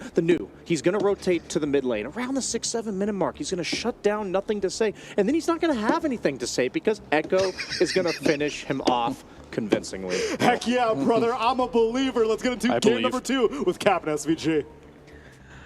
Well, I know it's getting a little late into the night, but I feel like it's still a little early for fairy tales. But thank you, Brian. I'm looking forward to seeing what actually happens in Game 2 of LGD versus G2IG. Avery? I mean, that man just predicted a 6-minute mid-Mars gank. I don't know if that's going to happen, but if it does, I'll eat my hat, I guess. Mean, Neil did say, I want delusional. You did really didn't delusional. get much more delusional than that. That does sound pretty delusional here. I don't know the last time I've seen that happen in a pro. I mean, I feel like I actually do. It was probably Mind Control Slardar. Was the last time I saw that. Yeah. And don't think you want to imitate that. No, I don't know if it worked out well for him, but it was pretty cool. Nonetheless, that mid matchup could be a problem for the Shadow Fiend. I think we've seen NTS win this matchup a little bit as well, just player on player, and they did get the carry swap to deal with the offlaner swap. So both teams trying to figure out their lane and core on core matchups here, put themselves in a better scaling position. I felt like that Mars was coming out though after you saw the gyro, because yeah, we saw Zhao cook in there, and he does not want to just throw this Enigma in a position where the lane's going to be rough, and then the in-game might not be that reliable with, you know, this Pango late game, getting Ags, Basher or something. You have hook shot coming through as well. Not the easiest game to just rely on BKB Black Hole. So if your lane's not good and your scaling's not good, puts this Enigma in an awkward position. Will end up being the Weaver for Monet, and a hero that can excel versus the Ursa for sure. Kind of depends on who's ahead. If the Ursa's getting more Roshans in this game, I could see Shiro run away with it with a fast basher of his own, but that kind of requires momentum off the Roshan, and we did not see LGD capitalize on that too much last game. Yeah. For me, the way I looked at it is they really doubled down on making the Ursa's game as hard as possible. Having to play a matchup against both Weaver and Wind Ranger, I don't know. It seems kind of ruined. But the upside being that for LGD, you have a 4-position Baboka gyrocopter, which that just coming out of my mouth sounds terrible. Why? Because it's Baboka or because it's a gyrocopter? Kind of both. I don't know if if I believe in the support gyrocopter right now, but Baboka I feel like has always been best on these like melee 4 positions. You know what I mean? I feel like that is what he's known for, yeah. But he plays a lot of different stuff. He's been around for a long time. He's a shot caller. He's willing to take out, you know, the awkward swap pick to make the rest of the team function. I think he can do okay here, and I think this support matchup is completely fine for him. There's not going to be really any pressure going into JT when you can automatically threaten the Eidolons every time. I think the biggest question in this game to me, this is a game that revolves a lot around this mid matchup and the carry matchup for me. Which carry is going to be able to ramp up faster and have a bigger impact around Roshan and in the team fights, and which mid is going to be able to maybe get some of the runes, snowball a bit. Does NTS just shut down this SF in a true one-on-one fashion? I think both these support duos are, you know, a little slow, a little clunky. They want a lot of levels. They want to get their ultimates up to be able to get the initiation online. You want the Blink Dagger for the Tiny. You want the Hook Shock for the Clockwork. You're kind of waiting a little bit to see what happens here. Not a lot of mid-roam potential either. I think maybe you can get the Tiny in there and look for a toss, but are you really going to be able to toss and kill this Wind Ranger? It seems like a tough ask. So you're really looking at the core matchups just getting the early farm and looking to scale here. Quick note on the gyrocopter. Boboka has played it 4 times in his career and has only managed to win 1 of those games. Well, that's not very good. Like what we were saying, the stats back it up in that it's not really in his wheelhouse. He doesn't play it very often, but I can respect the sacrificial play to be able to give his cores better matchups if that's what they desired out of this. I mean, stats do lie sometimes, though. Nobody said they didn't. Ooh, Monet. Yeah, in a bit of trouble. Caught as he tries to Shikuchi up, and they hit with an avalanche toss combination that ruins all of his Shikuchi timing. Still able to walk away, but some damage done, and perhaps setting up potential for a kill later on at the lane. His first blood is still available.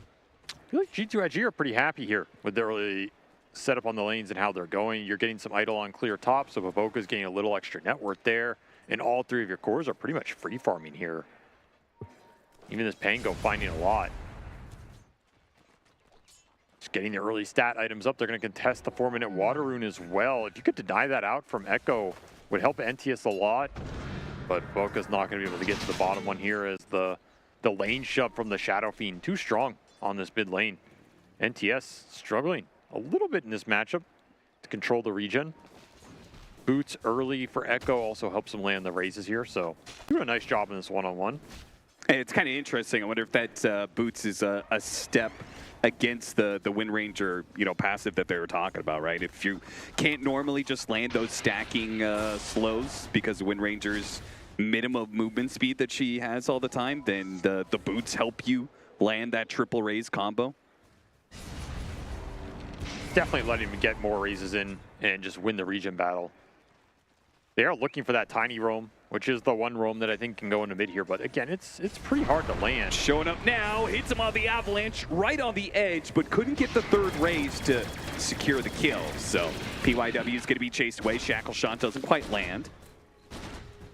Just a really tough attempt.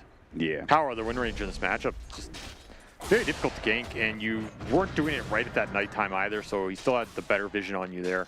That's a nighttime gank and that wave is in the river, it probably goes your way. It's a little off the mark here for LGD, but Boka's going to swing back in mid. They actually land a shackle to set up the barrage. Echo trying to keep him back with the raises. Keeps Wind Ranger at bay, goes for the kill. Boboka gets the first blood with a TP rotation for BYW, who tries to hit a toss blood grenade to get the kill. Not quite good enough there, but Echo is strong enough to get first blood. I mean, I guess the stats don't lie. The Boboka gyrocopter not working out here in the early laning phase, at least. He feeds a freebie.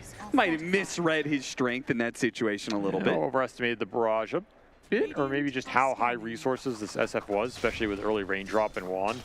And he'll secure an illusion rune for his troubles. So taking almost a level advantage now over this Wind Ranger. Mid lane going very well for LGD. As NTS just falling behind. Failed gank, missing some regen, getting pressure off the roam. It's a good thing for LGD just because their side lanes, they're doing all right, but the difference between Mew and JT is pretty large. The off lane for G2IG going much better. Just a product of this Enigma not being able to pressure the lane or play up against the Pango, and they're going to try and pressure the Ursa before the level 6. Boboka coming in from behind, a lot of flat cannon shots. Echo is here though. He's going to try and, okay, never mind, cancels the Requiem, sees that it's not really going to be that effective. They got the clockwork, and now the Requiem goes off and it barely lands in time before the TP is complete. He'll get the Boboka kill as well. 2 supports die on the side of G2IG. LGD continuing their perfect run so far in this game too. Why is Panel hating on this man's SF? Taking some names right now. Well, they did say he went from 11K to 13K in 24 hours. That's true. I mean, the only correct thing they said was the delusional part, apparently. Mm-hmm. Not going to like me for that comment, but... It's okay. They don't like you anyway. Oh, thank you, Austin. Appreciate the honesty, at least. G2IG not liking what's happening on this mid, I'll tell you that much. No. This is not what they had in mind with this matchup, and especially for NTS, who, he popped off in that Tinker game, really showed the power of himself on a signature hero and what he can do for this team. And right now, it's all Echo. on that mid, looking for the 8-minute power rune. That'd be a big win for him. The first one was an illusion, so you know this second power rune, probably something pretty juicy here. 1 raise, 2 raise. Wow, worth. Like, I mean, give him the 8-minute rune, right? He deserves it at this point. Seriously. And he will get it.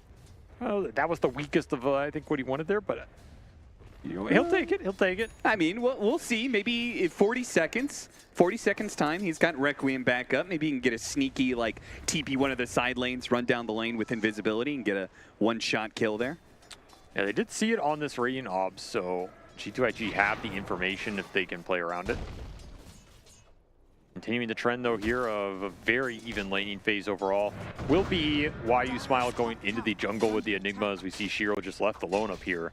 So if G2IG can get a roam into this Ursa and pressure him, this is a weak point right now for LGD, but Y is hanging around, and he is already level 6 on this Enigma. Pretty dang high level. In fact, he's just higher level than his carry. Not really sure how that happened, but I'm sure Y is quite happy about it. But Boca's looking at that number with envy. I'm only level 4. They'll give him the solo mid XP. Xnova's only level 4 too. They steal Wisdom Rune? What happened? No, Wisdom Runes got traded. Mew.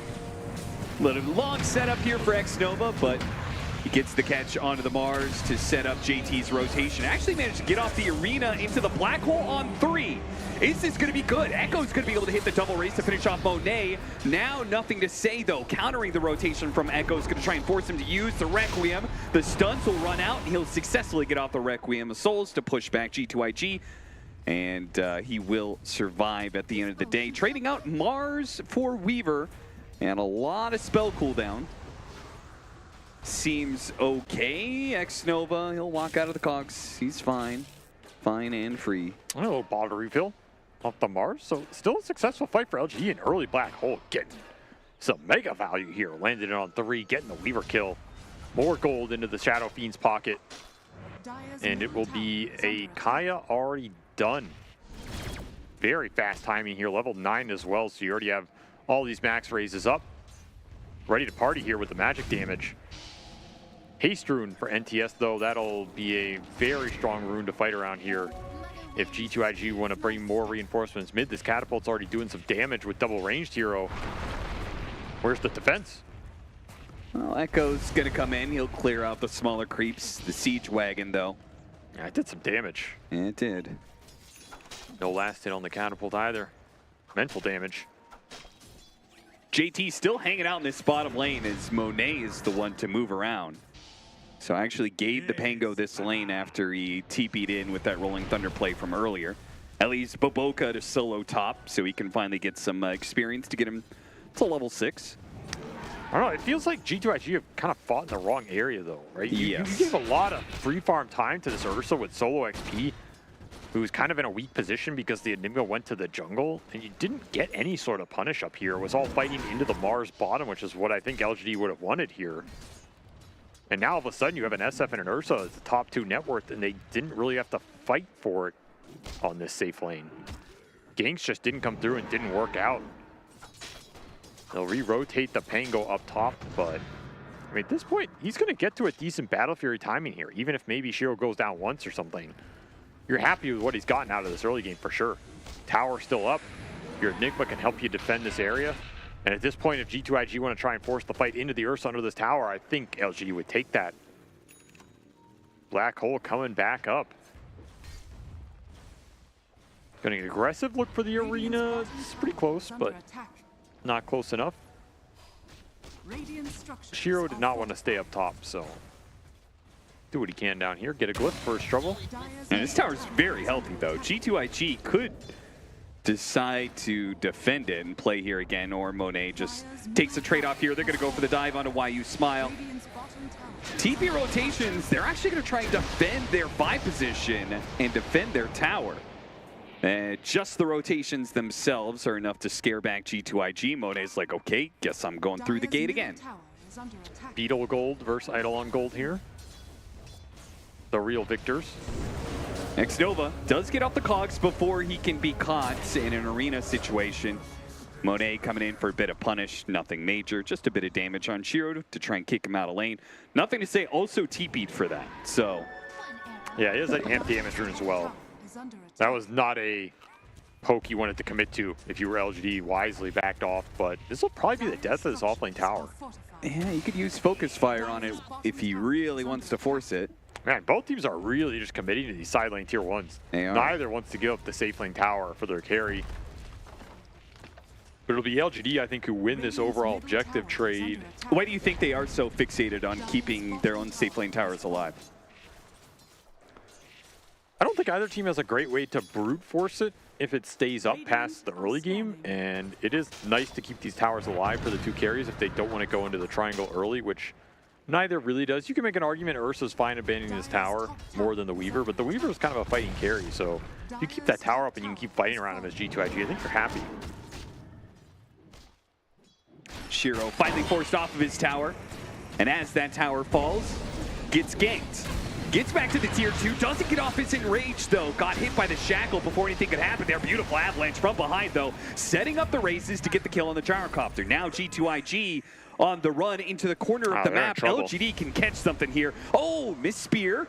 Can nothing to say, get away off of that miss spear. Xnova just diving in. Ooh, black hole. Okay, why you smile? We'll stop that TP, and they will collect 3 kills for Echo. Man, he is racking it up this game. Wicked sick.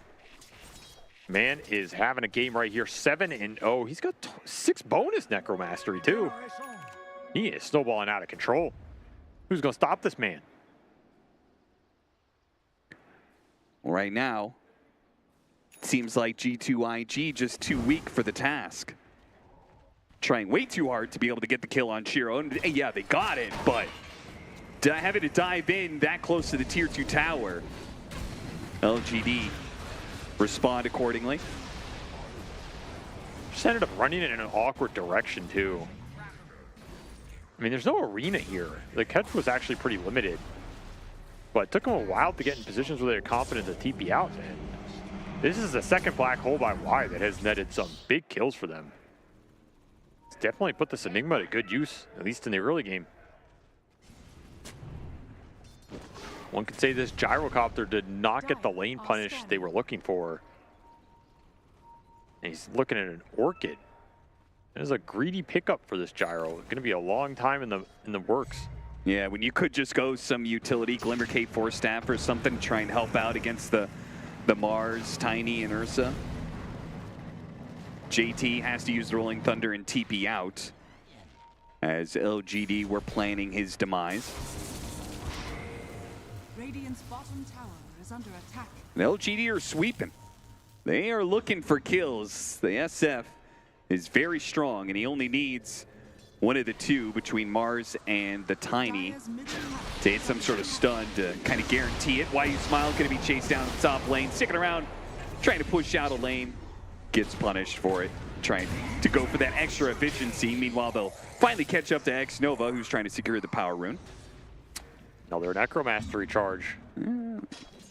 Up to 27 here. Level 13 on this SF. It's a big boy. Radiant's middle tower is under attack. I mean, if LGD just keep trading out kills on the map, they're definitely going to be happy here because this Ursa is starting to power up. And he will out-farm Monet in terms of being able to clear through the Ancients faster. At some point, you're going to go into that Roshan. You can put an Aegis on this Shadow Fiend even. Let the Ursa continue to farm, and then you're in a pretty happy position for the next 10 or 15 minutes here. They've also got the big combo online. Arena into Blink, Kaya, Yasha, Requiem. So he's going to be able to fear everybody into the arena walls for some extra bit of damage. Also keeps them close for easy raise stacks. Feels like LGD are favored right now if the fight opens up, especially with Blink arriving on the Tiny. I mean, they just have everything their lineup needs. Yeah, how could it not open up for LGD between the heroes and the Blink daggers? It just feels like it's going to be so easy for LGD to take a fight. 3 already online here by the 17.5 minute mark. They're going to smoke towards mid. Look for the toss back on anybody they can find. Toss into the Requiem will guarantee a kill. on any target. I'm going to bring the Enigma into this play. They have one observer on the Tiny. See how deep they want to place this ward. All right, they'll get it behind the tier 1. Not too bad. Yeah. Probably find Baboka here. They will for sure. Toss him onto the Requiem. Another stack. I mean, this is getting to the point where these extra Necromasteries are significant. Yeah. I mean, if he actually gets to his Ags with all these extra Necromastery stacks, yeah, it starts going past significant and into overwhelming. 9-0. This is the dream when you pick this hero right here. And it was a very early pick, and now they get that Roshan just easy. We'll put the Aegis on the Ursa. I almost wanted to put it on the SF to protect his Necromastery stacks. I think you give it to Echo here, but can't blame him. I mean, Ursa does this for himself. There's an argument to be spit out. Okay, you put the Aegis on the Ursa, he can just go in the fight, and the SF can wait for his moment. Yeah, I guess we'll just see how they play it. Radiant's top tower is under attack. G2IG trying to farm up for something here, looking for the Gleipnir on the Weaver, the BKB on the Wind Ranger. But there's nothing crazy in terms of switching that teamfight presence over to their favor. Just going to be more damage coming in. Hope they can get to a threshold where, okay, you get the BKB on the Wind Ranger, maybe you can run in BKB focus fire this SF down, and there's not a clear response. But you do have Black Hole, you do have like Toss Save or some Bulwark, Arena. Might screw up the rest of G2IG engaging. It's not a super clear, just I get to run this guy down for free scenario.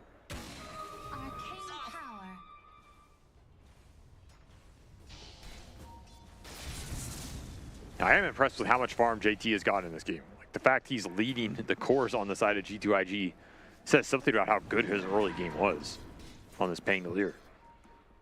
And they need it right now. All 3 core scaling is going to help them with confidence going into this mid game where they did not win the early Roshan. Move for this mid tier 1. Would really like to get a fight out of this more than just the tower. And Shiro jumps in with his Aegis.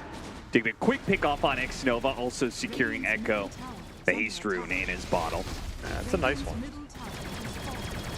So even more mobility and initiation available for LGD. I mean, at this point, I'm looking at Baboka, thinking maybe he has the right idea. Just farm, farm, farm. Hope for the best.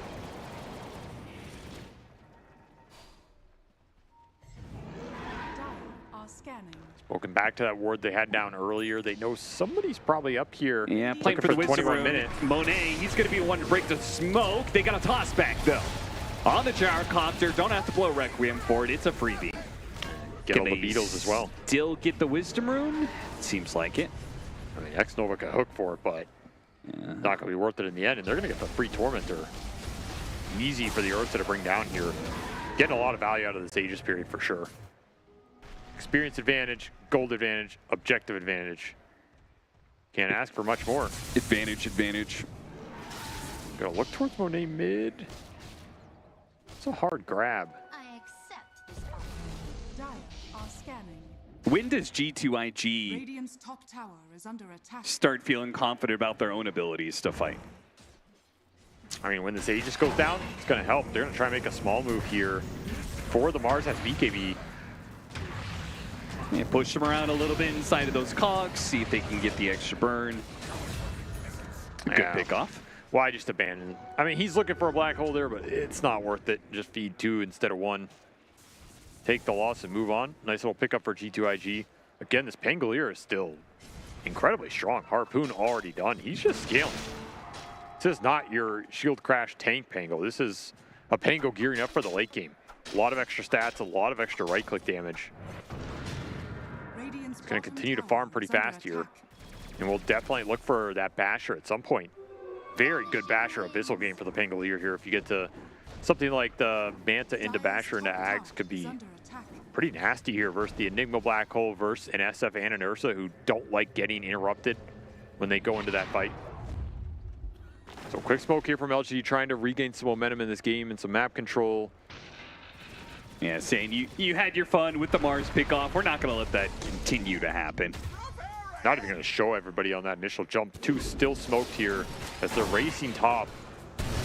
Going for this kill on you. They might be able to get it, but they are so heavily committed here. Requiem goes out. The Mars dies. Nothing to say. There is no cancel to his BKB TP out, so I guess they can make that kind of commitment if YU Smile can't get there with the black hole. Yeah, no blink on this Enigma, so yeah, if you can space the gap, you're pretty confident on those sorts of dives. But it is a BKB down for the Wind Ranger, so you have to be careful about these. Ideally, you want to use these BKBs to get the SF kills if you can. Like, that's why you pick this matchup. That's what you want out of it. Yeah.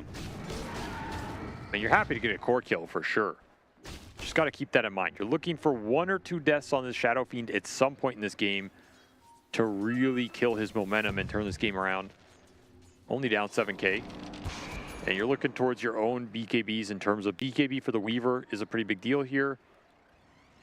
BKB is done for the Ursa, and the Mars one is coming around pretty fast here. So everybody just gearing up for the fights. Well, he's got Axe on Echo. Your Wombo combo on LGD is very scary. G2IG are going to have to be really clutch on their BKB usage. I don't know what this Orchid on this Gyro, man. This is sus to me. But yeah, well, okay, what would you prefer? Because I feel like Gyrocopter is always kind of a weird support where there isn't the most natural items to build. I feel like Drums was good this game if you wanted an intermediary item. Okay. But I think what he's doing with this Orchid is, I don't think you were ever really going to get interaction with the Ursa. I mean, it is good versus Ursa, but it's not going to be directly useful here. It's okay versus SF, Tiny, and Enigma in terms of interrupts, right? If Tiny blinks in and you can Orchid him, can be very good. If you can Orchid a Black Hole and cancel it, it can be very good. They knew Monet was going to clear out that and go to the neutrals, and they set up perfectly for him. Okay, he's trying to get out, though. Oh, he doesn't make it. This is the kill they won. I mean, this was such a valuable trade-off. Echo getting punished on what I thought was a really sick setup by them, but seems like G2IG just had enough heroes in the neighborhood. Man, that's so sad. He had so many Necromastery stacks. Yeah. It was up to 33. This will reset him back down. I was feeling for him, man. He was up to, you know, some serious extra damage there. Playing a little mini RPG game of his own. But he met the final boss, which is eventually this Focus Fire. And there's just nothing you can do.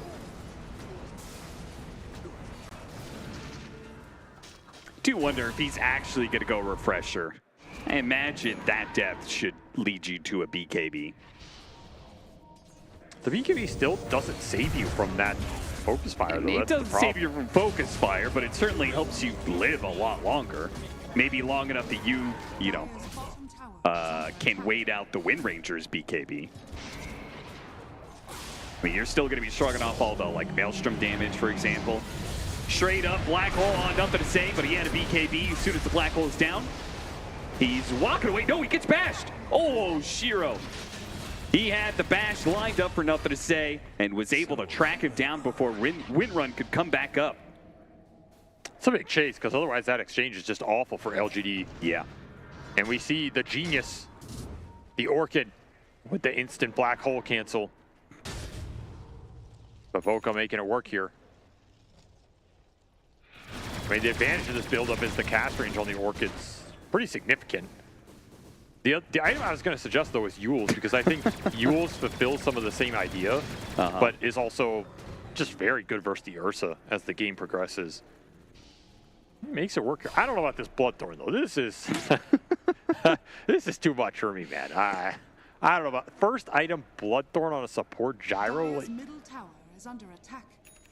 I mean, the damage ramp's insane with Wind Ranger Weaver going in with all these hits. Yeah, it's like, you know, Weaver and Wind Ranger want a Bloodthorn. They're not going to build it themselves, so Baboka rolls up its sleeves, levels up Flat Cannon, and says, fine, I'll get it done myself. I mean, you gotta respect the Giga Chadness, for lack of a better word here. Part of me says this is absolutely insane, but part of me says it might just win them the game. So who am I to argue with it? Smoke from LGD coming in. Gets spotted. Walking down the clip a little bit, and some of that spoiled. Mew tries to go for the initiation, but LGD, they whiffed it. And G2IG will be able to respond in kind. Should be able to chase down one. Oh, PYW, there's no Suns there. He actually just TPs out, so it's Mew who will die from JT's relentless rolling thunder. Just keeps on bonking him over and over again. So that is not an insignificant kill. That kill was worth almost 1,000 gold and begins to seriously cut down LGD's net worth lead. BKB Mars initiation. There's just no clear targets. You still have this Aegis on the Weaver. She's on the Wind Ranger now. Everybody's pretty tanky. You kind of have to catch somebody before they BKB so the SF can commit in. And I mean, yeah, 20 minutes faster, sure. You got the record, my man. We'll give it to you. I don't think anybody was chasing you for it, but you got it.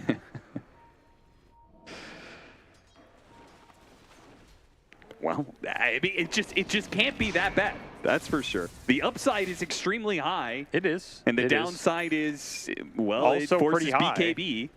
No, the downside's still pretty high. You're missing, 7K net worth in utility. That's a 4-staff. That's a Yules. That's potentially an item that saves your core when he gets jumped by Bash or do Ursa. your cores need that mobility? It's Weaver Wind Ranger. They'll just, stay ahead of the Ursa naturally through spells. Look, if he can land this to cancel Black Hole or he can land it to find the Shadow Fiend, it will pay off. That's what you're looking for here. High risk, high reward. Baboka living life on the edge. I mean, it's also going to be quick reactions. That SF doesn't have BKB, and he's looking to blink Requiem. Baboka might be able to stop him before he gets off the Requiem, and that would be sick. Yeah, for sure. That's or the biggest he gets upside. off Requiem anyway, and he dies with a Bloodthorn in his hands. That is the downside. Requiem and Arena are pretty decent zoning tools here. Might not have a good opportunity to run in and orc at somebody to save that fight. Aegis still up for 2 minutes here. G2IG haven't really made a move to try and use it. Did finish up the Assault Kuros on the Pangolier. So once more, JT is finding a lot of farm priority in this game and scaling like a beast. Can you get enough net worth to be able to challenge the Ursa without an Ags Basher build? Right? He's going like a right-click build. It's really interesting. I don't know what this man fight will look like, but I don't think LG are going to expect it. Oh, what a sick setup. That is beautiful. Gets a fast kill on the Weaver, taken away. The Aegis tried to go for a Black Hole on JT, but JT landed on him and canceled that Black Hole. JT's Rolling Thunder still disrupting some of the backline. Meanwhile, the SF is in trouble, caught on the cause, and he's just dead. Bloodthorn by Baboka, who's still alive, still kicking it with nothing to say, trying to chase down these heroes. They head up to the high ground. LGD almost posing like maybe they could think and turn around. G2IG are a little bit low on some heroes here. Sick grab by both back out. Finds SF on the backside, just sets all of that up. Baboka walks in and says, welcome to Bloodthorn Gyrocopter. He didn't expect it, but you should have. He does have a Yules here. He can get the toss back to the neutrals. And then Malefice after that. He's gone. That's good enough. Wow. Really Great nice pickup. catch. It's okay, the true carries here with the Bloodthorn. Oh, goddamn. What are these blind stuns that keep on happening from PYW and Baboka, man? They're killing it in this series. I mean, the tips are going out, and well-deserved. I mean, PYW, he had a quiet early game this game, but if you're looking at this net worth chart, he's overtaken the Mars. He has gotten a lot of farm in this game, 135 CS. He's got your triple utility item you're looking for on this hero, where you just become a catch machine, really hard to go on, insanely tanky. He's a problem for the Wind Ranger and the Weaver post BKB. I mean, Baboka thinks he's playing the carry in this game. That's all I'll tell you. I mean, it looks like beta 4 position, only utility items versus Chad 4, who goes straight carry item. But BYW's getting better distance with it, that's right. He's getting that catch on the Wind Ranger, plus the kill on Baboka himself. Big swing back into LGD's favor. That leads them up to a 6,000 net worth lead after the Tormentor taken. Gets a shard for the Mars. Not a bad one here. And then we'll finish up the Abyssal for the Ursa. So, yeah, this Ursa is still scary. Shiro having a tremendous game here, 8-1. Pretty much fully kitted with what you want. He's only missing that level 25 talent in the shard. That'll really push him to that ultra late game position where he's just a monster in the fight. And if he ever latches onto this Weaver or this Wind Ranger off another stun, let's say you manage to land a spear on any of these cores, they're going to get chain stun and they're going to get killed. There is no save, there is no interrupt there. You do not have the Wind Waker gyrocopter like you might have this Wind Waker Tiny at some point. Yeah. Because he's looking to slay as well. But yeah, that Wind Waker for PYW is not too far away. And he is so rich. Crazy how much he's gotten out of the map. He's already almost level 20. It's funny how he's on the team with the Enigma, and he's the one building Wind Waker, not G2IG. I mean, Wind Waker is a very nice item for G2IG at some point in this game, but yeah, they're just not going to have it on anybody. That's where I was saying that Yule's build up, it sets you up for that type of thing. And LGD still have a lot of scale to cook with here. They're looking for the refresher on the SF. I think it's completed. You can still get BKB later. You can still get Blink BKB on this Enigma if you really want to continue to push it late. That Wind Waker finished for the Tiny. So big items coming in for LGD right now. Offensive and defensive capability. Man, Echo just really likes this build, huh? I surely thought that after that first death, he would think back to the BKB and then getting caught underneath the tier 2. Still, what about BKB? Could that have changed the fight? Even if you still die, would you at least get off Requiem? Big offensive potential from the refresher. The big jump, X-Nova able to get away with the jetpack to actually toss Shiro onto the little clockwork. And do finish him off, but he has to use the range now. His BKB a little bit awkward time, and he turns back around to kill the Wind Ranger with the black hole. Beautifully set up, why you smile. That's a team fight ender right there. Just casually walks in for a 3-man black hole on 2 cores. JT can't even get away. Beautiful arena there by New. Got everything they wanted off that OBS plant. And all that's just set up by PYW. No answer in this game from this Tiny going in and doing everything right now for LGD. You don't want to commit spells or items on him. You want to save him for the cores, but meanwhile, he is just setting every kill up on a platter for Shiro and Echo to collect and Mew. Arena just does the rest. They're going to get a lane of racks here for sure. Unfortunately, there's still tier 2 tower standing for LGD on the side lane, so don't think they can get much more here. But of course, that Roshan, yeah, I would have said it's going into their hands, but Monet is trying to solo it right now. This is not even close. Yeah. Yeah, he needs the gyrocopter Bloodthorn to make this play work. And they're going to go into the pit and be like, it's a little low, guys. Who's doing Roshan? That's weird. Oh, hey, the Weaver's nearby. There's a bug to help him out. I mean, can you stall this if you're G2IG? They're trying to get here, man. They are very desperate to try and stall it. It's just not going to work. Yeah, it's not even close. They know there's no black hole, though. They're going to try and take the fight. They really are. The Wind Ranger just went through NTS. like that. Are you insane? Nothing to say? Instant Hex. No BKB for him. Not expecting it. And PYW's he's just on catch duty. They've already won the fight, so get whatever else you can. And in this case, it's going to be Boboka. Once again, the arena. Monet, this time, the core of G2IG gets off the BKB before the pin happens. Nothing to say. 2 very awkward deaths. I mean, the one that happened in that mid-team fight, he got pinned despite having BKB up. And now this time around, just desperate to interrupt Roshan, TPs, goes through the gate and just instantly dies. That was a Hex that just got delivered for New, so they did have this Radiant Observer. Maybe just clicked him, didn't see it, not expecting that insta-cast, but I mean, even without that, right? He would still be... That's a weird play. Let's say he pops BKB win run, but he's surrounded by 5 heroes. Yeah, I don't know what's resulting in that in terms of positivity for G2IG here.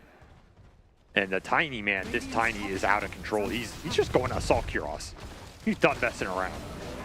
This is going to be an item that says good luck to doing anything to me. Like, you're going to need Focus Fire to bring this support down, and at that point, you're screwed. Well, then you're going to need another core. That's what Boboka is trying to ramp up to. Nullifier now.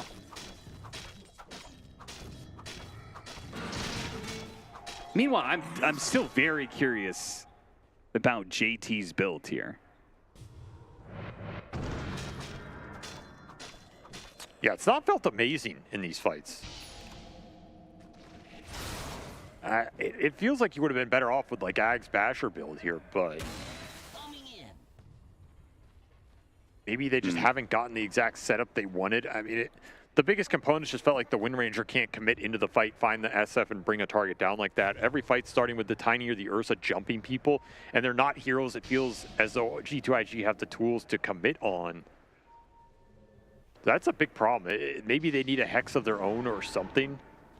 I mean, Bloodthorn Nullifier on the Gyro is something you can just throw on this Tiny when he goes in and allow you to commit on him, because then all of a sudden he can't Yules, he can't Force Staff, can't do anything to reset that situation. Okay, I mean, gives you an opening.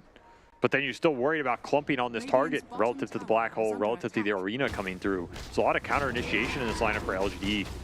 And they are feeling very comfortable with an Aegis and a Cheese on their two frontline cores. Fully in control of these fights right now. And that Ursa, he got to that level 25 talent. He got to the Shard as an Ag's eaten off that Roshan. So he is just absolutely massive at this point. Has all the damage and all the survivability in the world. It's just a matter of locking heroes down for this Ursa to chow on him. And LGD, with that kind of security of Aegis and Cheese, show the Ursa bottom lane and then just run around with 3 other heroes looking for kills. Have gained 10,000 net worth from this Aegis pickup. It's just LGD. Not so much just about the Aegis, more so just them hitting their stride and being so much stronger than G2IG. They're able to take objectives and kills at their leisure. Another 70 seconds left to go high ground if they want. Nullifier for the Pango. Does that change anything? I just don't think it does. Not with the BKBs available. I mean, maybe in the right circumstance, you slow down the Ursa, but take away some of that overpower that he's so reliant on, but he has BKB. You have to bait out the BKB and then find this Bloodthorn Nullifier combination. That's what you're looking for here. This would be a wasted Arena. Not what New was looking for. Kind of zones him back, I guess, to be able to take the building. JT takes the opportunity for a jump. Hitting up heroes. Echo comes in with his first Requiem, blowing up the clockwork. Meanwhile, the Black Hole again. Why you smile? He just keeps on landing these. They throw out another Requiem to hit the Wind Ranger, finish him off, and even send JT packing. Buybacks, though, coming out. LGD trying to escape. Won't be able to make it far. They're going to be caught. They have to fight this one. The Ursa's being kited around, trying to go for the kill. Aegis in 5 there seconds. from the God's Rebuke. The Aegis is going down soon, and they're trying to know.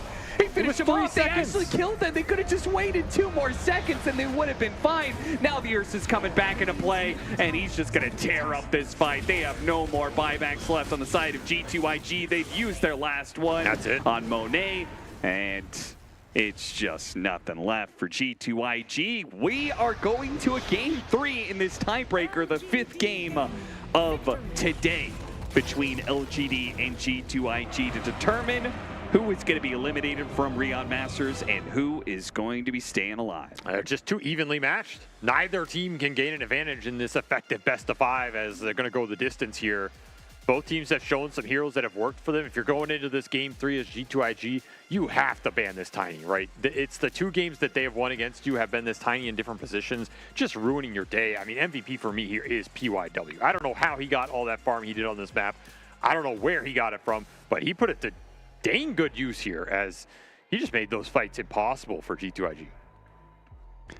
All right, well, we're going to get to that effective Game 5 after a break.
لحظات البداية عاشت معنا،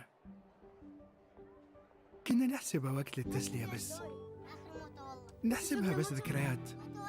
عبود أعطي أختك اليد يا ولد. ابتكرنا فيها ابتكارات، وإذا بغينا قلبناها خرافات. كنا نحسبها بس لمة وصحبة وسهرات. انتبه نوب ترى نوب. لكن كنا نشوف عالم ما حد يشوفه. ليت يشغل وقته بشيء يفيده. الله عليك على اليد سود. عالم كبر وعاش فينا، عالم الحماس فيه يوصلك كل مرة لحلم أصعب بس ما يصعب عليك. بارت معك وين ما تروح.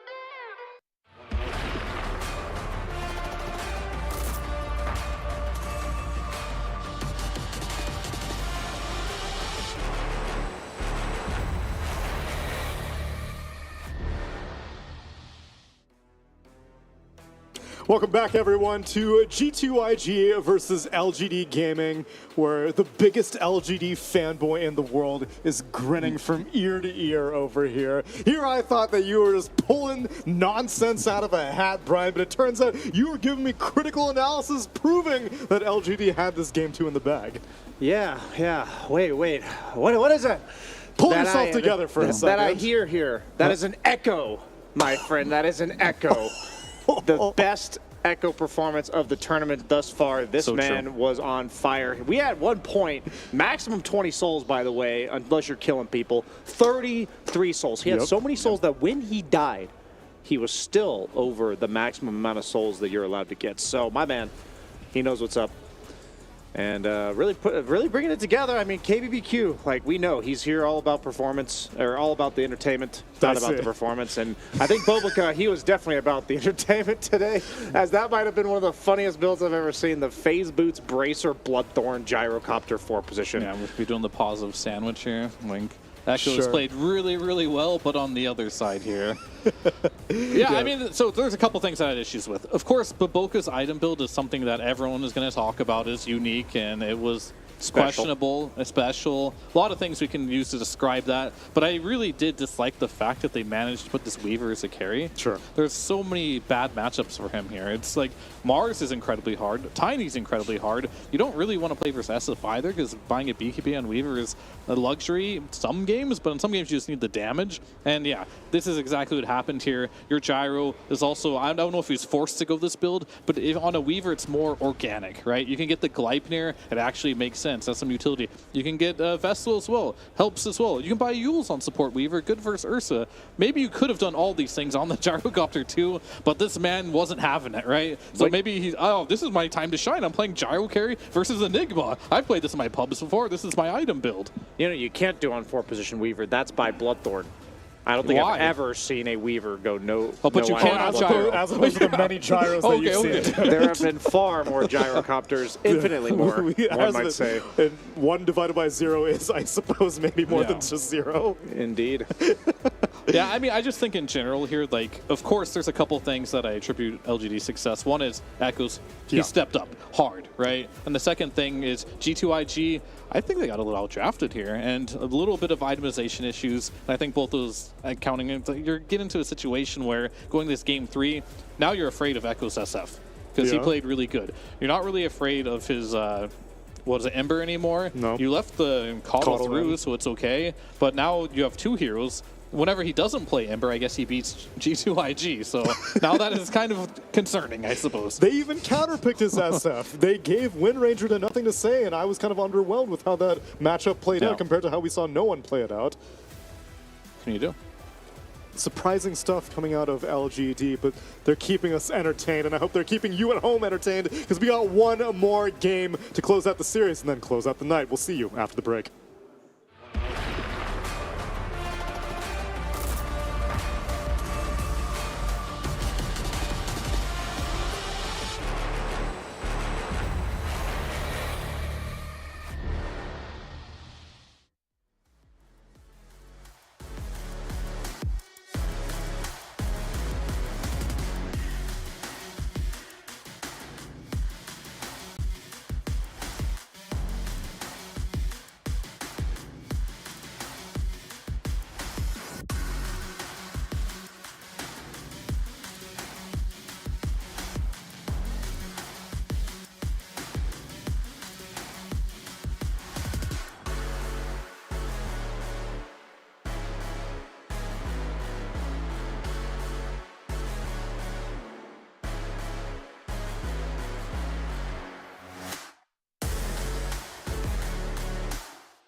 Last game of the night, friends. It's G2IG versus LGD Gaming, where in the whole scheme of their best of 5 that they've played over the course of today, it's now 2-2, which now they've turned a BO2 and their BO3, which became a BO5, into now a BO1. That's not confusing at all. That's how it works. Transitive property. It's all down to this last game, Brian. Loser is eliminated from Riyadh Masters, and winner gets the privilege of facing off against Nouns in the best of 3 deciders tomorrow. All of what you said is true, Neil. That's right. I'm spitting facts. How do you add to that one? Those are just hard facts right there. One up me right now, Brian. Provide more education to the viewers at home who so desperately are craving your knowledge. I can't even take you were right last game, Brian. You were the genius 5-head who saw LGD's. I wholeheartedly believed every word that I said. I heard it. I heard the conviction. The gusto was there. I mean, he had to see the draft first, right? Yeah, of course. I mean, I need to see what they're cooking for Game 3. You know, can't make baseless statements. Is Jack going to be asleep while he's playing anti-mage, or is he going to whip out something special for us? As Zhao Wei, he clearly did. He trusted his boy Echo. He's like, we saw that SF performance the other day. But he was unfazed. Are you implying Jack has anything to do with their strategic side of the game? Yes. Because that would change. In that they see what he's doing and they're like, let's not pick what Jack's doing. Oh, that makes sense. Yeah, okay. Reverse inspiration. There's a separate website called Dota 2 Scrub Tracker, actually. You got to tune in. Does that actually exist? No, but that sounds like it should. That would be very useful. Like instead of the top 1,000 MMR pubs, you'd literally do 0 to 1,000 pubs. See what the best and brightest are coming up with down in Herald. Maybe they're coming up with Mars, because no one at this tournament really likes Mars, and yet in this series, both teams picked it up. Yeah. And it looked good in both games. 2-0. 2-0. Undisputable. There we go. 100% win rate. Yeah, I mean, I think the common trend we've seen with Mars and it winning is the fact that it's pairing with a position 4 that's melee, and a mid that is just like a nuker, whether it's the Tinker, the Shadow Fiend. So you have 2 reliable. I feel like in Dota, it's always nice to have 2 reliable sources of initiation so you can team fight. That way you don't have eyes on one guy. It was either the Nyx that was doing it in the Mars, or it's the Tiny in the Mars. And now you can pull these, lane-winning type of heroes in the Tinker, the SF that go to the mid lane. The only issue that you do run into potentially is you're running a double melee in the off lane, you can lose your lane, but if you can find ways to mitigate that and actually make it work, it's a very strong strategy. But that is the hard part. Can you make it work in the off lane to the point where you're not giving the carry complete free farm and the game gets hard that way? Which I guess for the Nyx game, that equation was changed because Nyx was just able to mind flare the Ench creep. But for the Tiny Mars lane, do you think that they did well in their lane, or? They definitely lost their lane, right? But I think you have, as long as you're to a point where you just don't have a game, you're going to lose your lane in that one. But you can come back just by Blink Daggers on those 2 heroes. Sure. And you make it up by getting kills. And the big piece of that puzzle that's super important is your mid has to have a good matchup, and he has to be snowballing. So your carry, your mid are going to be your carries for the game, right? And then the offlaners, they just need to provide stuns. So in this case, Beastmaster's a carry. Yeah, and all the mids are banned out. LGD, Tinker, and Coddle get taken out by LGD. As we take a look at our Game 3 draft. That is true. Ember still remains. Run it back, baby. Bloodthorn on the board. That like, I was this close, boys. I was this close to carrying the game. Give me it again. Yeah, the old first pick, 4th position gyrocopter, very common in the current meta. So the question is, what hero are they potentially going to consider dispels on the side of LGD, like heroes like Oracle, for this inevitable Bloodthorn coming out?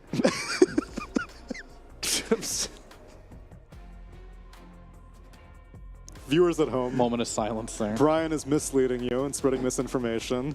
They most likely picked the gyrocopter as a carry to lane against a Beastmaster. Why, Fear? Why is gyrocopter a good lane mate enemy against Beastmaster? I mean, he's good in almost all lanes, I would say, but specifically against Beast, you summon the Hawk, you summon the Boars, you got that AoE spread damage, and you can kind of kill them out. One thing he doesn't really do versus Beastmaster, though, is he doesn't have burst damage. And whenever I look at Beastmaster as a hero in general, having burst damage is really nice, because if he's allowed to continuously just get right clicks off and sustain and heal from the drums to Slom, yeah, it can be an issue. But then again, you also have that extra ability if you go to the Aghanims. If you get roared, you're still doing some damage even while stunned. So I think both of these heroes have warrants against each other, but generally speaking, Gyro pretty good versus Beast. But I guess the big thing I do want to say is Gyro in general is a carry, not really S tier. He has to be in a pretty good game to survive. Well, he also, Beast usually tries to poke you down with the axes. more like chop you down, but it's like it's a sustained problem for Gyro. Hero doesn't have that built into his kit, so the question is, are they considering like the IO? You know, is that something that not really something we've been seeing all this tournament, but maybe if you are committed to having this Gyro not be the star-studded Bloodthorn rushing 4 position, you might need to enable it to get exactly off the ground like you guys are saying. Yeah, there's a couple of heroes. I think, Abaddon, maybe? Yeah, too? that line of thinking is quite interesting because Phoenix would be really cool too, but it's banned, of course, just having that extra heal. I wonder if Wyvern is a possibility too. Okay. So especially with the gyrocopter. Yeah. Is it good against Beast actually because of the the drums build is now like magic damage heavy? I think the Cold Embrace is still good enough, especially with the Gyro who's going Ags. And the fact that Curse is always going to be pretty good against this hero. So but do get away with the lane. That's really the only issue. I just do like the idea if you pick Gyro to pick some type of extra heal with it. Okay.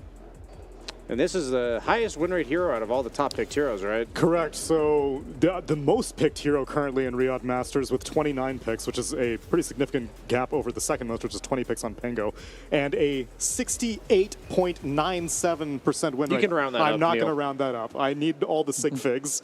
68.97% win rate on Hoodwink. She is doing fantastic in Riyadh Masters. So I have a question, right? So this is going to be Baboka playing the Hoodwink, almost certainly. No, he's playing the 4-position Gyrocopter. Yeah, we know this is that's what I'm getting at, right? So he loves Bloodthorn. Yes, he does. On 4-position Gyro. Like, Gleipnir's a good item on Gyro, right? Why wouldn't it be? So is he going to go Bloodthorn on Hoodwink too? Given the same logic? He doesn't have a black hole that he needs to cancel this time. Not yet. Not yet. Not yet, true. But if they're picking Underlord, then I don't know, maybe they're expecting like an illusion carry to pop out on LGD, which makes the Gleipnir on Hoodwink that much better. Yeah, with Monkey and Ursa banned, I think Underlord stocks go way up. These are the 2 carries of the meta that would give him a lot of issues in lane. A lot of the others, you mentioned illusion heroes, but also just in general, CK is a pretty hot pick right now, and Underlord is certainly good against that. They go for the Crystal Maiden. CM Gyro, pretty scary lane overall. It's like, I don't think you're going to beat this lane no matter what. The key is... Do you think you could do it again then? Just put the Tiny as a pos 4 because you're not going to win the lane anyway? It's just stack maybe and pick something The only better? concern I have about that is that if you do play for stacks, like I think since G2IG has the overall last pick, they just need to give nothing to say a hero that runs at you, that collapses on the triangle, because with CM Gyro, not only are they probably going to win the lane, but they're constantly pushing it out with the Frost Nova and the Flat Cannon, so they should be there should be an opportunity for them to just collapse on the triangle before those stacks get taken. And I think we saw earlier today JT struggle as Beastmaster. I think it was in game 2, right, of that series. Yeah, it was. That he tried to do the same, and the Enchantress Tiny from LGD invaded him, so I think that might happen the opposite way here if they run the 4-position Tiny. So maybe just stick to mid. It looks like maybe 4-position Muerta. Doubt it's carry, right? Right? I mean... Right? I don't know. They have not played Muerta at all this tournament yet. There's nothing about the carry Muerta that screams out to me this game. Sure, you do have a lot of damage against Underlord, I They have a suppose. lot of magic damage, though, on the side of G2IG. It's not like his ultimate of Pierce the Veil is even that much survivability here. Yeah, but Gyro won't be able to hit you at least. But he can with many spells. Yeah, he has like the Rocket Barrage. And It's not like an Ursa or something that has literally can't do anything to you. He can put a rocket on you, he can press his Q, he can ult you. Those are definitely options. I think this is probably going to Muerta 4 as well, because otherwise I don't think it makes much sense. As far as Tiny goes, the whole reason I mentioned a potentially new carry is I want to pivot it away from the Underlord lane, because this is like not a good lane for Tiny at all. The high base damage hero. Yeah, I mean, I would ban Lifestealer here probably if you are on G2IG. I feel like it's a pretty free Lifestealer game. If you have a Tiny mid, you have the Infest Bomb, you're laning versus an Underlord. I feel like Underlord versus Lifestealer is a pretty unplayable matchup throughout the game. If it was so good of a Lifestealer game, which I don't disagree with you, like, why do you think they didn't just pick it right there? I think they're flexing this Tiny as far as they can, I'm only assuming, or maybe they are tinkering with the idea that this Muerta could be a carry. I just think they need some bursts to deal with not only the Gyro, but most of the games where I see Underlord look unimpressive is if you can actually kill him. And that's why we see the Ursa banned out here. And there's not a lot of heroes that can really burst this Underlord or be able to just sit there and fight into him. Yeah, Slark crying on the sidelines. Yeah, I mean, Slark goes in and just dies I feel like daily. yeah, it's just sad. Sad hero. Because in the past, it's like you always had to worry about Ursa Monkey King Slark as Underlord, but straight disrespect to our fish boy as he's not even included in the band party here. He ain't afraid of no Barracuda. I'm also curious to see what Echoes is going to get his hands on because a lot of the mids are banned out. No Storm, no Tinker, no Coddle, no Ember. Look at this, Matt. Look at their concocting over here. You see this? They're chuckling. That was maniacal laughing there. That was my simulation there. This is yet again them thinking it's going to be like a carry tiny. They're banning out mids. So yep. G2IG convinced that both sides need a mid here. I mean, it's pretty obvious that G2IG needs a mid, but the Rubik last ban. The Rubik mid, Steel Firestorm, pretty OP. What? That would be pretty good, actually. No, it's actually really good. The Rubik, it's a decent mid right now, and if you ever get Firestorm, it's obnoxious. And the CM spells are really good too. There's actually a lot of good things you can steal here. I see. It's either that or the fact that they think that Morta is their carry already. Tiny's mid. Yeah, so. Tiny's mid, and they just need a support. That's like the other line of thinking. Yeah, but then why ban Pango? They just don't know. You know, I don't know either. They're just a really well-opened lineup here. The only other hero that Echoes has played this tournament that isn't banned is DK. Her Spirit? Yo. I hope this is an Echoes Her Spirit. I hope so too. But who's their carry? Yeah, Tiny has to be Tiny, right? It's time to whip out the Dazzle mid. This is the age-old classic to the Earth Spirit here. Uh-huh. We got options here. Like, this Morta could be carry. You know, this Tiny could be Pos 4. Yep. This Tiny could be mid. This Earth Spirit could be Pos 4. Yep. We don't know what's going on, and I'm sure G2IG does not, but I'm sure they have a better idea than us because this is their region, right? Ooh. They know the players the best. Looks I like we're like going to get that the snap mid. That's a snap mid. There's a lot to say about this one. Let's say it. As it is going to be a carry Morita and a mid Earth Spirit, so we're kind of like locking in the. We weren't really exactly sure what we were going to see.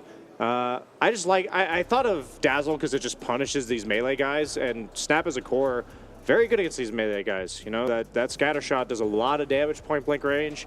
You should be able to bully and create a lot of momentum there. They just have so many nukes, and I feel like.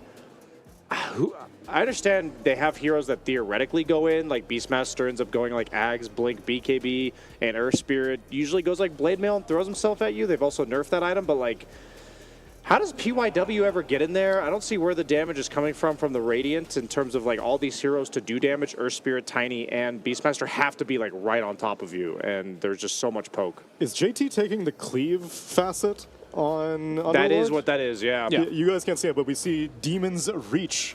I never see anyone take this facet. I've seen it a few times. I think it's the better one, to be honest. It's underrated. Like, it's just free farming speed. Like, a lot of times you can use it to farm the Ancients, which gets that aura item up just a bit earlier. Or, like, sometimes they'll go, like, Atos into aura items. Yeah, I mean, I'll be honest with you. Whatever facet Underlord picks doesn't really change much for me. Like, they're both pretty okay, right? Like, they're both farming tools in their own right. Like, I feel like the Necrobook just goes and farms most fights. Sometimes, yeah. Yeah. The Cleave will help you farm too. But for these specific drafts here, I do agree that G2IG, they have really high tempo with this type of lineup. They have to make things work. They really have to make sure Shiro gets a good start. I think PYW has to make rotations, or just the supports in general, have to make rotations to this mid lane, because nothing to say should win this matchup. Gyro's going to win against Beastmaster Tiny with a CM almost certainly, unless the CM is really out of position. And I really don't know if this Morta is going to do a lot of work against an Underlord Hoodwink lane. It seems like 3 very difficult lanes. It does. Agreed.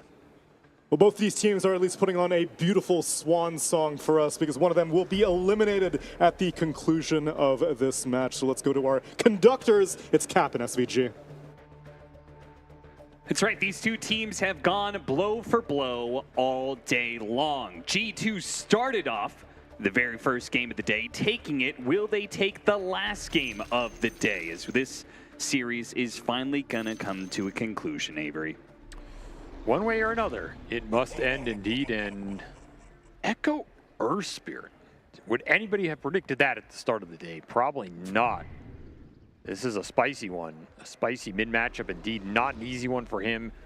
He's gonna have to pull out all the stops to get through this laning phase in a solid position. I mean, maybe that's the story for LGD across the board here. All 3 lanes, I agree, look potentially difficult. I think Morta can free farm here, but your other 2 look pretty unfavorable, and the supports from G2IG can play pretty fast this game. So if they start to snowball off the lanes, and they can really easily make rotations and just catapult themselves into a very strong mid-game ball. This lineup really reminds me of something, you know, we would have seen Gaming Gladiators play last year. Yeah. Where you have the Underlord to give you the auras, and you have some safe lane that's very explosive, very dominant, that can just push you into such a large advantage early, you can't recover if you're LGD here. Whereas the scale for LGD, yeah, it's there. It's scary. They have a support duo that's terrifying to play a late game into, with a bunch of BKB Pearson safe from the Shadow Demon, and then a Tiny back on PYW that we saw just tear open that game too. I'm surprised G2IG gave it to LGD again. That was the one here I was looking at. Like, I'm not going to give this team Tiny again. So that's the one thing I do like for LGD here. They got that hero again. They got it on PYW. He had a tremendous game on it in that game too. He's going to look to do the similar things here in game 3. We're talking about the comparison to Gaming Gladiators with this Underlord. I mean, we saw the Underlord put to use in this tournament with an aggressive lineup. The global capability of the game just adds so much that I'm very worried about LGD getting run over. But we'll see. Maybe PYW's Tiny will be good enough to halt some of that aggression. Or maybe we'll just see them outplay their way to win the lanes. Mid matchup is certainly not you. I mean, you're talking about like what not to expect. Like mid, Echo, Earth Spirit. I also wasn't expecting an Earth Spirit Snapfire matchup perhaps at all this tournament. But it's been cropping up here or there, at least the Snapfire mid. Like Noob specifically, been playing it a few times. Scaling's back for the hero. I mean, that's the biggest part. Like dealing physical through this Shredder. It's a lot of damage. Even in the laning phase, NTS is just spamming it off cooldown. We're going to see some lane pulling shenanigans from this double melee lane. Kind of expected here. You don't want to play this lane straight up. So correct play here from LGD. No way you're just going in a 2v2 and expecting to win it there. At least get something out of these shenanigans that make it a bit chaotic. You can maybe even look for some backstab mid with this Tiny around the level 2 or 3. NTS is susceptible. You have a lot of nuke damage that come out. That'll ensure the kill on Boboka. So Shiro picks up the first blood. Good start for LGD. This is the one lane I think they can win here with the double ranged heroes. This Morta is a powerful laner still. Gotta respect the early nukes that can come out, and the amount of slow and disable cannot trade in that calling. It's pretty deadly for any melee offlaner. This is also an unconventional carry. There's not a lot of teams that are still playing this carry. Morta, Shiro is comfortable on it, and we've seen LGD go back to it time and time again. But I feel like more often than not, it doesn't hit for them on the level they want it to.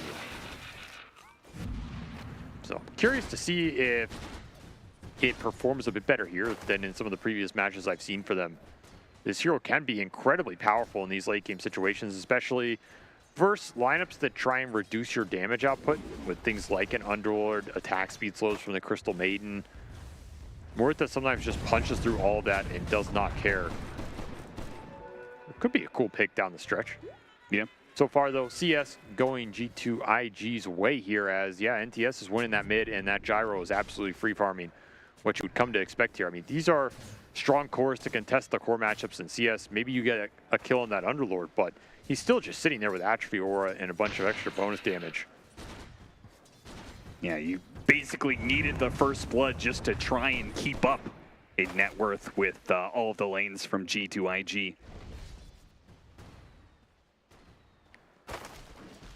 Could be like that Ember versus Tinker matchup, though, where we'll see how the Earth Spirit, once he's able to get level 6, if he's able to have an influence on the side lanes that is greater than what the Snapfire can accomplish.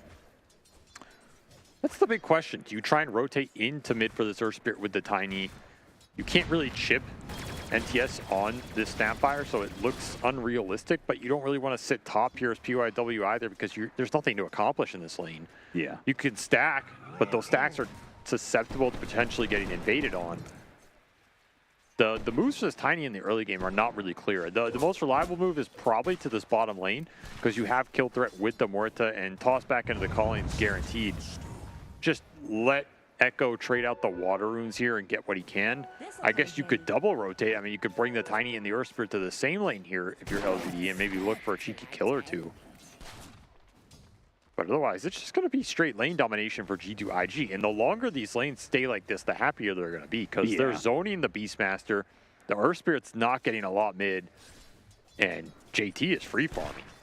So all three of these cores are continuing to just power through this laning phase right now. And if you're not going to make rotations to upset this equilibrium, then you better be stacking the heck out of your triangle. That's what I was just looking for. I was like, okay, how many stacks are available? And the Beastmaster has only stacked for himself this one Ancient Camp one time. He's going to go for it a third time here, but I mean, that is one way to recover off of a really rough lane like this. Just, you would hope you would have more than just the boar stacking going on, like PYW could do a little bit. Looking for the gank mid. Might be able to get it. Kick back into PYW. Avalanche in a position to get a toss deeper into the tower. Now the creeps are dead. The tower aggro switched over to nothing to say, but it's not good enough for the two supports. They just burst down the Tiny, and they get out of the tower range. A roll in from Echo lands on Boboka this time around. YU Smile. Shadow Demon, not the best hero to take advantage of this positioning. May just limp along and die underneath this tower. Pops a Fairy Fire, can't stay alive. Can't get the kill on Boboka either. Echoes has to just roll out of his own lane to stay alive. 3 versus 3, that goes terribly for LGD, and nothing to say. A bit of a reach here, trying to go for blind kisses. Snagged one of them, but ultimately will miss out on the third kill in this mid lane. Echo being hunted down so aggressively, had to TP back to Fountain. Man, just can't catch a break anywhere, man. And that shot felt a little slow, but lucky to get out of there, honestly. There's a decent chance he died on that ward. As, Echo just getting hounded in this laning phase. The roam is coming into him. Or at least I should say the counter gank. NTS way too tanky there. Levels are not there. You don't have the Magnetize up yet. That's your real kill threat in this early game. And this is the problem with this kind of idea here from LGD, is if you want to make up for the weaker lanes with the stacking on the triangle, you're not going to have the levels on the Beastmaster to do these stacks early, which means G2IG have a huge window here to push the towers aggressively and invade the jungle. And they're doing exactly that, looking for the 7-minute Wisdom Rune. They're going to scout out the stacks. If you get some deep vision here and you bring numbers, I'm bringing NTS to this part of the map right now. I'm contesting this Wisdom Rune. I'm backstabbing the tower. I'm taking the fight to LGD. Oh, he gets tossed back into tier 2. So Xnova's going to die off of this one. Will they get the Wisdom Rune as well? G2IG, they're actually going to fight for this one. Monet's going to drop his ultimate. They go for the Wisdom Rune. They go for the kill on the Tiny, and they do manage to get it. New is also going to just die here in this AoE. The Muerta ultimate, the calling is still going on around that area. They do manage to get those 2 kills. YU Smile did snatch away the Wisdom Rune on the other side of the map, so at least LGD were able to even some things out there. But G2IG winning the lanes and then using that position to just bully LGD even further. So overall exchange, LGD get both Wisdom Runes, but at a heavy price there, giving up big core kills. The Beastmaster continues to get shut down, and Monet got the last hit on the tower. The catapult was hitting that tier 1 top the whole time, so he just gets out of there, gets the last hit, and is now top of the board. This Beastmaster is having a rough one here. He cannot afford to lose much more space. You're looking at a tier 1 mid, which, I mean, who's defending this right now? In fact, G2IG are just going to potentially bypass it and look towards the triangle again. They want the power rune. Will not go into the hands of that Snapfire. Hey, with this offlane tower being gone so early, they make this rotation through the triangle, and Monet is able to help them out. An area that would usually be protected. Monet is able to kind of invade, put some more pressure there, see if they can find a kill with the kisses. They're going to get it on you. Wait, disruption buys him a little bit of time. There's still going to be a kiss or 2 that lands on him, and that is enough to finish him off. Monet, though, hit by the Avalanche, couldn't complete the TP. Now he's going to tick out. Echo with the hit-and-run maneuver that nets him 2 kills and get away. That is a very valuable haste rune. Lost the 50-50 there between him and NTS for G2IG, and they pay a big price for it. Echo able to come in, get some earn charges, get the big gyrocopter kill. It's worth a lot. I mean, you got to look at the vision right now. These 3 observers for G2IG are just doing so much work. Letting them play behind these towers, contest the stacks, set these fights up beautifully, continue to play around that area where the tower went down, but not able to secure the teamfight win into stealing those ancient stacks. And that is going to mean recovery farm for the Beastmaster if he can continue to sit there for the next minute here. Necessary for New in this game. Yeah, I mean, they put so many defensive wards on the side of LGD for a similar contest. They know how important it is to get this Beastmaster his recovery farm. A little bit of the fight going LG's way, but they are still at a pretty big early game deficit, and we're continuing to see the evasion, the pressure escalating here for G2IG. They don't want to let these Ancients be freely farmed and let that recovery go their way. Up 3 to 4K at this 10-minute mark is significant. You can continue to put the pressure on this tier 1 mid, especially with free little shredders by NTS. I mean, the biggest maybe dissuader is just the roll-in from the Earth Spirit kicking you back with a Magnetize. I guess that makes the tier 1 mid siege a little spooky. Yeah, you combine that with a tiny toss back or even just a combo. But the long-range poke catches PYW from this tree line.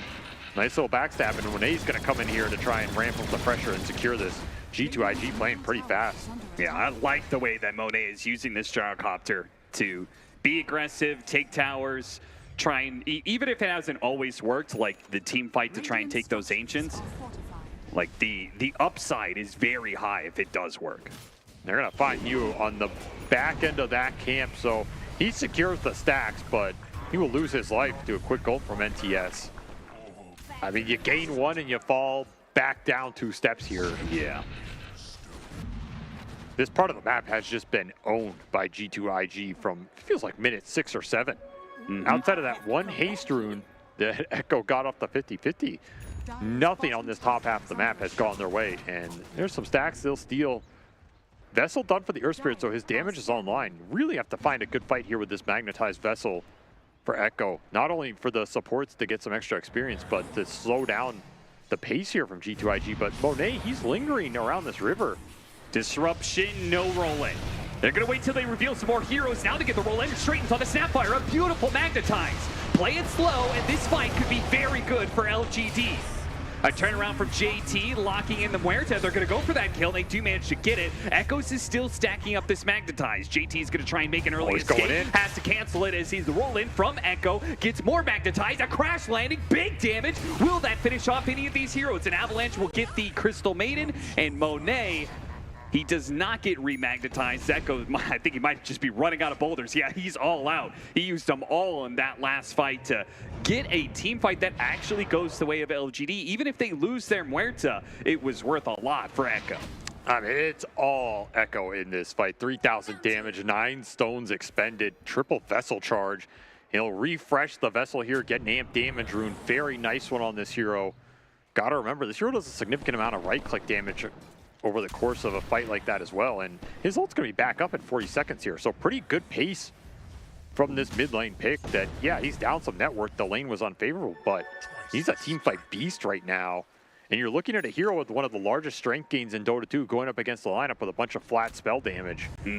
Not an easy target for G2IG to commit on here.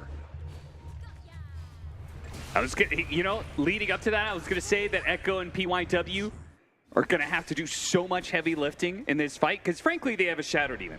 This hero, that's a hero that just really cannot help you that much when it comes to bursting down the Snapfire or Gyrocopter. It really did have to just be Earth Spirit and Tiny the whole way. And they did exactly what was asked of them. He got a really nice lead in. That Magnetize basically instantly got procced on everybody there. Yeah. And I think Moné being in that fight, I mean, it salvages it a bit for G2IG. He's very strong. He's going to run it back mid. They're still in a solid position. I mean, that's the crazy part. Even after that fight, they're still the top 3 cores here, still looking for the tower backstab. Yeah, still able to dive towers and get picks. It's another pretty good ult in, but the Linky's stuck inside the colony. He can't use his ultimate. He's just stuck there. Damage finally goes out. The Kiss does reach the Shadow Demon, and it kills them where it's up before the TP can go through. G2IG, they might have hit a little bit of a speed bump that they know they are cruising right now. They just know they're stronger and are going to keep forcing fights against LGD. At that time, the roll in Magnetize does not work out for Echo. He is not at the tiny backup. The Shadow Demon's forced out of the fight early, so there's no save available, and he just walks right into the burst damage from this Gyrocopter. We're going to see it here. He's gone in a second. Single frostbite, and you're done. That is where you wish you had that blade mail. At least you could reflect some of it back. But the second he's gone, this fight's over for LGD. And Kisses are going to claim 2 on the backside. That is a nasty spell for the Muerta to run into early here. Yeah. I mean, at this point of your LGD, you have to kind of reset here. I was going to say you have to look for this blink on PYW, but he has it. Honestly, not bad timing at all for Arcane Blink Tiny in a game where he's 1-4 and you're losing your towers. Once more, finding some solid farm, and this is going to open up the fights more for them because now you don't have to commit the Earth Spirit straight into that magic burst damage. You can look for the tiny toss back or at least bail the Earth Spirit out when he goes in with the follow-up. But still, you're really looking for that blade mail. You're looking for recovery farm on this Beastmaster. Slow this game down a little bit if you're LGD. You're going to be happy. Which begs the question, where do you go to pick up the pace here if you're G2IG? I don't think the early Roshan is too formidable, so you're probably looking at pushing in at least one of these side lanes and connecting with a smoke gank to defend your towers here, especially if LGD push that top tier 1. You are going to take that fight. You should take that fight. You have Underlord who can connect with early mech as well to any of these plays you want to make. So either you're smoking the triangle or you're letting LGD push that top tier 1 and getting the counterplay. But I think one of those 2 plays looks pretty juicy here for G2IG with the Underlord connection. Seems the counterplay is the move for now, where they're going to try and set up around Monet as he pushes into a tier 2 tower, looking deep into the jungle for the Muerta. Not going to find her, though. She's already made her way to the other side of the map, farming Ancients. Not the part of the map I think LGD would have been in. I mean, you're pretty much looking at these 2 Ancient camps. That's what they're going to be. Yeah. This will secure that tier 2, though. Glyph expended. If G2IG just want to man up with everybody here, you can take it down pretty fast with some Shredder. Radiant's bottom tower is under attack. No, they'll just back up. Well, they might need to save JT here. They are in pretty far. This tier 1 tower is still up if they wanted to play for it. Mech will keep JT alive just a little bit longer, but he doesn't even bother to pop it. He's just, they really gave up on him there. Wow. I don't like that sequence from G2IG. It felt like they had 2 okay options, especially with Underlord being able to connect. And the third one on this smoke bottom was, okay, we'll just, nobody's here, we'll start hitting this tier 2. They kind of took none of it during that time. And then ended up giving up their Underlord, lost his tier 1 top, didn't get that fight that would have, I think, been a pretty good defensive fight for them. And now they just lost Roshan straight off that move. Yeah, you traded this tier 2 bottom for all of that, but it does not seem favorable. And Aegis on the Beastmaster, in fact. They're going to give it to the new Beast to let him go in here. Does have that Ags completed, so he is pretty strong in the fight. Huh. I guess so. Like, is the concept there that it's just like the first life, they're going to throw a bunch of damage and then they're just going to run out in the second life, and so he's just going to go to work with the drums? Maybe. I mean, I think you're giving it to the Beast or the Earth Spirit here. You're definitely not giving it to Shiro because he still has to farm. He is not going to be the first in the fight anyway. So between those 2, maybe they felt like Mew was the more reliable value. But I think it would have been tempting on the Earth Spirit too. They'll find a quick little pick-off here. LGD starting to regain a little bit of map control. They got a bunch of wards out. They can rotate back to all these obs top. They see Monet pushing in deep. Gonna look for the power rune, but will not get it here. So traded the map. How do you judge the overall matchup of Muerta versus Gyrocopter? I mean, Muerta will slay this hero in the late game. But Blade Mail does not protect you against an amp damage from nothing to say. He turned a lot of damage back around. Don't get me wrong. It's just a little bit too much for his HP pool. Just unfortunate. They're actually going to go for the Kisses with these heroes slowed down. They're going to turn this around with the Gyrocopter ultimate and Kisses. The long-range poke almost secures the kill. I don't know about that. Disruption going to come back in, but he got a blink. The blink away from PYW. The Gleipnir does land onto the Beastmaster. You with the one with the Aegis. They'll take that Aegis away. They try and kill him a second time. They're going to commit. Seems like Nothing to Say wants to go for it, but a turnaround roar goes out from you, and now he's got the drums, a roar in, and X-Nova and Nothing to Say both going to fall in order to get that kill onto New. PYW gets run down on the side as well. A trade-off of 2 for 2 after the round of Aegis. Man, imagine LGD have all their cores like alive at the same time hitting that fight together. It's a very different story. But it's displaced, and G2IG able to get that Aegis out from under them, not without paying a little bit of a price here. Losing that snap is definitely going to hurt. Radiant's middle tower is under attack. But you're starting to stack up the auras here on JT, and that's the big signal here for G2IG. You finish this pipe, it's done. You finish this Grease, you're going to be really strong in that 5-man. It's going to be a Dispel for the Magnetize, a pipe that reduces it on everybody else. It's going to negate a lot of the Earth Spirit damage, even the Beast damage coming out in these mid-game team fights. Just let your team power through it. Going to put a lot more pressure on PYW here to find these toss combinations, maybe isolate heroes, pull those auras out of the ball. Quick little ult, does find an Avalanche. Yeah, the Avalanche stops the kisses, which stops the damage required to finish up Mew. Monet tried to finish it off with a flat cannon and the rocket, but a disruption buys a bit of time. But Shiro's just in so deep, and there's no way out. Just got melted. Yeah. He just got rocket barrage down by Monet, and he rushed to Gleipnir, has no force tap or anything like that. So once he's in, there's no way out. Man, I will say he got ice fogged a little bit in that tree gap with the pathing. Did him no favor. Oh, look at that toss! That was beautiful! Word. That sets up a Magnetize that will burn out all of these heroes, maybe even Monet. He's gonna go for a TP away, but they have the rolling to stop it as well. Echo and PYW, a two-man team that just took down 5. What just happened? Absolute disaster on a casual tier 2 push by G2IG. LGD just catch him sleeping. And big time turn this game around. What a gold swing from them. You're talking about these two guys getting the job done. That's a 5,000 gold swing, 6,000 gold swing when all things are said and done off a monster avalanche from PYW.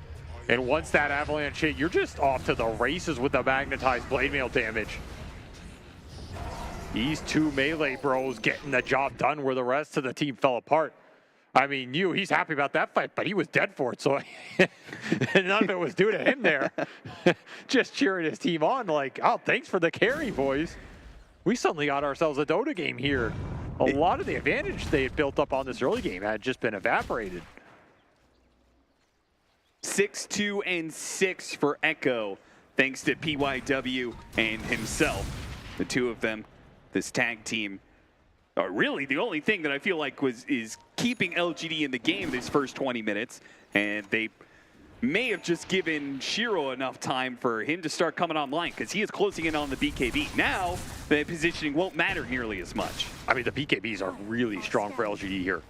You're looking at such a heavy magic damage lineup for G2IG. If you can just BKB, stand your ground, start chain stunning people, and you have a lot of chase between the Tiny and the Earth Spirit to make sure you can use those BKBs effectively, that's going to be a tough timing to push through. You can go later with some of the Snapfire scale and the Gyro scale, right? You pick up some of these 15, 20 talents on these heroes, and suddenly the Shredder and the Flak do a lot more here. They can help you combat those BKBs, but that's a long way away. And you gave up a lot of momentum. In fact, it is LGD taking the lead here at the 22.5-minute mark. And the BKB is done for Echo if he gets out of here. And he barely will. Whew. In fact, he's laughing about it. He knew what was coming. Well, he will skirt out of there. Big win for LGD again. An even game, 17-17. LGD just having the slightest net worth lead. BKBs are rolling in for both sides. Next Roshan's going to determine a lot. Whoever wins the team fight before that, if it breaks out, there's going to smoke. I mean, they have their BKBs. They have the Blink Force Staff on the Tiny. The initiations are definitely a lot easier for LGD right now. You have to play clumped a bit if you're G2IG, not give good openings. Play around your Underlord with the Pit Firestorm auras and drag that fight out. Because triple BKB is online for LGD, and they're looking to strike right now. I mean, I felt like this Tiny was the one hero you did not want to give in this Game 3 if you were G2IG, and you gave it to LGD here. You gave it to PYW, and he's feeling it right now. Xnova, he's going to stop the immediate jump here from LGD, but Echo still gets the roll in. The Magnetize on to 3, now 4. A full-on retreat from G2IG as they give up their Crystal Maiden. They did use triple BKB and the Vorta ulti. They did. They may have jumped the gun on this a little bit too much, and now Echo, his BKB is down. Caught? Nope, to Disruption bails him out from that ultimate. A dead shot pushes back Monet, enough space, but what a grab there from the pin. Can they get on top of this one? PYW trying to get all of these heroes off of his boys as they're retreating on out of here. They're so close to getting away, but it looks like maybe they're just gonna get run down as Why You Smile knew. Any damage? So flat cannon shot and a bushwhack. They get him eventually. The missile bounced over to Echo. He'll be fine. Will he? Gleipnir landed onto him. He's got another roll in 2 seconds, so he's fine. Meanwhile, deep on the other side of the map, PYW is he waiting to see if is he gonna go for a pickoff here? Might get a little career snipe or something. Yeah, cut a wave. Maybe cut a wave. He hit another monster avalanche, but the damage is already done. LGD, they pulled the trigger on those BKBs very early in that fight to try and get past the pit and get on those initial targets, but G2IG kited it pretty well. That's the type of fight that can work for them. I mean, it was a high ground hold with high ground vision. Very advantageous for them, as LGD have to run through all of it, and G2IG can just space it out, right? No one really got caught on the clump. There wasn't a clear opening. The Tiny got hit by damage on the initial ramp. He cannot blink in and get a toss back. That's kind of an ideal situation for G2IG there. Positioned pretty well. Yeah, it's like a pretty simple thing, but it has a big impact. X-Nova being on the front lines, hitting the Crystal Nova to stop the initiation. Kind of forces Echo just to full commit like he did. And that'll give him the BKB on the Snapfire plus his level 15 talent. Every one of these talents for Snapfire is huge with the way this hero builds up right now. So that'll give him the 8 Shredder hits plus BKB, neutral item for some minus armor and some Gleipnir procs. I mean, these Shredders deal some decent damage. Ideally, you want to get like 2 or 3 of them off in a fight. That first one's not just going to insta-kill a hero or anything at this point in the game, but if you get the second or third one off, it's enough to win you the engagement. And the BKBs are online for G2IG now, which means they're thinking about just manning up for this Roshan. They want to take it away from LGD.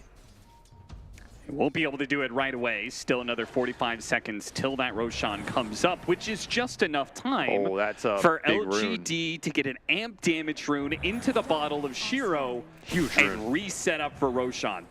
This rune could just change the outcome of this Roshan fight, which could change the outcome of the game. I mean, this is one of the best heroes for amp damage in the game. Yeah. Like, you're taking advantage of both elements of it. You're getting multi-shots out. The burst damage is insane, and this is a hero that is centered around burst damage and taking advantage of it in the fight. They're just gonna smoke up with it and jam it in. They can just get the jump. PYW misses out of the avalanche. Makes things awkward, but if they can retreat cleanly, Demonic Cleanse keeping off the Rod of Atos. Yeah, it didn't cost them anything. They got kisses out of the Snapfire. In fact, they got a neutral item for the Morte hero with that camp. Oh my god. That's a good one in the quiver. Did him some big favors here. Downside is they lost their smoke for that play, but G2IG committing the pit. This is a dangerous committal. It really is. A dead shot looking for a bit of vision. Doesn't see much. A pit to stop PYW. Echo's going to roll into the Roshan pits. Oh, this is awkward. Doesn't find much and had to use his BKB to make sure he stays alive and gets out. So now his BKB has been expended and G2IG can go back to it. You commit here if you're G2IG.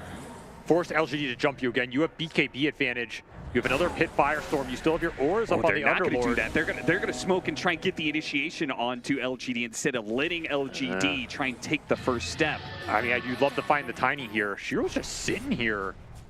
They activated the Roshan Roar.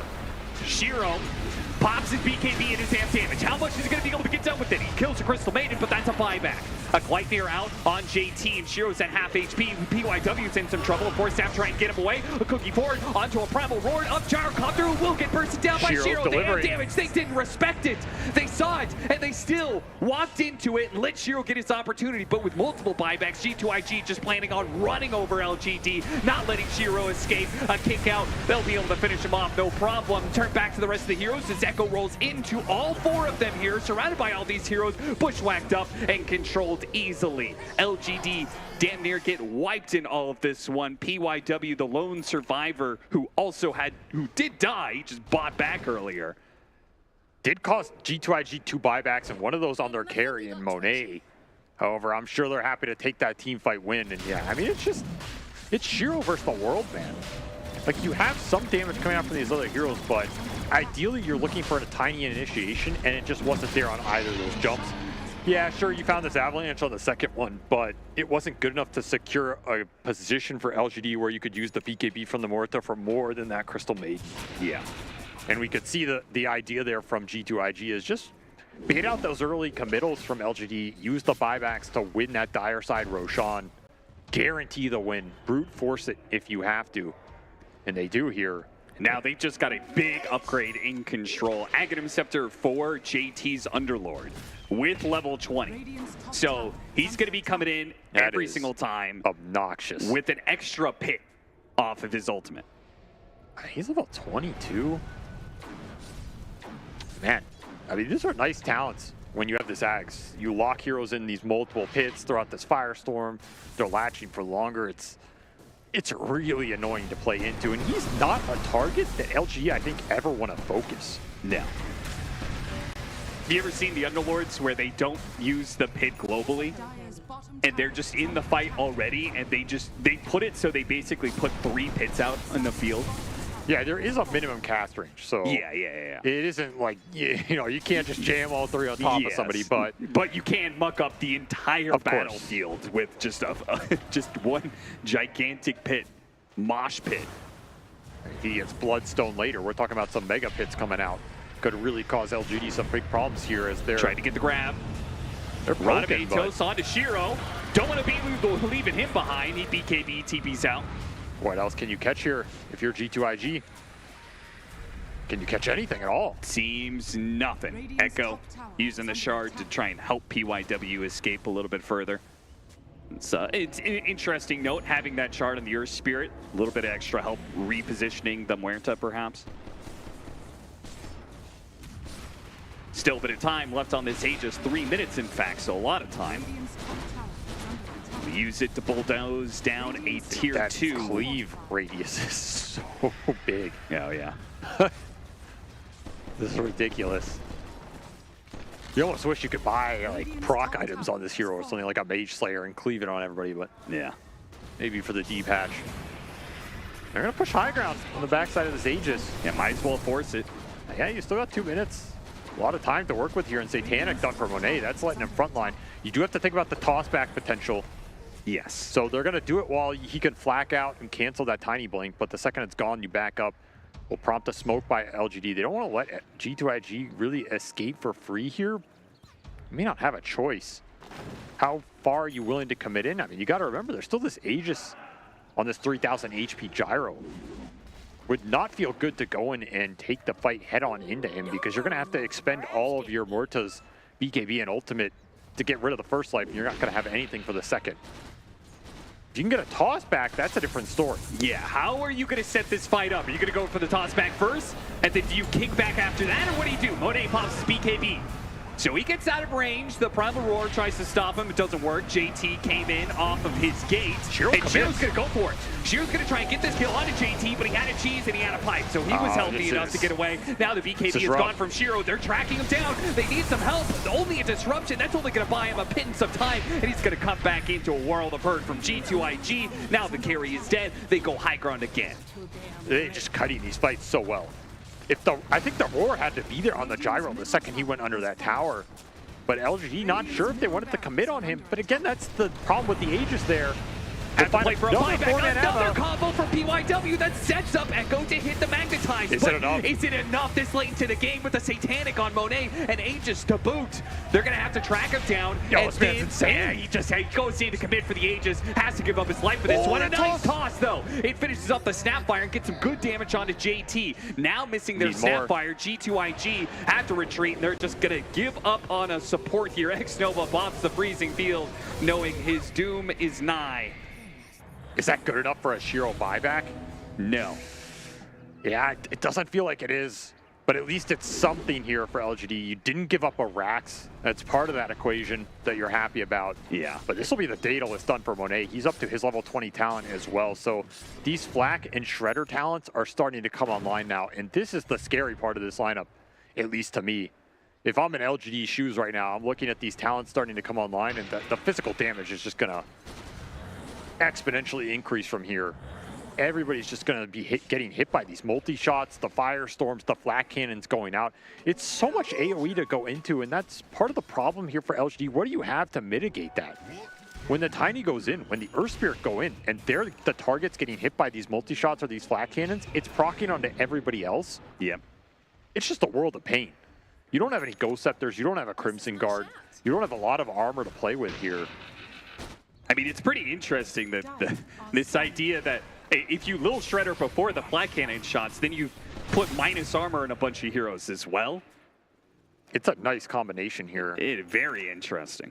And it's nice because, yeah, there's not a lot to mitigate it. Oh, no. What is Can he this setup? sink it here in time? A Primal Roar, a hard hero to kill, but a Vessel makes it a lot easier. JT is going to try and go through the gate.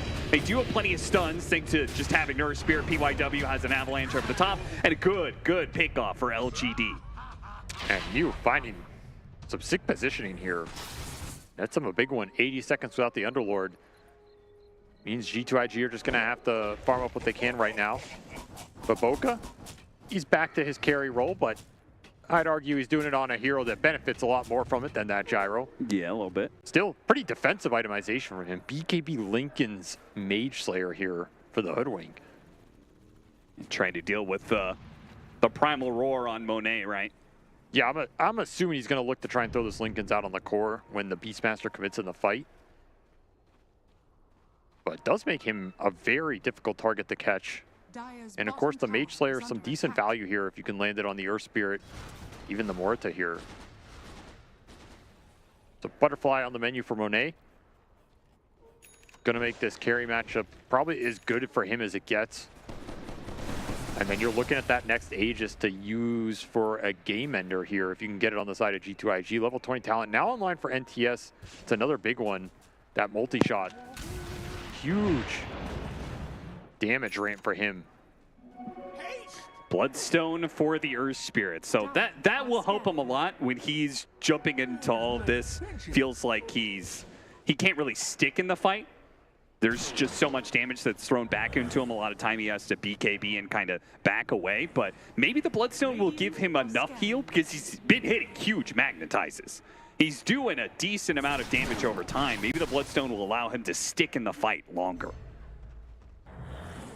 Feels like you want a Shivas here too. Yeah, that too. But he's eyeing Refresher. You did have the Shivas picked up on the Beastmaster, so maybe you don't want to double it up either. This is still a pretty even game. Big items coming out for LGD right now. They got Shivas and Daedalus done. And that Bloodstone. So all three cores hitting a nice power spike. You're not going to have buybacks, so that's the downside. LGD committing to the next fight. They feel like they need to win it to contest this Roshan. They're just going to smoke up and look for it. So look for the tiny toss to isolate a hero into that roar, set the kill up for Shiro so he doesn't have to commit in super deep at the start. And G2IG are going to try and not give this tiny an opening and cancel his blink as fast as they can. Smoke gets broken on a ward. NTS just going to open up the fight. It forces a reaction. Echo. He rolls in. Decent his damage. team playing behind him quite a bit. Now they go in. You looking for his opportunity. Didn't get the roar. Got Lincoln's blocked, I think. Yeah.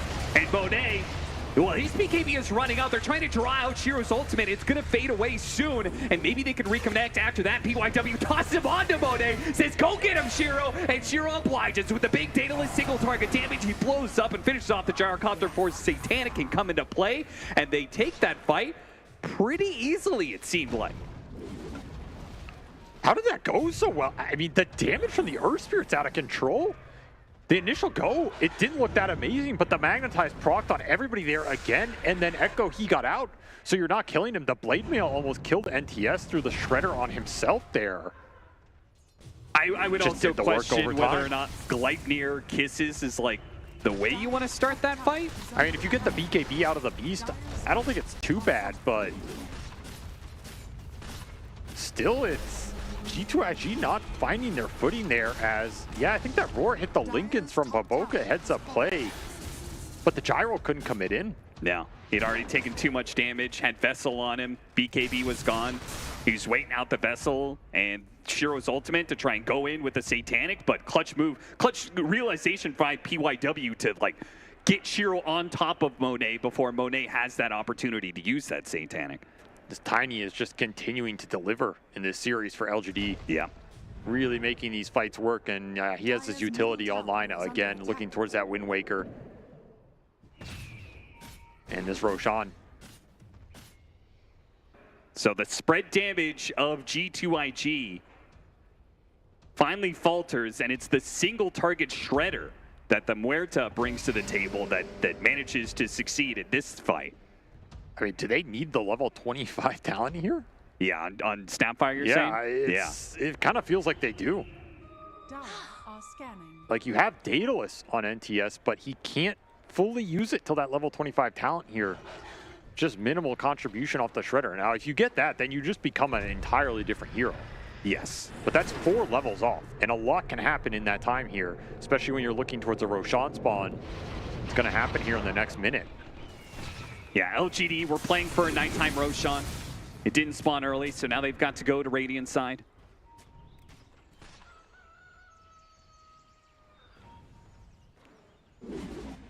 And what is your initiation here if you're G2IG?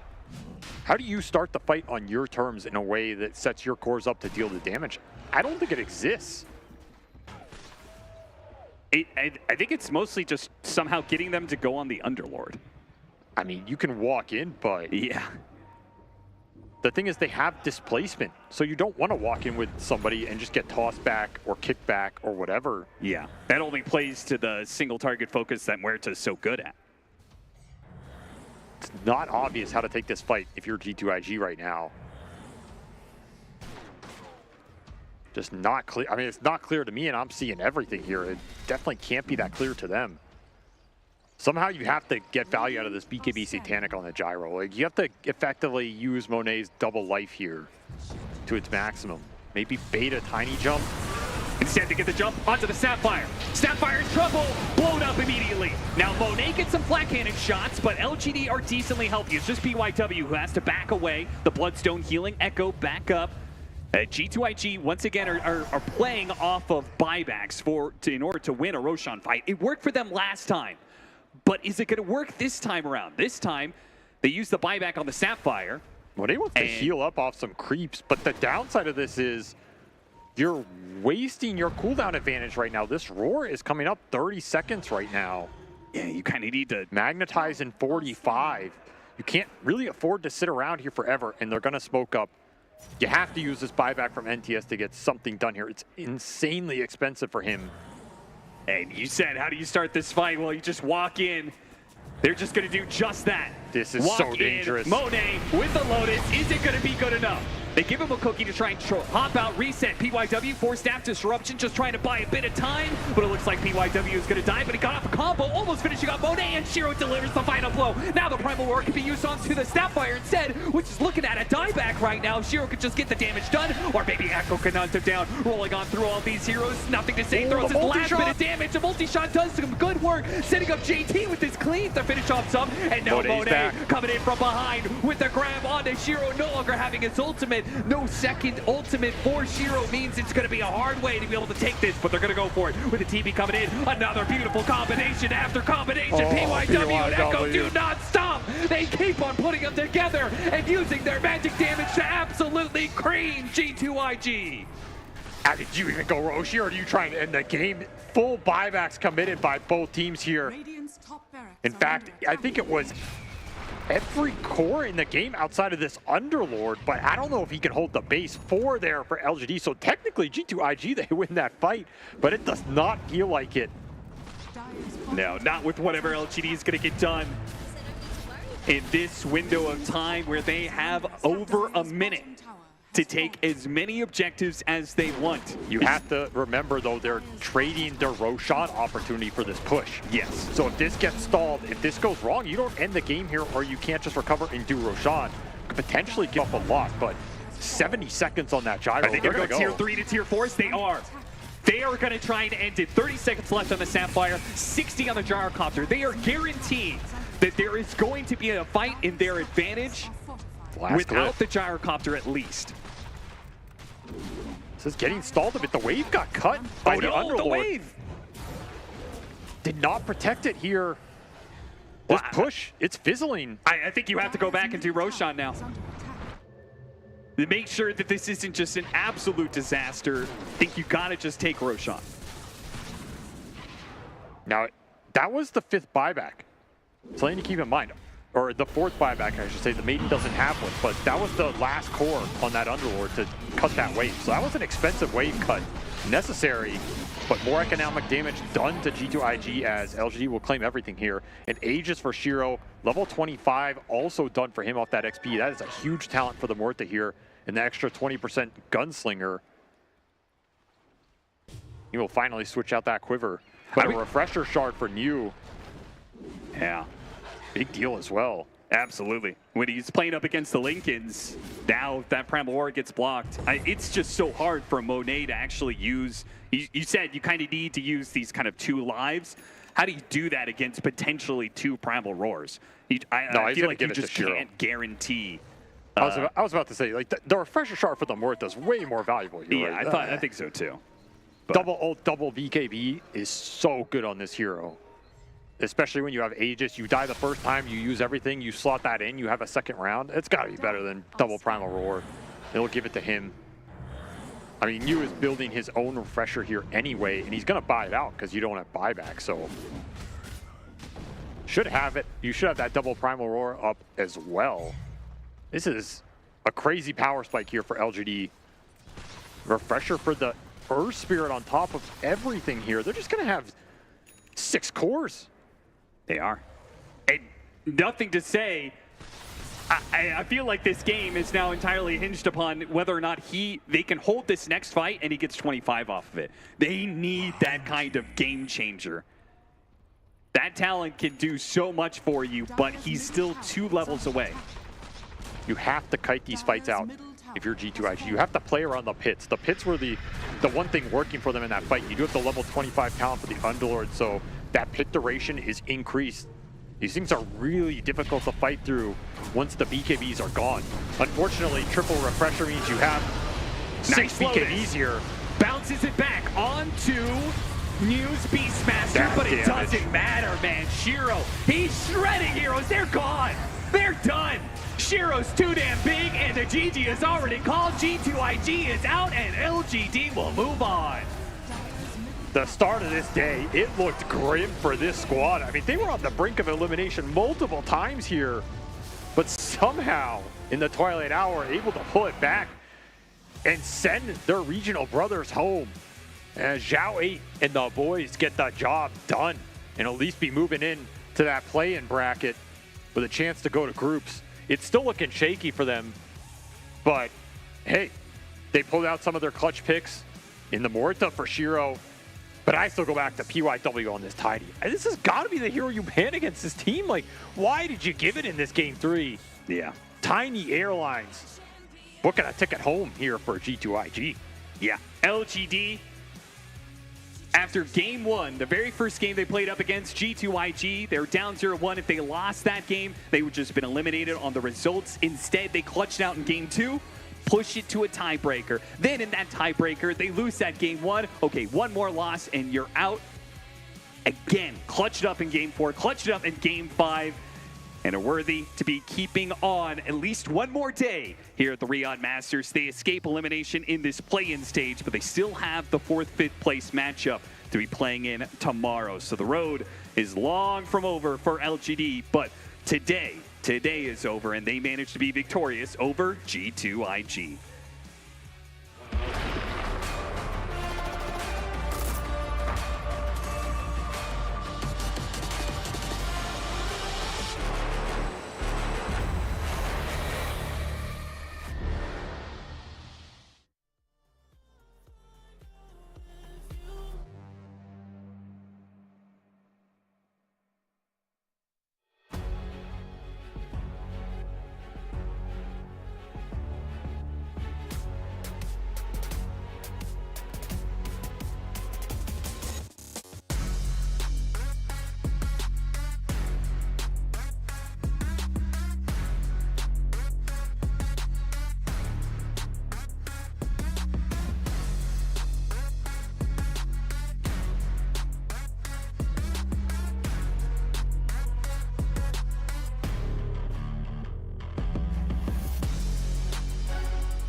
And with that, that wraps up the round-robin stage of the play-ins here at Riyadh Masters at the Esports World Cup, because LGD have conquered G2IG. And as a treat, we're doing a very well-translated interview with Purge and Why You Smile.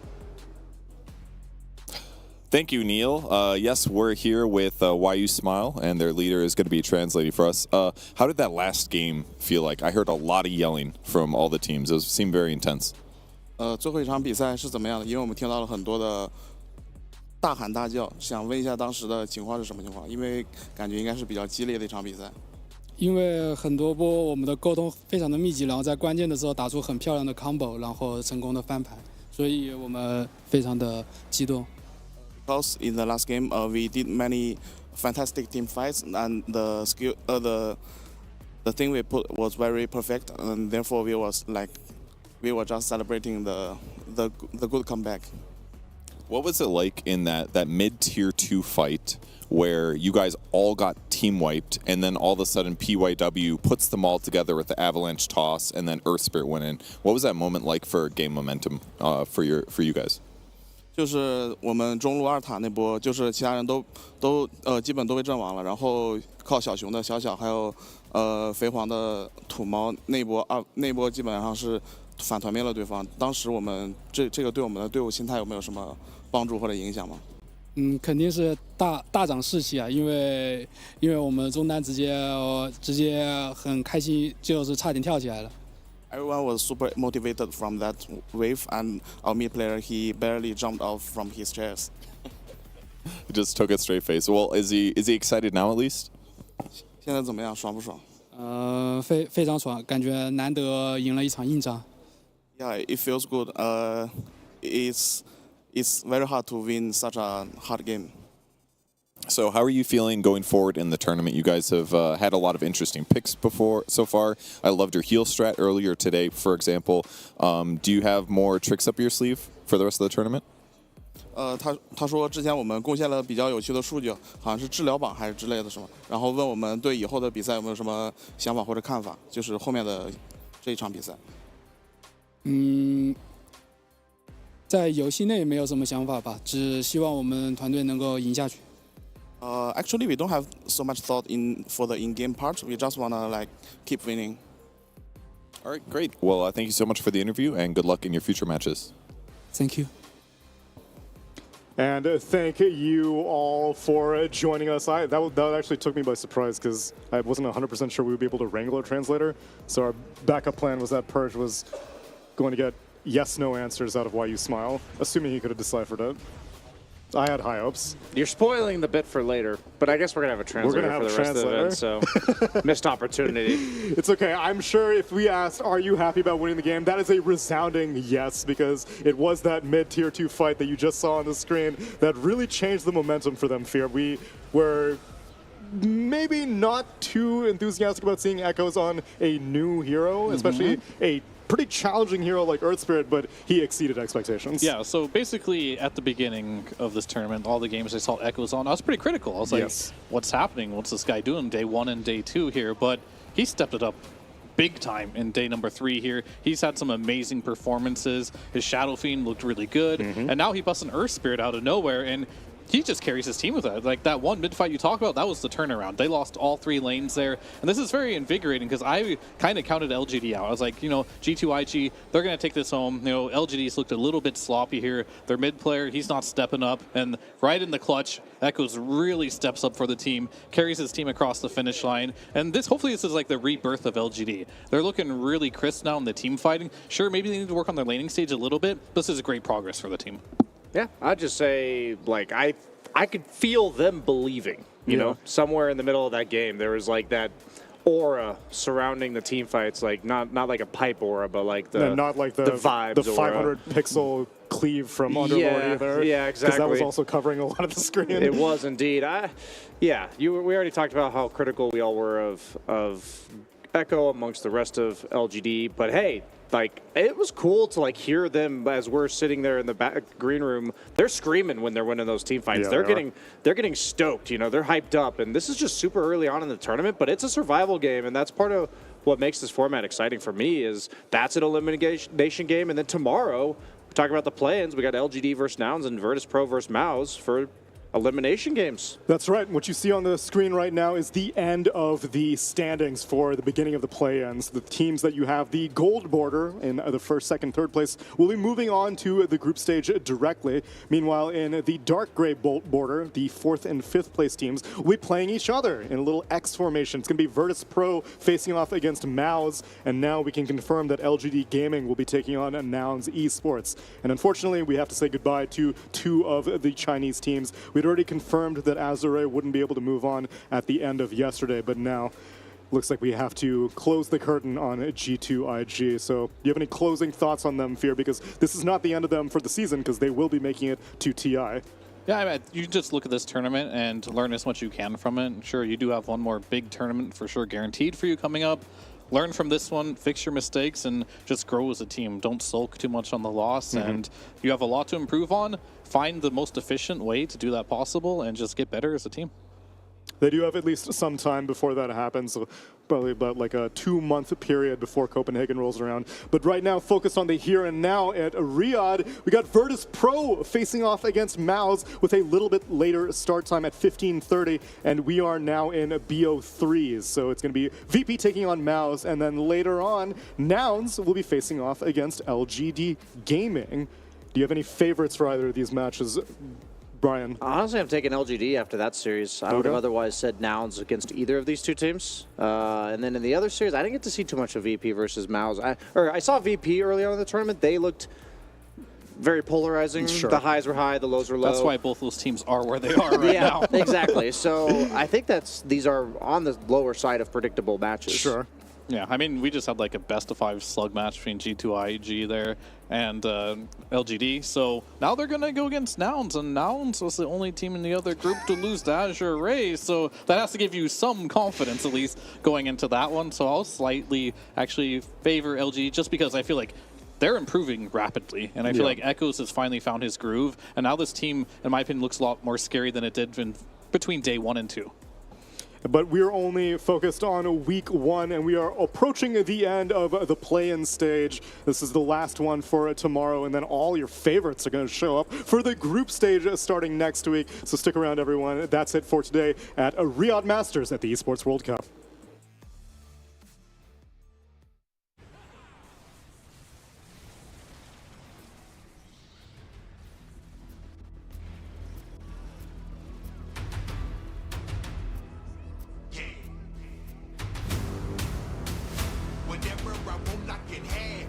I'm exceptional, way above average. Obstacles don't stand a chance. You against me, better make up the plan. It doesn't matter what nobody tells you. Believe in yourself, power comes from within. I know they counted you out and they left you for dead. It don't matter, you still gonna win. It doesn't matter when nobody tells you. Believe in yourself, power comes from within. If they counted you out, it doesn't matter, you're still gonna win. Playtime is over, now finish them. 100%, that's the minimum. I don't listen to them, they some liars. Before you beat the odds, you gotta be put through the fire. Yeah, so I take on every challenge. Life is full of ups and downs, you gotta find a balance. When you're down and out, you find out who really got your back. Listen to me closer, cause you know I'm spitting facts. Yeah, we are not the same, I'm a Wolverine. You thought I was dead, just recovering. I was just a bad hand, I just played my cards. But all I need is one shot, like a shooting star. Running out of time, gotta take a stand. I listen to you long enough, I hear I'm not a man. Faith is not an option. Throw away your red lights, cause I'm not stopping. Yeah, it doesn't matter what nobody tells you. Believe in yourself, power comes from within. I know they counted you out and they left you for dead. It don't matter, you still gonna win. It doesn't matter when nobody tells you. Believe in yourself, power comes from within. If they counted you out, it doesn't matter, you're still gonna win. Yeah, it's checkmate if we playing chess. If you got a problem, better say it with your chest. I'm the #1 contender, ain't no #2. Cause even if I fall back, I'm still ahead of you. Yeah, cause we the winners, now we can't lose. Ain't no mission impossible, now we can't lose. Even though we outside, still get it in. You want the crown, get in line, there's been many men. Stop me, can't nobody stop me.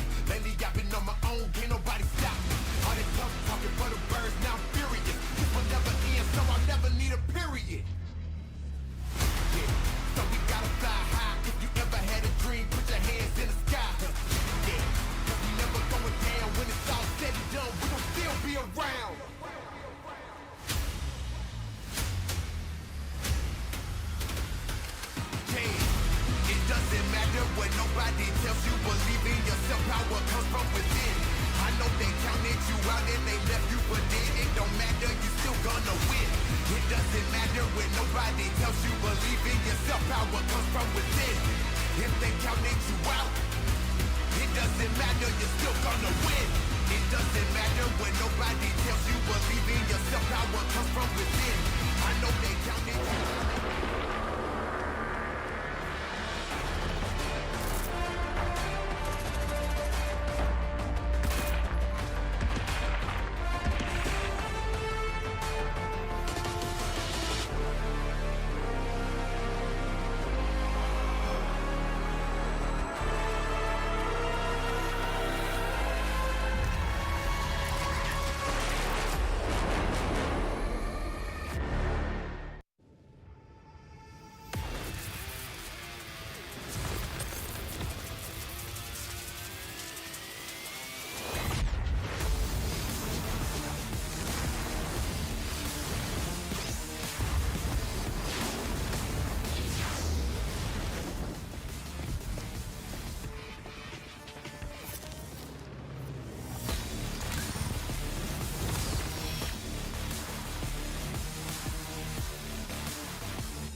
New adventures bring new challenges. Even as the heat rises, dandruff and grease won't stand a chance. With new Clear Men, powered by triple formula technology.